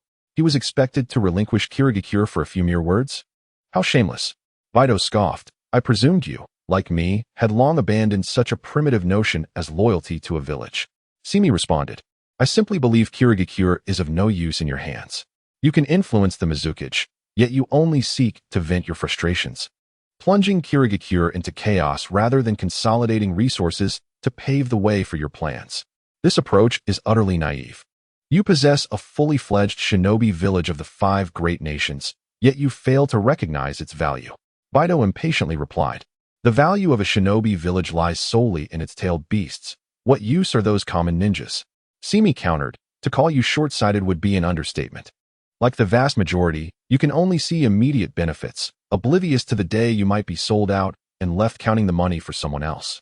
Your idea of cultivating an organization dedicated to capturing tailed beasts may have merit, but the flaw lies in your utter lack of execution plans and the considerable resistance you will face." Baido's mask shifted slightly, his gaze flickering. Yet he did not interrupt Simi. Simi continued, "Tailed beasts are strategic resources. An organization of rogue ninjas aiming to capture them inherently poses a significant threat. As tailed beasts are captured, the attitudes of the major shinobi villages will inevitably shift from hostility to forced cooperation. Just as we see Iwagakure and Kumogakure joining forces against Konoha, when a common threat emerges, they will unite. At that moment, Akatsuki will stand alone against the entire shinobi world. Your only chance lies in gathering all the tailed beasts before anyone else, seizing the initiative for the next phase. What do you think the probability of that is? As long as you cannot eliminate everyone, the best strategy is to quietly amass strength, divert their attention, and only reveal your hand at the final moment." Baido pondered for a moment, grasping the essence of Simi's plan, and inquired, "Are you suggesting we completely seize control of Kirigakure and use it as a decoy?" Simi smiled and encouraged, "Be bolder. Why limit your focus solely to Kirigakure?" Baido was taken aback and, after a pause, incredulously asked, "What exactly do you intend to accomplish?" Simi replied, "The stances of the 5 great nations may appear complex, yet they are quite comprehensible. The key lies in distinguishing who can be an ally and who must be confronted. Among the 9-tailed beasts, the Kyubi is the strongest, followed by the Hachibi. Thus the ultimate target will inevitably be Konoha, the most formidable adversary. Sunagakure in the Land of Wind is Konoha's staunch ally. The Land of Wind lacks arable land and relies on imports for resources, making self-sufficiency impossible. The same applies to Takigakure. Such villages are destined for conflict and are top priority targets. The Land of Lightning ranks just below the Land of Fire as a major power, and like Konoha, it will not acquiesce to military threats. We must exploit this to exhaust them in a mutual struggle with Konoha, never allowing them to reach an accord. The remaining Iwagakure and Kirigakure, however, are villages we can cooperate with and control. Both villages are situated in remote areas, lacking resources. The population of Iwagakure has dwindled significantly due to years of conflict, much like Konoha, which also lacks top-tier combat strength. Now, they find themselves in a mutually beneficial situation. Obito murmured, "Engage with Iwagakure under the guise of a mercenary organization, while discreetly gathering intelligence.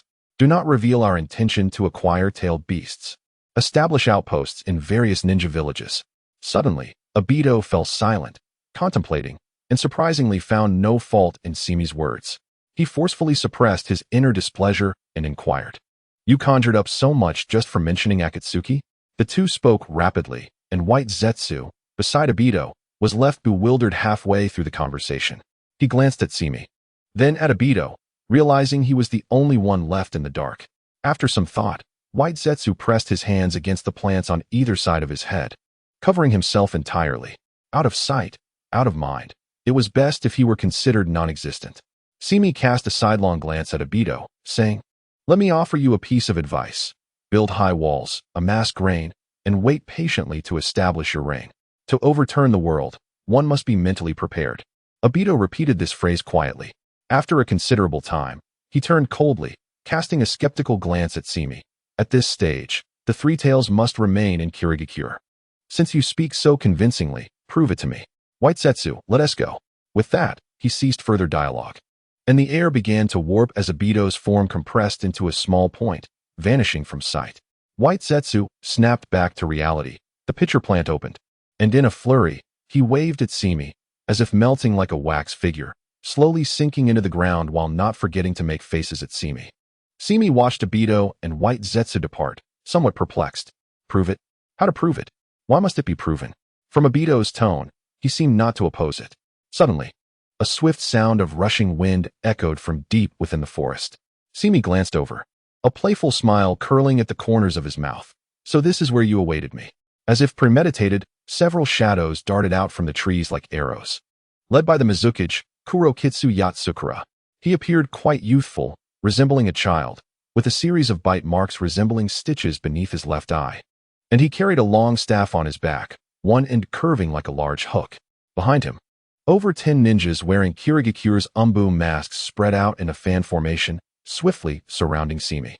"Mizukage, such a welcoming ceremony is rare indeed," Simi remarked, hands in pockets, surveying his surroundings with a beaming smile. Kurokitsu Yatsukura stood atop a tall tree, looking down at Simi.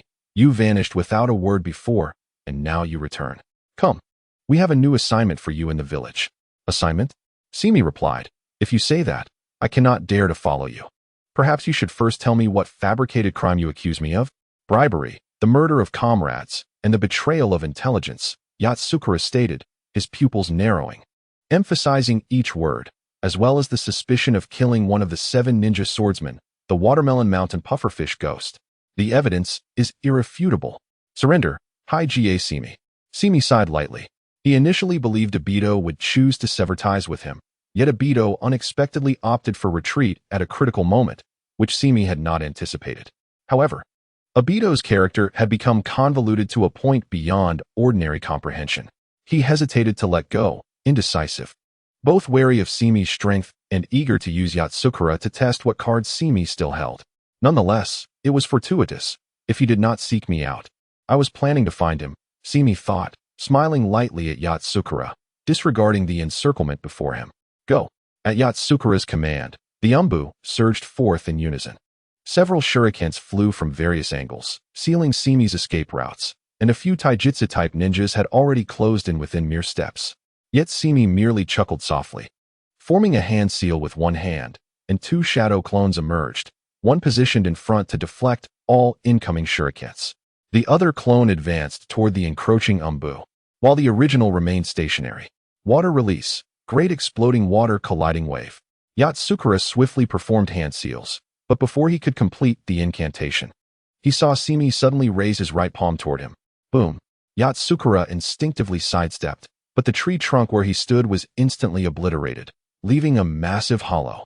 Amidst flying wood chips, Yatsukura's expression shifted to one of astonishment. This was his first experience with Simi's ninjutsu. This was the long-rumored 8 trigrams air palm. If I had been a moment slower. What are you looking at? Simi's voice came suddenly from above. Yatsukura's expression hardened as he realized Simi had somehow surpassed him, descending like a meteor with his right leg sweeping toward him with fierce wind pressure. Coral staff. Yatsukura swiftly drew his long staff from behind, positioning it defensively, but upon impact, his hand shattered. Bang! It felt as though he had collided with a lake. Yatsukura's face changed as he immediately recognized that their strengths were on entirely different levels. In the next moment, he was uncontrollably sent flying. Chapter 62. Kurokitsu Yatsukura soared through the air like a cannonball, his legs carving deep furrows into the earth. Before he could regain his footing, a menacing aura surged from his left. Clang! The coral staff barely parried a bone sword, creating sparks as Yatsukura stared at the bone spikes spreading along the blade. The power of the Kagaya clan? You can indeed seize Kekkei Genkai. Simi flicked his wrist, and dozens of bone spikes erupted from his forearm. Yatsukura rolled to evade, narrowly escaping the perilous strike, only to see Simi closing the distance. His skin gleaming with a metallic sheen, his fist already crashing toward his face. Bang! Yatsukura was caught off guard, using his body weight to press down, lifting the staff upward to collide with Simi's fist. Yet Simi's movements were blindingly swift. He changed tactics again, and Yatsukura, relying on the coral staff to parry left and right, fell behind within mere exchanges. Their taijutsu was simply not on the same tier. Uft! The bone sword grazed Yatsukura's shoulder, causing a spray of blood, and in a hasty response, the subsequent kick sent him flying dozens of meters away. Kurokitsu Yatsukura spat a mouthful of blood, crashing through several trees like a kite with its string cut, ultimately landing heavily on the lake's surface, creating a towering splash. Simi emerged from the woods, his right palm raised toward him. 8 trigrams air palm. Yatsukura thrust the coral staff into the lake to halt his momentum, using its hooked end to pull the weapon upward. Water release. Water mirror technique. A crystal-clear water mirror appeared on the lake's surface, reflecting Simi, from which a perfect doppelganger emerged, also striking out with a palm. The 2 waves of palm strength collided midair, creating ripples upon the water. Kirigakure technique. Seizing a brief moment to catch his breath, Yatsukura clapped his hands together, and dense mist rose from the lake's surface, quickly enveloping the entire battlefield, hiding everything within. His voice echoed ambiguously through the fog, as if coming from all directions. Your taijutsu is impressive, but my Kirigakure technique cannot be seen even with Byakugan, can it? Simi's lips curled into a smile as he took a deep breath, his chest inflating, and his hands forming seals. He opened his mouth, releasing a highly compressed sphere of wind that surged toward the dense mist. Wind release. Pressure damage. The colorless wind sphere detonated upon contact, instantly expanding and swirling the surrounding lake water violently. The ferocious whirlwind, mixed with mist, formed an ever-expanding blue water sphere, which subsequently erupted, causing the entire lake to tremble violently. The mist dispersed, revealing Kurokitsu Yatsukura on the opposite shore, who immediately clapped his hands together, unleashing the technique he had not completed earlier, declaring fiercely, water release. Great exploding water collision wave. As Hyuga spoke, the entire lake seemed to be thrust into motion by an invisible giant hand, quickly stirred up and then raised anew. Towering waves gathered beneath Hyuga's feet, surging forth like a mountain in a tempest, reaching heights of several dozen meters, lifting him high into the air. The lake's surface swelled dramatically, additional waves crashing and forming relentless walls of water that pressed towards Simi and the forest behind him. In the land of water, I reign supreme. You shall not act with impunity. Amidst the tumult of the giant waves, Hyuga's diminutive figure appeared remarkably grand. Well then, let us see, Simi chuckled. Fire release, great fire destruction. What is that? In Hyuga's astonished gaze, a crimson sea of flames erupted from Simi's mouth, rivaling the waves in scale, even appearing to envelop them. Boom. In the blink of an eye, the fiery inferno collided with the overwhelming walls of water, where the water and fire met. Deafening roars erupted, and steam engulfed the area, obscuring it more than the mist technique. Yagura's vision was consumed by red, and he instinctively increased his chakra output. Arrogant fool. Water release counters fire release. How dare you? Yet, to his astonishment, no matter how hard he tried, the sea of flames remained unmoved. A chill ran through Yagura's heart as a terrifying thought uncontrollably surfaced. In the next moment, the blazing fire surged again, pushing back against the water's force and evaporating the towering waves.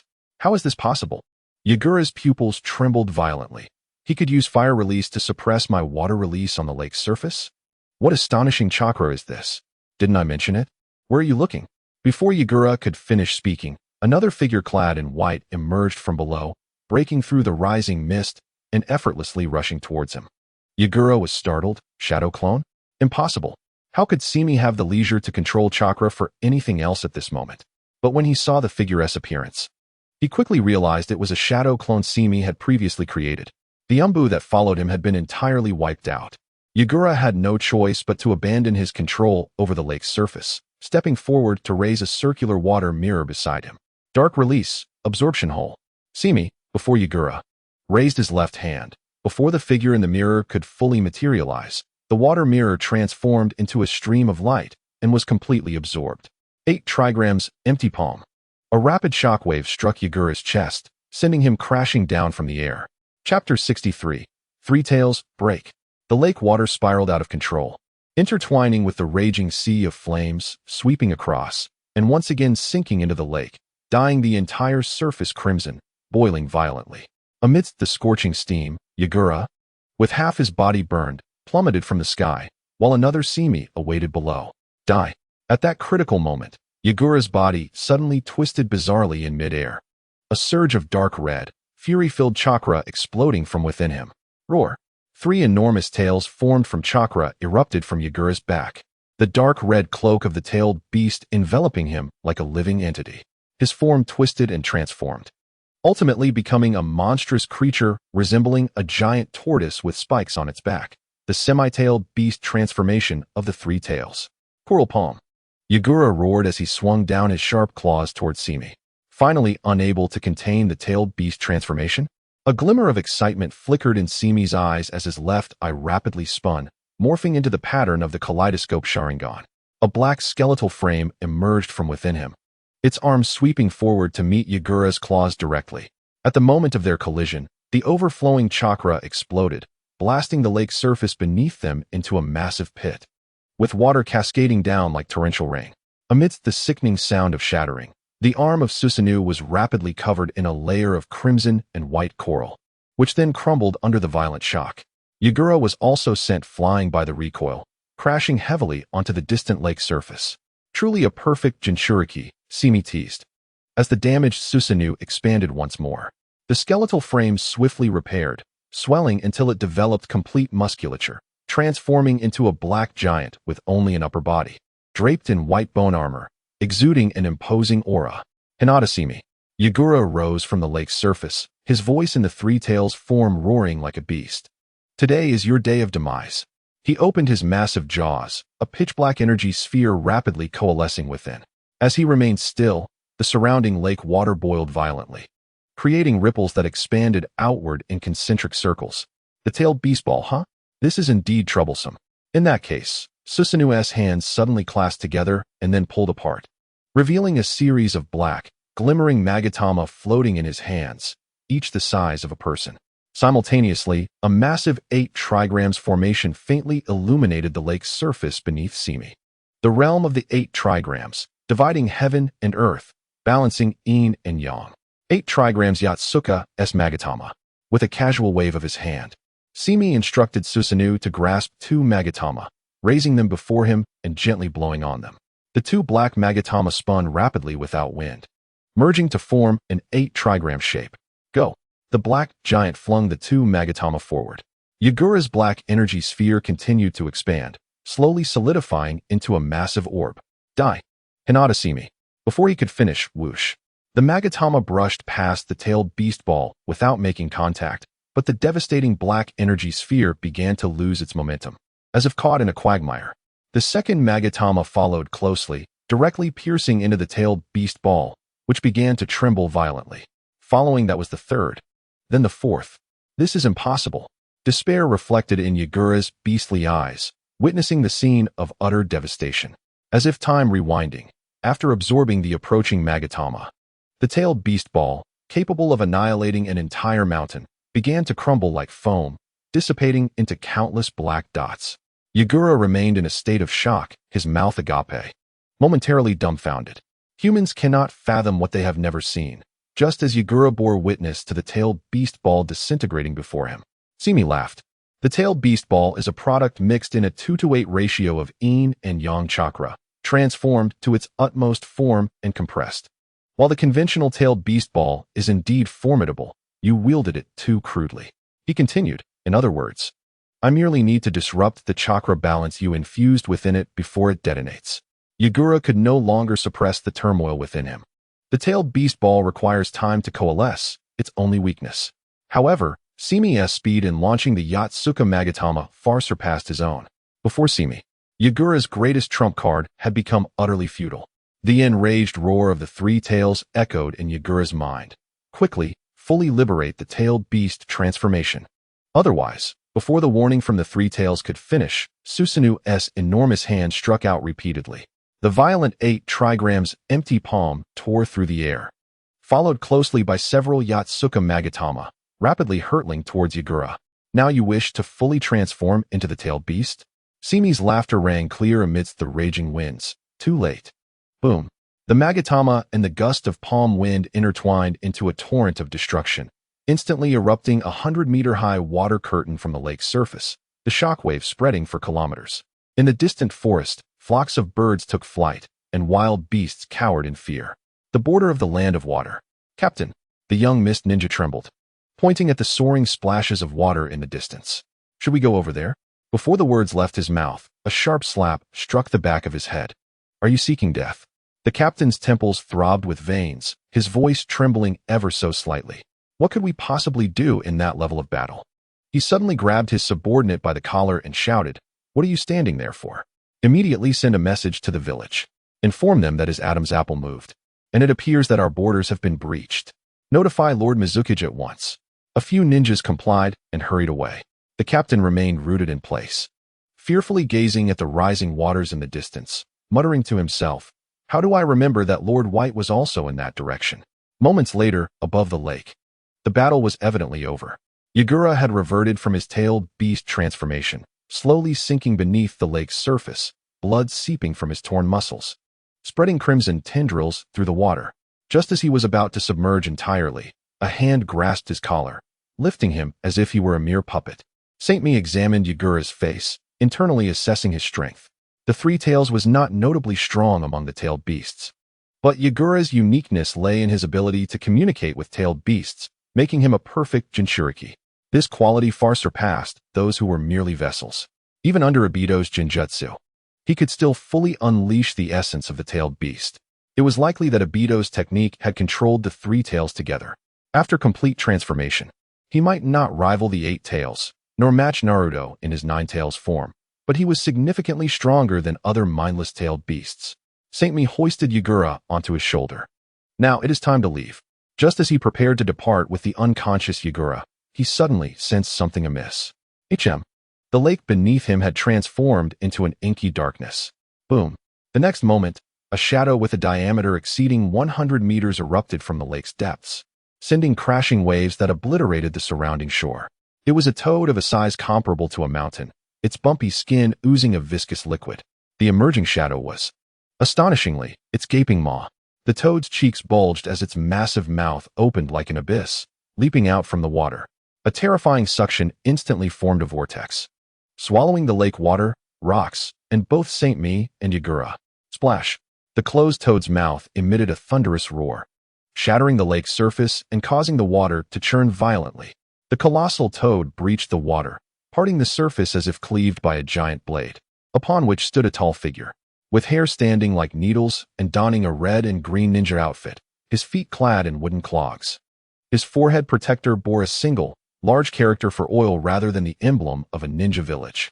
His rugged visage was accentuated by intricate red-eye makeup, and his nose slightly protruded, with pupils resembling those of a toad.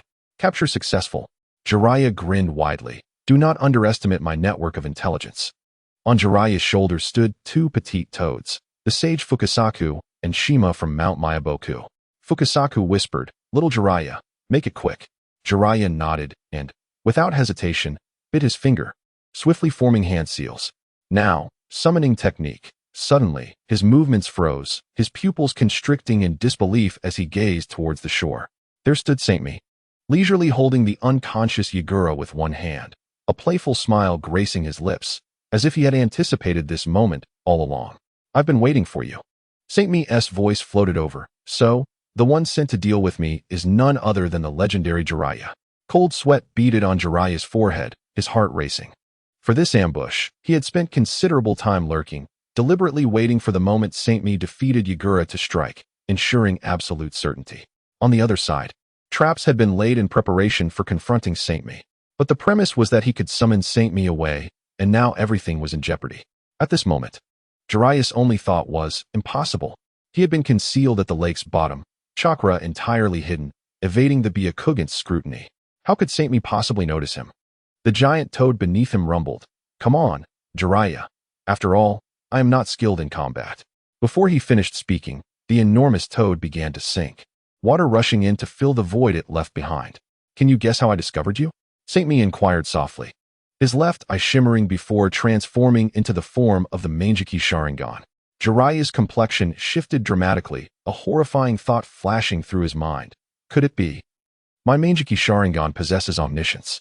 Saint Mi slowly raised his hand, lightly tapping his fingertip against himself, smiling as he continued, "As long as one is within my vicinity, everything that transpires will be perceived by this eye, leaving no room for evasion."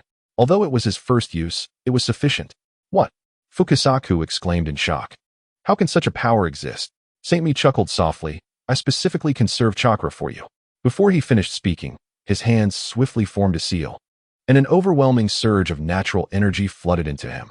In an instant, white shadows emerged around his eyes, and his aura transformed dramatically, both cold and natural, as if he had merged with the very essence of the world. Were it not for witnessing it firsthand, one might hardly perceive his existence. He also has Sage Mode. Shima gasped in astonishment from Jiraiya's shoulder. His gathering speed is astonishing.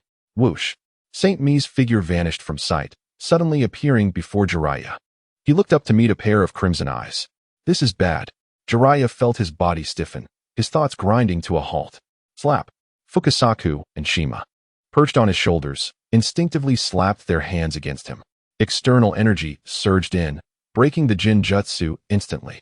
The moment Jiraiya regained clarity, he instinctively turned his head away and retreated swiftly, moving like lightning. However, Saint Mi did not pursue.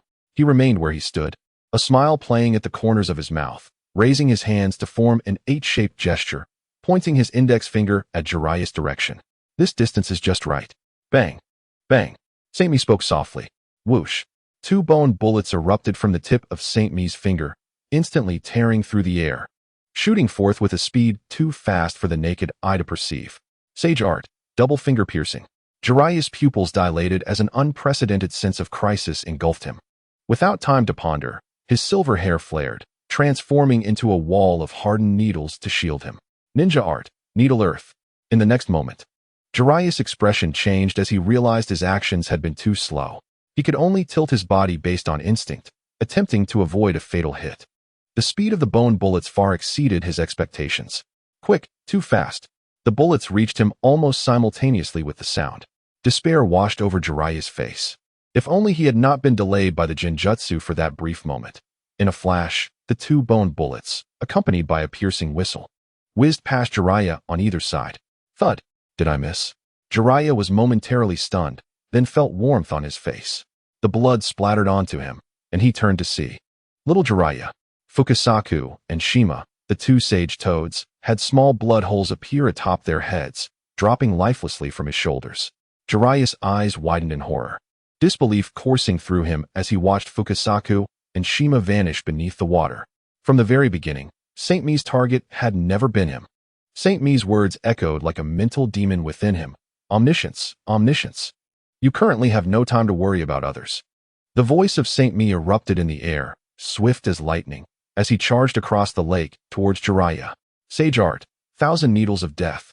Jiraiya bellowed, unleashing his fastest technique, his white hair transforming into countless silver needles that shot forth. Clang. Without flinching, Saint Mi's skin glimmered with a metallic sheen, his hardened body deflecting the barrage of needles with ease. Witnessing him breach the storm of needles, Jiraiya's fury ignited, and he refused to retreat any longer. Frog kata. He struck with a fist, and before his hand could even connect with Saint Mi's body, an invisible force exploded in the air, crashing into Saint Mi. The dull thud echoed, sounding less like a blow to flesh and more like a strike against steel. Such a conspicuous flow of chakra could not escape the scrutiny of the Byakugan. Jiraiya remained silent, charging forward, his mind fixated solely on Saint Mi. Bang. Another powerful punch. Jiraiya's pupils constricted in disbelief as he observed Saint Mi effortlessly block his fist. Is this how you employ frog kata? With a casual motion, Saint Mi unleashed a palm strike, and though they were still half a body length apart, Jiraiya instinctively recoiled, narrowly avoiding the blow. With a swish, his shirt was torn open, revealing a crimson mark beneath. Much like the principle of the 8 trigrams empty palm, but due to the nature energy, it was impossible to control accurately. It merely influenced the surroundings. Saint Mi, with keen perception, grasped this and chuckled. Come again. His face radiated joy, yet to Jiraiya, it appeared utterly terrifying. Chapter 65. The name of the 3 Sannin. Boom. Boom. Boom. A series of muffled sounds erupted across the lake's surface as fists and feet clashed. The two exchanging blows in rapid succession, already engaged in a fierce battle of over 10 exchanges. Realizing that the frog kata could no longer be concealed from Saint Mi, Jiraiya decided to abandon all pretense and embrace a spirit of trading blows for blows. In the blink of an eye, Saint Mi's protruding bone spikes had already inflicted several wounds upon Jiraiya, yet he disregarded them, pressing forward and forcing Saint Mi to defend. Years of combat experience had honed Jiraiya's martial arts to perfection. In sage mode, he surprisingly held his ground for a while. However, merely holding his ground was not enough. Observing the ease on Saint Mi's face, Jiraiya's heart grew heavier. He had exerted every effort to defeat Saint Mi, yet fighting at close quarters felt akin to battling against the vast lake beneath his feet, ungraspable and elusive. Any ounce of strength he wielded seemed to sink into the depths. Amidst their push and pull, Jiraiya felt as though he was being relentlessly driven back by Saint Mi. Whether on the offensive or defensive, every move was dictated by Saint Mi, leaving Jiraiya with no agency whatsoever. A deep sadness enveloped Jiraiya as he recognized that Saint Mi was not even exerting his full power. Sarutobi-sensei, is this the opponent you face? Jiraiya pondered, struck by the remarkable composure and grace of Saint Mi. Even as they fought for their lives, he could not help but admire him. Gritting his teeth, Jiraiya blocked a sweeping kick from Saint Mi with his arm, feeling a sense of overwhelming pressure in their clash. With a roar, he summoned all his strength, delivering a powerful punch that forced Saint Mi back, needle hidden in the ground. Suddenly changing tactics, Jiraiya's expanding hair shot forth like spears, exuding an imposing aura.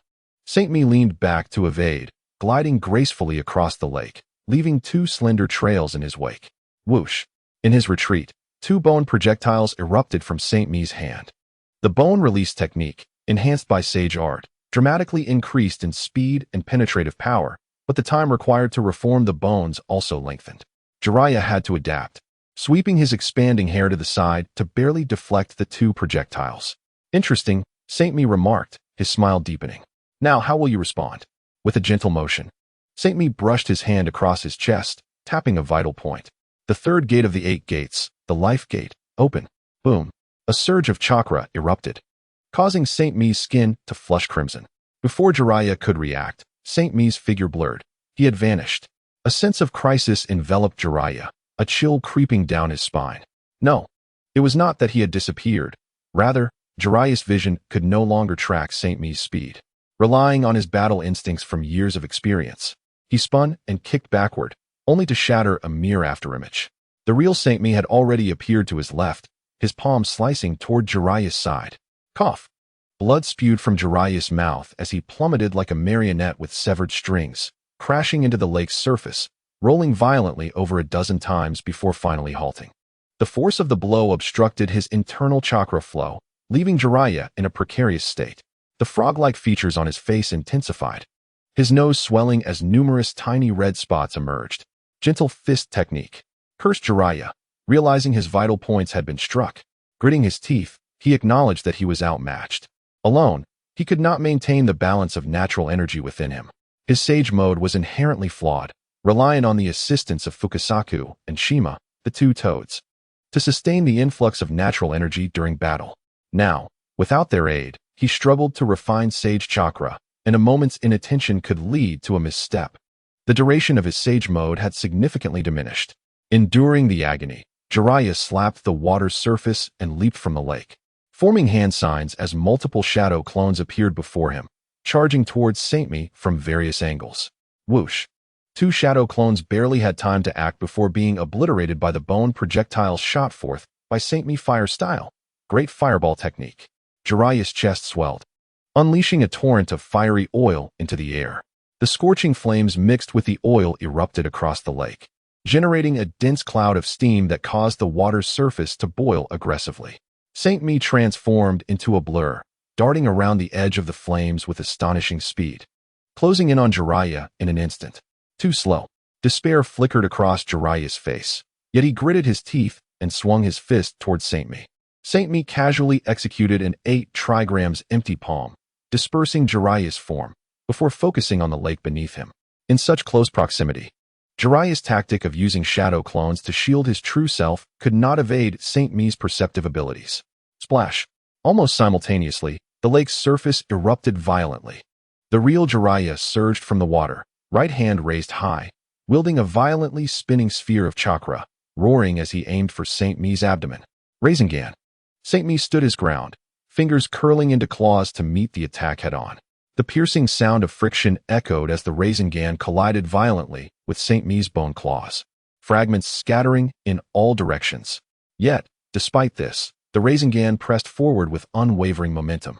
Jiraiya's eyes reddened as he roared, pouring his entire strength into the attack. Breakthrough. Just as the Rasengan was about to completely shred Saint-Mi's palm, he calmly opened his hand wide. Demon release. Absorption hole. Buzz. A tremendous suction force enveloped the Rasengan, instantly consuming a significant portion of it, reducing it to the size of a ping-pong ball. Now, Jiraiya's expression shifted from rage to delight, inhaling deeply as his face ballooned. If you wish to absorb, then absorb to your heart's content. Better yet, take in the natural energy as well. However, his expression quickly froze. It was as if Saint-Mi had anticipated Jiraiya's move. Just before he could infuse natural energy, he abruptly terminated the release of the absorption technique. Boom. Accompanied by a powerful punch, Saint-Mi struck Jiraiya squarely in the face. Blood and shattered teeth sprayed forth as Jiraiya was sent flying like a rag doll, crashing into the water's surface and creating a massive splash. In the next moment, the surface of the water abruptly ruptured once more, and a colossal, slime-covered maw emerged from the lake's depths, swiftly engulfing the flung Jiraiya in a flash. With a resounding boom, it vanished into a cloud of white smoke. Moments later, the water settled back into tranquility, leaving the once pristine lake sparse and desolate, as if ravaged by a hurricane. Truly, the reverse summoning technique is a testament to the prowess of the 3 legendary Sannin, each possessing their own life-saving trump card. Saint-Mi did not hinder Jiraiya.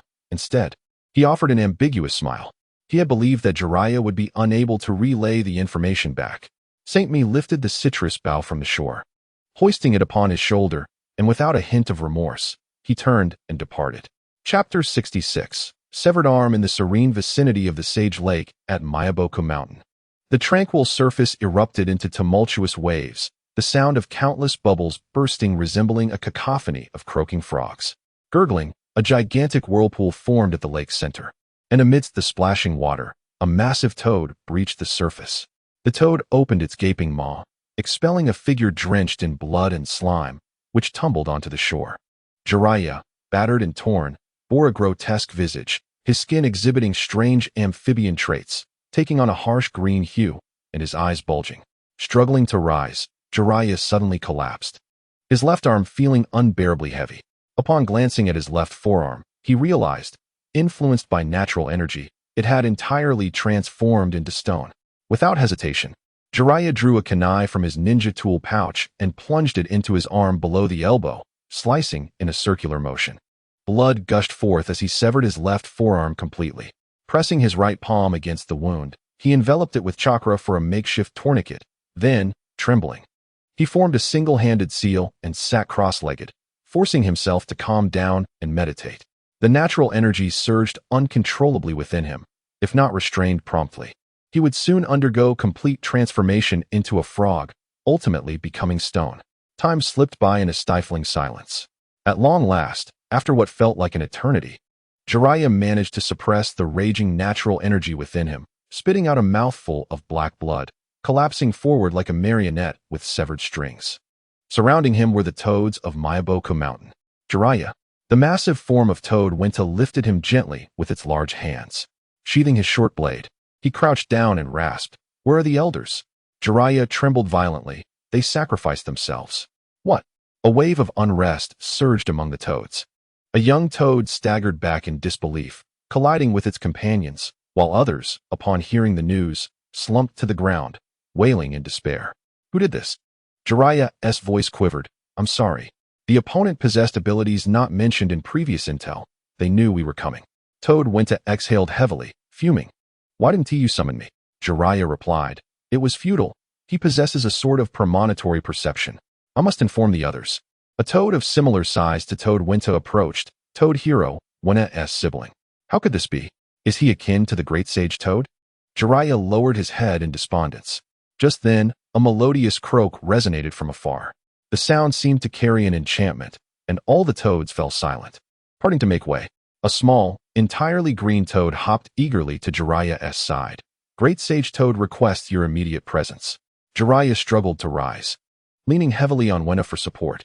The remaining toads exchanged glances, as if even the wind had ceased to blow. With only a few leaves drifting silently onto the still lake's surface. In the Hokage's office within Konoha, gazing out the window, the once magnificent Hokage Rock now lay in ruins. After St. Mi's devastation of the Hokage Rock, during wartime, none dared to suggest its immediate reconstruction. Thus, the landmark of the hidden leaf had been reduced to this barren state.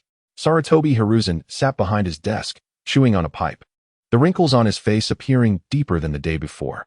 He listened quietly to a report from an Umbu ninja, then sighed heavily and gestured for his subordinate to withdraw. Amidst the swirling smoke, a white figure across from him leaned slightly forward. Did we suffer a defeat? The man clad in a white kimono adorned with the Hyuga clan crest inquired softly. Sarutobi erupted into a fit of coughing, and when he finally caught his breath, his eyes were bloodshot. Yes, we surpassed the agreed-upon time. I never expected even Jiraiya would be helpless. The man replied, please do not despair. Lord Jiraiya's strength is remarkable. The absence of news does not necessarily imply bad tidings. The current situation in Konoha relies on you and Lord Jiraiya. Sarutobi smiled wryly, waving his hand dismissively before stating solemnly, let us not dwell on that. The front line needs your leadership. The Uchiha clan is stationed within the village, and the barrier has been re-established. Safety should not be a concern. With repeated defeats on the front lines, Konoha is in dire need of new strength. Your return is timely. Upon hearing this, the man stood, a glimmer of determination flashing in his pure white eyes.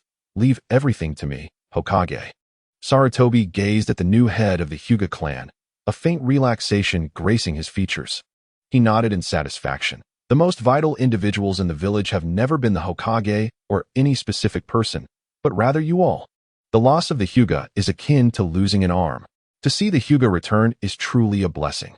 Sunlight streamed through the window, casting a golden hue on Hyuga Hizashi's face, illuminating his features as if he were newly reborn. On the battlefield at the border between Konoha and Iwagakure, smoke billowed thickly. The distant woods echoed with explosions and the sharp clang of metal. Each scream heralded the demise of a ninja. The forces of Konoha and Iwagakure had been locked in combat for some time. On the battlefield, a member of the Akimichi clan utilized the multi-size technique. His form swelling to over 10 meters tall, his arms as thick as tree trunks. With a thunderous impact, he smashed down, forcibly tearing a gap through the encirclement of a Iwagakure ninja. Follow me. The roar of the Akimichi clan reverberated like thunder across the field. Yet, just as he surged forward, he quickly became the target of numerous Iwagakure ninja, who simultaneously formed hand seals to obstruct his advance. A rain of shuriken and explosive tags cascaded down, erupting in a shower of blood from his massive form. Following this barrage were various offensive ninjutsu techniques. Amidst the cacophony of explosions, the Akimichi warriors staggered forward 3 more steps before collapsing like a mountain crumbling into ruin. At the forefront of the Iwagakure forces, Tsuchikige's son, Kuratsuchi, signaled for a continued advance. "We must seize the Konohagakure camp today." From this position, they could clearly see the distant Konohagakure flag, the last line of defense. Over the past month, Konohagakure had been steadily retreating along the border, now cornered at the brink of a precipice. "Kill!" The Iwagakure ninja surged forward like a tide. Kuratsuchi narrowed his eyes, his expression cautious yet betraying a hint of a smile. As the son of the third Tsuchikage, he understood the strategic significance of this battle better than anyone. Once they breached this defense, the prosperous heart of the Land of Fire would lay wide open beneath them, allowing them to penetrate the very territory of the Fire Nation. At that moment, Konohagakure would be within their grasp. Chapter 67, Survival Boom. The battle cries of the Iwagakure ninja surged like a tide, figures rapidly advancing across the scorched earth. Akimichi CHZ watched helplessly as yet another clan member fell in a pool of blood, unleashing a roar of defiance. Shikaku. Nara Shikaku appeared behind Akimichi CHZ with a knowing smile, his hands forming seals before him, causing the shadows beneath their feet to split into a multitude of tendrils, ensnaring the foremost Iwagakure ninja in an instant. The rock ninjas, touched by the shadow, were horrified to find themselves immobilized, their bodies unresponsive. Multiplication technique. Akimichi Dingswa's form suddenly swelled, curling into a spherical shape, and then he barreled forward like a mountain of flesh. The impact of the flesh cannonade echoed, with the brittle sounds of shattering bones ringing incessantly. The rock ninjas caught in the shadow's grasp had nowhere to flee in mere moments. They were reduced to a gruesome pile of blood and entrails, their screams fading into silence. To the right, Dingswa, Lugio suddenly commanded sharply. Another team of rock ninjas had formed a formation and was charging in from the right, evidently replicating their previous tactic of focusing fire on the Akimichi clan. Lugio's shadow shifted direction, ensnaring Dingswa, who had transformed into a wheel and was about to charge out. The immense chakra consumption rendered Dingswa's face pale. "Now," Lugio shouted, struggling to maintain his composure, as several figures leapt from behind him. Fire release, great fireball technique. The fireball crashed into the enemy ranks, sending the rock ninjas into disarray. "Retreat," a voice cried out amidst the chaos.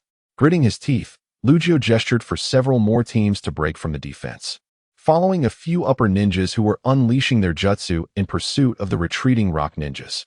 After dispelling the multiplication technique, Dingswa staggered back to the defense line, his form weary, his complexion as pale as parchment.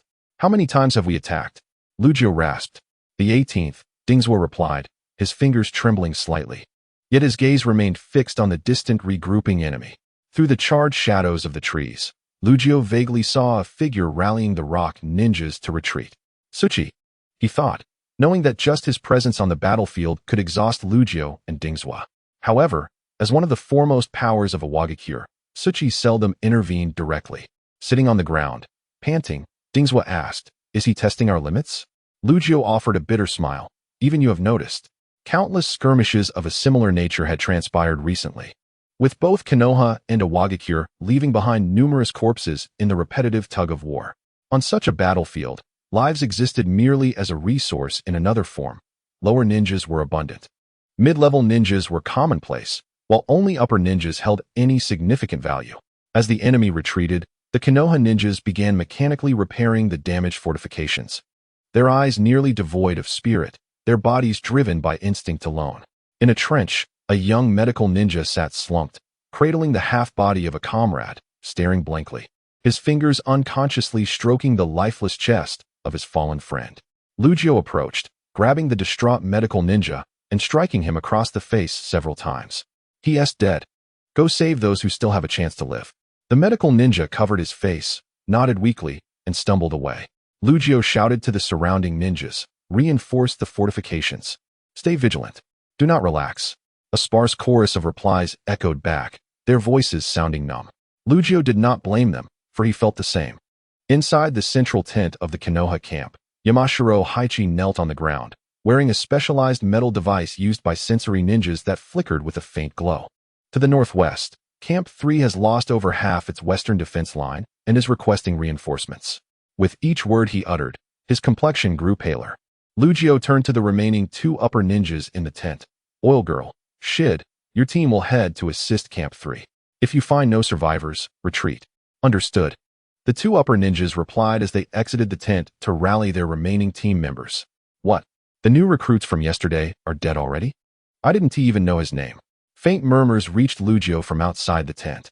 He gestured to Haichi, if there are any further requests for assistance. Apart from the positions I previously ordered to hold, let them assess the battlefield situation and decide whether to retreat. Understood, Haichi replied. If Tsuchi appears, I will inform you. Currently, only you 2 can stop him.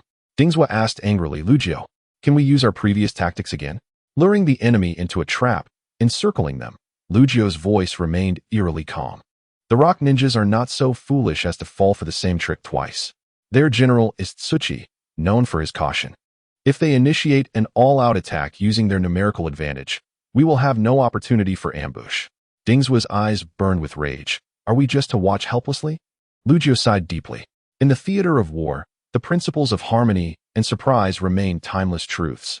Individual valor and strategy may yield miraculous results at the tactical level. Yet in the grand scope of 2 nations at war, personal abilities are limited. At present, Konoha faced threats from both a Wagakure and Kumogakure, and to guard against the latter. The ninjas under his command were already few. To endure until now was already a remarkable feat. The main force here, led by Nara Lugio and comprising the Inoshikacho trio, consisted of approximately 3,000 ninjas, though this number was from before their departure. After days of fierce battle, even Lugio himself could not ascertain how many fighting forces remained. Tsuchi has been spotted. Yamashiro Haichi's voice suddenly jolted everyone from their silence. Position, directly north of the camp. Dingzwa rose from his seat, his face flushed with anger. That brat just won to quit. Lugio also stood, drawing a deep breath, and resolutely declared, Dingzwa, you stay, you're too injured. I will attempt to hold Tsuchi off. After I leave, organize an escape, prioritizing the evacuation of the wounded. Dingzwa's expression shifted. Having grown up together, he understood Lugio's intent and murmured, wait. There might still be a chance. Lugio replied calmly, there won't be. We've already lost the initiative. If one collapses, all will collapse. Our only option now is to preserve what remains and prevent further needless deaths. Dingzwa fell silent.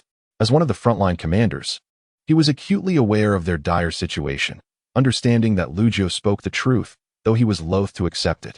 Yamashiro Haichi's voice continued. Camp 9 has fallen. Camp 13 has lost communication. Dingzwa gritted his teeth.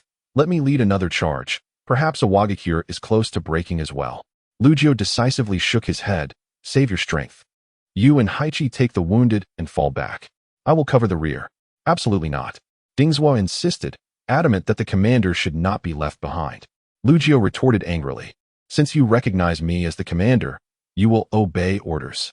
Just then, an eruption of thunderous cheers rang out from outside, crashing against the hearts of the few remaining, awakening them from despair. Reinforcements. It's reinforcements. The Wagakure is retreating. The waves of sound surged higher, akin to a volcano finally erupting after being long suppressed.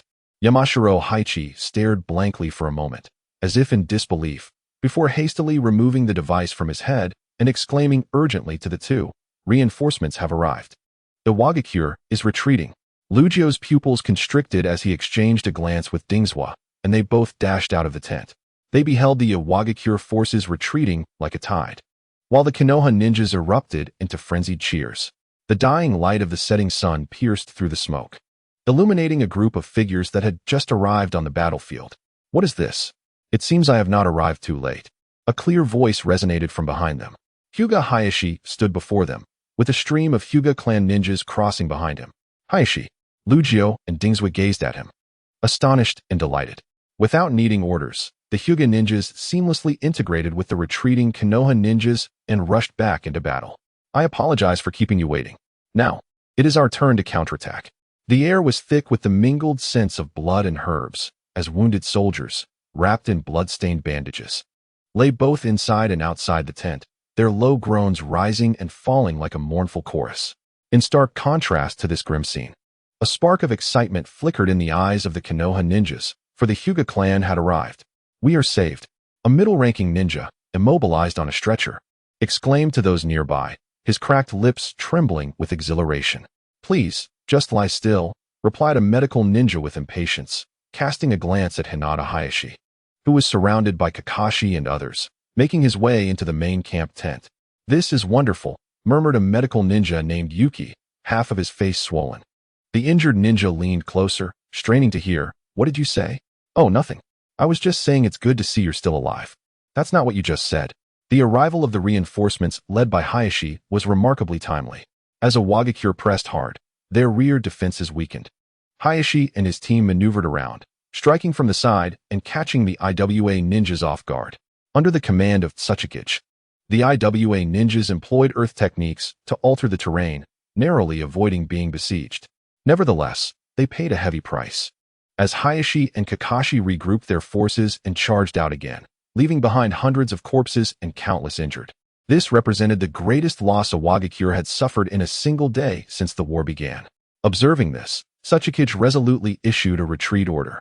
In his view, Konoha would inevitably falter before IWA, and there was no need to engage in a desperate battle here. The presence of Hayashi's team was unexpected. IWA still held the numerical advantage. Kakashi and his comrades were merely hanging on.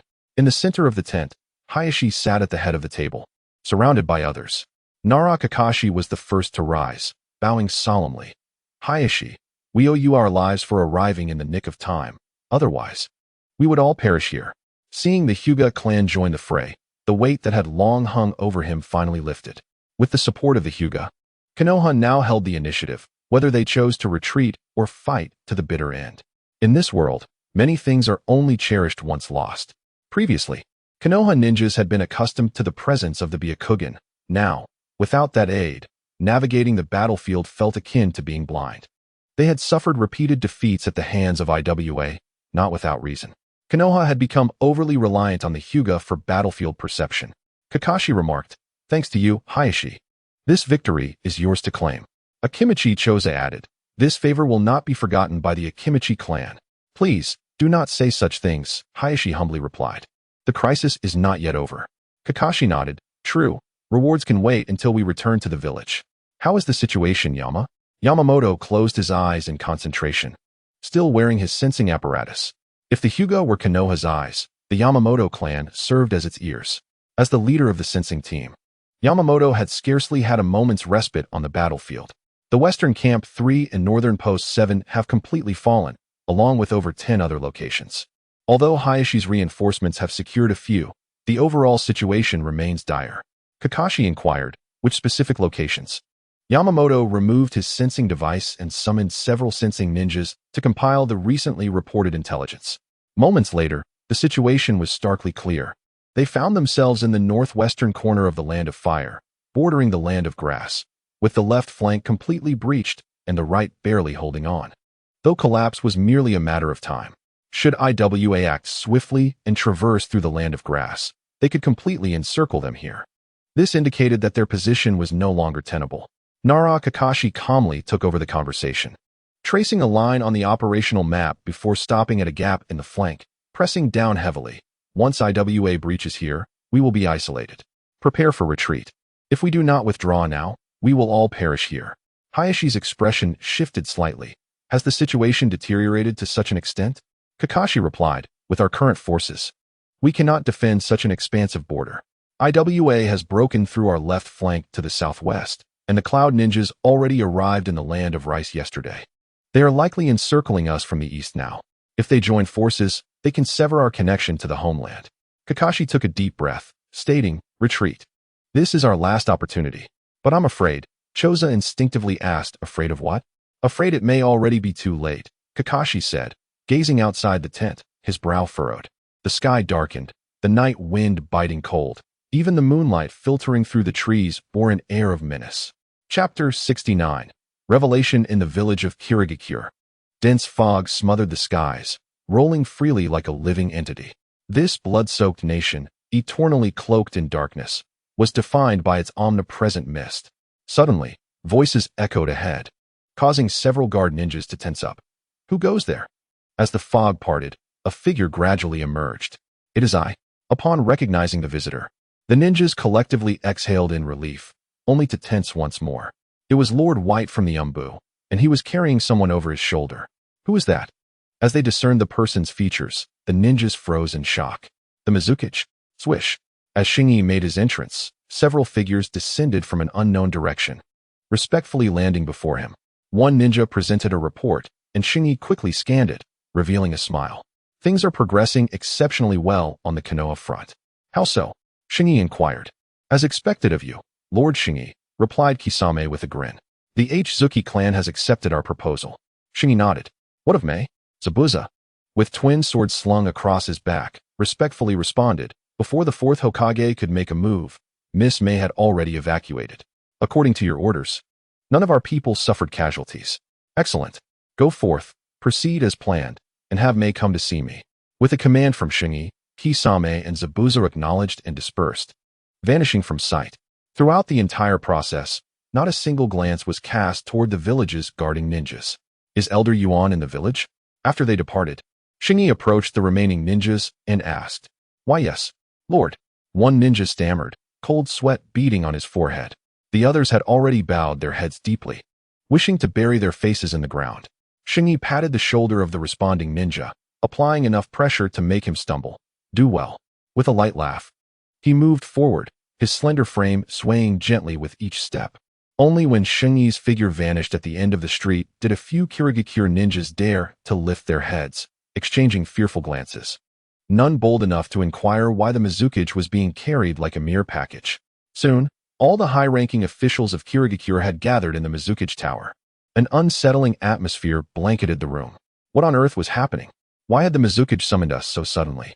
Aside from a handful of individuals, the vast majority were bewildered as to why the Mizukage had triggered the highest alert and convened the village's upper echelon. It was only upon their arrival that they realized Mizukage Kurigane had completely lost consciousness, with the acting leader now being the Umbu assassination team captain, White. Yet he wore no mask. Upon seeing Shingi appear before them in his true identity, some immediately sensed that something was amiss. Although for the past 2 years, the identity of Simi has been an almost open secret within the Hidden Mist village, it still requires a faade of concealment. Typically, Simi rarely reveals his true face to others. Behind him, a screen intricately carved with flowing water patterns divides the meeting room in two. Behind the screen, medical ninjas are bustling around the unconscious figure of Yagura, whispers and the faint glow of ninjutsu seeping through the cracks, offering a glimpse of Yagura's pale visage. The purpose of gathering everyone here, Simi announced, was to declare a grave matter. Earlier, Lord Mizukage had suffered severe injuries and now lies in a coma, clinging to life by a thread. What? How could this be? What of the direct guard of the Mizukage? Simi's words sent shockwaves through the meeting room. An elder stepped forward, exclaiming, This is a provocation against the Hidden Mist village. Who is responsible for this? Are they taking advantage of our vulnerability? Simi replied with a smile, It was I? Is that so?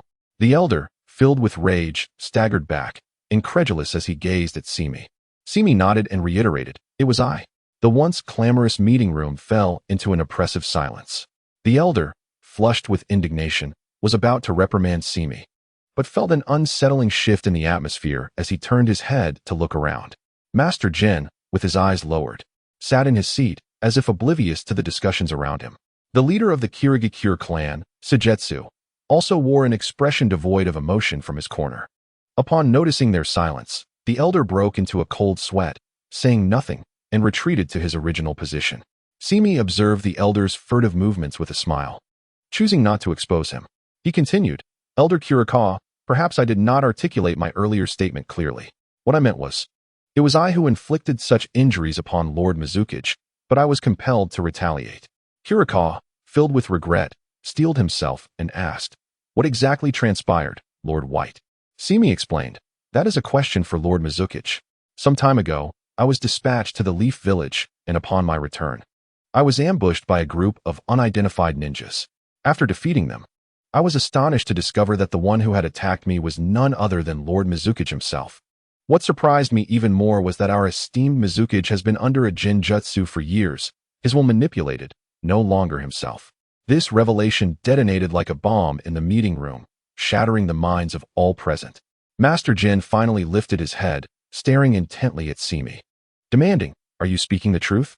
Simi remained unfazed, gently inclining his body towards Terumi Mei, who stepped forward, distributing a thick stack of scrolls and documents to each high-ranking official. As the documents unfolded, gasps of astonishment erupted throughout the room, akin to a surging tide. Hirakawa trembled as he perused the documents in his hands, incredulous that these policies had all been personally signed by Lord Mizukage. Simi declared, "What you see now is the truth. The unwarranted slaughter of various bloodline clans originates from Lord Mizukage's hand. However, the root of all this chaos lies in his long-standing manipulation through Jinjutsu, which is also the source of the disorder within our village. Surely, over the years, you have all sensed something amiss." As Simi's words echoed, an eerie silence enveloped the meeting room. Hirakawa and the others exchanged glances, their eyes rife with shock, skepticism, and a hint of absurdity. Yagura, the shadow of the hidden mist village and a top-tier powerhouse in the ninja world, had been ensnared by Jinjutsu?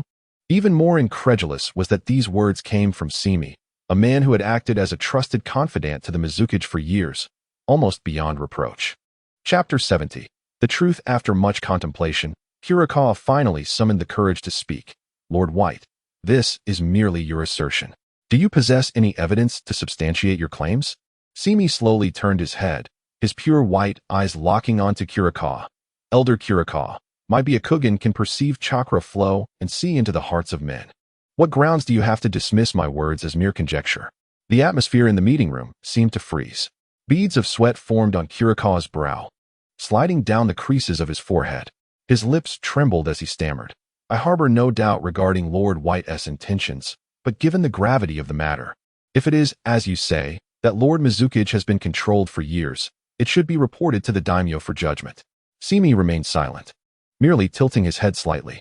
Hirakawa suddenly realized that both Master Jin and Suigetsu were also fixated on him, along with the other attendees.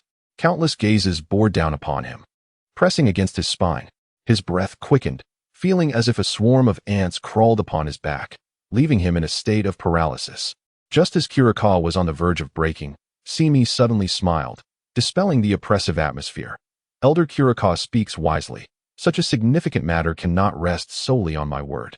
Simi inquired, "Elder Jin, I have heard that among your ranks is a ninja who, like myself, possesses the ability to perceive chakra through Byakugan. Might we summon him to verify whether Lord Mizukage is indeed ensnared by Jinjutsu?" Master Jin nodded slowly. "Of course, this is part of our duty." He turned to the figure behind him. "Ao, it is time for you to serve the village." All eyes turned towards the direction of Master Jin, highlighting a ninja concealed behind him, wearing a single eye patch. Ao stiffened, taken aback by the sudden focus on him. What is the meaning of this? Byakugan? How could he still have it? Beneath the bandages of his right eye lay an ordinary eye, having replaced his Byakugan long ago at Simi's hands 2 years prior.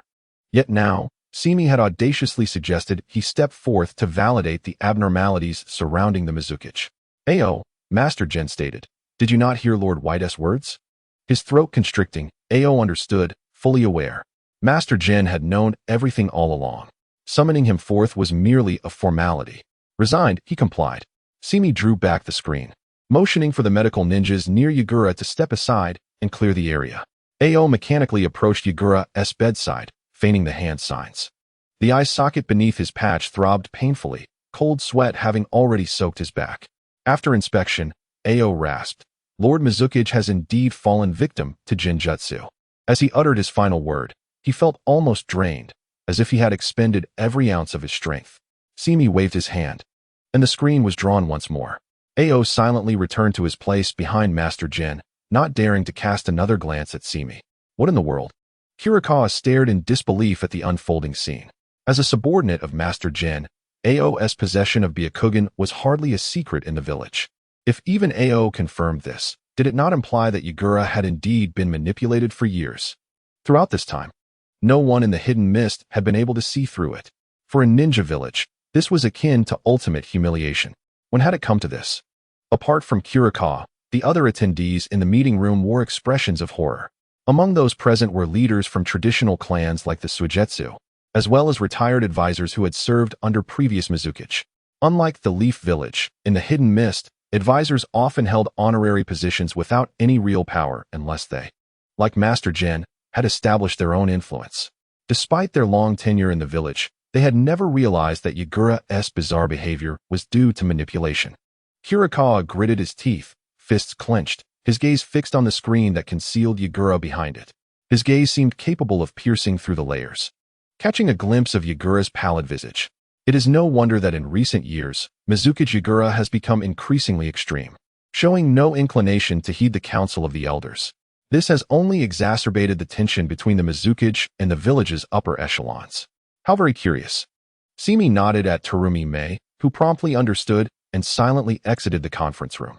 Just as the others exchanged bewildered glances, footsteps approached, growing louder as several ninjas clad in the uniforms of the Mizukichi's personal umbu were brought in, disarmed and bound at the wrists. They had been apprehended by the likes of Zabuza before Simi's return to the Hidden Mist. Speak, Simi commanded. Has there been any unusual behavior from the Mizukichi of late that could account for your failure to track him? The foremost umbu ninja knelt, replying, I report to you, esteemed lords, that indeed, the Mizukichi has been acting strangely. Over the past fortnight, he has issued contradictory orders on numerous occasions. Commands given in the morning are entirely revoked by evening. Particularly his attitude towards Lord Haku has become most peculiar. Simi suddenly inquired, do you suspect that the Mizukichi has fallen under a genjutsu? Impossible. The umbu exclaimed, eyes widening in disbelief. How could anyone cast a genjutsu on the Mizukichi under our protection? Yet we have confirmed it. Simi's tone turned cold. The Mizukichi is indeed being manipulated by a genjutsu. The umbu's body visibly trembled. He was about to rise in protest when Kurochiki's frail hand slammed onto the table. Fool, he thundered. As his personal guards, how could you allow the Mizukichi to fall victim to such treachery? Before the umbu could respond, Simi waved his hand once more. From the shadows, several ninjas surged forth, swiftly subduing the guards. Take them away. Wait, spoke Akatsuki Suigetsu, baring his sharp teeth in a grin. These individuals are crucial suspects. If Lord Haku does not mind, let the Akatsuki clan oversee their custody. We share the same outrage regarding the Mizukichi's plight. Simi smiled indeed.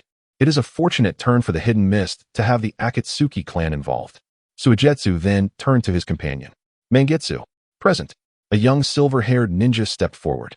A large scroll strapped to his back. Take these individuals back to the clan for confinement. Ensure you ascertain how they protected the Mizukichi.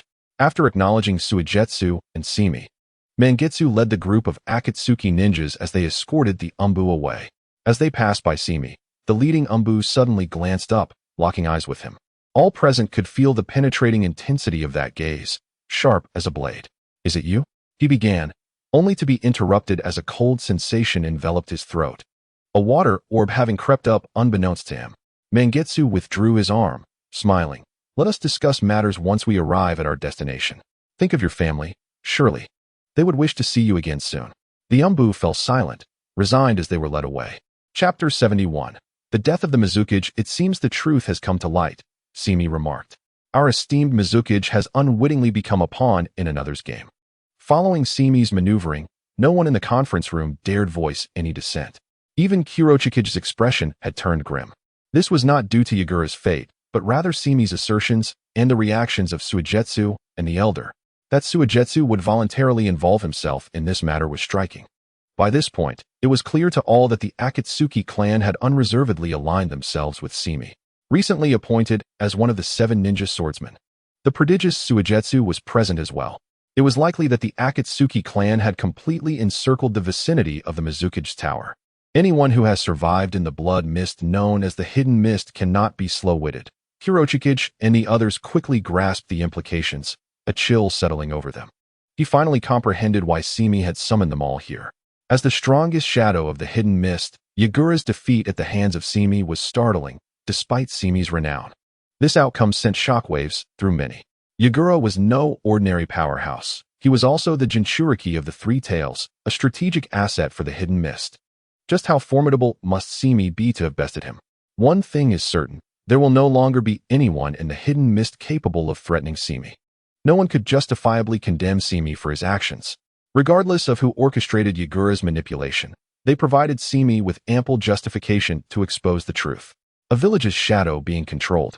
While one of the Umbu assassination squad leaders, a high-ranking official, is intercepted at the border, Simi had every right to assert his authority. This revelation filled Kurochikage with profound dread. According to Hidden Mist regulations, should the Mizukage be incapacitated, the Elder Council would assume his responsibilities. Yet now, both Suigetsu and the Elder had signaled their support for Simi to take charge. The second Mizukage hailed from the Akatsuki clan, and even during the most brutal periods of the Blood Mist policy, the Akatsuki had remained staunch supporters of the Hidden Mist, never wavering in their loyalty. They could be considered the foremost clan in the village. Meanwhile, the Elder's stance was equally elusive. The moment Simi spoke, he fell silent, not once voicing dissent. Their interactions resembled a harmonious duet. It was evident they had communicated beforehand. Even if they had not, the Elder tacitly accepted the status quo. Historically, he had opposed the village's overly insular policies and was particularly against the selection system for ninjas. He may not support Simi, but he certainly opposed Yagura. Since the era of the second Mizukage, Kurochikage had been a prominent figure in the village, serving as an elder and advisor. His qualifications and influence were profound. Several elders present were even his former students, and he was rumored to have close ties with the feudal lord of the Land of Water. The presence of these two behind Simi conjured a far more terrifying possibility in Kurochikage's mind. Today's meeting was not merely a notification, it was a coup. Simi drew back the screen, revealing Yagura's pale face. Very well, Simi declared. It is time to dispel the genjutsu afflicting our beloved Mizukage. The medical team leader stepped forward to report. Lord, the external wounds on the Mizukage have been treated, but the chakra flow remains chaotic. Given that the Mizukage houses the three tails, we dare not act hastily. A thorough examination will be necessary to ascertain the cause of his coma. You have done well. Your efforts are commendable. You may withdraw, Simi said, turning to face the gathering. Esteemed elders, please proceed to lift the genjutsu from the Mizukage. Having just battled the Mizukage, it would be inappropriate for him to intervene directly to avoid any misunderstandings. The elder replied, why should Lord Haku refrain? In terms of strength, none here can rival you. It is clear that you are the most suitable choice to dispel the Mizukage genjutsu. Simi waved his hand in refusal. I believe it would be better for Kurochikage to take on this task. I have heard he was a master of genjutsu in his youth. The elder appeared to recall this suddenly, nodding in agreement. Indeed, I had forgotten about Kurochikage's prowess in genjutsu during the Second Shinobi World War. It proved quite troublesome for a Wagakure. With that, he and Simi turned their attention to Kurochikage. The elder instinctively took a step back. No, I cannot. Oh. Simi responded with a smile. Does Kurochikage mean to say that when the village is in need, he is unwilling to serve?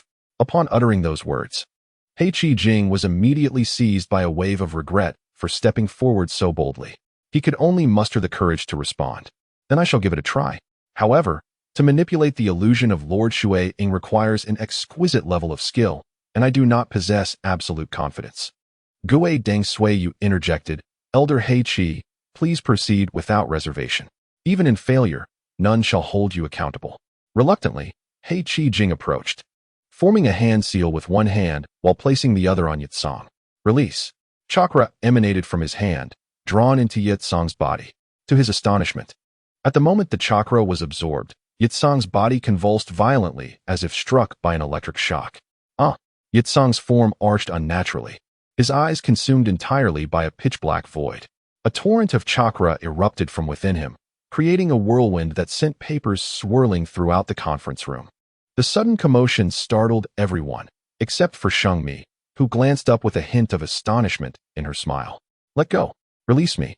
In the midst of the raging storm, Heichi Jing discovered, with growing terror, that his hand felt as if it were welded to Yitsong's forehead, rendering him incapable of withdrawing it. A ferocious roar erupted from Yitsong's mouth, followed by his body slowly levitating, limbs twitching like a marionette, while his spine cracked audibly. This chaotic episode was brief. With one final heart-wrenching scream, Yitsong's body crashed back onto the bed, lifeless. A profound silence fell. broken only by the hissing of black smoke that emanated from Yitsong, as if the heat within him had been entirely drained away. Moments later, someone inquired in a tremulous voice, "What has happened to Lord Shueying?" Stepping over the now limp Hei Qi Jing, Shengmi lightly touched Yitsong's brow. "He is dead." Chapter 72. Subjugation. An abyss-like silence enveloped the expansive conference room, the air seemingly solidifying, weighing heavily upon the occupants. No one could fathom that, under such scrutiny, the esteemed Shueying would meet such a sudden and humiliating demise within his own village, before the eyes of all the high-ranking officials. Hei Qi Jing lay sprawled on the ground, incredulous as he gazed at Yitsong's corpse, tasked with dispelling the illusion cast upon Yitsong. His face turned as pale as parchment. He abruptly lifted his gaze, colliding with Shengmi's eerily calm eyes. A chill surged from his feet to the crown of his head. "No, it wasn't me. I swear. I merely intended to lift the illusion from Lord Shueying." His voice, sharp and frantic, pierced the air. Without need for Shengmi's signal, two Umbu ninja emerged from the shadows, their cold blades crossing ominously at Hei Qi Jing's throat. The palpable aura of death silenced his protests. "Hei Qi Jing, Gui Deng Sui." You also drew his blade. Pressing it against Hei Qi Jing's back, his voice filled with fury. "How dare you attempt to harm Lord Shueying before all of us?" "I did not. I truly did not." Hei Qi Jing's eyes bulged with desperation as he screamed, "Lord Shueying. He is." In the conference room, the reactions of the elders varied widely. Some appeared terrified, instinctively retreating from this turmoil, while others, like Gui Deng Sui, glared at Hei Qi Jing with accusations. Yet, many bore expressions of confusion and helplessness. Even Yuan Shi stared in disbelief at Hei Qi Jing. The shadow of the village leader had fallen so easily before their eyes. The skies over Kirigakure were indeed shifting. "Do not move." A clear yet authoritative female voice rang from the entrance. All turned to see Terumi Mei striding in swiftly. Behind her, several ninja surged in like wolves, sealing off the exits of the conference room.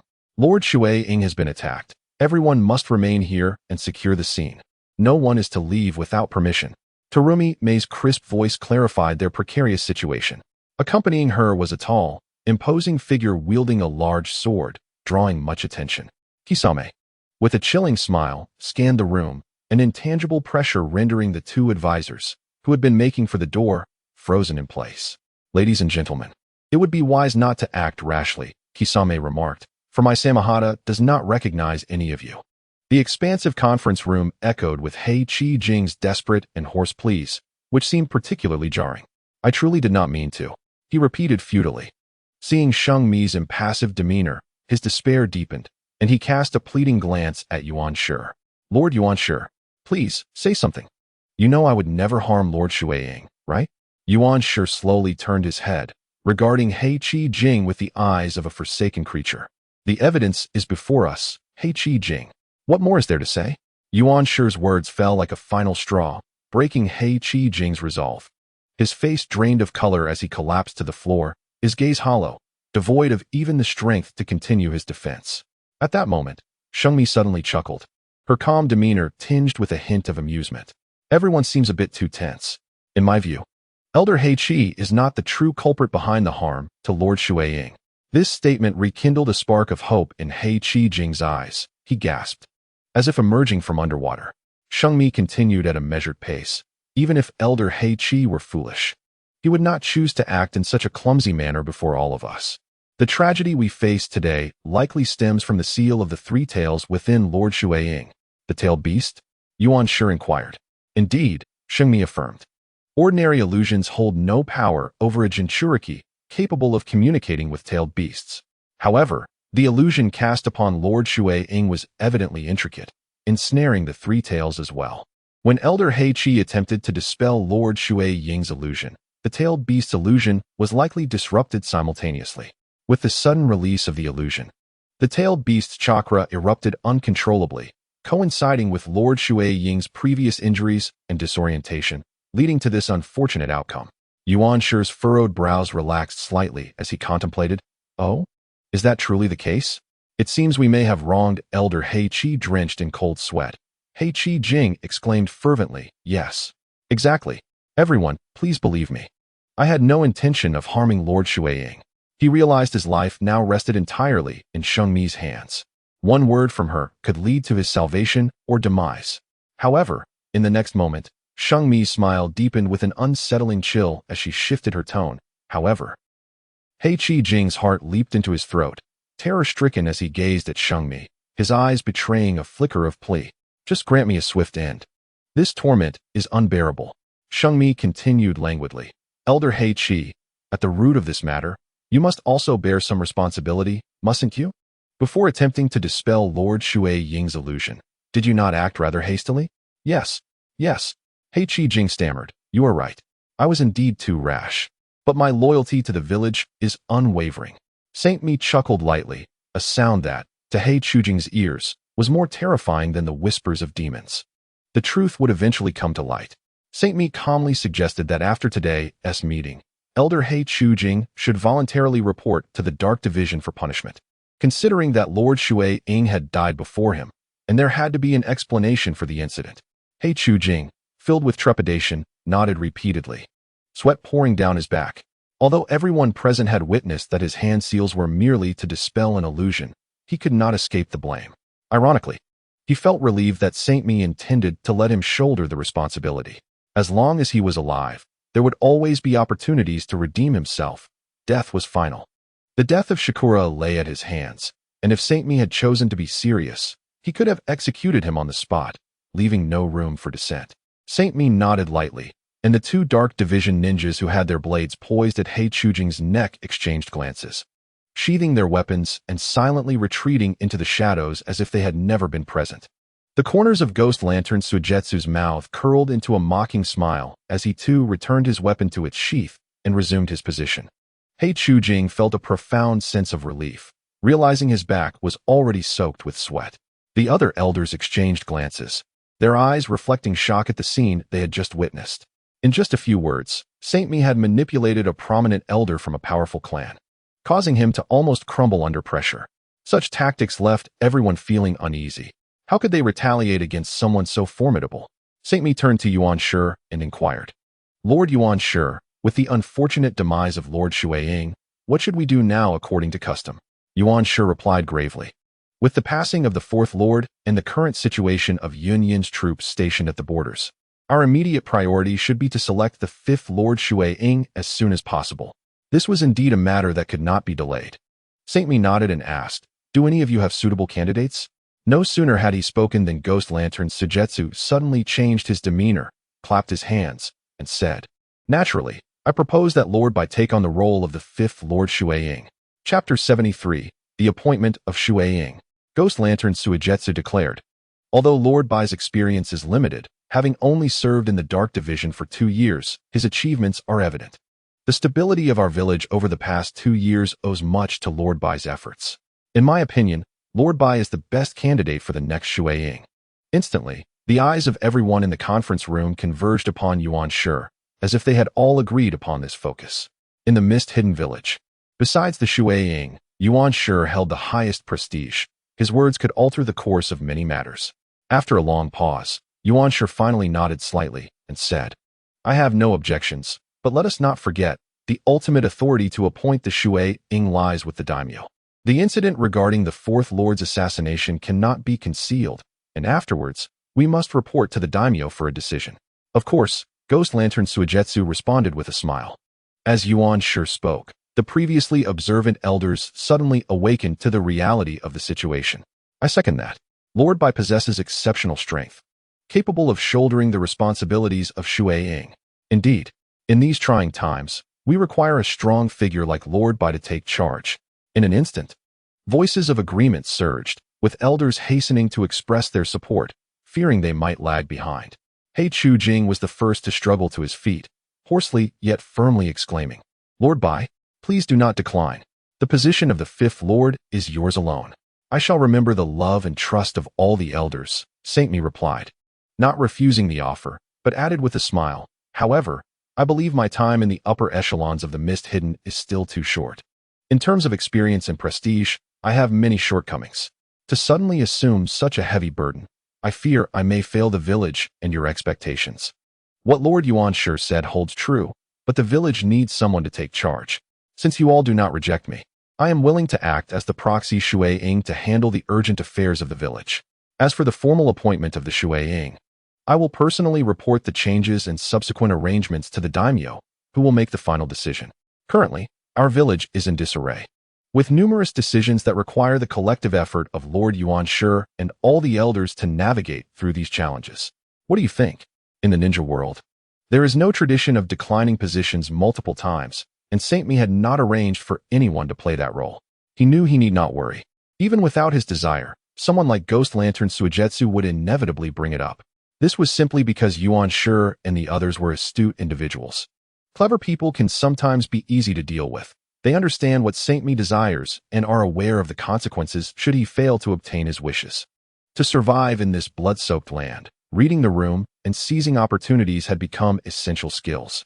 Saint Mi's words were meticulously crafted, honoring Yuan Shi while adhering to the rules, which inadvertently allowed the elders to breathe a sigh of relief. Everyone was dignified. If not driven to desperation, no one wished for mutual destruction. Before anyone could respond, Saint Mi's demeanor shifted dramatically, imposing a sudden pressure that made everyone's hearts tremble. The village's finances were strained. There was no need for a formal inauguration ceremony. Everything would be kept simple. Saint Mi declared, "Now, in my capacity as proxy Shui-ing, I issue my first command. The fourth Lord Shui-ing, Kurumi Shikura, has unfortunately perished. According to the rules of tailed beast reincarnation, the three tails sealed within him will reconstitute somewhere in the land of water. Immediately gather all members of the sealing and sensing teams to monitor chakra anomalies across the entire territory with the highest priority, ensuring we pinpoint the general location of the three tails rebirth in the shortest possible time. Once its chakra stabilizes, we will proceed with the resealing operation."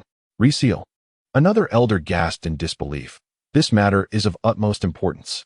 If the news leaks or the sealing fails, it could attract the covetous eyes of other nations. The new Jinchuriki must also be prepared in advance. That is of no concern. Saint Mi interrupted him nonchalantly. There is no need to deliberately conceal this information. Our mist-hidden village must deal with our own tailed beast. Why should we concern ourselves with the opinions of others? Even if the three tails attempts to flee, I can capture it again. With those words, no one in the conference room dared to refute him. In the mist hidden, it was likely only Saint Mi who possessed the confidence to make such a declaration. If there are no further objections, let us disperse for today. The transition of Shui-ing and related matters will be communicated to all ninjas in the village as a top-secret order, and the leaders of the upper ninja class and departmental heads must gather at the Shui-ing's office immediately. All ninjas in the village are to cancel their leave and enter a state of first-level combat readiness. Saint Mi's gaze finally settled on Hei Chujing. As for the arrangements for the late fourth Lord Kurumi Shikura, Elder Hei Chujing, you are fully responsible. Remember, keep it simple and do not be extravagant. Regarding the matter of the fourth Lord being manipulated by illusion, it is classified as top secret and must not be disclosed to avoid speculation by those with ulterior motives. Yes, understood. At this moment, Hei Chujing's fear of Saint Mi had completely eclipsed any feelings of gratitude. Saint Mi nodded slightly, no longer looking at him, and turned toward the door of the conference room. As he passed by Kisame and Terumi-mei, he paused slightly, nodded at them, and softened his tone, saying, "Thank you for your hard work during this time." Terumi-mei lifted her chin slightly, almost inaudibly responding with an mm. Her gaze upon Saint Mi filled with an unspoken mirth. Meanwhile, Kisame lowered his head, his voice steady yet tinged with barely contained excitement. "Lord Shui-ing." With that, as Kisame finished speaking, a dozen mist-hidden ninjas following them knelt in unison, their voices resounding as they declared, "Lord Shui-ing." This sudden, fervent shout, as if it could topple the roof, jolted the elders in the conference room, who had just begun to relax, as if doused with icy water, leaving their faces pale and devoid of color. They were suddenly struck as if by lightning, completely awakening to the reality. Saint Mi is now the water shadow, poised to rule the entire hidden mist village, wielding absolute power over life and death. Above him, there is no one else. The chairs screeched against the floor, the cacophony of their collisions echoing throughout the conference room, where not a single soul dared to remain comfortably seated. Even Yuan Shi and the ghostly lantern of shattered moon stood up at this moment. The atmosphere was charged with tremors of excitement and reverent greetings. Surging like a tsunami, Lord Water Shadow.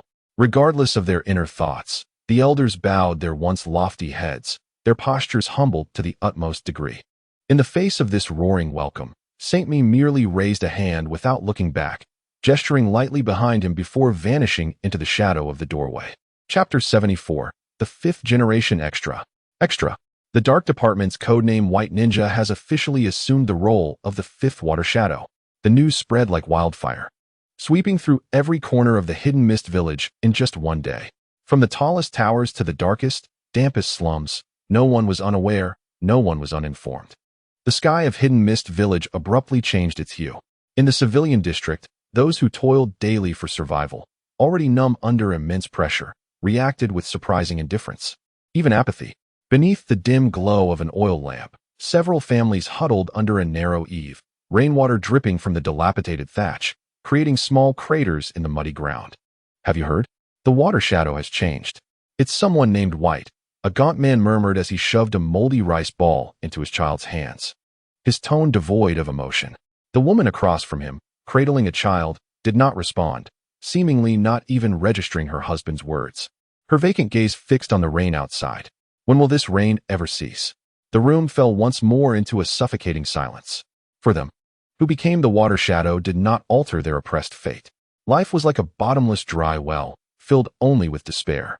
The water shadow was merely a cloud that occasionally drifted over the well's mouth, casting fleeting shadows, utterly inconsequential. On the opposite side of Hidden Mist Village, a different scene unfolded within the opulent mansions. Fragrant scents wafted through the air, melodious strings and flutes played, and amidst the clinking of cups, various bright and calculating gazes flowed. Esteemed guests, this new water shadow is said to hail from the Dark Department, ruthless yet exceedingly youthful, a rotund merchant proclaimed, holding a gilded cup, his beady eyes squinting as he spoke. This name is new to me. I wonder how our business will fare under his rule. Another scoffed, replying, My friend, you need not worry. Regardless of who becomes the water shadow, we still depend on our means of livelihood, do we not? Without our channels to the outside world, the populace of this nation wouldn't know how to survive. Indeed, our exclusive operating rights were granted personally by the daimyo. Even the fourth water shadow would not dare to confront the daimyo openly, so rest assured. The originally speaking merchant forced a smile, but soon grew anxious. I merely find the fourth water shadow's resignation rather suspicious. Will this fifth water shadow make everything worse? Ha ha. A sharp laugh shattered the silence. Can it possibly get any worse than this? The blood mist has clouded us for so many years. How much worse could it possibly become? At this remark, the crowd paused in surprise before erupting into uncontrollable laughter. In a courtyard, two youthful figures were entangled in practice. Kagaya-kun Maru, with his refined features and an expression that belied his age, delivered precise punches that consistently pushed his opponent back, displaying a terrifying prowess that far surpassed his peers. He seemed to embody pure physical skill. His opponent, slightly younger and delicate like a porcelain doll, blushed fiercely as she struggled to withstand Kagaya's onslaught. Bang! Seizing a fleeting moment as his opponent gasped for air, Kagaya's elbow descended with pinpoint accuracy, striking her chest. She let out a muffled grunt, her small frame flying backward and crashing heavily to the ground. Cough, cough. The girl coughed violently, her chest burning with pain, her vision darkening.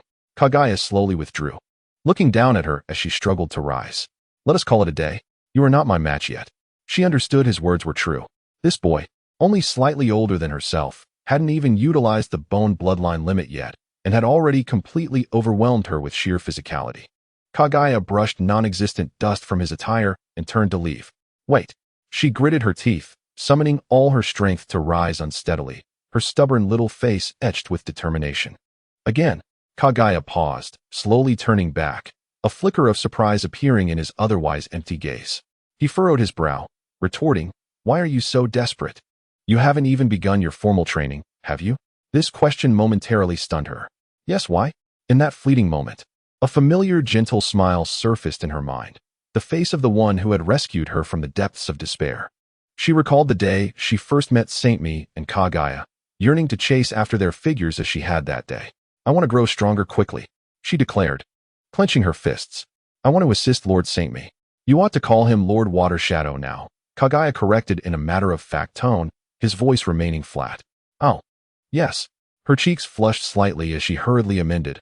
I want to grow quickly and serve Lord Water Shadow. Kaguya glanced at her. You are still far from it. The Lord Water Shadow does not require the weak by his side. First, focus on passing the graduation test at the Ninja Academy and becoming a true genin. Ninja, she murmured, then suddenly seemed to recall something, looking at Kaguya with a mix of anticipation and trepidation. Kaguya, are you already a ninja? Kaguya casually acknowledged, treating it as a response, then added, not officially graduated yet, but it will be soon. But, her voice dropped. I heard that to graduate from the Ninja Academy, one must kill at least one comrade. Is that true? Kaguya regarded her expressionlessly. Haven't we both killed? He paused before continuing. This world is one of survival of the fittest. The weak have no right to exist. But that SA comrade. Her complexion paled somewhat. At that moment, a youthful voice with a hint of mockery suddenly came from the wall. He's not wrong. In this village, the weak cannot survive. Both she and Kaguya turned to look. A boy of similar age, with hair tinged blue and sharp shark-like teeth, rested his arms on his chest. Leisurely perched on the wall, a mischievous grin playing on his lips as he observed them with keen interest. Who are you? She asked, a hint of annoyance creeping into her voice at his nonchalant demeanor. The boy clapped his hands, beaming with a grin that revealed his sharp teeth, and introduced himself. I'm Ghost Lantern Water Moon. Remember this name. I will become the Water Shadow one day. Chapter 75, Firefly's Water Shadow. Her slender brows furrowed deeper. You oddball, stop spouting nonsense. Lord Saint Me is the Water Shadow. Oh, Saint Me? Ghost Lantern Water Moon mused, stroking his chin. So that's the fifth's real name? How intriguing. It appears that someone has ascended to the position of Mizukage, yet dares not reveal their true name. In my opinion, they are not particularly impressive. As these words left my lips, the expressions of Bai and Junmaru shifted simultaneously. Bai's round, expressive eyes widened with a hint of menace, causing the surrounding air to chill abruptly. Wisps of white frost materialized, delicate ice crystals forming in the atmosphere. Do not insult Lord Mizukage. Multiple glimmering ice needles, imbued with life, tore through the air with a piercing shriek, hurtling towards Akagami Suigetsu. Almost concurrently, the usually taciturn Junmaru issued a low growl, and beneath his skin, a cacophony of bone crackled ominously. A sharp, pale bone blade erupted from his forearm, firmly grasped in his hand. With a sudden, forceful step, he surged forward, exuding an unparalleled aura of lethal intent towards Akagami Suigetsu. 2 against 1. How shameless. Suigetsu clearly did not anticipate such ferocity from the duo, startling him into a state of panic. What is going on? I came here to make friends. With a shout, Suigetsu lost his balance and stumbled backward, tumbling off the wall. Bai and Junmaru, undeterred, leaped over the courtyard wall. Suigetsu scrambled to his feet, rolling and crawling away while glancing back, shouting, If you have the guts, face me one-on-one. Wait for me. I will return. His speed was astonishing, and in mere moments, he plunged into a nearby lake, vanishing without a trace, leaving only ripples in his wake. Bai's face flushed with anger, exclaiming, That guy? I hope I never see him again. Junmaru silently retracted the bone blade, which seemed to retreat into his arm as his skin healed seamlessly, leaving no trace. He turned his head and unexpectedly inquired, Was that your Kekkei Genkai just now? Bai froze, instinctively glancing at his hands. In the heat of the moment, he had acted without thought, the ice needles erupting from him as if driven by instinct. Now, with Junmaru's revelation, he felt a wave of unease wash over him, feeling somewhat embarrassed. Bai lowered his head and spoke in a faint whisper, I was too angry just now and lost control. Junmaru, can you keep this a secret? Why? Junmaru retorted. Bai hesitated. My mother once told me that this ability is ominous and brings disaster and misfortune to those around me. I do not wish for Lord Mizukage to dislike me. Junmaru scoffed, interrupting him, Foolish. A person only holds significance when they are needed. Power itself is neither good nor evil. It is the manner in which it is wielded that matters. If you choose to suppress your strength for such trivial reasons, what value do you think you possess for Lord Mizukage? Bai was momentarily taken aback, having never considered the issue from this perspective. After a prolonged silence, he muttered, I don't know. I've never thought about it that way. Well, now you understand. This lesson was imparted to me by Lord Mizukage as well. Junmaru stated as he turned to leave. Hurry and grow stronger, for I will not wait idly for you. Your current state is far too weak. Wait, I called out.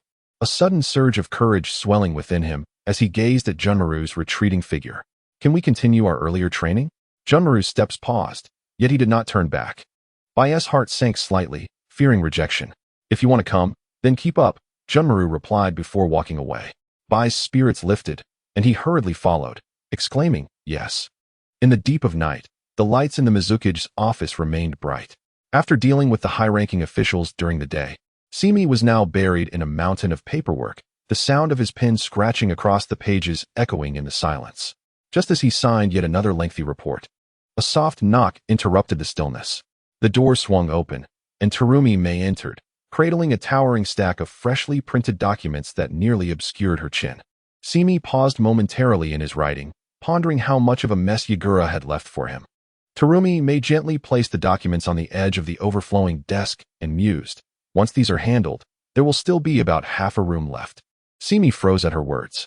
Half a room? The sheer quantity left him momentarily speechless. He inhaled deeply, dramatically leaning back in his chair. Had I known being Mizuki was so exhausting, I would have declined the position. A playful smile danced on Terumi Mei's lips. Lord Mizuki, that sentiment is rather dull. No one forced you to take on this role.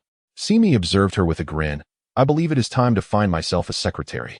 Terumi Mei's smile vanished instantly. And she blurted, eh? The two were already far too familiar, and with a glance from Simi, she understood his implication. Who else could the so-called secretary be, if not her? The thought of being with Simi day in and day out while being buried under a mountain of paperwork sent a shiver down her spine. No, I would rather die than do that. Simi chuckled, shaking his head, and did not press the matter further. What is the village's response? Simi deftly shifted the topic, leaving Terumi Mei to exhale a sigh of relief mixed with regret. She extracted a sheet from the stack, glanced over it, and reported seriously. The village has officially sent a letter to the daimyo for confirmation, but there has been no response yet. Furthermore, Elder Jin has not remained in the village but has left at night towards the capital, and according to your instructions, no one stopped him. Is that truly acceptable? Simi smiled. Let him be. Terumi Mei's expression flickered with hesitation. Growing up in Kirigakure, she was acutely aware of Elder Jin's significance. Individuals like him were troublesome. They wielded little martial power, yet represented a foundational aspect of the world's rules. Eliminating them was not difficult, but finding suitable successors was no simple task. Cultivating a foundation and establishing prestige required time. The reason shinobi villages depended on the country for survival was that, given their size, they could not be self-sufficient. Even the mightiest of Konoha required the financial backing of the daimyo. In this world, ordinary people who lacked ninjutsu still constituted the vast majority. For Kirigakure to rebuild, it needed resources, not internal strife. Do not worry about him. Let him go wherever he desires. I am not chakra, and not everyone is bound to like me. It is essential to leave them a way out. Terumi Mei tilted her head slightly, struggling to comprehend. There exists a spider that captures fireflies to hang upon its web, thereby attracting prey. Simi continued. In the darkness, without fireflies guiding the way, some dare not reveal themselves. I must present them with a clear target, so they are willing to follow the fireflies forward.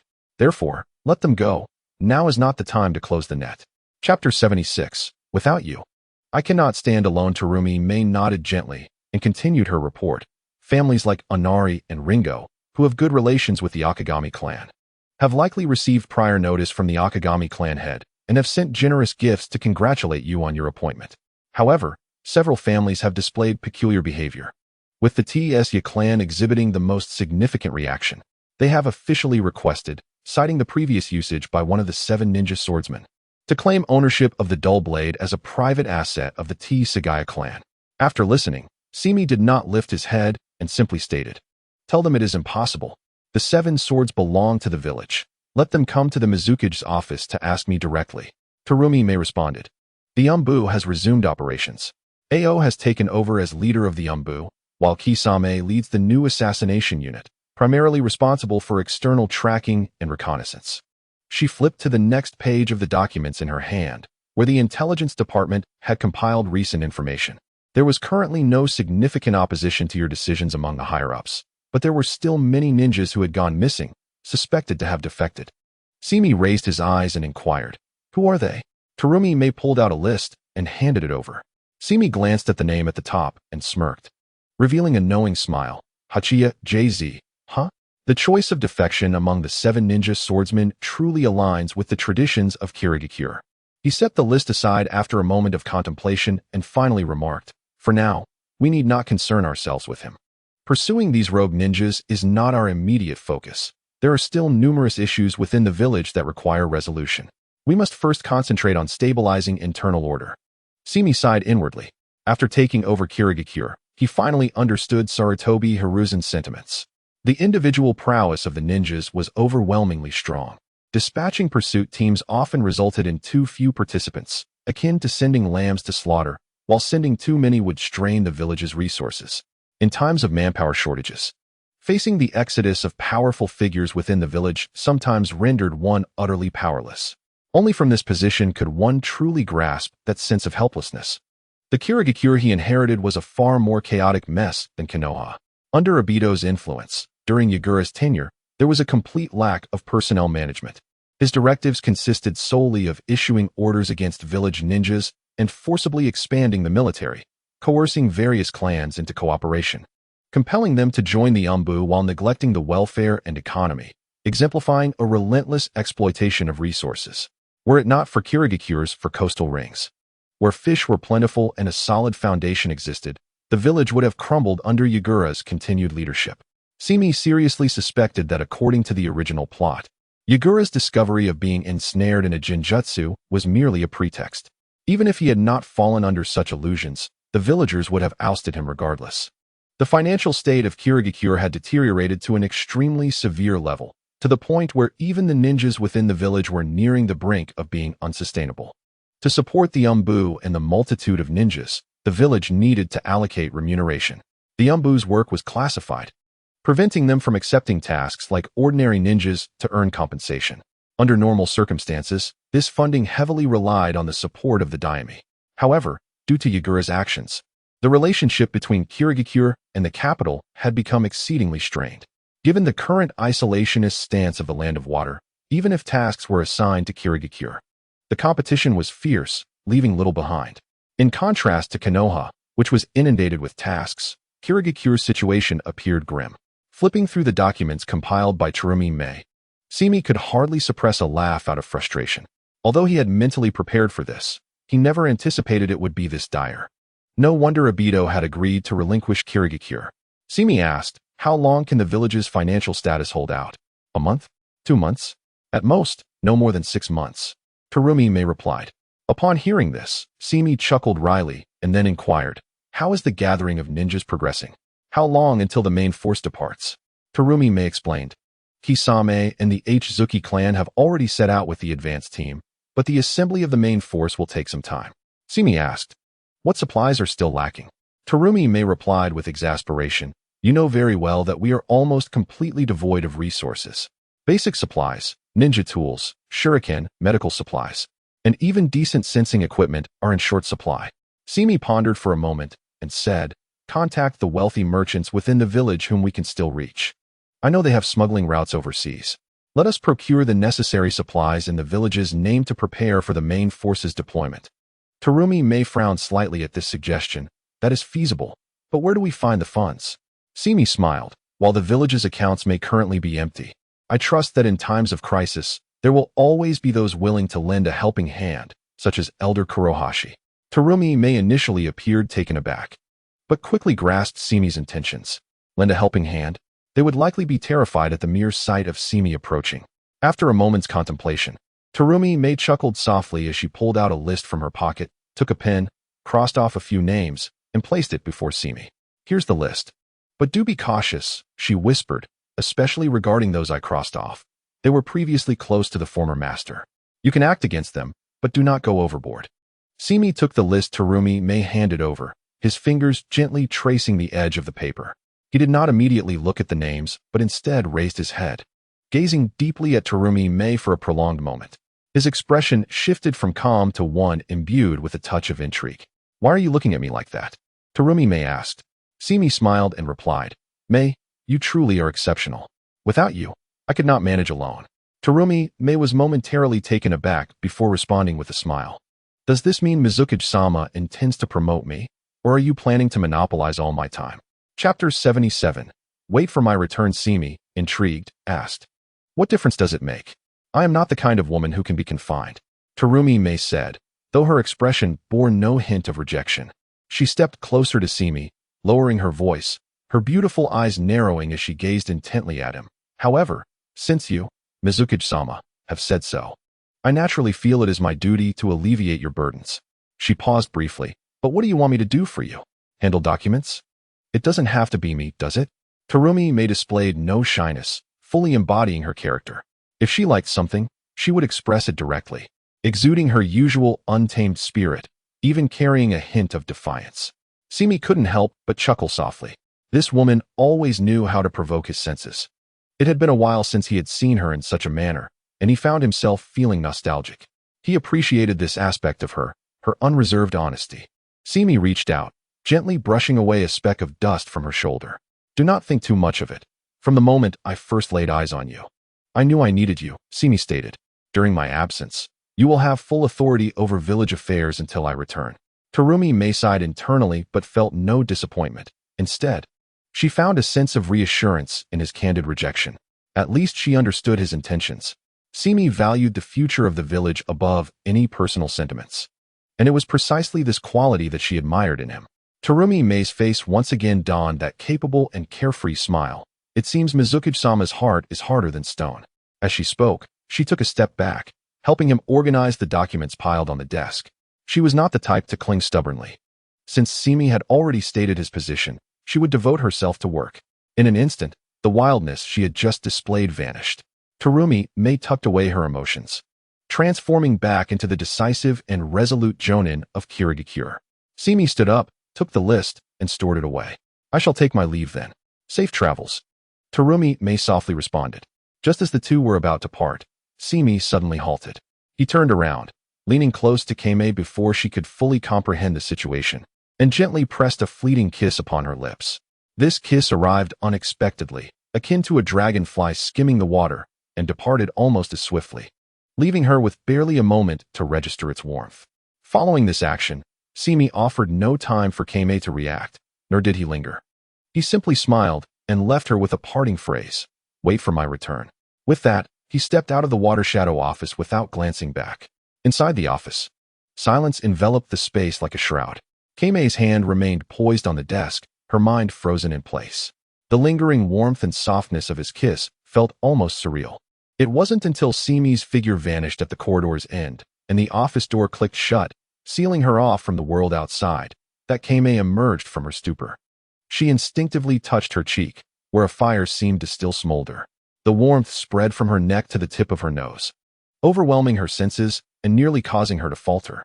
Covering her face with both hands, her voice trembled with excitement, as if it might burst forth uncontrollably.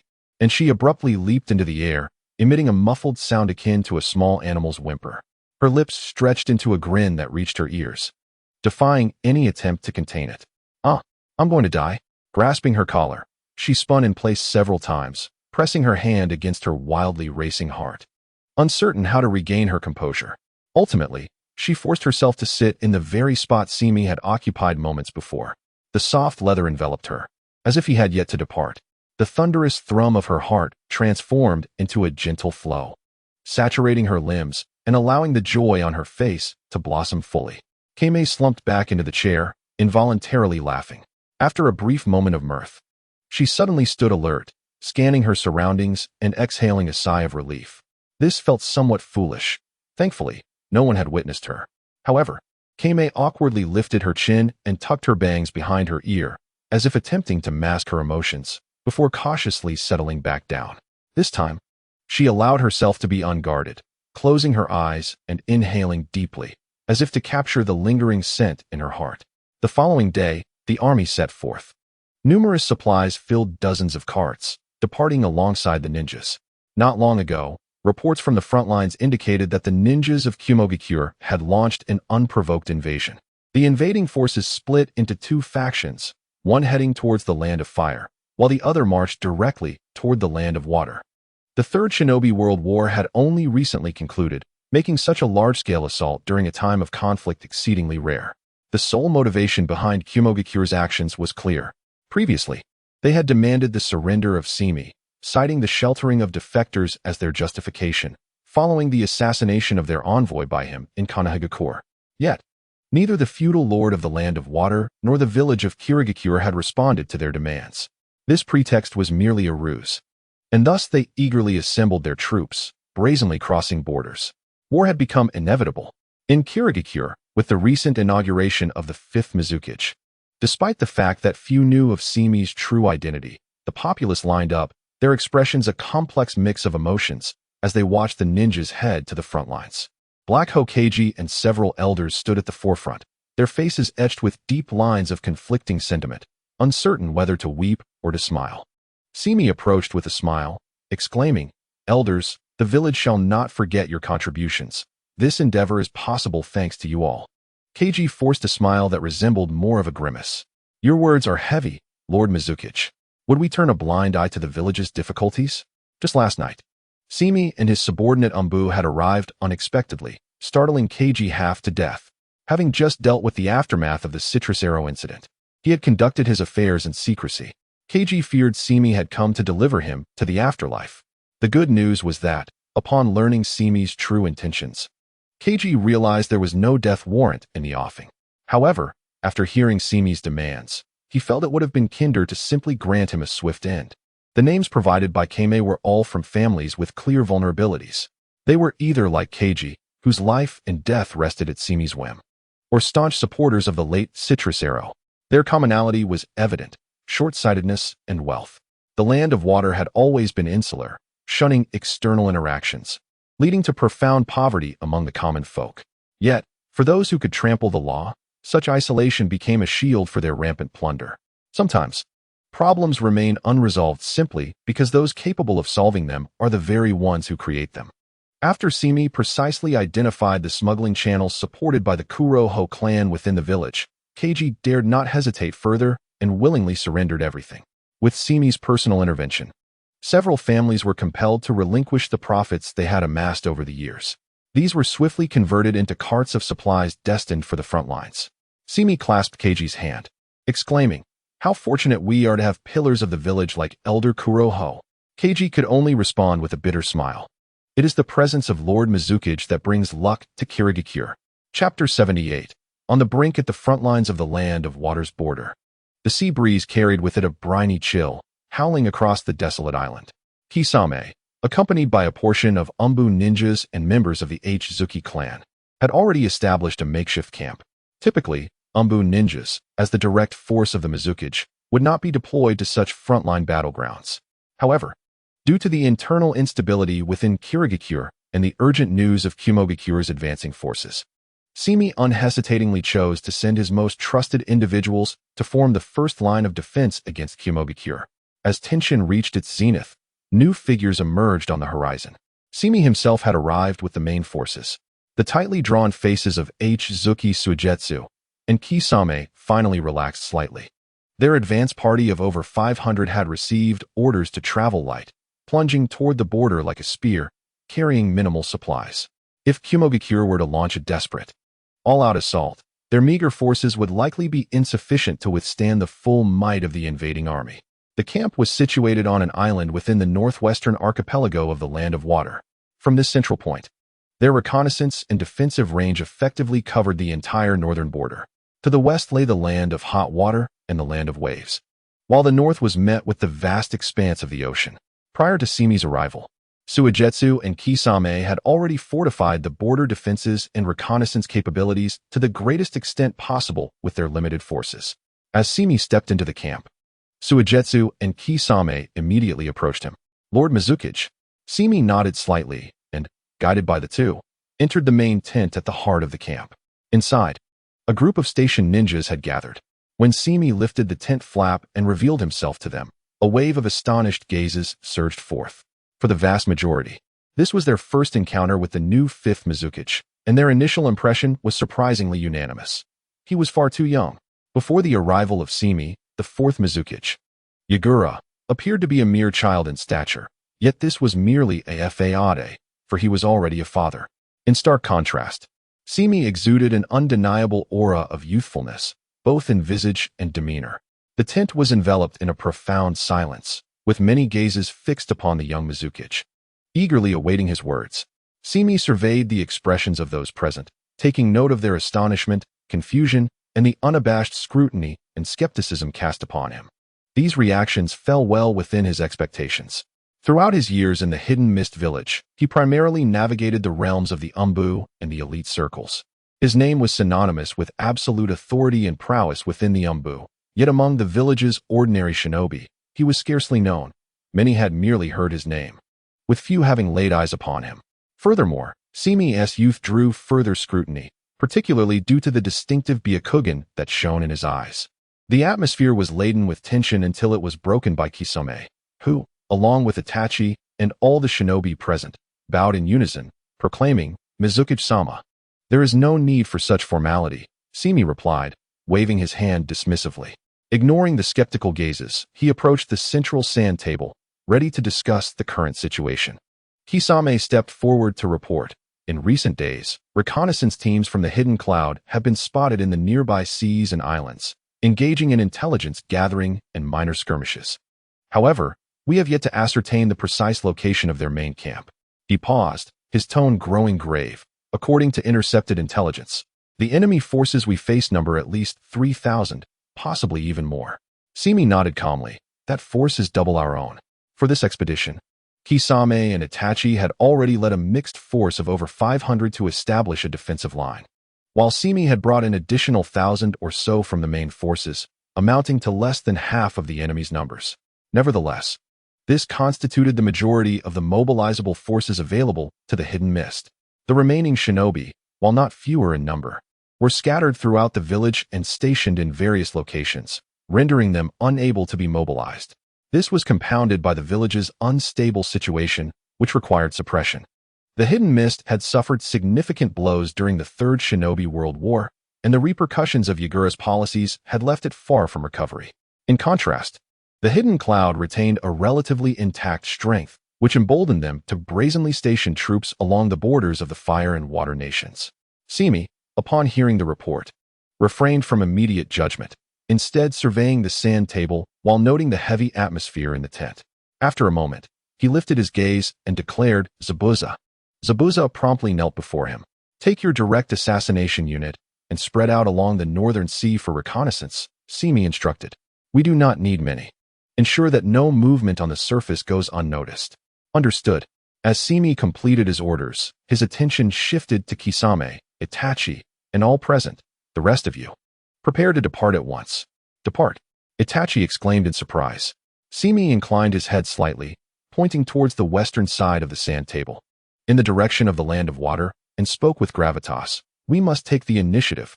His words ignited a stir within the tent. Itachi, incredulous, responded, "Mizukichi-sama, we are already at a significant disadvantage. Launching an offensive now would only expose our location and strength. How can we be certain the enemy will appear from the direction of the land of water?" His question echoed the doubts lingering in the minds of the other shinobi. They struggled to comprehend the logic of their youthful leader, who seemed to advocate for a reckless gambit in the face of overwhelming odds. Simi's voice, though soft, resonated with clarity. "Precisely because we are outnumbered, we must proactively engage. The Hidden Cloud can afford to wait.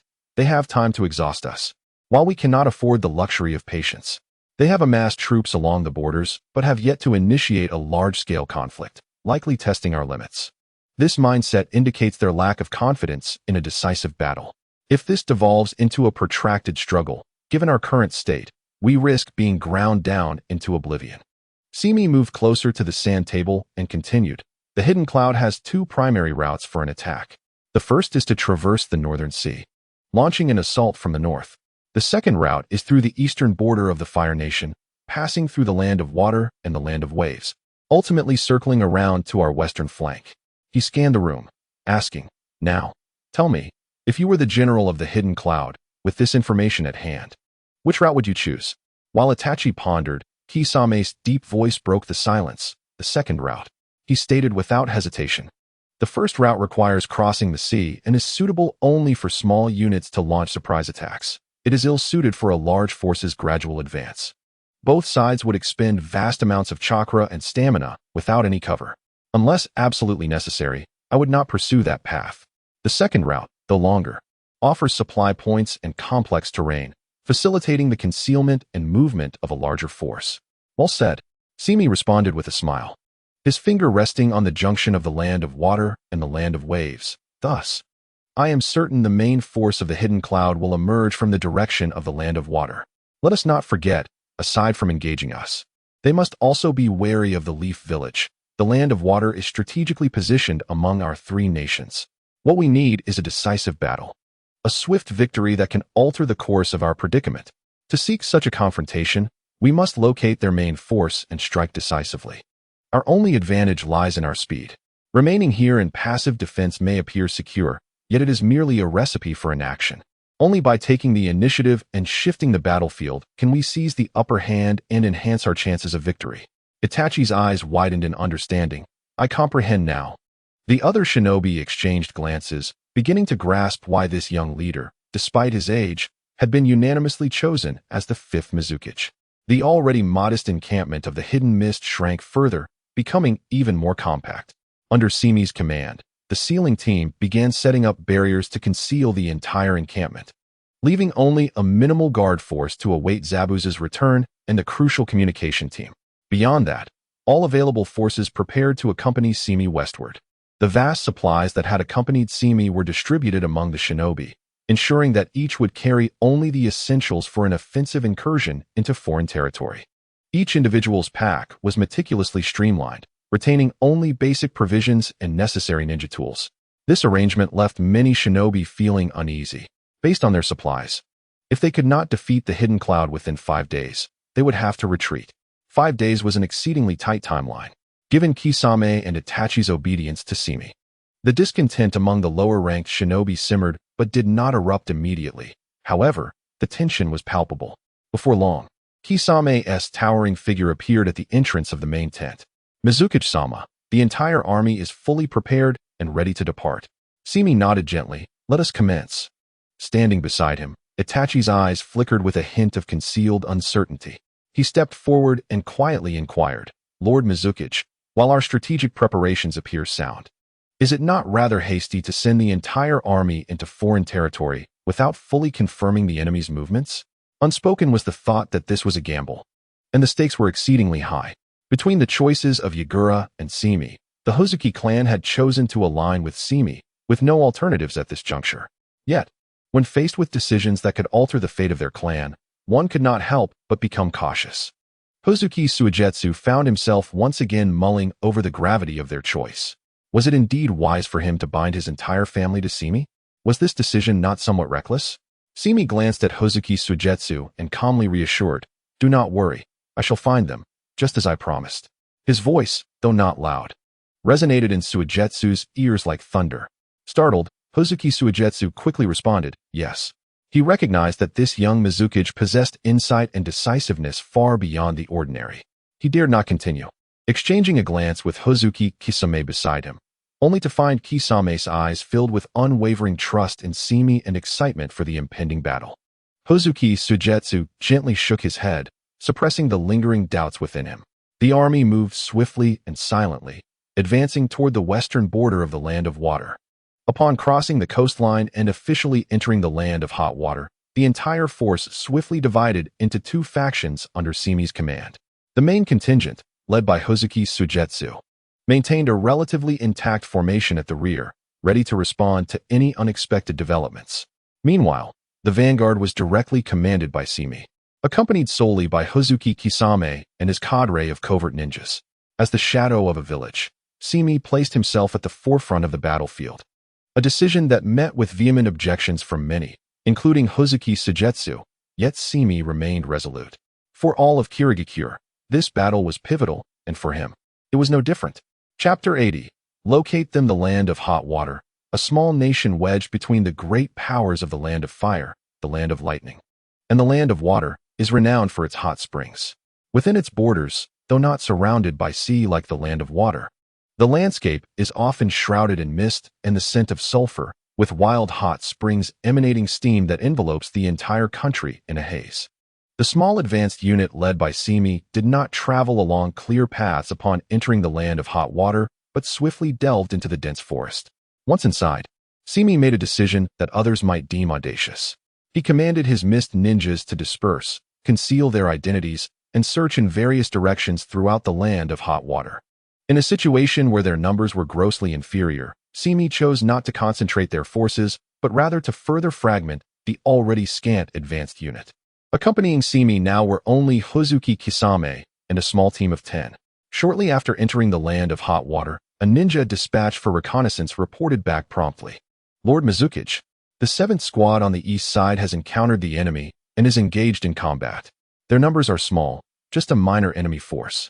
Upon hearing this, Simi halted, and Hozuki Kisame along with the accompanying covert team immediately fell silent and came to rest behind him.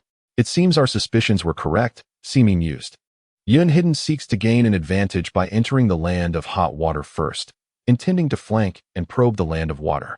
They surely did not anticipate our swift arrival. Simi paused, pulling back the sleeve of his left arm.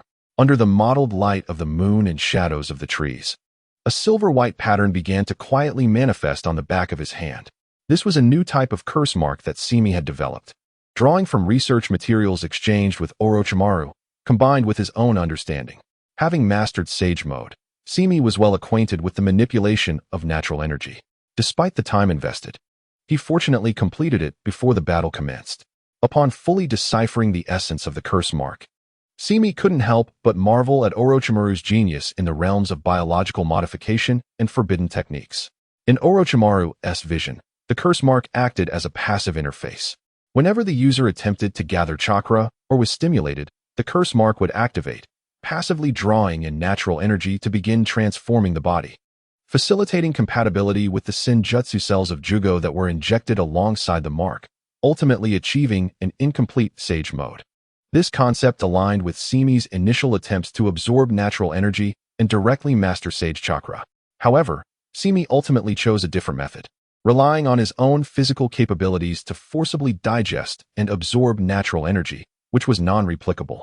In contrast, Orochimaru's curse mark utilized Jugo's senjutsu cells as a medium, allowing it to be applied to anyone, albeit with a high mortality rate, as only a select few could utilize it. Simi discarded the harmful side effects associated with the curse mark, retaining and enhancing its core function, the passive absorption of natural energy. To distinguish it from Orochimaru's heaven and earth curse marks, he named it the human curse mark. Gently brushing his hand across the back of his hand, Simi activated the human curse mark. An immense surge of natural energy was drawn in, rushing towards his left hand. The silver runes began to swell and spread across his skin like living entities, radiating a cold sheen until they settled on his shoulder. With a clap of his hands, Simi entered Sage Mode.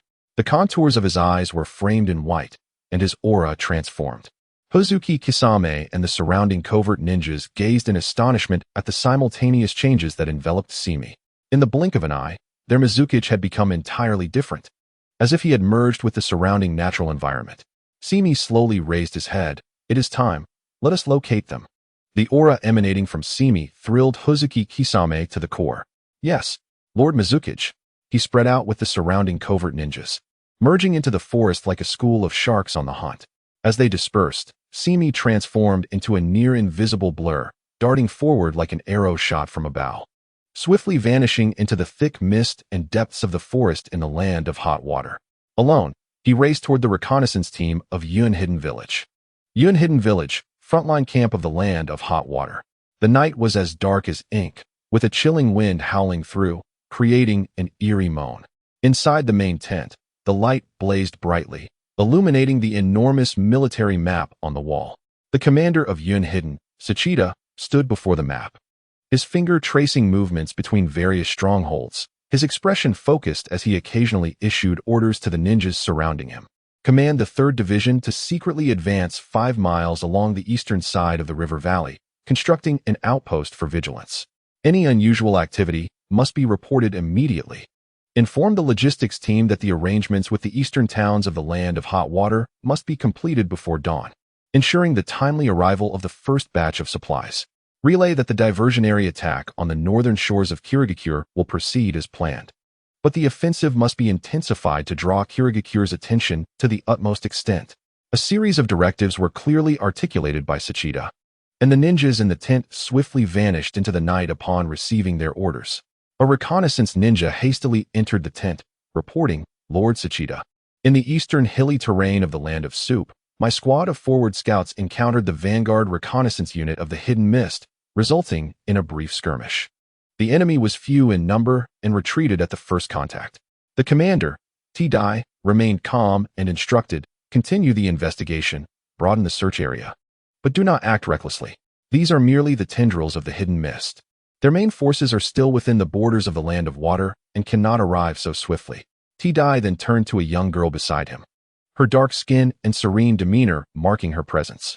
She appeared to be in her early teens, with an attractive visage and short gray-white hair, fringes cascading over her forehead, partially concealing one eye. "Mabui," T-Dai commanded, "contact the rear and report our current position and deployment progress to Lord Rakage. Also, inquire about the specific situation of the main attacking force." "Understood," Mabui replied, her fair fingers deftly operating the communication device, systematically categorizing, recording, and transmitting T-Dai's directives and intelligence. Everything transpired with remarkable efficiency, propelling this formidable war machine, composed of thousands of cloud shinobi, towards the direction of the Hidden Mist. As T-Dai was issuing further commands, the tent flap was abruptly thrown open. A tall girl strode in with purpose, her striking golden hair braided and cascading casually over her shoulder. She wore a black and purple fitted short-sleeve top, paired with black trousers.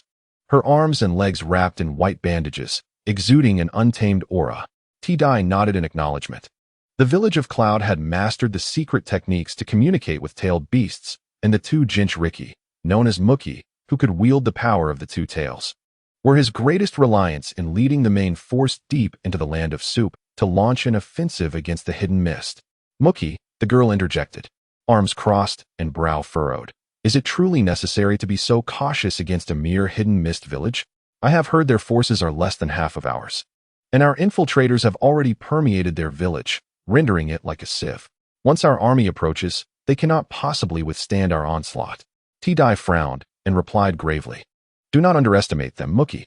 The fourth Mizukage, Keitachi Shizuka, has unexpectedly resigned, and we know nothing of the new fifth Mizukage's capabilities or character. Intelligence suggests this individual is ruthless and not to be trifled with." He pointed to a location on the map. "Our ultimate objective is to secure the flank of Lord Rakage's main force while probing the Hidden Mist strengths and weaknesses. Once Lord Rakage achieves decisive progress on the front lines, we may need to pivot immediately to coordinate a full-scale assault on Konoha. Every step must be taken with caution." Muki turned away, her impatience evident as she rolled her eyes. Yes, I understand. Covering, how mundane." She stretched her arms high, her figure accentuated, and sauntered towards the tent's exit, muttering, "Such a dull task. If only I could fight alongside Lord Rakage on the front lines, that would be exhilarating."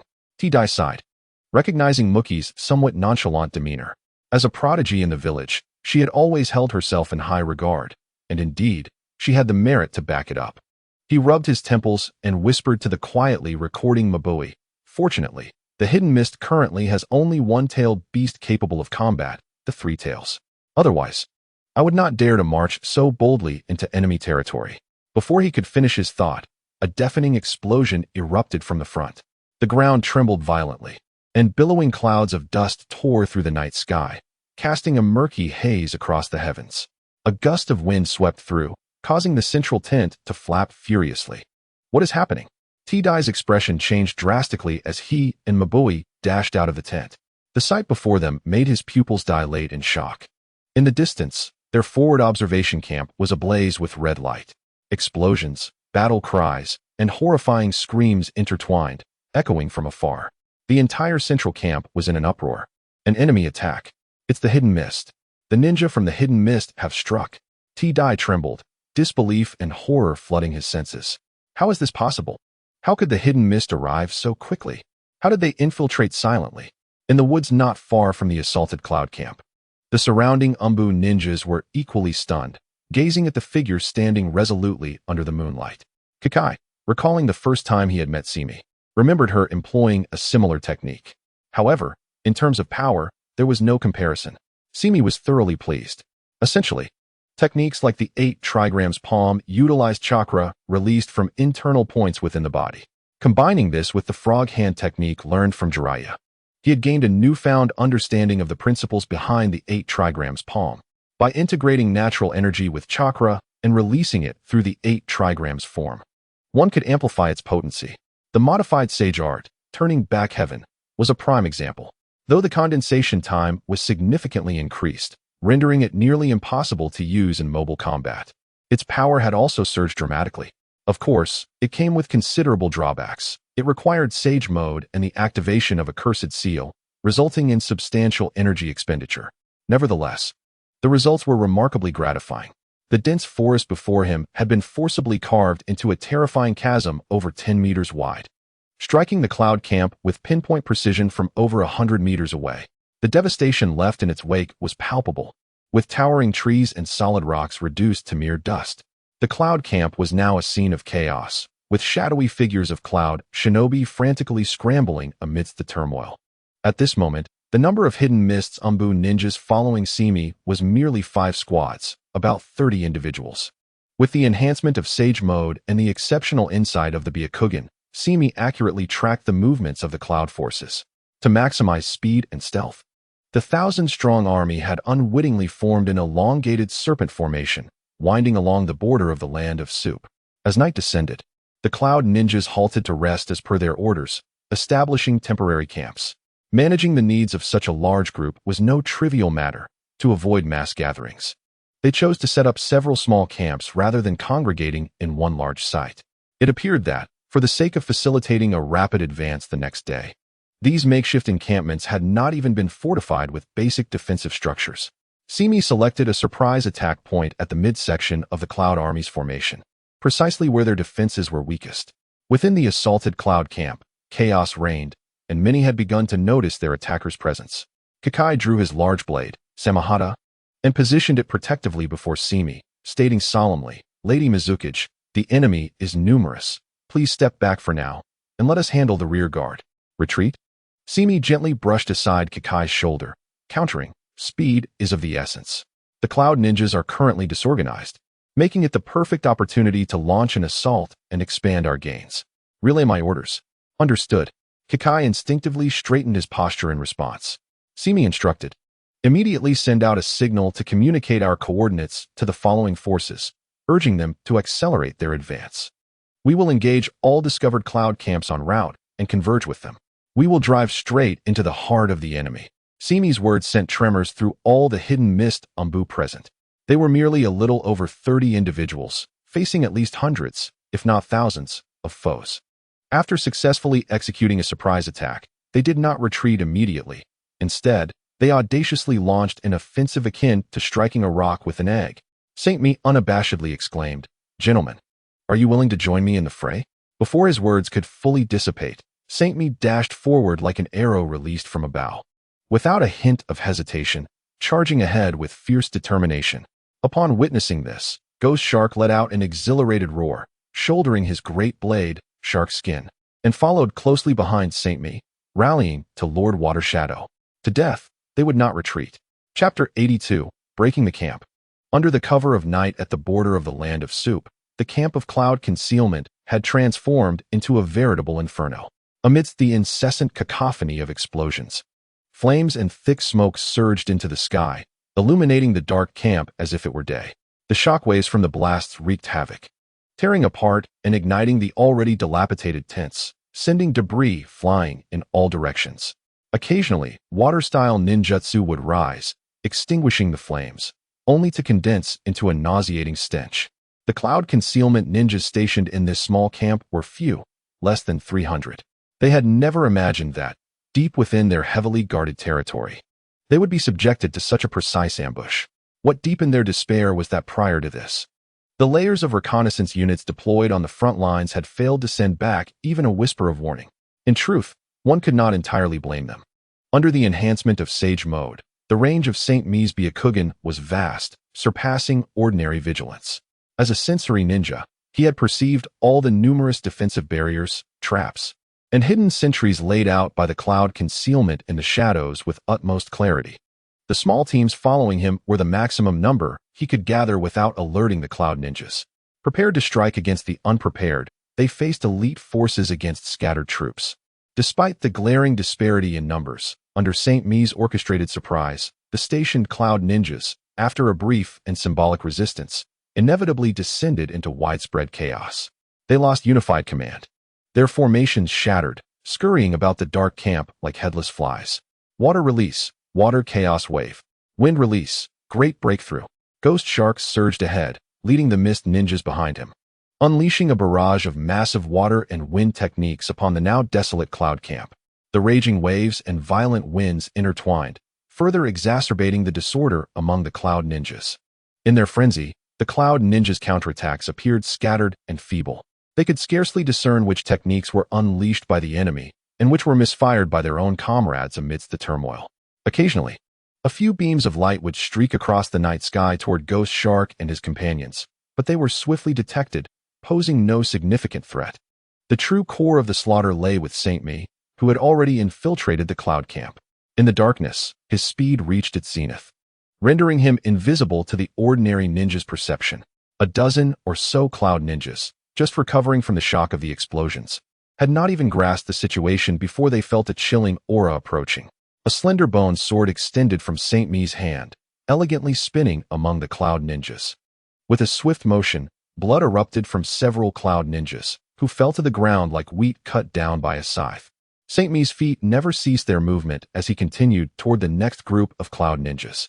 He had already exited Sage Mode, lifting the seal. The outcome of the night remained uncertain. He preferred to conserve chakra whenever possible, opting for taijutsu over ninjutsu, though his chakra reserves far exceeded those of others. He lacked the external aid of the Nine Tails. With the observational prowess of the Byakugan, the darkness posed no hindrance to Saint Mi, streamlining his movements to perfection. Executing strikes with ruthless efficiency, he resembled a finely tuned machine, conducting efficient slaughter with minimal energy expenditure. Occasionally, a Cloud Ninja who had regained their wits would attempt to unleash ninjutsu against him. Saint Mi would extend his left hand, revealing a dark and profound vortex in his palm. The incoming techniques would be absorbed upon contact, vanishing without a trace. Subsequently, the absorbed chakra would be released in an even more ferocious form. Blue chakra flames flickered, and in an instant, yet another Cloud Ninja squad attempting to regroup lay sprawled at Saint Mi's feet. This scene left the Mist Ninjas closely following him awestruck. Many among them had only heard of Saint Mi's reputation, and this was their first experience on the battlefield alongside him. Under Saint Mi's leadership, they moved as if traversing unchallenged territory. All who dared resist, with their coordination, scarcely lasted 10 seconds. Boom! From the opposite side of the camp, a burly Cloud Jounin suddenly charged forth. Forming hand seals, he roared at Saint Mi. Fire release, great fireball technique. A massive fireball, rolling with waves of scorching heat, hurtled swiftly towards Saint Mi. Yet, he did not even flicker an eyelid. His form unwavering as he propelled himself toward a Cloud Ninja squad attempting to organize a retreat behind him. To draw attention and cover his comrades' withdrawal? That depended on whether you possessed the value for it. You scoundrel! How dare you underestimate me? The Cloud Jounin, witnessing this, erupted in fury, drawing a kunai from his ninja tool pouch and hurling it at Saint Mi's retreating figure. The next moment, from the corner of his eye, he glimpsed a colossal wave of water rising between him and Saint Mi. The torrent surged with tremendous force, entirely swallowing his fireball and kunai, and then, with unrelenting momentum, crashed upon him. Pooh! The Cloud Jounin felt an irresistible force strike him, causing him to spit out a mouthful of blood. As he was mercilessly shoved backward by the wave, dazed and shocked, he thought, in such a water-scarce area, how could such a massive water technique be generated? Before he could recover from his astonishment, a shadow imbued with a strong scent of blood surged toward him. Ghost Shark skated over the water's surface, his sinister grin rapidly enlarging in the Jounin's view, as Shark skin cleaved through his shoulder. Blood sprayed forth as the Cloud Jounin realized his chakra was draining rapidly, rendering him weak and powerless. Oh no, he thought, but it was too late. Two ninja blades pierced his chest from behind with lethal force, plunging him into eternal darkness. Ghost Shark, reslinging his excitedly humming shark skin over his shoulder, remarked, "Scrubs, do not hinder us." Chapter 83. I haven't killed enough, yet Ghost Shark turned to see that Saint Me had concluded the battle on the other side. The Cloud Ninja squad attempting to retreat now lay lifeless in a pool of blood. Around the camp, the muffled sounds of Cloud Ninjas, crying out in fear and confusion, echoed as they called for a retreat. Saint Me approached, glancing down at the body of the Cloud Jounin who had been blasted away by the water technique. Somewhat exasperated, next time, do not frivolously waste chakra. It's merely a great fireball. Is your chakra so abundant that you require the great waterfall technique? Ghost Shark chuckled, promising to heed the advice next time. In truth, his chakra reserves were ample, and he had shark skin to replenish it at will. Yet, he would not dare to retort. Whatever Saint Me said was law now. The surrounding Mist Umbu ninjas quickly gathered. Their gazes towards Saint Me markedly transformed from before the battle began. It was a gaze imbued with a blend of reverence, admiration, fervor, and a tinge of fear.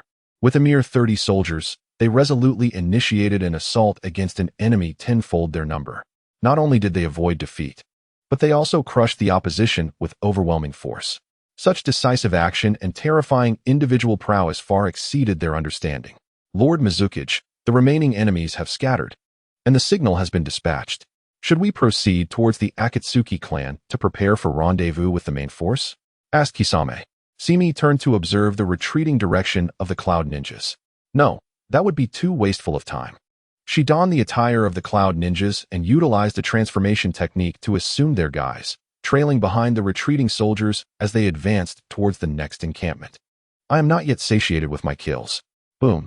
Another violent explosion erupted, accompanied by a towering blaze emanating from the depths of the nearby forest, causing the ground to tremble slightly. The two wooden avatars, who had been darting through the woods, abruptly halted, astonished as they turned to face the source of the explosion. What on earth is happening over there?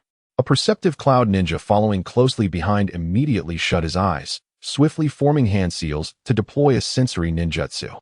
Moments later, he opened his eyes wide, his face pale as he reported, "It's from the direction of Camp 3. Camp 3 has also been attacked." What? The pupils of the two wooden avatars constricted suddenly. From which cursed direction had they infiltrated? Just moments before, when the news of the assault on Camp 5 had reached them, the two wooden avatars had sensed something amiss. How could they unexpectedly face an attack in the heart of their heavily fortified territory? She promptly requested the Earth Lord to allow her to lead the charge to the attacked encampment for rescue. Though the Earth Lord was concerned about her youthful impulsiveness, he had no choice but to acquiesce in light of the urgent circumstances, commanding an experienced squad to closely follow her as a precaution. Along the way, numerous Cloud Ninjas, drawn by the call for support, joined their ranks. They eventually formed an improvised support unit, racing at full speed. However, they could never have anticipated that barely halfway through their journey, another encampment would also fall. Where's the main force of the mist? The two wooden avatars demanded sharply. Contact headquarters. What is their scale? From which direction did they come? The sensory ninja closed his eyes once more to probe, sweat beading on his forehead. After a lengthy pause, he incredulously replied, "No sign of the mist's main force." What did you say? The two wooden avatars were both surprised and enraged. Are you implying that the attackers were merely a small detachment that infiltrated undetected and, after successfully striking, did not retreat, but instead launched an immediate attack on Camp 3? The sensory ninja stammered, struggling to articulate a coherent response. From what he could sense, the situation indeed appeared bizarre. But how could it be possible? A mere small detachment maneuvering freely amidst thousands of soldiers, managing to take down two encampments consecutively? He himself was unwilling to accept that conclusion. The two wooden avatars, now agitated, turned and surged towards the direction of the latest explosion at full speed. Keep up with the wooden avatars. The Cloud Ninjas behind them gritted their teeth and followed closely into the engulfing darkness. Camp 3 had transformed into a sea of flames. The towering inferno raged, illuminating the encampment as though it were a hellscape. A massive fire technique erupted amidst the densest crowd, instantly consuming dozens of Cloud Ninjas who had yet to react, along with nearly half the camp being leveled. The shockwave of the explosion and the searing heat swept in all directions. In the chaos, many Cloud Ninjas did not even comprehend what had transpired and lost their lives amidst the turmoil. Camp 3 was the closest support point to Camp 5. Upon hearing the first explosion from Camp 5, all personnel within had awakened and swiftly assembled. However, before they could organize an effective rescue team. They witnessed numerous ragged and wounded comrades fleeing in disarray from the direction of Camp 5. Upon inquiry, the information received was utterly chaotic. Some claimed that the main force of the mist had arrived, while others insisted that they were only facing a small but powerful elite team. In the pitch-black night, amidst a tumultuous battlefield and the terrified retreat of soldiers, the commander of Camp 3 found himself unable to derive a clear judgment from the conflicting information. In desperation, the commander of Camp 3 ordered that all returning soldiers be sheltered within the encampment, enhancing vigilance while they deliberated their next course of action. The offensive of the Cloud was undeniably swift, that much was certain. Their primary task should be to stabilize the defense. Yet, they could not have anticipated that as they welcomed those comrades into the encampment, a sudden, tremendous fire technique would erupt among the retreating soldiers without warning. The Great Fire Extinguishing Technique. Simi did not hold back her chakra. The moment she neared the core area of the encampment, she unhesitatingly unleashed the Great Fire Extinguishing Technique. A torrent of flames erupted from her mouth like a tsunami, swelling in the wind and instantly forming a vast sea of fire, its destructive power far surpassing the ordinary. With no shadow-level stronghold in Camp 5, the flames were propelled by the winds. Simi's fire technique acted as a signal, prompting Kisame and the other mist ninjas following her to unleash their prepared ninjutsu. Earth and wind techniques were unleashed as more than a dozen elite ninjas initiated a surprise attack, swiftly engulfing the camp of hundreds. In the blink of an eye, Camp 3 mirrored the fate of Camp 5, plunging into utter chaos. Chapter 84. The Arrival of the Mizukage. Help! Save me! We're under attack. Counterattack! Quickly, counterattack! Where are the enemies? Lightning technique. In the darkness of the night, the screams and explosions intertwined, creating a cacophony. Simi and the mist ninjas blended into the chaos, efficiently harvesting the lives of the cloud ninjas. Lord Mizukage. Kisame and the mist ninjas gazed at the horrifying spectacle before them, then at Simi, who stood resolutely before the inferno, now resembling a deity, infiltrating among the retreating soldiers, igniting chaos in the enemy's heart, and then launching a fierce counterattack. Such a simple yet brutal strategy was something none had dared to envision achieving before. Yet, under Simi's leadership, the impossible had become reality. Conservatively estimating, from the assault on Camp 5 until now, their mere 30-strong force had inflicted casualties on the Cloud at least tenfold their own. No one could have anticipated that this seemingly suicidal raid would proceed so smoothly. Simi's battle continued, akin to a tiger among sheep, darting through the tumultuous flames. Faced with several fierce lightning bolts striking from different angles, Simi extended her left hand, absorbing the lightning techniques with her dark release. Subsequently, several more robust flames of chakra were reflected back at multiple cloud ninjas who had just released their techniques. Do not use ninjutsu. Do not use ninjutsu. Die. You missed bastards. Annihilate them. Avenge our comrades. In the distance, many cloud ninjas had begun to react, unleashing a torrent of shuriken that darkened the skies, with several daring individuals charging at Simi without fear of death. With a swift motion, blood spattered as Simi confronted them, conjuring numerous ice needles that flew forth, leaving a trail of crimson, before she charged through like a wolf among sheep. The agonized screams of the cloud ninjas echoed throughout the night. To ensure lethality, the techniques most frequently employed by Saint Mi are the corpse bone pulse and ice escape. Kisame. Saint Mi called out without turning his head. Oh, Kisame. Unable to contain himself any longer, let out a sinister laugh. Water release. Exploding water shockwave. A torrent of water surged forth from seemingly nowhere, colossal in scale, surpassing all previous manifestations. The violent deluge, akin to a breaching dam, ruthlessly swept away several distant cloud ninja teams attempting to regroup, scattering them entirely. Kill. The mist ninjas, who had long established a tacit understanding behind the two, surged forward the moment the cloud formation crumbled, unhesitatingly engaging in close combat.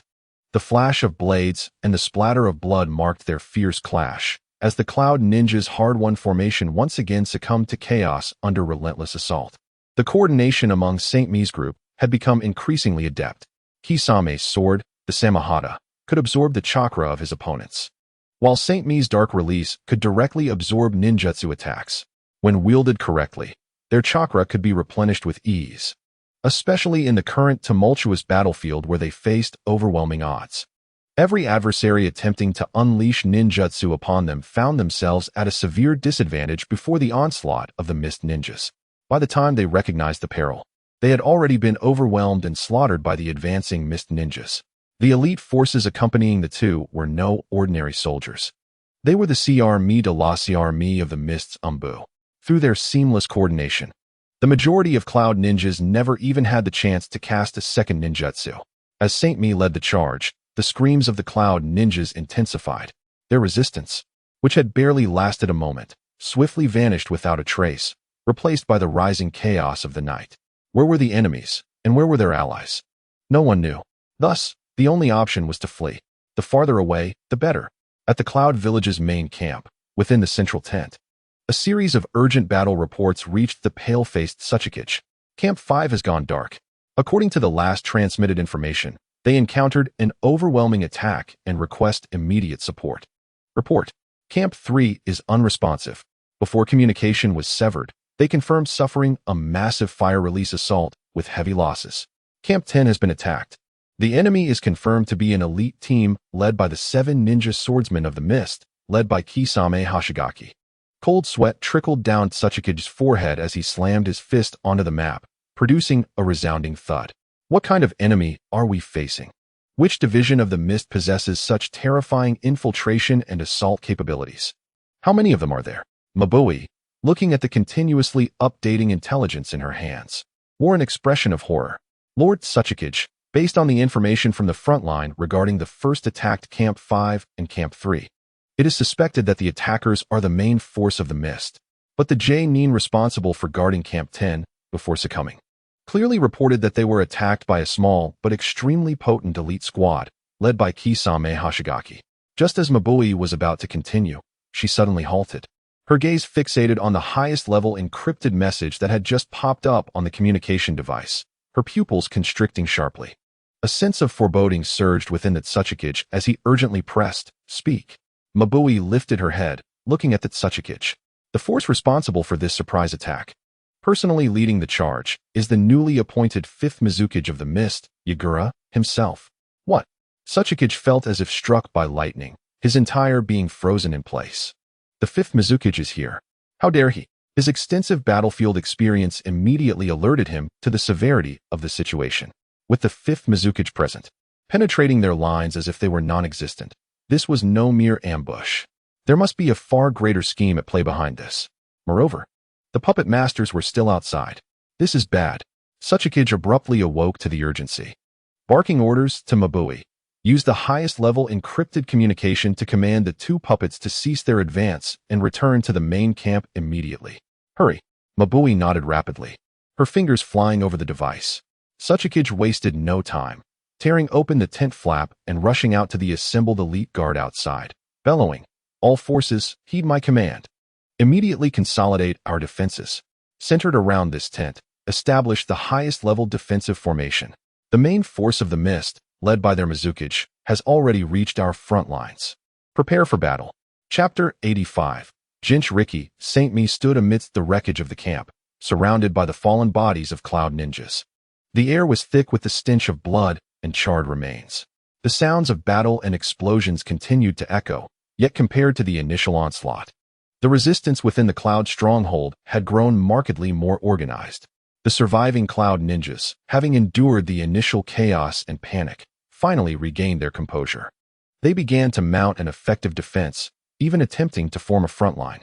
The tactic of using transformation jutsu to mingle among the fleeing soldiers and create chaos from within had lost its element of surprise. During the assault on the 4th camp, Saint Mi employed a combination of fire and earth release techniques to violently breach the hastily constructed defenses. He charged forward to draw attention while Kisame and the others flanked for a surprise attack.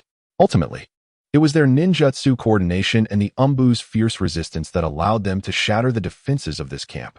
However, what began as a surprise assault inevitably devolved into a chaotic melee.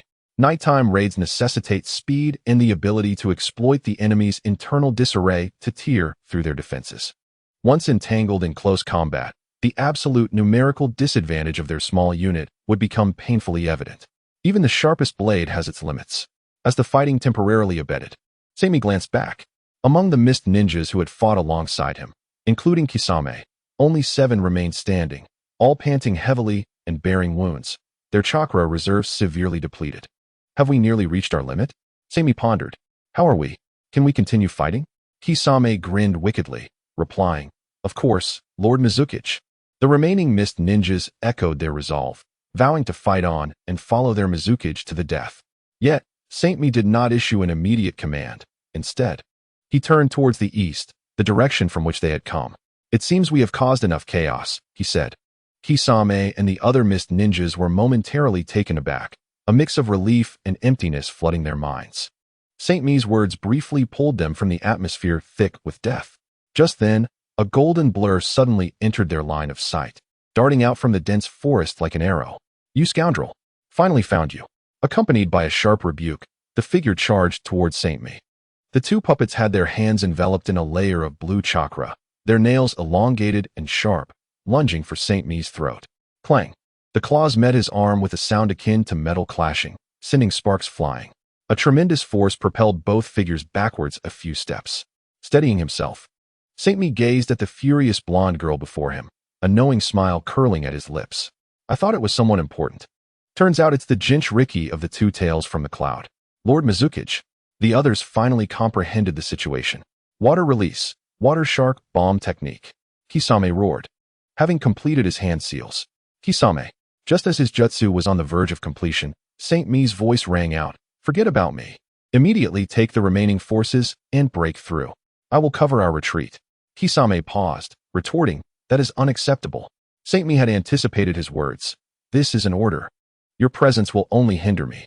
A flicker of hesitation crossed the face of the 2-wood man, yet he gritted his teeth and solemnly replied, Understood. Without further delay, he called upon the few remaining mist ninjas and turned to break through the designated escape route. Where do you think you're going? The 2-wood men roared, their forms shrinking as they crouched low, launching themselves forward with the ferocity of leopards, their speed astonishing as they pursued Kekkei and the others. A potent sense of impending danger made her hair stand on end. Instinctively, she halted her advance, relying on her primal instincts to stop in her tracks. An invisible chakra shockwave struck precisely at her previous position, causing the ground to erupt violently, leaving behind a massive crater. In that brief moment of delay, Kekkei and his companions vanished deep into the dense forest. Maintaining her poised stance, Seimi smiled and remarked, Did you hear that? Your opponent is me. The 2-wood men, accompanied by their tardy cloud ninjas, finally arrived.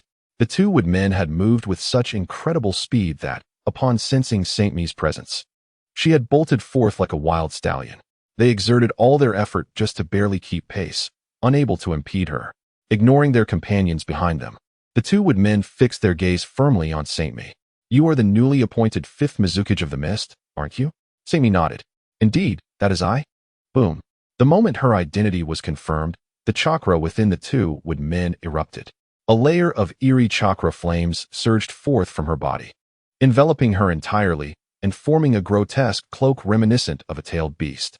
2 fiery tails danced wildly behind her as a tempest of chakra radiated from her, creating a visible shockwave that sent the nearby cloud ninjas tumbling. That is the chakra cloak of the 2 tails. The 2-wood men are serious now. Fall back. Get away from here, or you'll be caught in the crossfire. The cloud ninjas exclaimed in alarm, retreating hastily while remaining vigilant of Seimi. Clearing space for the impending battle, the 2-wood men, cloaked in boiling chakra, now had eyes completely replaced by an unnatural blue. Their voices turned low and hoarse, saturated with deep-seated hatred. So, my comrades, those cloud ninjas who perished in the camp, it was all because of you, wasn't it? Before the words could fully leave her lips, the half-tailed beast form of one vanished from sight. With ferocious claws extended, Seimi deftly brandished her right hand, summoning a slender bone sword that precisely blocked the attack of the 2-wood men. Clang! In the height of their fury, the 2-wood men found themselves unable to advance further. Seimi regarded her adversary and stated, It seems you are mistaken about 2 matters. First, this is war. Since you cloud ninjas dared to invade, you must be prepared to face death. Second, my decision to remain is not out of a belief that their lives hold more value than my own, but rather because of you. Chapter 86. 2 tails suddenly, Seimi released her grip, retreating while transitioning from a fist to an open palm. The 8 trigram's empty palm struck with a titanic force against the chest of the two-wood man. She let out a pained groan. Her body sent flying backward as if struck by a battering ram, crashing through a row of thick trees before landing in a heap. Roar! The intense pain awakened the ferocity within the two-wood man. She howled at the sky, the flames of her chakra roaring more fiercely. In an instant, she transformed into a streak of blue light, charging at Saint Me once more. Boom! The ground where she had stood erupted. The two-wood man, reaching the pinnacle of her speed, evaded Saint Me's palm strike, leaping to her side with claws raised. Yet, she struck only at an afterimage. Saint Me's speed was hardly inferior. The two figures darted rapidly between the ruins of the camp and the forest, colliding with thunderous roars and dazzling sparks erupting from each clash. As the relentless assault continued, the two-wood man's anxiety grew. Her once proud speed advantage seemed utterly futile against Saint Me's seamless blend of offense and defense. For the first time, she faced an opponent like Saint Me previously. The two-wood man had absolute confidence in her speed. However, in this battle, every move she made seemed to be anticipated by her foe, leaving her unable to shake off the watchful gaze. Damn it! What kind of monster are you? Realizing that close-quarters combat was ineffective, she abruptly leaped back to create distance. If physical techniques won't work, let us try this. Fire release, fire mouse ball. A massive blue fireball erupted from her mouth, not aimed directly at Saint Me, but instead bursting mid-flight into dozens of fist-sized, tracking fireballs ablaze with eerie blue flames. The fireballs rained down upon Saint Me like a celestial shower, sealing off every potential escape route. Saint Me, unfazed, stood her ground, extending her left hand. Void release, absorption hole. Whoosh. Upon contact, all the fireballs vanished as if devoured by a flame. Thank you for your chakra, Saint Me remarked as she formed seals with her hands, then pressed them against the ground. Earth release, yellow spring swamp. The ground trembled violently, transforming into a treacherous, bottomless mire that spread outwards for hundreds of meters. What? The two-wood man gasped, leaping into the air, darting between the treetops. Boiling release, mist technique. Thick, acidic mist spewed from Saint Me's mouth, enveloping her. Upon contact with her skin, the mist hissed ominously, corroding. Even the two-wood man, cloaked in the tailed beast's aura, felt a piercing pain as the concentrated acid began to erode her chakra-cloaked surface. Boom! The ground surged, sweeping her and the tree beneath her away. The two-wood man roared in defiance, forcibly pulling her feet free and leaping high into the air. Die! A relentless barrage of blue fireballs, imbued with terrifying heat, rained down upon Saint Me like meteorites. Boom! Boom! Boom! Upon contact with the swirling acidic mist, the searing fireballs detonated in a series of increasingly violent explosions, sending shockwaves and heat waves radiating outward. The temperature in the forest soared, becoming unbearably hot, akin to an inferno. Daring not to touch the acidic mist released by Saint Me, she landed on the branch of a relatively intact tree. Have I done it? Void release, evil self-destruction. Uft. Less than a second passed before the billowing mist erupted. Countless fireballs, larger than those she had previously expelled and ablaze with the same blue flames, shot forth, their numbers and potency far surpassing before. As the sky filled with fireballs, the two-wood man had no choice but to extend her tailed beast cloak to its maximum capacity, flattening herself against the ground as she darted through the trees, seeking refuge. Fortunately, the two tails had an exceptional resistance to flames. Even so, she felt the searing heat gnawing at her. However, the cloud ninjas behind her were not so fortunate. Their agonized screams echoed through the night sky. The blue fireball unleashed by Saint Me soared past the two wooden figures, engulfing an area spanning hundreds of meters behind her, consuming the cloud ninjas who had yet to fully retreat. The chakra of the tailed beast was indeed extraordinary. This strike rivaled that of a small tailed beast bomb, claiming the lives of at least 100 cloud ninjas. Testing the limits of my chakra absorption? That notion is not entirely incorrect. Saint Me's voice reached the ears of the two wooden figures, but alas, you are too weak. I shall end your life. With a surge of fury, the tailed beast cloak enveloping the two wooden figures suddenly expanded, causing their bodies to swell and transform. She relinquished control over her chakra, allowing it to overflow uncontrollably. In mere moments, an enormous, blue-flamed, two-tailed beast cat took her place on the battlefield. The two-tailed beast had fully transformed, As the tailed beast bomb manifested, the two wooden figures no longer held back, opening their mouths to gather immense energy. The sheer size of the creature caused the surviving cloud ninjas in the distance to feel a wave of suffocation. "It is the great Two Tails," they exclaimed. "The Two Tails has fully transformed. Our adversaries have driven the wooden figures to this extent, yet they lack a Jinchuriki. This battle is ours to win." However, before their cheers could fade, their expressions froze. A white silhouette appeared before the fearsome, flame-wreathed visage of the Two Tails as if teleported, moving with such speed that even the fully transformed wooden figure was momentarily stunned. She had not even perceived when her opponent had closed the distance. Saint Mi's eyes bore faint white patterns around them. "You cannot bear a few words. Not only are you weak, but your intellect is also lacking. However, since you have finally transformed, you have spared me some effort." Hovering in midair, she raised her right hand and slowly pushed it forward. With a resounding impact, she struck the nascent tailed beast bomb from the Two Tails' mouth, sending it crashing into her abdomen. Chapter 87. The outcome of this battle is sealed from extreme motion to absolute stillness, followed by an explosive resurgence. Saint Mi's palm was still a distance from the Two Tails' face, yet an overwhelming, concentrated shockwave surged forth. The air trembled violently, warping around them. With a thundering clap, her palm struck the Two Tails, imparting a chilling sensation that evaporated the flames engulfing it.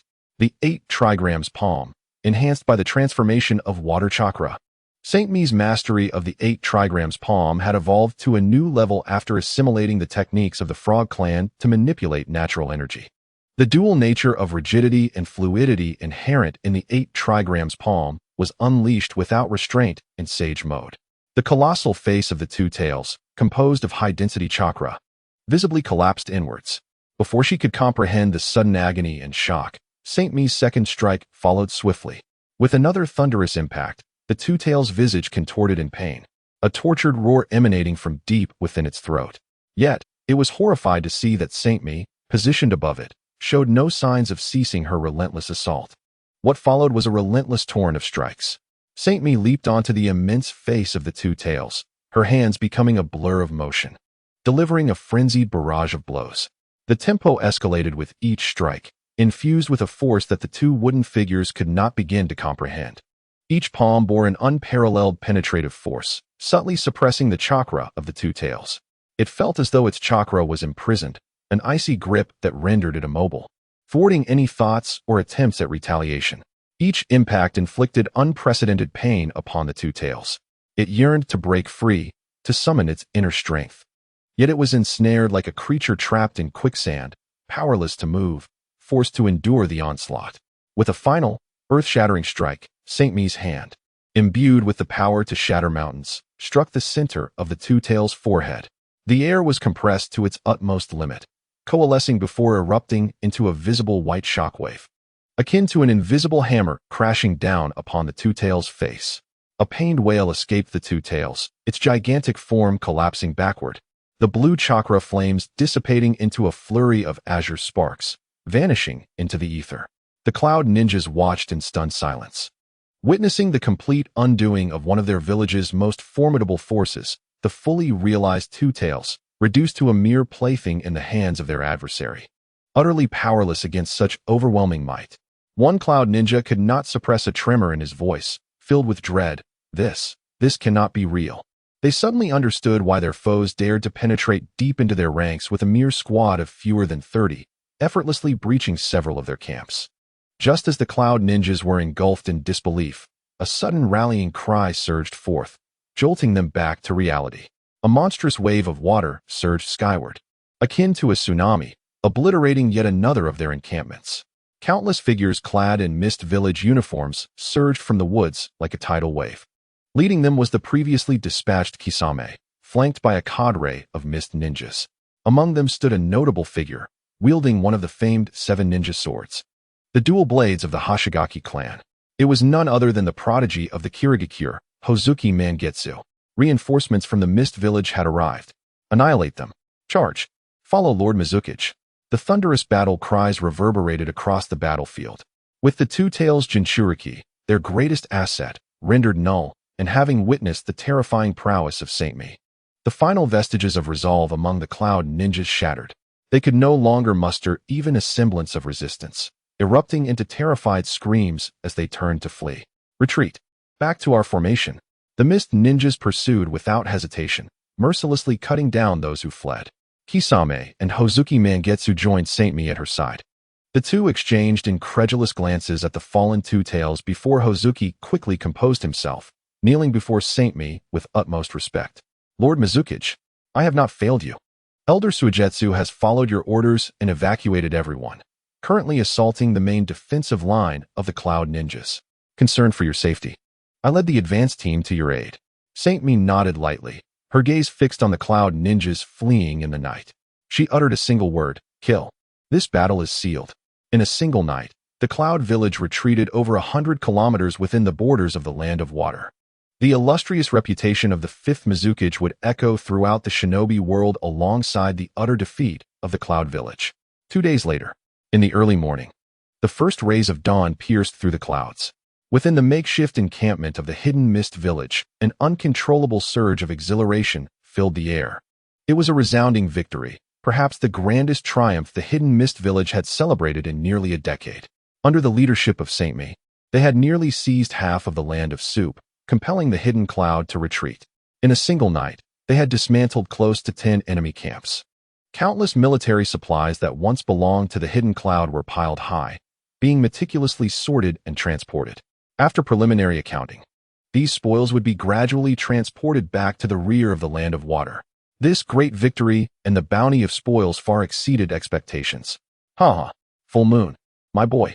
You truly are a prodigy, a once-in-a-century talent of my Ghost Lantern clan.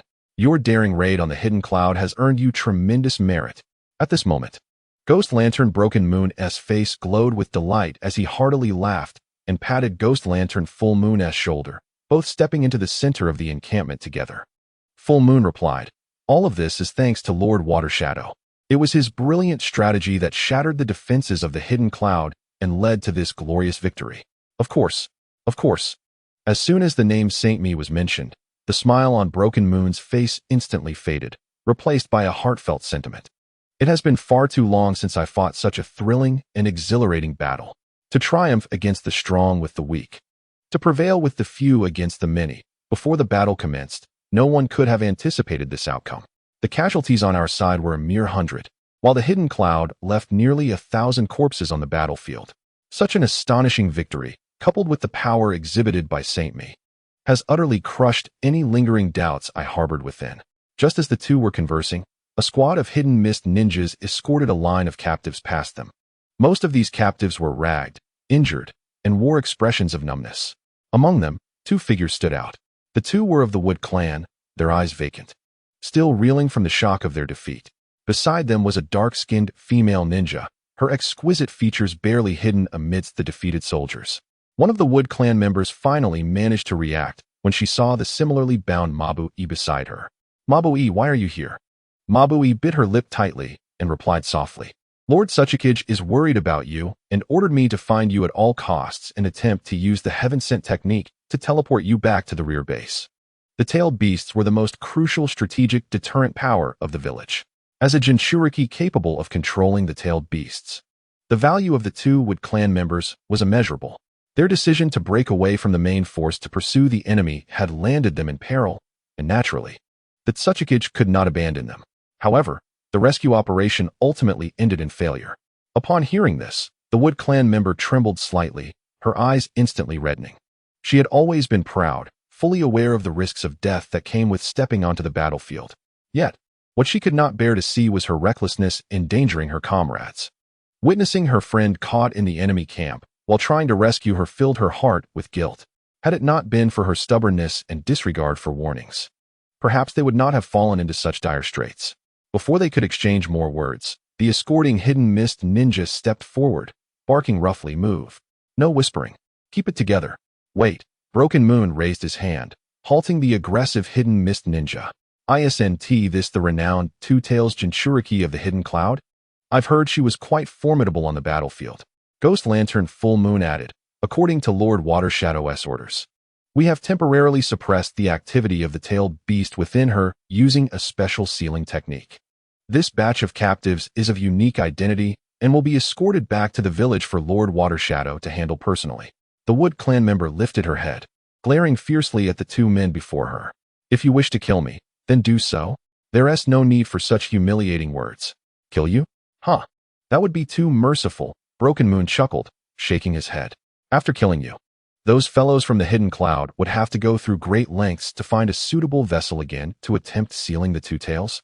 No, that would be far too dull. You will both be returned to the Hidden Cloud intact, as per Lord Watershadow's command. What? The moment those words were spoken, the expressions of the two Wood clan members and Mabu each changed drastically. They were now defeated and captured ninjas, destined to be taken to the infamous Blood Mist, known for its brutality. What fate awaited them? They could hardly dare to imagine further. Broken Moon observed the terror etched on their faces with satisfaction, gesturing for the escorting ninjas to take them away, denying them any further opportunity to speak. Elder Broken Moon. Just then, a somewhat fatigued voice called out to him from behind.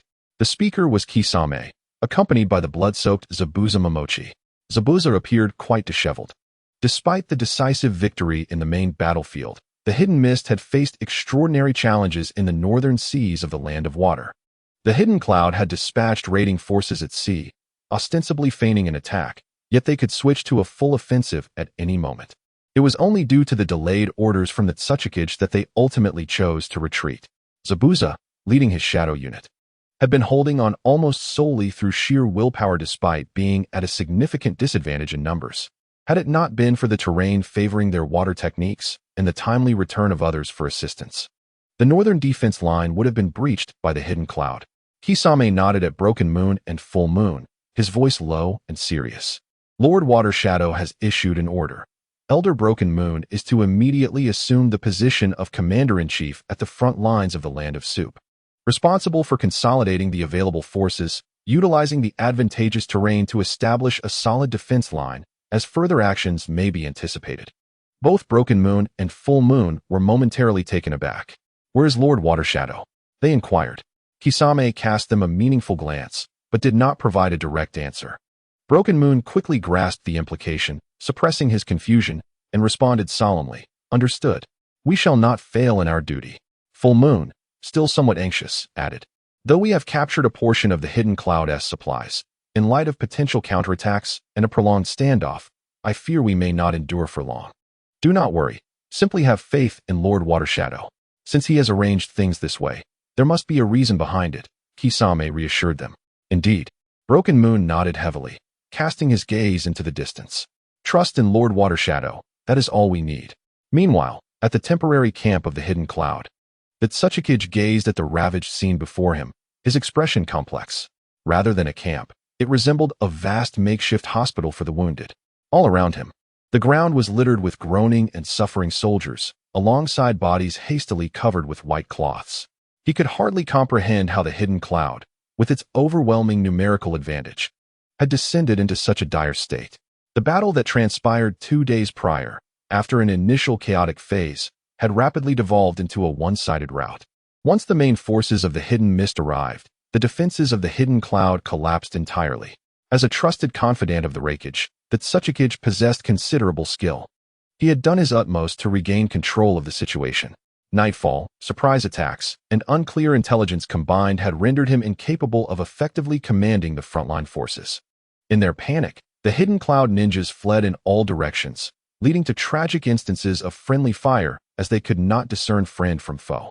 Ultimately, it was only through the Tsuchikage's last-minute organization of a group of Earth-style ninjas that the terrain was forcibly altered, barely managing to stave off the assault of the Hidden Mist. Following that, the Tsuchikage quietly gathered the remnants and bolstered their morale. Under the cover of night, the Cloud ninjas retreated from the nightmarish battlefield in a state of disarray. Chapter 89, The Feudal Lord. Reports of the chaotic battlefield gradually poured in. The more Tsukadai listened, the more his head throbbed. The compiled loss reports sent his spirits plummeting into despair. The first few camps to be attacked had suffered near total annihilation. Nearly half of the main forces under his command had been casualties, with countless missing persons whose bodies could not be found or contacted. Following this battle, the overwhelming numerical advantage that the Hidden Cloud village once held over the Hidden Mist village had vanished entirely. The balance of forces was now restored to a level playing field. Sukadai's expression darkened to the point of gloom. Is there still no news of why Mori? Beside him, A.J. Neen, responsible for intelligence aggregation, shook his head and replied, the battlefield was too chaotic last night. Some survivors claim to have seen why Mori engaged in battle with the 5th Mizukage, Haku. However, the specifics of the battle and the outcome remain unknown. Sukadai pondered the name with a sense of defeat and waved his hand dismissively. At this juncture, send word to the rear for reinforcements from Lord Rakage. Yet, before he could finish, the communication ninja from the hidden cloud froze, his face contorting in disbelief as he stared at the communication device's screen. Moments later, he abruptly turned and exclaimed with a ghostly countenance, Lord Sukadai, the command center has just relayed Lord Rakage's highest order. He commands us to withdraw the entire army immediately. What did you say? Meanwhile, in the capital of the Land of Water, within the feudal lord's residence, the air was fragrant with sandalwood. In the vast chamber, only 2 figures occupied the space. The once calm visage of the elder had now lost all semblance of composure. Opposite him, the feudal lord of the Land of Water sat, his face a mask of incredulity. Lord Fujiwara, according to the latest battlefield reports from the front lines and numerous confirmations, it seems that the Hidden Cloud's massive invasion has likely failed.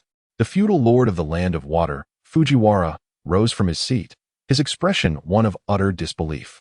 How can this be?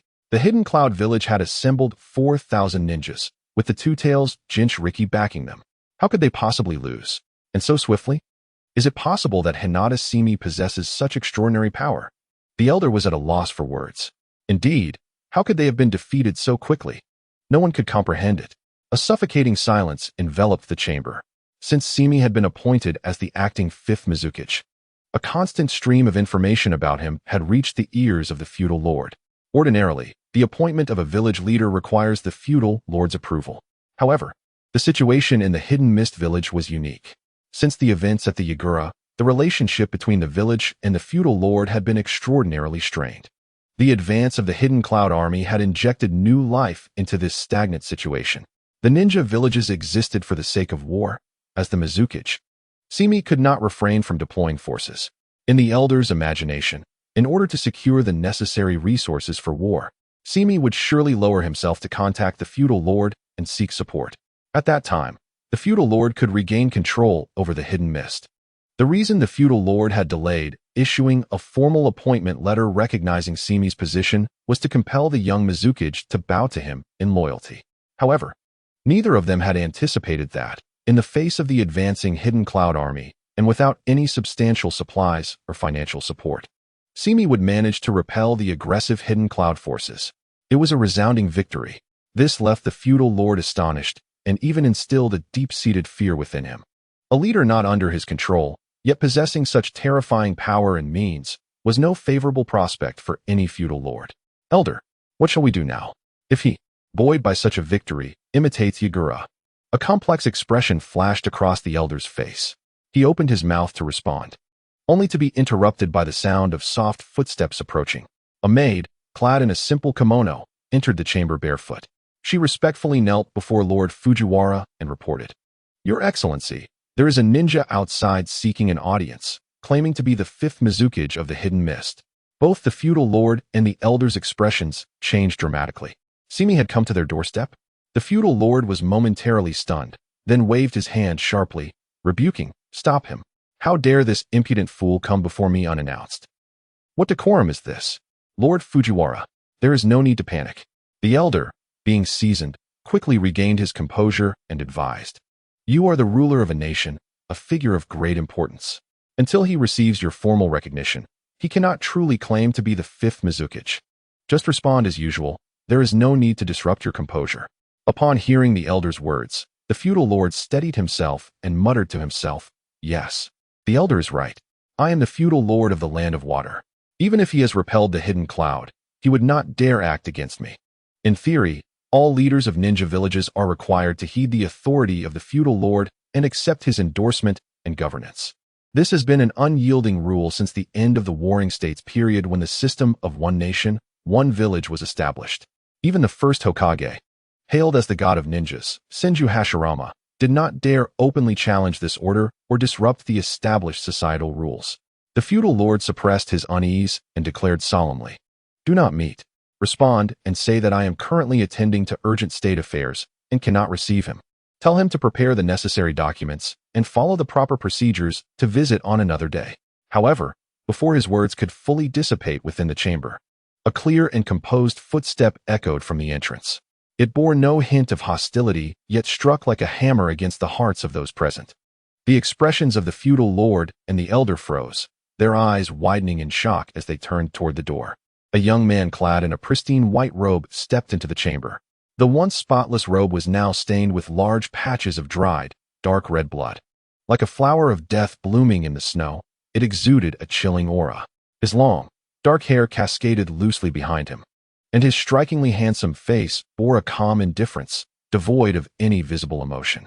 His eyes, one white and one red, stood in stark contrast to each other, yet curiously blended as one. Behind him, in the courtyard outside the hall, the ninjas assigned to protect the feudal lord's safety lay silently on the ground. Witnessing this scene, as if a harbinger of doom had descended, the three individuals within the hall gasped in terror, chills coursing through their bodies, and their breaths momentarily halted. Hinata Seiya? My lord, is everything all right? What urgent matters require your attention? Seiya smiled. Chapter 90, Puppet. They met Seiya's mismatched gaze and felt an icy chill piercing through them, racing from their feet to the crown of their heads. Among them, the first to react was the maid kneeling on the ground. With a sudden push of her delicate feet against the floor, she sprang up, her previously obedient expression transforming into one of aggression as she drew a kunai from her bosom and lunged towards Seiya's unguarded back like a striking serpent. She, too, was a ninja. With a swift motion, Seiya did not even turn his head. A long, sharp white bone spike extended from his palm without warning. With swift precision, the blade pierced the heart of the maid. Her once serene visage contorted in agony, disbelief etched upon her face as she gazed at the wound. She struggled for breath, blood spilling from her lips, ultimately collapsing to the ground, devoid of life, much like the unseen, intangible authority of the ruler. Seiya gently flicked away the bloodstains, the bone spikes retracting silently into his palm. As he continued his approach towards the lord, he spoke. The situation ahead is urgent. I apologize for my tardiness, my lord. Seiya Hinata, what do you intend to do? Yuan Master suppressed his shock and fear, his voice rising in anger. Before he could finish his sentence, a white shadow flickered before him. Without any chance to react, a long, powerful hand seized his neck, lifting him effortlessly off the ground, his feet dangling in midair. Yuan Master's face flushed crimson, then deepened to a shade of purple. He grasped desperately at Seiya's arm, striving to break free, but it was futile. The sensation of suffocation washed over him like a tidal wave. He managed to utter "Why?" not questioning Seiya's intent to kill him, but rather bewildered as to why Seiya had chosen this precarious moment to so decisively sever their tenuous alliance. Seiya had ascended to the position of Mizukage, wielding the real power over the hidden mist village. He had obtained what he desired. Yet, by toppling the daimyo of the Land of Water, Seiya would render himself a common enemy to the entire shinobi world. The daimyos of the other great nations would never allow him to replace the authority of the Land of Water's ruler through military dictatorship. Without the support and recognition of the daimyo, his claim to the title of Mizukage would ultimately lack legitimacy. In that instant, countless thoughts raced through Yuan Master's mind. Past schemes and calculations flashed before him like a revolving lantern. He had believed that by elevating Seiya to the position of Mizukage, they had forged a delicate understanding. Both parties had agreed to engage in this power struggle within established boundaries. Yet why? Why had Seiya chosen this moment to so radically oppose everyone? Seiya needed him. As he observed Yuan Master, who was struggling for breath in his grasp, he softly stated, I offered you a chance. Upon hearing this, the last flicker of hope vanished from Yuan Master's eyes. He struggled to speak. Spare me, and I can assist you. A puppet will always be exposed. Seiya's lips curled into a smirk as he calmly replied, It is no longer necessary. Your value has diminished, and the puppet is sufficient. With a sudden surge of force, Seiya snapped Yuan Master's neck. His body stiffened momentarily before collapsing like a rag doll, the last glimmer of life extinguished from his eyes. Seiya casually discarded Yuan Master's lifeless form onto the ground, not sparing it another glance as he resumed his steady march towards the now terrified daimyo of the Land of Water. The daimyo, pale and trembling, emitted incoherent whimpers as he crawled helplessly across the smooth floor, attempting to distance himself from the approaching figure that bore the aura of death. Simi trailed behind him leisurely. Akin to a cat toying with its prey, each step forward mirrored the daimyo's retreat. With a heavy thud, the daimyo's back collided against the cold, unyielding wall. Simi halted, towering over the quaking ruler, who lay prostrate in fear. The daimyo, trembling, lifted his head, his voice quaking. "If you kill me, your position as Mizukage will be unstable. Other nations will not spare you." Simi chuckled. "Oh, is that so?" He crouched down to meet the daimyo's gaze, speaking slowly. "Yuan master, driven by ambition, fled the hidden mist village under cover of darkness, infiltrating your side with the intent to seize you and incite rebellion, thus overthrowing the government of the land of water. Surely, you must have been influenced by his cunning illusionary techniques to utter such nonsense, blaming me for his treachery." The daimyo stared at Simi in disbelief, his mouth agape, desperate to refute or curse, yet finding his throat parched, unable to utter a single word. Simi, unaffected by his silence, continued, "Now, let us discuss the matter at hand. In summary, I have 3 important reports to present to you, my lord. First, the spoils of our recent battle against the Cloud Village, a significant victory, are currently en route to the capital, thanks to your strategic support from behind the scenes. The frontline soldiers were able to triumph over the invading enemies. A testament to your unparalleled contributions, one that the people of the Land of Water will forever remember. Second, we have uncovered a faction of greedy elders within the hidden Mist Village, disregarding national policy in their pursuit of personal gain, colluding with foreign powers, and smuggling contraband. As per protocol, all illicit gains have been seized and will be presented to the capital, fully deposited into the national treasury. Third, Simi's smile deepened in significance. The daimyo of the Land of Fire, Lord Jin, and the third Hokage of Konoha, Sarutobi Hiruzen, have both entrusted me with their most sincere regards and respect to convey to you, Lord Fujiwara." As Simi spoke, the daimyo of the Land of Water began to regain his composure. Simi had not killed him, but instead engaged in negotiation. Upon hearing Konoha's name, the daimyo's expression became one of sheer astonishment. "Konoha? Are you affiliated with Konoha?" Simi chuckled, rising to his full height. "My lord, I am certain you have already discerned my background through various channels. Surviving in the heavily fortified Hidden Mist Village and ascending to this position within such a short time frame could not be accomplished solely by my own efforts. You are an astute individual. I trust you comprehend my meaning without further elaboration." In the eyes of the daimyo of the Land of Water, Simi's image transformed dramatically within a brief span. From a formidable rogue ninja to a ruthless power broker, and now, he understood. He comprehended everything. Simi's audacity to threaten the daimyo stemmed from the unwavering support of Konoha and the Land of Fire behind him. The body of the daimyo trembled uncontrollably. In that moment, all the perplexities that had plagued him became clear. Simi, once a nameless rogue ninja, should have struggled to survive in the shadows of the Hidden Mist Village. How could he have amassed such formidable strength and influence in so short a time to claim the position of Mizukage? Unless someone was deliberately backing him.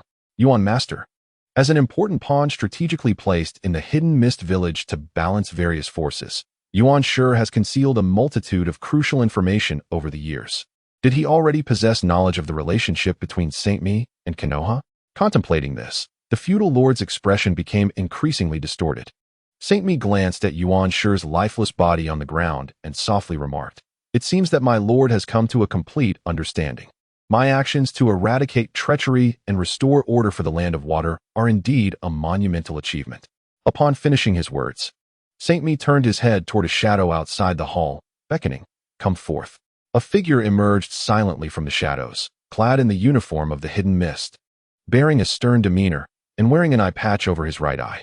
It was none other than Yuan Shi's original bodyguard, Qing. Qing approached Saint Mi and knelt respectfully on one knee, responding in a deep voice, "Lord Mizukage."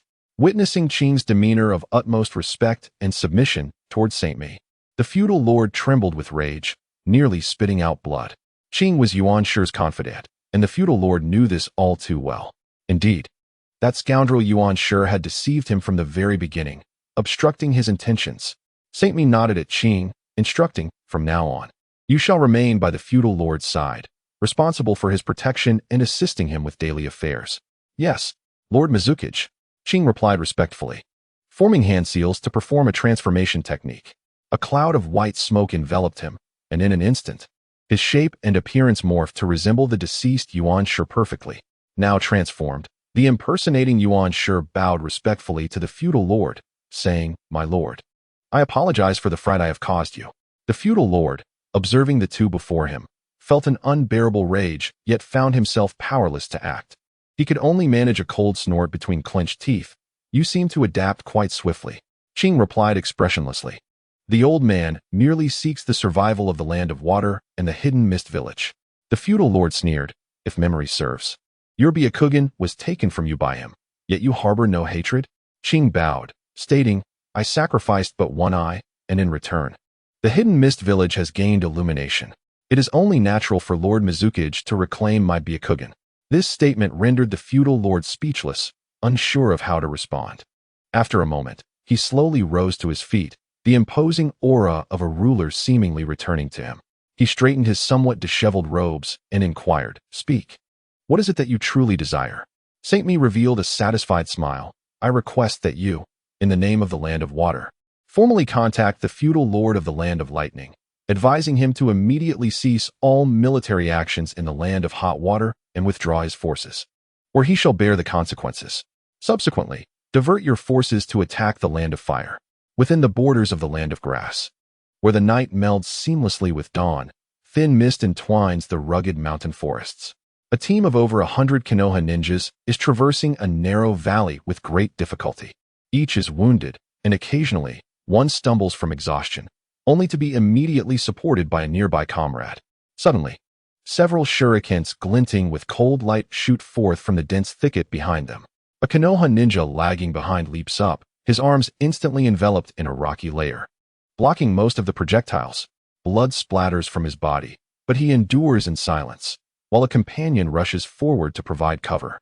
Multiplication technique.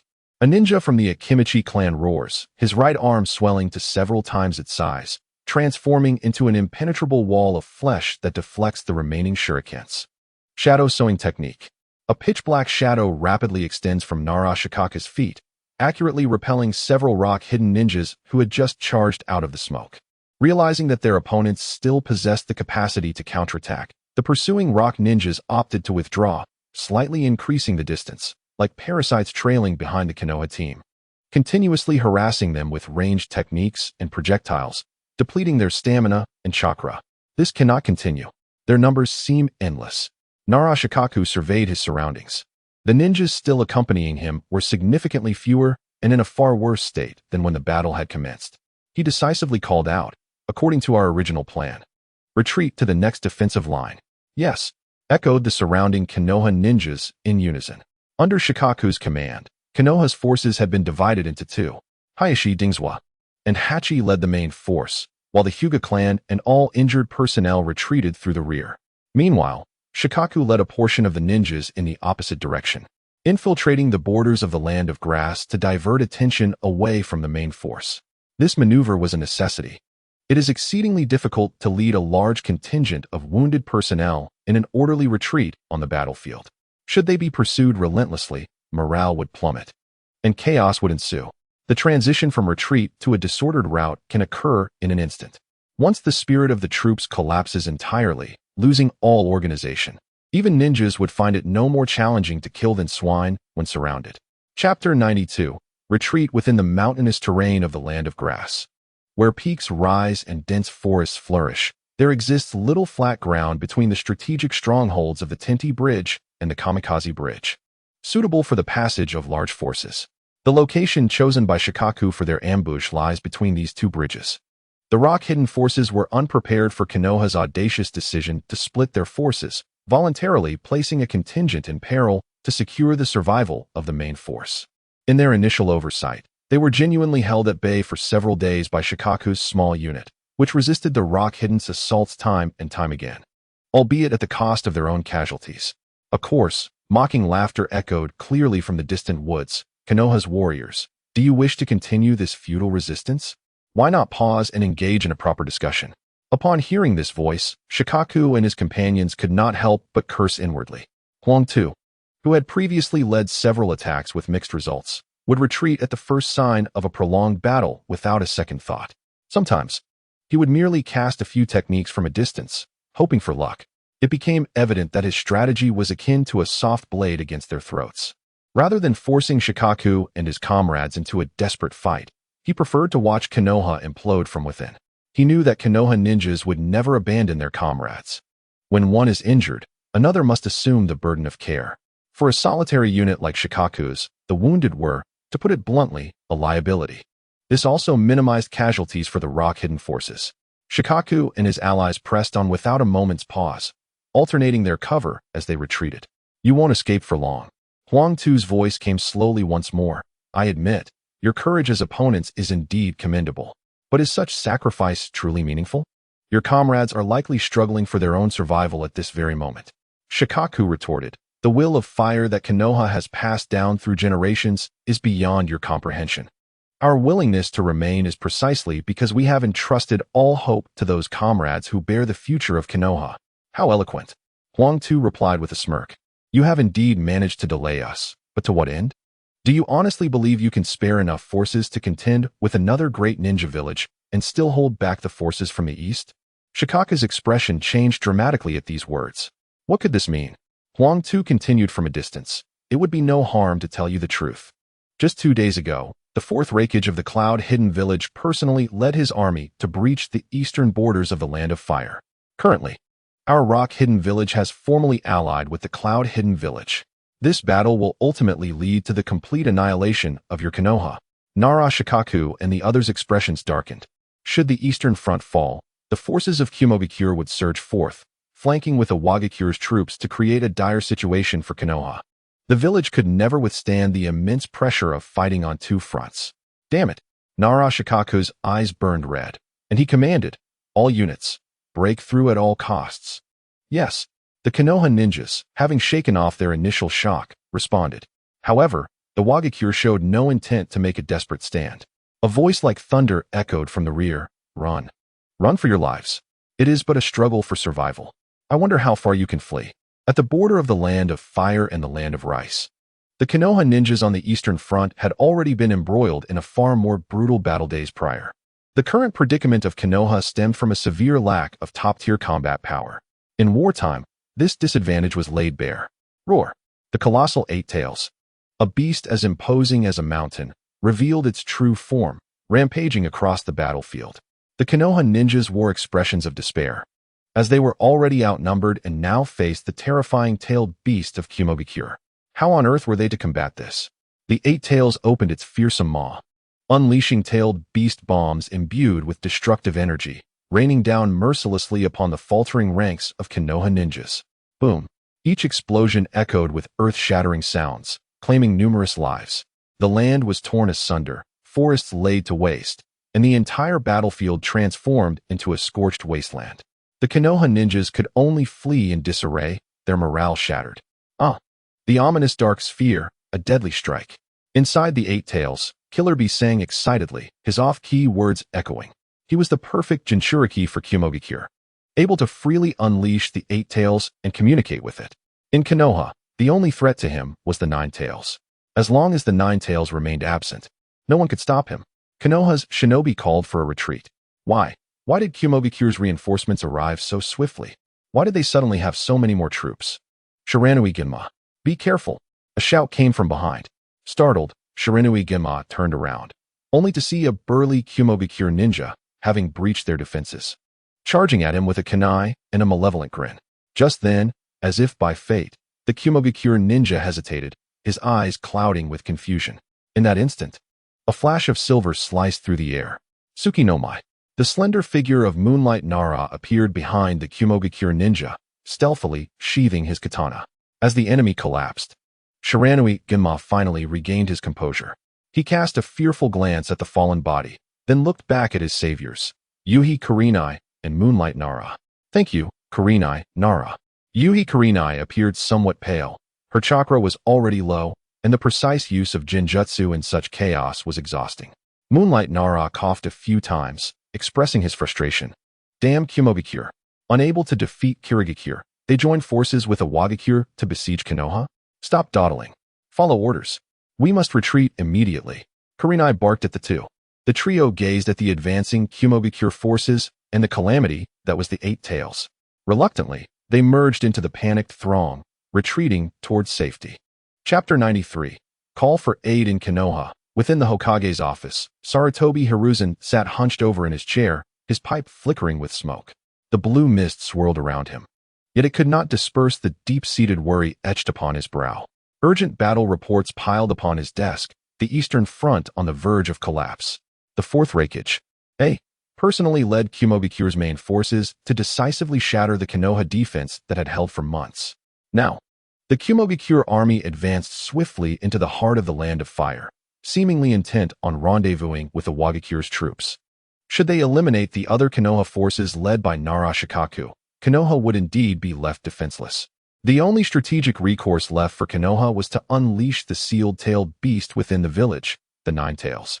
However, the thought of the Nine Tails being sealed within that child, Uzumaki Naruto, and the catastrophic consequences of releasing it filled Sarutobi with trepidation. Creak. The door to the Hokage's office swung open as Shimura Danzo entered. Accompanied by two of Konoha's elder advisors, Mito Kazan and Nichi Koharu. Mito Kazan spoke first. Hiruzen, we have gathered all the available Nin from the village to discuss potential strategies. The front lines are calling for aid. Kumogakure and Iwagakure's assault is overwhelming, their numbers far exceeding ours. Nichi Koharu chimed in. Our only option now is to send all remaining ninjas to the front lines and do our utmost. Sarutobi inquired. Are there any usable forces left in the village? I refer to ninjas outside of the Umbu. The Hyuga clan still has members in the village. Allow them to join. Sarutobi nodded in agreement. Reinforcements must be dispatched.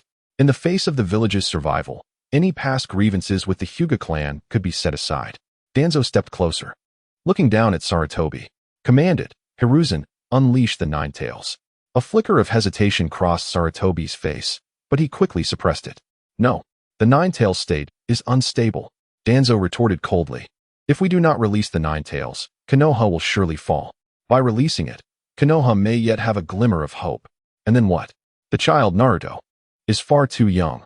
Releasing the Nine Tails within him will surely lead to his demise. Sarutobi exclaimed in anger. Then what of it? Isn't the fourth child meant for moments like this? Danzo's voice was icy. He is still just a child. He is not even a proper ninja yet. The lives of the village and that of a mere child, what weighs heavier? Danzo's words plunged the room into silence. After a long pause, Sarutobi trembled as he placed the pipe back in his mouth, speaking almost to himself. We must at least secure the Uchiha, ensuring we can reseal the Nine Tails afterward. What a joke. Danzo scoffed. Uchiha? Surely you do not still harbor any illusions? Your trust in the Hyuga clan is your choice, but the Uchiha are not like them. When the front lines are decimated, what remains of Konoha? Sarutobi's expression darkened further. Though Danzo's words were harsh, they were not without merit. If all the ninjas on the front lines fell, Konoha would have no reason to endure. As tensions rose between them, Nichi Koharu interjected. Danzo makes a valid point. Currently, we cannot trust the Uchiha, and we lack the means to control the Nine Tails. However, having the Nine Tails could at least provide deterrence against Iwagakure and Kumogakure. If we lose the Nine Tails, Konoha will truly meet its end. Neither Sarutobi nor Danzo responded. Only Mito Kazan glanced at her. Nichi Koharu averted her gaze, feeling the weight of the moment. During her years as an advisor, she and Mito Minyan had grown accustomed to mediating between them, having become adept at this balancing act. Her words slipped out effortlessly. Danzo let out a disdainful snort. This is the consequence of your stubbornness, Sarutobi Hiruzen, your refusal to relinquish the position of Hokage. Since you are unwilling to unleash the Nine Tails, the only recourse now is to immediately contact the daimyo and request his intervention. These words ignited a fiery anger within Sarutobi Hiruzen, yet he found himself unable to retort. After circling around the issue, Danzo ultimately invoked the authority of the daimyo. Without a doubt, Sarutobi Hiruzen was the one who enjoyed greater trust from the daimyo of the Fire Nation. However, this very trust had now become a double-edged sword. The worse the situation became for Konoha on the front lines, the more prominent Sarutobi's name appeared. The ninjas from Iwagakure and Kumogakure had already penetrated the borders of the Fire Nation. In recent days, the letters of reproach from the daimyo had been as frequent as the battle reports. Despite the dire circumstances Konoha faced, the Fire Nation had rarely encountered an invasion on its doorstep in previous wars. As the supreme ruler of the nation, The daimyo was primarily concerned with the stability of his realm, the support of the nobility and citizens, economic prosperity, and international political influence. Even if all the ninjas were to perish, he could always hire more. As long as Konoha's reputation remained intact, there would always be ninjas willing to flock to them. However, should the Fire Nation face turmoil, it would be a slap in the daimyo's face. The relationship between the ninja villages and the daimyo resembled a dance between the eastern and western winds, cooperative yet adversarial, at times striving to overshadow one another, and at other times uniting against a common foe. Sarutobi Hiruzen understood that if it were not for the consideration of his own reputation and the implications of changing Hokage during wartime, the Hokage would have long been replaced. Taking a deep breath, he spoke. I shall take responsibility with the daimyo, but first, we must address the crisis on the front lines. We require assistance. Assistance? Danzo scoffed, as if hearing an absurd joke. Do not tell me you still expect aid from Sunagakure. Just as the atmosphere grew tense, Mito Minion seemed to recall something and quickly interjected. Wait. While Sunagakure won't send troops, we could seek assistance from Kirigakure. They have a new Mizukichi, whose strength is said to be unfathomable, and whose style of governance starkly contrasts that of the previous Mizukichi. He paused, continuing with some uncertainty. Although the relationship between our villages has been strained due to past wars, given the current threat from two major ninja villages, perhaps we could attempt to gauge Kirigakure's intentions? Even if it's merely to create some disturbances at the border to divert some forces from Kumogakure or Awagakure. It would allow us to bring back some of our frontline troops. Hiruzen's eyes widened in realization. Kirigakure? How could he have forgotten about Kirigakure?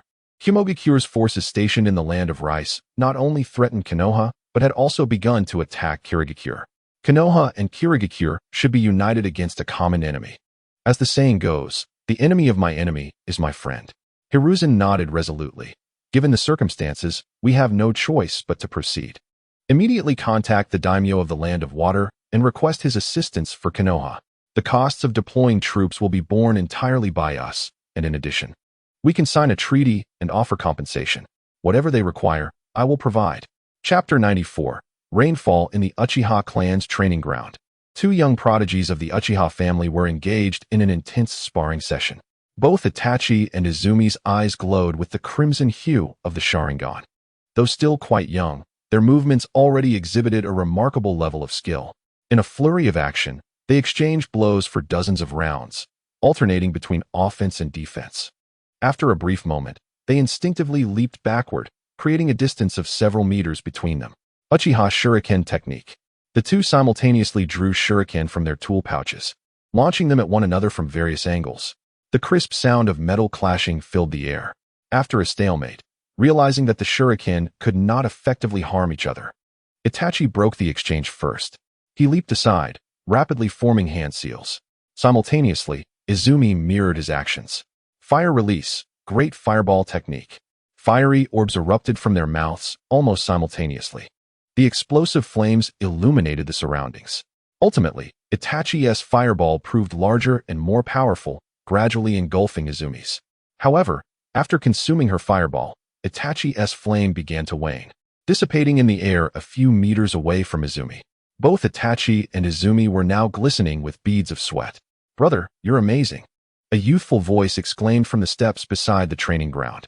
Little Sasuke clapped his hands, his eyes sparkling with admiration as he watched the two. Itachi smiled and waved at Sasuke, who promptly rushed over and leaped into his embrace. Brother, when will you teach me the great fireball technique? Izumi approached and ruffled little Sasuke's hair, saying, You still have a long way to go. Sasuke frowned. You said the same thing last time. Itachi picked up Sasuke and gently tapped his forehead. We'll talk about it when you're old enough to attend the Ninja Academy, Sasuke. The teachers there are very skilled. They'll teach you much better than I can. Sasuke protested, I don't believe that. You and Sister Izumi are the strongest. A gentle voice interjected nearby, tinged with amusement. I think Sasuke is right. I didn't expect you two to have grown so strong already.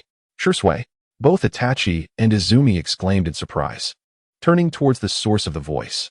Shursui approached them with a smile, his right eye covered by a black eye patch.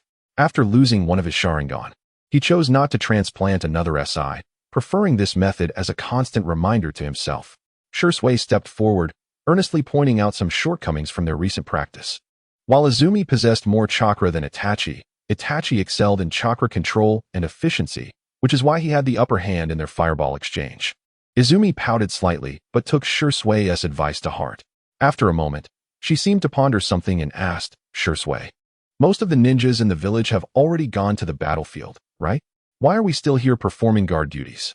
We are already qualified ninjas, aren't we? At her question, Shursui's smile faltered momentarily. He opened his mouth, but found himself at a loss for words. He certainly couldn't tell these two children the harsh realities stemming from the aftermath of the Ninetales incident and the upper echelon's deliberate suppression. The Uchiha clan was now under stringent scrutiny, and going to the battlefield was out of the question. No one would trust the Uchiha. Itachi tugged at Izumi's sleeve. Izumi, don't speak carelessly. The Hokage and the village leaders must have their reasons. We are Konoha's ninjas, and obeying orders is our duty. Izumi retorted. But what if the orders themselves are incorrect or unjust? Should we still follow them blindly? Her words caused both Itachi and Shursui to exchange concerned glances. Just then, a voice called from the courtyard entrance, Shursui. Jisue was taken aback by the sound, quickly regaining his composure as he turned to face the visitor with respect. Lord Fugaku. Uchiha Fugaku stood on the porch, subtly nodding at the three children in the courtyard. Itachi and Izumi exchanged glances, gently retreating with the still bewildered little Sasuke in tow. Once they had distanced themselves, Fugaku slowly inquired, "What is the response from Danzo?" Jisue hesitated before replying, "Lord Danzo, he still has not agreed. He stated that the duty of the Uchiha clan is to safeguard the peace within the village and that it is unwise to act rashly." A hint of scorn crept onto Fugaku's face. Humph, I presume the Hokage shares the same sentiment? He paused, his gaze becoming complex and inscrutable. You should now be fully aware, Jisue. We Uchiha are not like the Hyuga. In their eyes, we are thorns in their side. A perpetual threat that must be guarded against. They loathe us to the core. They are even unwilling to grant us a single opportunity to prove our loyalty and value on the battlefield. Jisue looked at Fugaku in disbelief, his voice trembling. Has it truly come to a point of irreconcilable hostility? Lord Fugaku. Fugaku did not respond directly, but instead looked at Jisue and countered, "What do you think?" After uttering those words, he said no more and turned to leave the courtyard, leaving Jisue standing alone, dazed in the empty yard. A cold raindrop suddenly fell upon his forehead. Jisue stared blankly at the sky, realizing that the once clear heavens had been completely shrouded by heavy, ominous clouds. It was suffocating. So it has begun to rain. Chapter 95, the Tsuchikage, Onoki of the Two Scales. The cold rain fell relentlessly, like scattered beads from a broken string, pouring down from the leaden sky. On the muddy battlefield, blood mingled with rainwater, forming dark red streams that emitted a nauseating stench. Beyond the western border, at Kekkei Mountain, three severely battered leaf forces, after paying a heavy toll, finally managed to converge at a single location. The first to arrive was the main force from the Western Front, led by Nichiraku and others. They were the largest contingent, breaking through enemy lines under the protection of Riku and establishing a defensive position first. Following closely were Riku and others who had joined from the main force, along with remnants of the border defense troops retreating from the eastern battlefield. In the dense forest, chaos reigned, making it difficult to distinguish friend from foe. Initially, both sides nearly clashed due to misjudgments. Ultimately, it was only through the Byakugan of the Hyuga clan that they confirmed each other's identities. The surviving Leaf Shinobi, upon recognizing one another, allowed their taut nerves to relax slightly. Many collapsed directly into the mud, sobbing uncontrollably, especially those who had barely escaped the Eastern Front. After a brief respite, the high-ranking Leaf commanders gathered in a makeshift tent. As cold numbers were reported by each unit commander and compiled, the hearts of all present sank to the depths of despair. With the exception of the Hyuga clan, which had preserved its structure relatively intact, the other forces suffered devastating losses. Altogether, the Leaf could muster fewer than 4,000 combatants, most of whom were injured. Before the outbreak of war, this number would have been at least double. This was all that the Leaf could rely on now, to pit a weary army against the vastly superior and imposing forces of Iwagakure and Kumogakure. Nara Riku could not help but let out a bitter sigh. The illustrious Leaf, the foremost ninja village in the world, had fallen to such a state in mere months. He looked up toward the outside of the tent. Through the misty rain, he could see the famous Kekkei Mountain within the Land of Fire. Years ago, during the Third Great Ninja War, the The battle that solidified the fourth Hokage, Minato Namikaze's legendary status erupted there. Though that battle was a Pyrrhic victory for the Leaf, it successfully halted the IWA forces at the Kekkei mountain line. Yet now, they had retreated even further back than during that battle, a striking irony. The combined forces of Iwagakure and Kumogakure numbered at least 8,000, with the Eight Tails, GYK, among them. Any sophisticated tactics seemed futile in the face of such overwhelming strength. Riku wished to say something to uplift morale, but upon observing the faces of those present, all filled with profound sorrow and indignation, he found himself at a loss for words. Suddenly, the tent flap was yanked open. A breathless shinobi from the Inuzuka clan stumbled in with his ninken. Lord Hokage has sent a command. He produced a scroll tightly wrapped in oilcloth from his vest and handed it to Nara Riku. Riku's heart raced as he quickly accepted the scroll and swiftly unfurled it. Upon recognizing the familiar handwriting and Hokage's seal, his eyes sparkled with excitement. Wonderful, Riku exclaimed, raising his voice. The Hokage has already sought reinforcements for us. The reinforcements are on their way and will arrive shortly. Riku's announcement startled everyone in the tent. Reinforcements? Inuzuka Kiba exclaimed, is it true? Where are they from? Sand Village? Or another friendly ninja village? Riku shook his head. The secret order did not specify the origin or number of the reinforcements. The Hokage commanded us to establish a defensive line here, utilizing the terrain of Kekkei Mountain, and to hold our ground at all costs until help arrives. Allowing the enemy to enter the borders of the Land of Fire would be a tremendous disgrace for us as Leaf Ninjas, betraying the trust of the Hokage and the daimyo. We must not retreat another step. Yes, everyone shouted in unison. Nichiraku said solemnly. The Hyuga clan currently has the most intact structure and still possesses many elites. We will take charge of the main forces on the front lines. Riku immediately shook his head in refusal. No, the Byakugan is irreplaceable. We cannot place all our eggs in one basket. The Hyuga clan must be dispersed to provide support in various areas, focusing on battlefield assistance. As for the front lines, we will continue to take charge. Is there any objection? None. The others responded in unison again. Excellent. Riku took a deep breath and said, now, let us detail the deployment of defenses in each area. Before he could finish, another urgent shout came from outside the tent.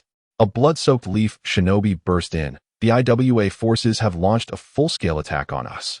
Riku's expression changed as he quickly asked, is it that Yatsuki guy again? How could they mobilize so quickly? The shinobi's face was etched with sheer terror. It's not led by Yatsuki. It's the third Tsuchikage.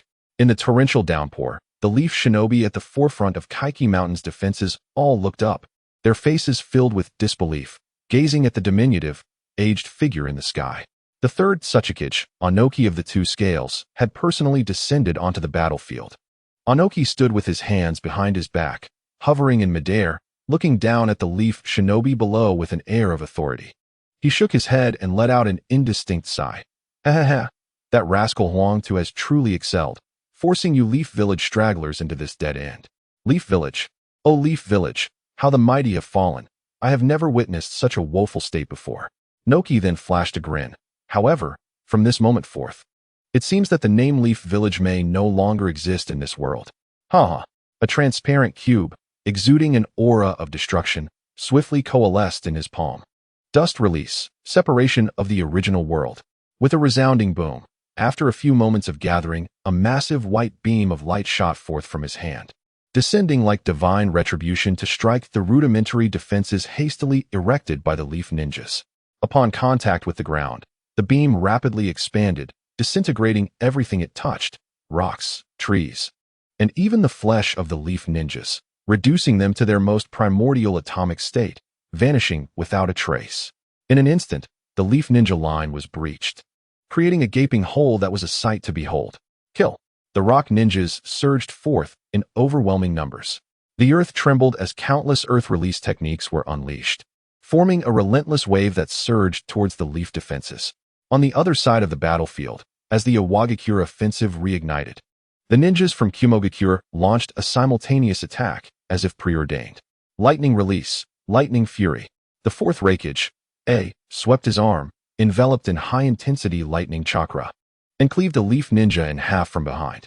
The speed was such that the unfortunate Leaf Ninja had no time to react.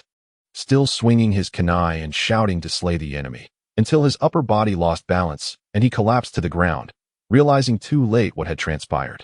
A's hand pierced through his back, ensuring his demise. Attack! All troops, charge! A bellowed. Behind him, Killer Bee led a throng of cloud ninjas into the Leaf stronghold. The clash of battle erupted instantaneously. From above, the battlefield sprawled for dozens of kilometers, with Leaf ninjas intermingled with those from Kumogakure and Iwagakure.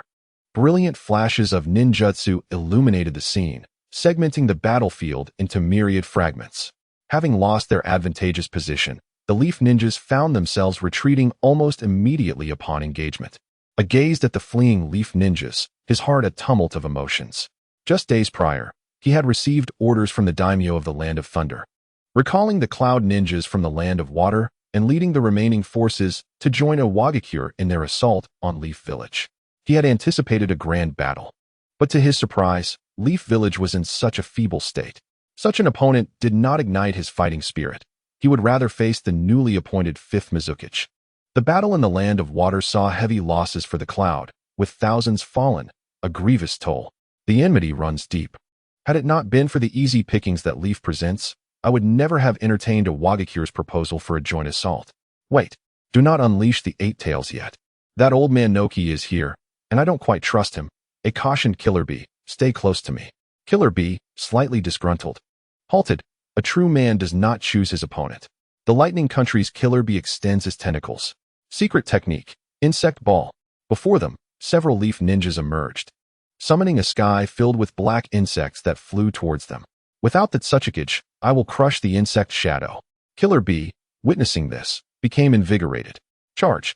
Raikage, a roared, charging alongside Killer Bee towards several ninjas from the Waihai clan. Under the direct assault led by Tsuchikage Noki, the Leaf's front line rapidly crumbled.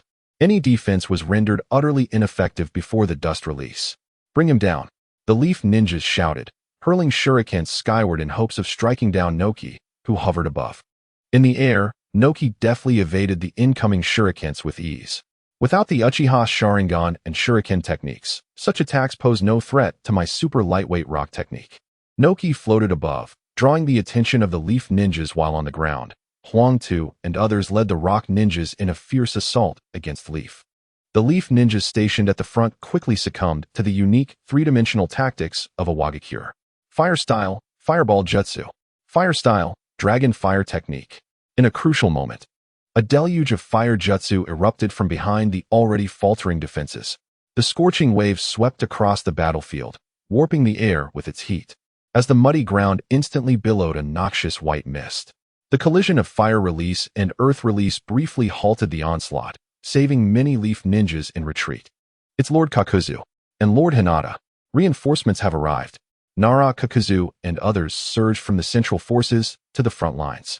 Kakuzu bellowed, no retreat. Behind us lies the Land of Fire. His companions echoed his words loudly. This rallying cry rekindled the dwindling spirit of the Leaf ninjas, pulling them back from the brink of despair.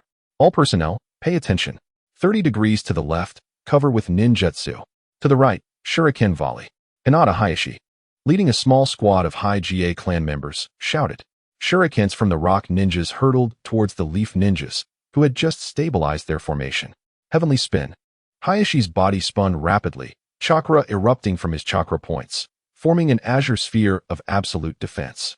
All shurikens aimed at him collided with the rapidly rotating chakra sphere, rebounding off like they struck an invisible barrier, clattering to the ground. Kill. Do not retreat. Their arrival salvaged an otherwise doomed situation. Behind us lies the Land of Fire. Many Leaf ninjas who had contemplated fleeing rallied once more, reforming their ranks and charging forward. Hayashi, you're in charge of the Cloud ninjas. Kakuzu called out amidst the battle. Hayashi nodded. All High GA clan members, follow me. Along the way, more members of the High GA clan joined Hayashi's ranks. Follow the clan leader. The Leaf's position here was bifurcated, concurrently besieged by both Kumogakure and Iwagakure. Without further reinforcements, the Kumogakure front would surely falter. Persistent as a ghost. That Nara Kakuzu, Huang Tu observed from a distance, watching Kakuzu and his allies. After months of war, as the commanding general for both sides, he had been in a tactical back and forth with Kakuzu. Even as an adversary, Huang Tu couldn't help but admire Kokudu. The Nara clan of Leaf was renowned for their cunning. In the face of numerical disadvantage, leading the majority out of encirclement and rallying forces at another battlefield to revive morale was no ordinary feat. Nara Kokudu, as the Leaf's elite Jonin leader and advisor to the Hokage, was indeed deserving of his reputation. However, in the face of overwhelming power, what value did such tactics hold? Huangta looked up at the third Tsuchikage, his father, soaring in the sky, and murmured softly. Once again, a brilliant light began to coalesce in Naka's hands. The next moment, with a resounding crash, another gaping void appeared in the Leaf's formation. Chapter 97, The Will of Fire. Multiplication Technique. Shadow Bind Technique. Akimichi CHG's body swelled dramatically, transforming into a towering giant of flesh and muscle amidst the battlefield. The pitch-black shadow extended beneath Nara Shikahisa's feet, merging seamlessly with Akimichi CHZA. 70 meters to the left, the rendezvous point of the rock-hidden squad was detected. 95 meters to the right, a weak point in their formation lay exposed. Behind them, Yamanaka High-Eye's perceptive abilities instantly enveloped the surroundings, relaying the enemy's deployment with remarkable clarity to Shikahisa in front. "All right, let us go," Shikahisa shouted. Under the influence of the shadow, CH was transformed into a colossal form, akin to a massive ball, and was propelled forward with great force. His enormous physique curled into a sphere, sweeping through the dense lines of the rock-hidden village with devastating impact. The earth trembled, dust billowed. Dozens of rock ninja, caught off guard, were mercilessly crushed into a pulp beneath CHZA's assault. "Well done, CHZA." Shikahisa and High-Eye exclaimed in unison, spirits lifted. It was indeed the famed Ino Shika-CH trio. In the sky, Noki had noticed the commotion and altered his trajectory, flying toward their direction. "Cover," High-Eye signaled to those behind him, prompting several ninjas to rush forward. Boom. Smoke bombs detonated simultaneously, enveloping the entire front line in a thick veil of white smoke. The opposing rock ninjas immediately began using wind release techniques to disperse the fog. A few leaf ninjas, tasked with providing cover, leaped out and valiantly attempted to disrupt Noki's focus with various jutsus, creating openings for their comrades to strike. At this distance, how could it possibly be effective? Before Noki could finish his thought, he spotted the figures of Shikahisa and High-Eye below, just as he was about to unleash his dust release. He was astonished to see another pair of Nara Shikahisa and Yamanaka High-Eye on the opposite side of the battlefield. "So that's your strategy, to confuse my vision, Noki muttered. The Yamanaka clan's secret techniques, specializing in mental manipulation, often yielded unexpected results in chaotic skirmishes when combined with transformation jutsu. The dust release descended, and the Shikahisa and High-Eye closest to Noki vanished without a trace. Yet, the Leaf side exhibited no signs of confusion. Realizing this, Noki decided against risking further chakra expenditure and descended from the sky. Since they were momentarily elusive, he resolved to wait for the Akimichi clan to reveal themselves. As a seasoned ninja who had survived the Warring States period, Noki understood that he was the key to the Rock Hidden's victory. Once he unleashed his dust release, the Leaf would be rendered powerless. As long as he remained, the Leaf could not turn the tide. Any struggle during the process would be futile, unable to alter the inevitable outcome. "All right, let us do this again." As Noki's figure disappeared from the sky, Shikahisa and the others breathed a sigh of relief. The third Tsuchikage was a renowned powerhouse, and they truly had no effective counter against his dust release. All they could do was evade and buy time. They had since repositioned their forces, reverting to their tried-and-true tactics. High-Eye was responsible for sensing enemy locations, Shikahisa controlled the operations, and CHZA utilized his body as a battering ram to maximize damage against the rock ninjas. Boom. In an instant, they breached the formation of several rock ninja squads. "Without dust release, how will you stop us? Don't get too cocky." As the words left his mouth, a figure leaped from among the rock ninjas. "Earth release, earth wall technique." Huangta clapped his hands together, and the ground on either side of the battlefield surged violently. Two massive earthen walls rose like colossal hands, converging with tremendous force upon the rampaging CHZA. "It's Huangtu. Bring CHZA back," High-Eye shouted. Shikahisa hurriedly attempted to withdraw CHZA, but it was too late. The two enormous walls collided with a thunderous crash, completely trapping CHZA, who was transformed into a battering ram, along with the surrounding area of several dozen meters. Now, Huangtu shouted. The rock ninjas, who had been waiting in the wings, surged forward. Countless jutsu, shimmering with various colors, poured through the gap between the two earth walls, mercilessly targeting the trapped CHZA. The anguished screams of CHZA echoed from within the merging earth as his massive form endured successive jutsu, finally buckling under the strain. Don't underestimate me. CHZA exerted the last remnants of his strength, rolling his body and shattering Huangtu's earth technique. His form shrank rapidly like a deflated balloon, debris flying in all directions, knocking down several rock ninjas. As the dust settled, CHZA lay in the cold, muddy ground. Drenched in blood, he gazed skyward with bloodshot eyes, weakly calling out, "Reinforcements, where are you?" CHZA.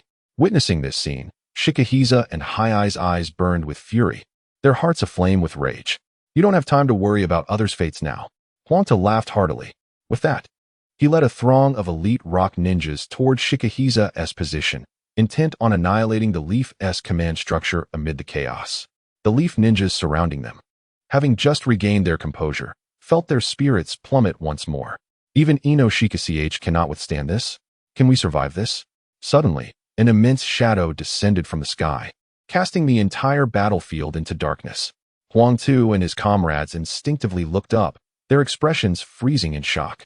3 gargantuan toads, each as large as a small mountain and of varying forms, plummeted from the heavens like meteors. Boom, boom, boom. Their massive bodies crashed onto the battlefield. The earth shook violently, and several nearby rock ninjas were flung away by the terrifying shockwave. On one toad, adorned with a massive scroll and puffing on a pipe, stood a figure familiar to all Leaf ninjas. With wild, iconic white hair and a forehead protector emblazoned with the kanji for oil, he was unmistakably Jiraiya, one of the legendary Sannin. Jiraiya has returned. We are saved. The Leaf ninjas erupted in deafening cheers, their spirits rekindled. Seeing CHZA fall in battle, Noki, who had initially refrained from intervening, soared back into the fray. "It's been a while. I never imagined you'd fall so low. Losing an arm and still being less formidable than an old man like me." Jiraiya met Noki's gaze defiantly. "Don't celebrate too soon. The Leaf may one day face defeat, but it will not be today. And it certainly will not be at the hands of you opportunistic vermin. The will of fire cannot be extinguished by your cold, unyielding stones." Chapter 98. The dragon returns to the sea not far from the main battlefield, within a shadowy thicket. Several figures flashed by, engaged in a fierce and brutal close-quarters battle. Falling cherry blossom technique. Wai Kurenai formed hand seals, casting an illusion that ensnared a cloud ninja poised to strike from behind against Noera Kakashi. The cloud ninja's gaze went blank as he fell into the illusion. Momentarily immobilized, with practiced precision, Kakashi swiftly retaliated, plunging a kunai into his throat. Just as they began to breathe a sigh of relief, a chilling scream pierced the air from another direction. Kurenai and Kakashi exchanged worried glances. Moonlight and Gale were being flanked by 2 cloud ninjas wielding sharp blades, struggling to fend them off with his swordsmanship. Subsequently, overwhelmed by fatigue and unable to evade, he fell victim to one of the cloud shinobi, who seized the opportunity and struck him fiercely at the waist. Blood gushed forth like a blooming crimson lotus, instantly tearing through his vest. The body of Gale was cleaved in 2, his katana plummeting into the mire. Gale. Without a moment's hesitation, Noera Kurenai rushed towards the 2 cloud shinobi, intent on avenging her comrade. Yet, in that fleeting instant of distraction, several shuriken emerged from the dense forest behind, pinning him to the ground. From the shadows of the trees, 2 more cloud shinobi emerged slowly. "At last, we have caught you, little brats from the Leaf Village. We have been pursuing you for quite some time." Noera Kurenai struggled to rise, only to find herself utterly drained. After days of combat, she had reached her limit. Summoning the last vestige of her strength, she shouted at Wai Kurenai, urging her, "Run away. Kurenai, don't worry about me." Yet, Kurenai remained motionless, her grip on her kunai tightening. Her chakra had long since been depleted from the relentless battles. Escape? Where could they flee? This battlefield was already thoroughly besieged by the enemy. A bitter smile crept upon her lips as she slowly closed her eyes. A familiar yet distant figure involuntarily surfaced in her mind. It was a white silhouette, the very target she had tirelessly pursued, Sengoku. How ironic that, in her final moments, she would not see him once more. Such a lamentable fate. Come. In the next instant, Kurenai abruptly opened her eyes, bracing herself for a last stand. However, the death she anticipated did not arrive. She stared in bewilderment at the scene before her, her mind blank. The figure that had emerged in her thoughts had indeed materialized. The four advancing cloud shinobi now lay silently on the ground, each marked by a small puncture in their foreheads, blood oozing from the wounds. The hazy silhouette in Kurenai's mind began to converge with the reality before her. Sengoku? He slowly turned, a faint, gentle smile gracing his lips as he remarked. What a coincidence, Kurenai, to meet you in a place like this. Kurenai stood frozen, momentarily at a loss for words. He seemed taller. She shook her head vigorously, dismissing the first thought that had crossed her mind.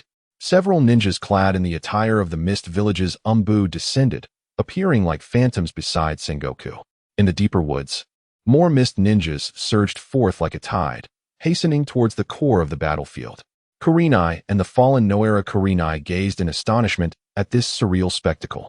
What were the mist ninjas doing here? Kisame approached Sengoku's side, saying, Lord Mizukage, we are not far from the main battlefield. At this title, both Kurenai and Noera Kurenai were taken aback. Mizukage? He had become the Mizukage of the Mist Village. Sengoku stepped towards Kurenai, gently removing the kunai that was nearly embedded in her palm, and softly urged, Come with me, Kurenai. The defiance had not yet faded from Kurenai's face, though her ruby-like eyes widened in astonishment. The bloodstains upon her cheek gave her the appearance of a dusty blood pearl, its inner glow revealing an unbelievable allure. From the moment Sengoku appeared, Kurenai found herself unable to divert her gaze from him, as if drawn by an invisible magnet. Uncontrollably, her voice quivered with a tremor she herself had not recognized, and she replied, All right. What about him, Lord Mizukage? Kisame glanced at the barely conscious Noera Kurenai on the ground.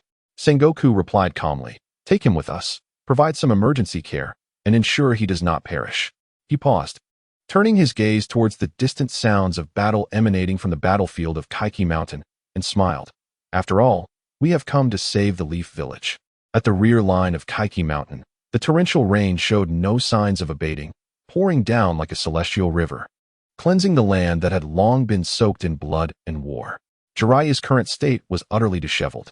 His chakra was nearly depleted, his white hair matted with rainwater and blood, clinging to his forehead as he gasped for breath. Opposite him stood Noki, equally breathless, though in a significantly better condition.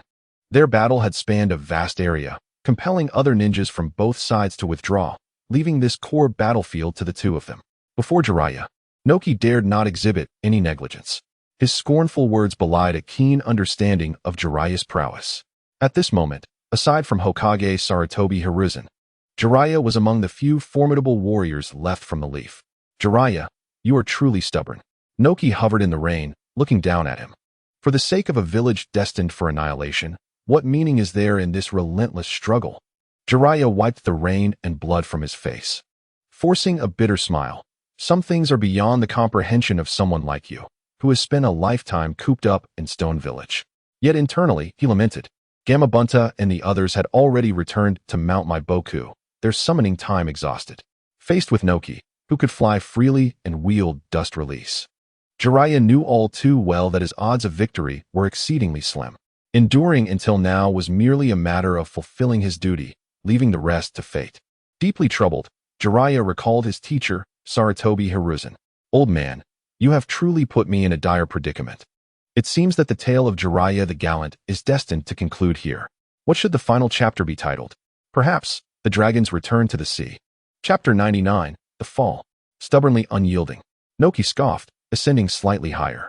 His gaze drifted past Jiraiya to a more distant battlefield. He noticed the absence of the Eight Tails in that direction. The area under the cloud's purview seemed rather too quiet at this moment. Noki pondered. What tricks were those simple-minded ninjas from the Cloud Village up to? Had they decided to hold back upon seeing the leaf on the brink of collapse? He shrugged dismissively. Well, it matters little. Even if they were indeed conserving their strength, the leaf would become history after this battle. Noki hesitated no longer, slowly raising his hands, palms directed at Jiraiya. An ominous aura of destruction began to coalesce between his palms. A transparent chakra cube, radiating a dangerous glow, gradually took shape. Farewell, legendary Sannin of the Leaf. Noki contemplated, With this final dust release, I shall obliterate you completely. He coldly met Jiraiya's gaze. Unexpectedly, he saw no hint of despair. Instead, Jiraiya appeared transfixed, his eyes filled with shock as he stared behind Noki. A sudden panic surged within Noki. Could it be another shadow clone? This cunning fellow is attempting to deceive me with such a feeble trick again. But he quickly realized Jiraiya had no opportunity to use a shadow clone and would not dare to do so. If Jiraiya left the battlefield, Noki could easily attack other leaf ninjas.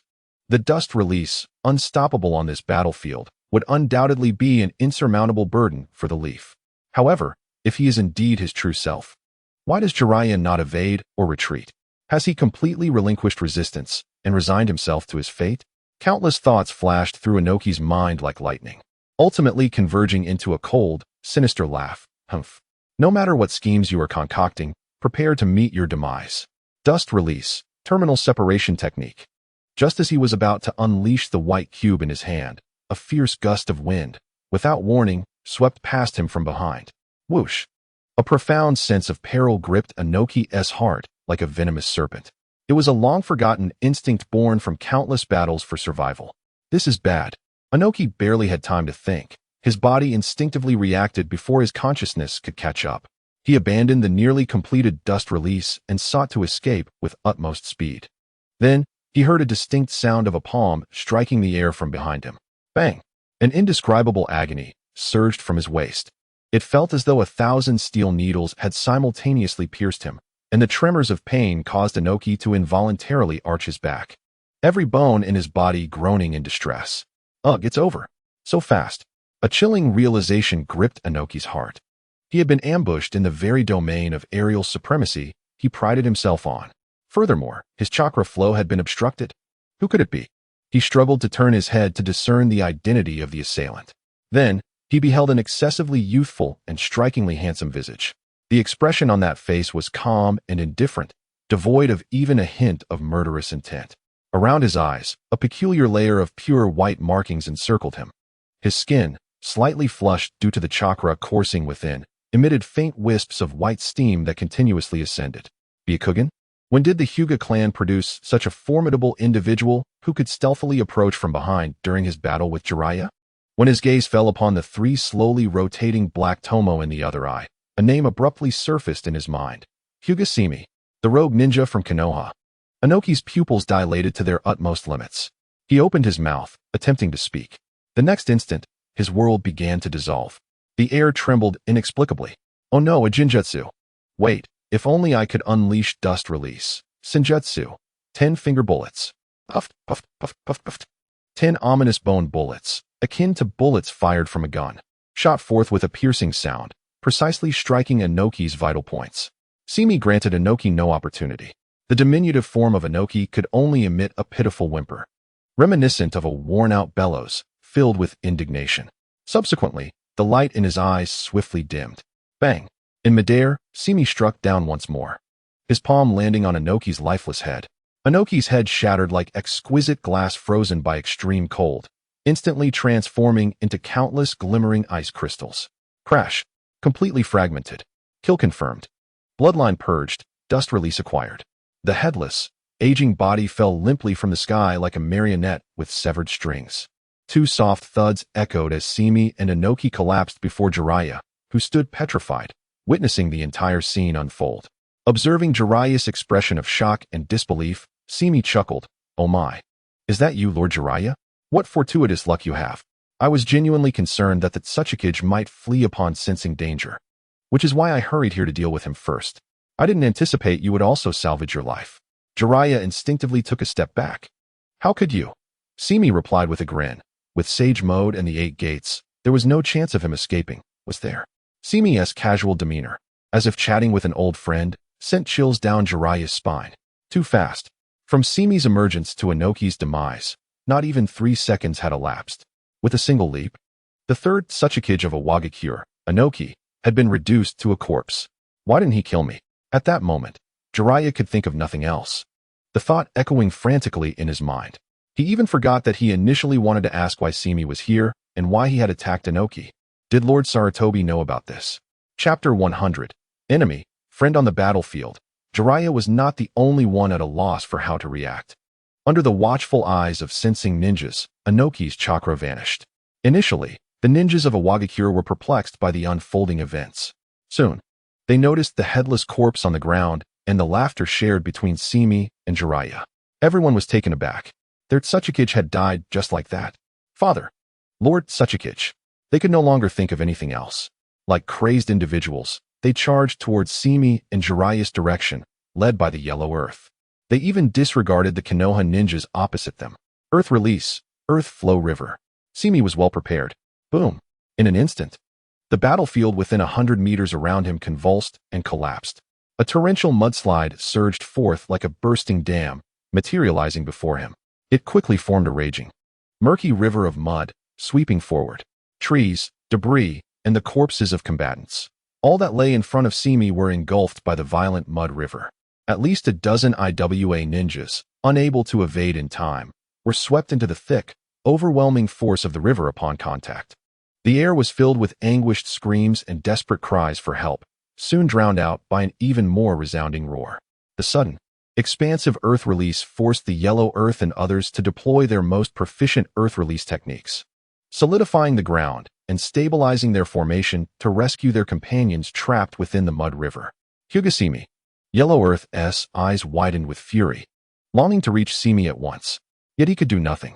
The steam rising from Simi's body and the white markings around his eyes quickly faded. He turned his head, flashing a smile at the still-dazed Jiraiya.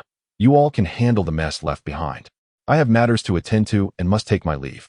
Simi's body gently floated upwards, emulating Inoki's earlier movements, swaying as he took off. So, the earth release, ultra-lightweight rock technique requires an understanding of dust release to utilize it this way. No wonder I couldn't manage it before. In midair, Simi accelerated, swiftly vanishing into the distance.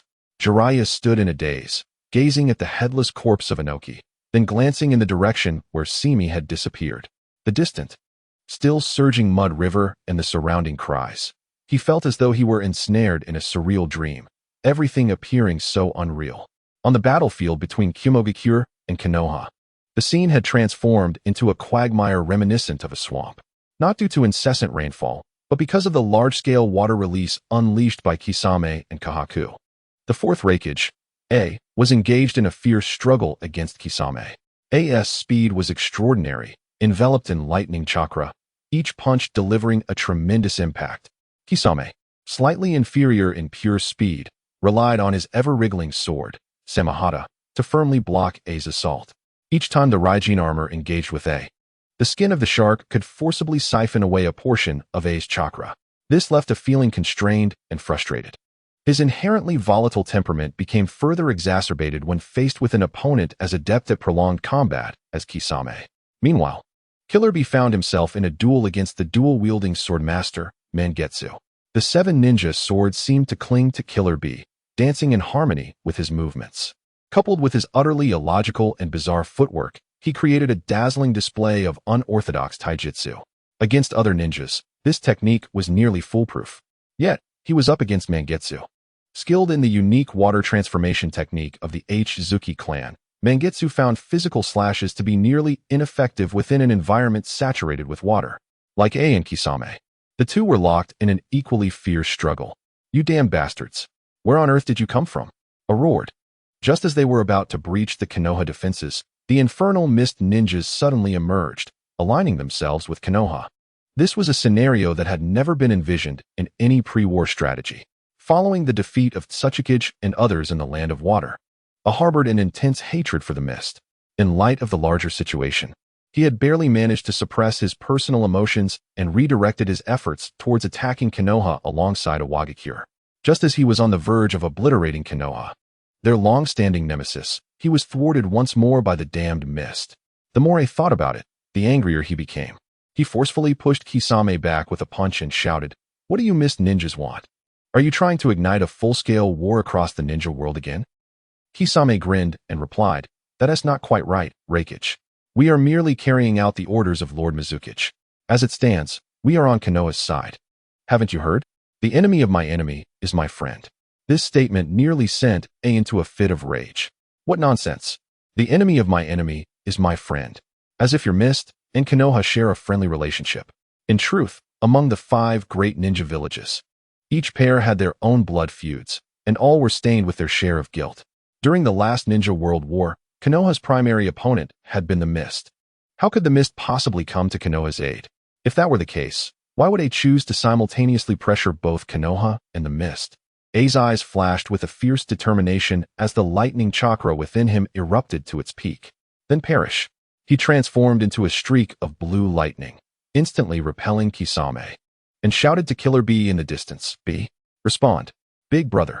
Upon hearing A's call, Killer B immediately responded loudly. Between the two, there was no unnecessary exchange of words, and they abandoned their respective opponents without hesitation. In that moment, they surged forward like arrows released from a bow. Seeing this, Kisame's expression changed drastically as he shouted, "Mangetsu." In the next instant, A and Killer B became 2 bolts of lightning, charging toward Mangetsu, who was caught in the crossfire. Too late. Taste our brothers' combined technique, Thunder Plow Hot Blade. A and Killer B maximized their chakra, raising their robust arms clad in Raijin armor. Like 2 comets hurtling towards each other with cataclysmic force, they soared toward Mangetsu, who stood in between. With a resounding crack, Mangetsu's head was sent flying like a watermelon struck by a heavy hammer. Brothers unite. Their might is unbreakable. Strike first, strike hard. Killer B exclaimed jubilantly after landing a hit. However, the next moment, he was taken aback. Mangetsu's headless body transformed into a pool of crystal-clear water upon hitting the ground, and quickly merged into the muddy earth, vanishing from sight. Nearby, a puddle of water stirred slightly, and Mangetsu re-emerged, his form coalescing anew. His face appeared pale, with fine blue arcs of electricity dancing across his body, and his expression twitched from the aftereffects of the shock. "That was a close call," he said, bracing himself to stand. Chapter 101. Combination. Kisame remarked. "The other side is the renowned duo from Kumogakure, so they are not easily dealt with." However, he paused, an inscrutable smile creeping onto his face. "Our mission has been successfully accomplished." Mangetsu also bore a knowing smile. The two simultaneously raised their heads to gaze at the sky above the battlefield. Amidst the dark rain and swirling smoke, a white figure had quietly appeared, suspended in midair. The pristine white robe billowed in the fierce wind, ethereal as water. The reactions of Kisame and Mangetsu confirmed the identity of the newcomer. A gritted his teeth and forced out each word, "Fifth Mizukage." The figure of Saimai slowly descended from the sky, landing before A and Killer B. Affixed his gaze on Saimai. "You can even fly? Is that the lightweight rock technique from that old man Inoki?" Saimai wore a faint smile. "It's merely a novice attempt. I am still quite unpracticed." This revelation sent a jolt through A's heart. Just moments ago, Saimai seemed to have arrived from another battlefield, specifically the one where Iwagakure was engaged. A's voice grew serious as he inquired, "What has become of that old man Inoki?" Saimai maintained his smile. "He has already passed away." "What?" "Third Tsuchikage. Inoki, the one who ushered in the golden age of Iwagakure and caused headaches for both Konoha and Kumogakure for decades, is dead just like that." A and Killer B exchanged astonished glances. Even if Saimai had abandoned the Mist ninjas to specifically ambush and kill Inoki, it would have taken time, wouldn't it? But how long had it been since Kisame and the others appeared? Looking at Saimai's ever-smiling face, A and Killer B found themselves uncertain whether he spoke the truth or was merely toying with them. A's voice lowered. "It seems that your Mist village has indeed decided to wage an all-out war against us from Kumogakure and Iwagakure?" Saimai shook his head. "Reikage. It cannot be said that way. We are not like you. We were invited to the battlefield by the daimyo of the Land of Fire. Having accepted payment, we must fulfill our duties. I propose a withdrawal. How about it? This way, we can avoid bloodshed. And you from Kumogakure can take this opportunity to do as you please within the Land of Fire, which would be beneficial for all. Withdraw." A laughed bitterly in anger. "You damned scum. After killing so many of our Kumogakure ninjas, you dare to propose a withdrawal?" Before he finished speaking, he and Killer B charged toward Saimai. A's face, twisted by extreme fury, radiated a violent killing intent. "Don't entertain any illusions here, brat. Die." A deafening explosion erupted at the center of the battlefield. A terrifying shockwave lifted layers of earth around them. "Lord Mizukage." Mangetsu instinctively wanted to charge forward, but was restrained by Kisame. "Watch closely, Mangetsu. You have yet to witness the true power of Lord Mizukage," Kisame remarked. As the dust settled, A and Killer Bee's expressions morphed into ones of disbelief. Saimai stood unharmed in place, his arms raised, covered in a layer of jet-black metallic sheen, forming a barrier between him and A. A and Killer Bee exerted their full strength, pushing their chakra to its utmost limits. Yet, despite their efforts, they found themselves unable to advance even a fraction. For the first time, their lightning release techniques were thwarted in such a straightforward manner. Since Lord Raikage is unwilling to accept my goodwill, Saint Me declared, a tremendous force emanating from his arms. A and Killer Bee were simultaneously sent reeling backward. With a swift turn, Saint Me unleashed a flurry of swift strikes towards them. Be cautious. This opponent is formidable. In the next instant, Saint Me appeared directly in front of Killer Bee. Instinctively, Killer Bee swung his blade, unleashing a strike imbued with lightning release chakra. Gentle fist, 8 trigrams palm. Saint Me's palm met the spine of Killer Bee's blade with a resounding clang. Killer Bee's arm shook violently, nearly losing his grip on the weapon, his offensive momentum interrupted. Too slow, Saint Me whispered, vanishing from sight and reappearing behind Killer Bee. Without turning around, Killer Bee instinctively reversed his grip on the knife and thrust backward, intent on taking Saint Me down with him. At that moment, it charged in from the side, his hands crackling with lightning. Saint Me adjusted his angle, gripping Killer Bee's blade with one hand while redirecting the attack towards A. 8 trigrams, empty palm. A roared, his lightning release armor flaring brilliantly.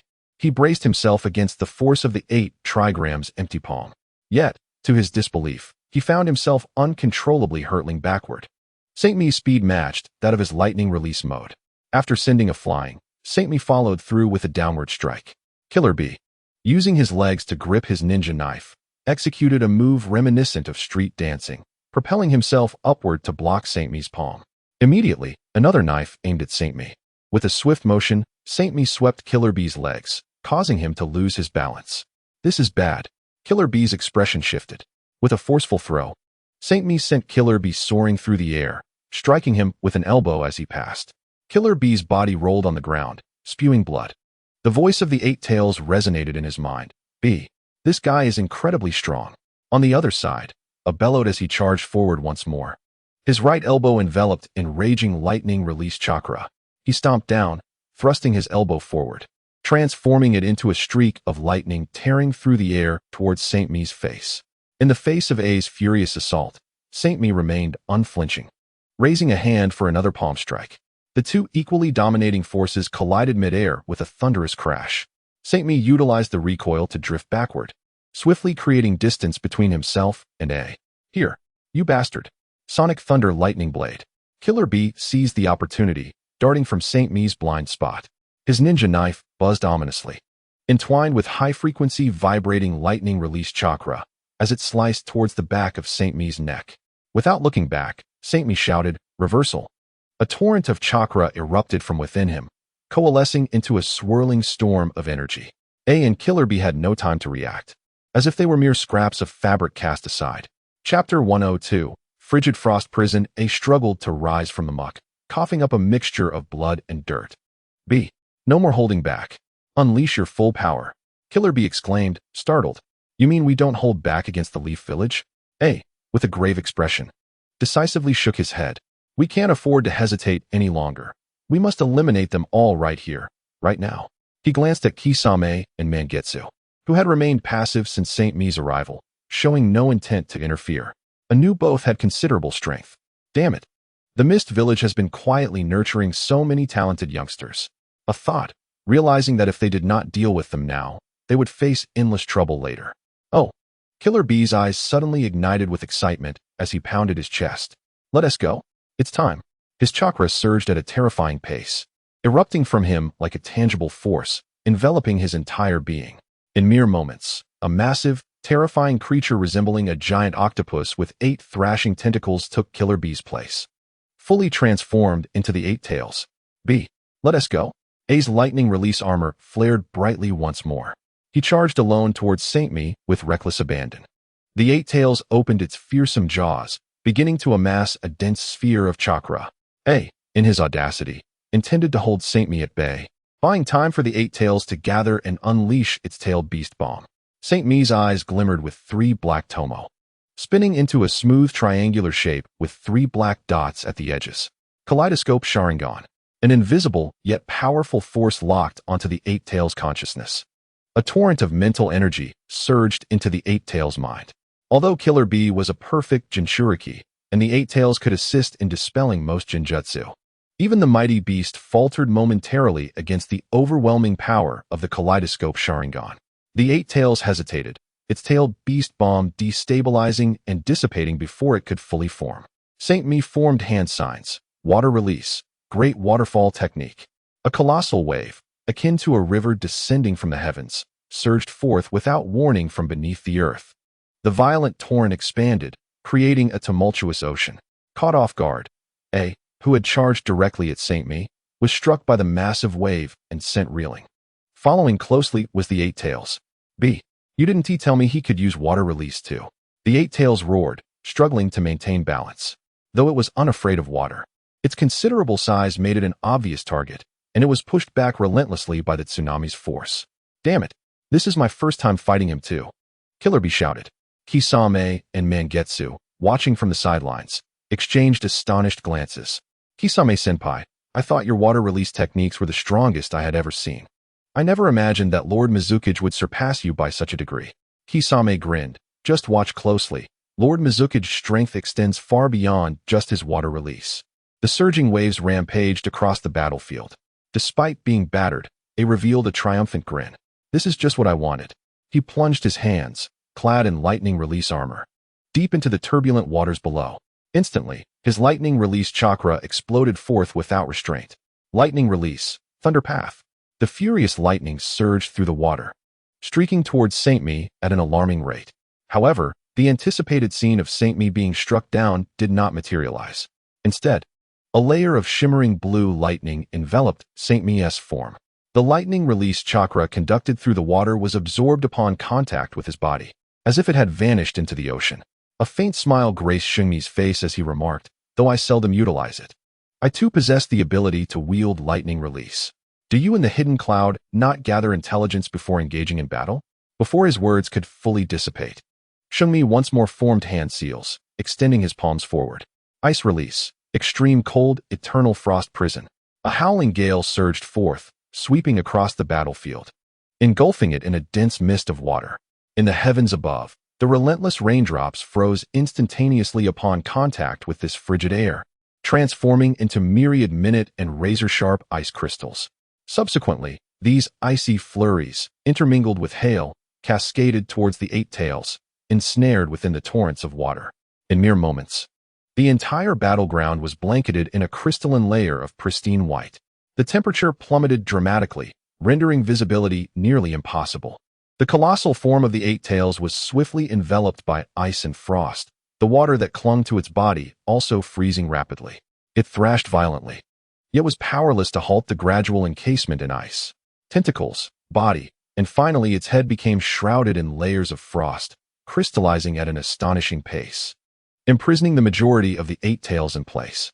A thunderous roar erupted from the Eight Tails, which had now transformed into a massive ice sculpture, only able to awkwardly shift its head. With a resounding crash, the lightning release armor enveloping AI flared intensely, shattering the frost that covered his form. The hue shifted from a deep cerulean to an increasingly radiant white. This was the manifestation of his lightning release chakra mode pushed to its zenith. The most formidable lightning release armor. He instantly morphed into a streak of white lightning, tearing through the snowy veil, slicing through the yet unfrozen waves of water with unwavering resolve. The speed and power of this strike transcended the limits of ordinary perception. The jarring clash of metal echoed throughout. In AI's incredulous gaze, an enormous black skeletal structure erupted from Shungmi's being without warning. His hand strike landed heavily upon the skeleton, breaking through the outer layer but failing to pierce its inner defenses entirely.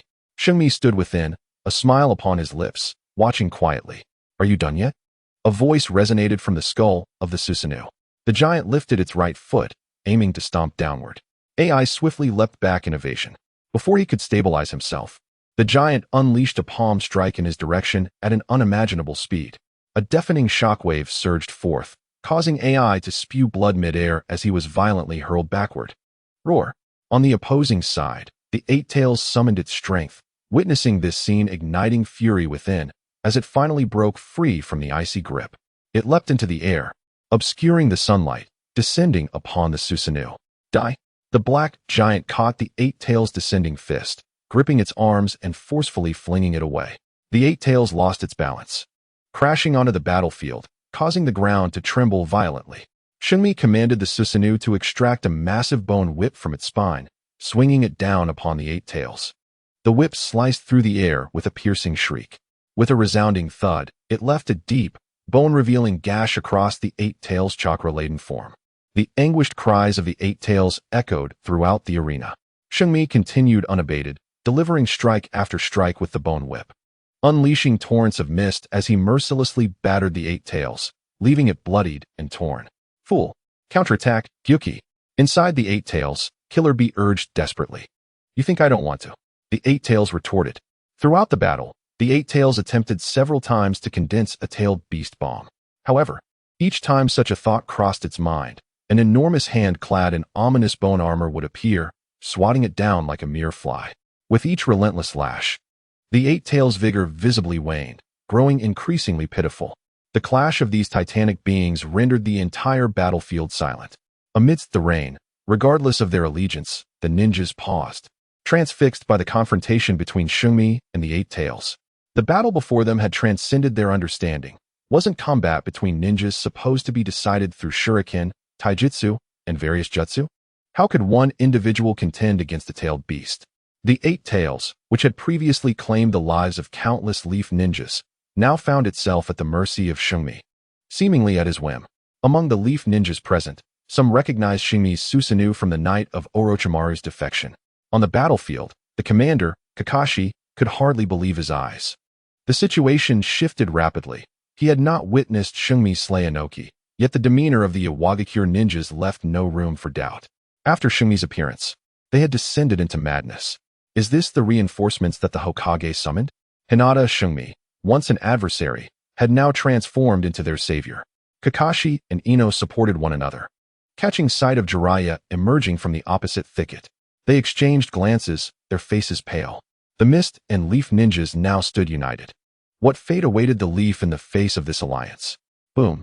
The Eight Tails was sent hurtling away, crashing heavily to the ground. At this moment, it appeared utterly wretched, marred by ghastly lash marks and handprints, with three of its once mighty tentacles brutally severed. Powerless, it lay on the ground, emitting pitiful moans of agony. Let this be the end, Eight Tails. Shunmi's voice echoed from within the Susanoo. As the towering black giant approached, both the Eight Tails and Killer Bee felt a profound dread. Curse it! The giant raised its arm, poised to strike, but suddenly halted, casting its gaze aside. Here is your opportunity. As confusion reigned among the onlookers, a sudden, urgent voice pierced through the chaos. Melt release. Protective wall.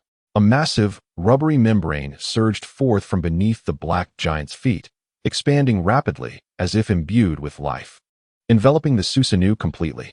The Tsuchikage shouted at the cloud ninjas behind him now. Use the heaven-sent technique to evacuate Lord Killer Bee.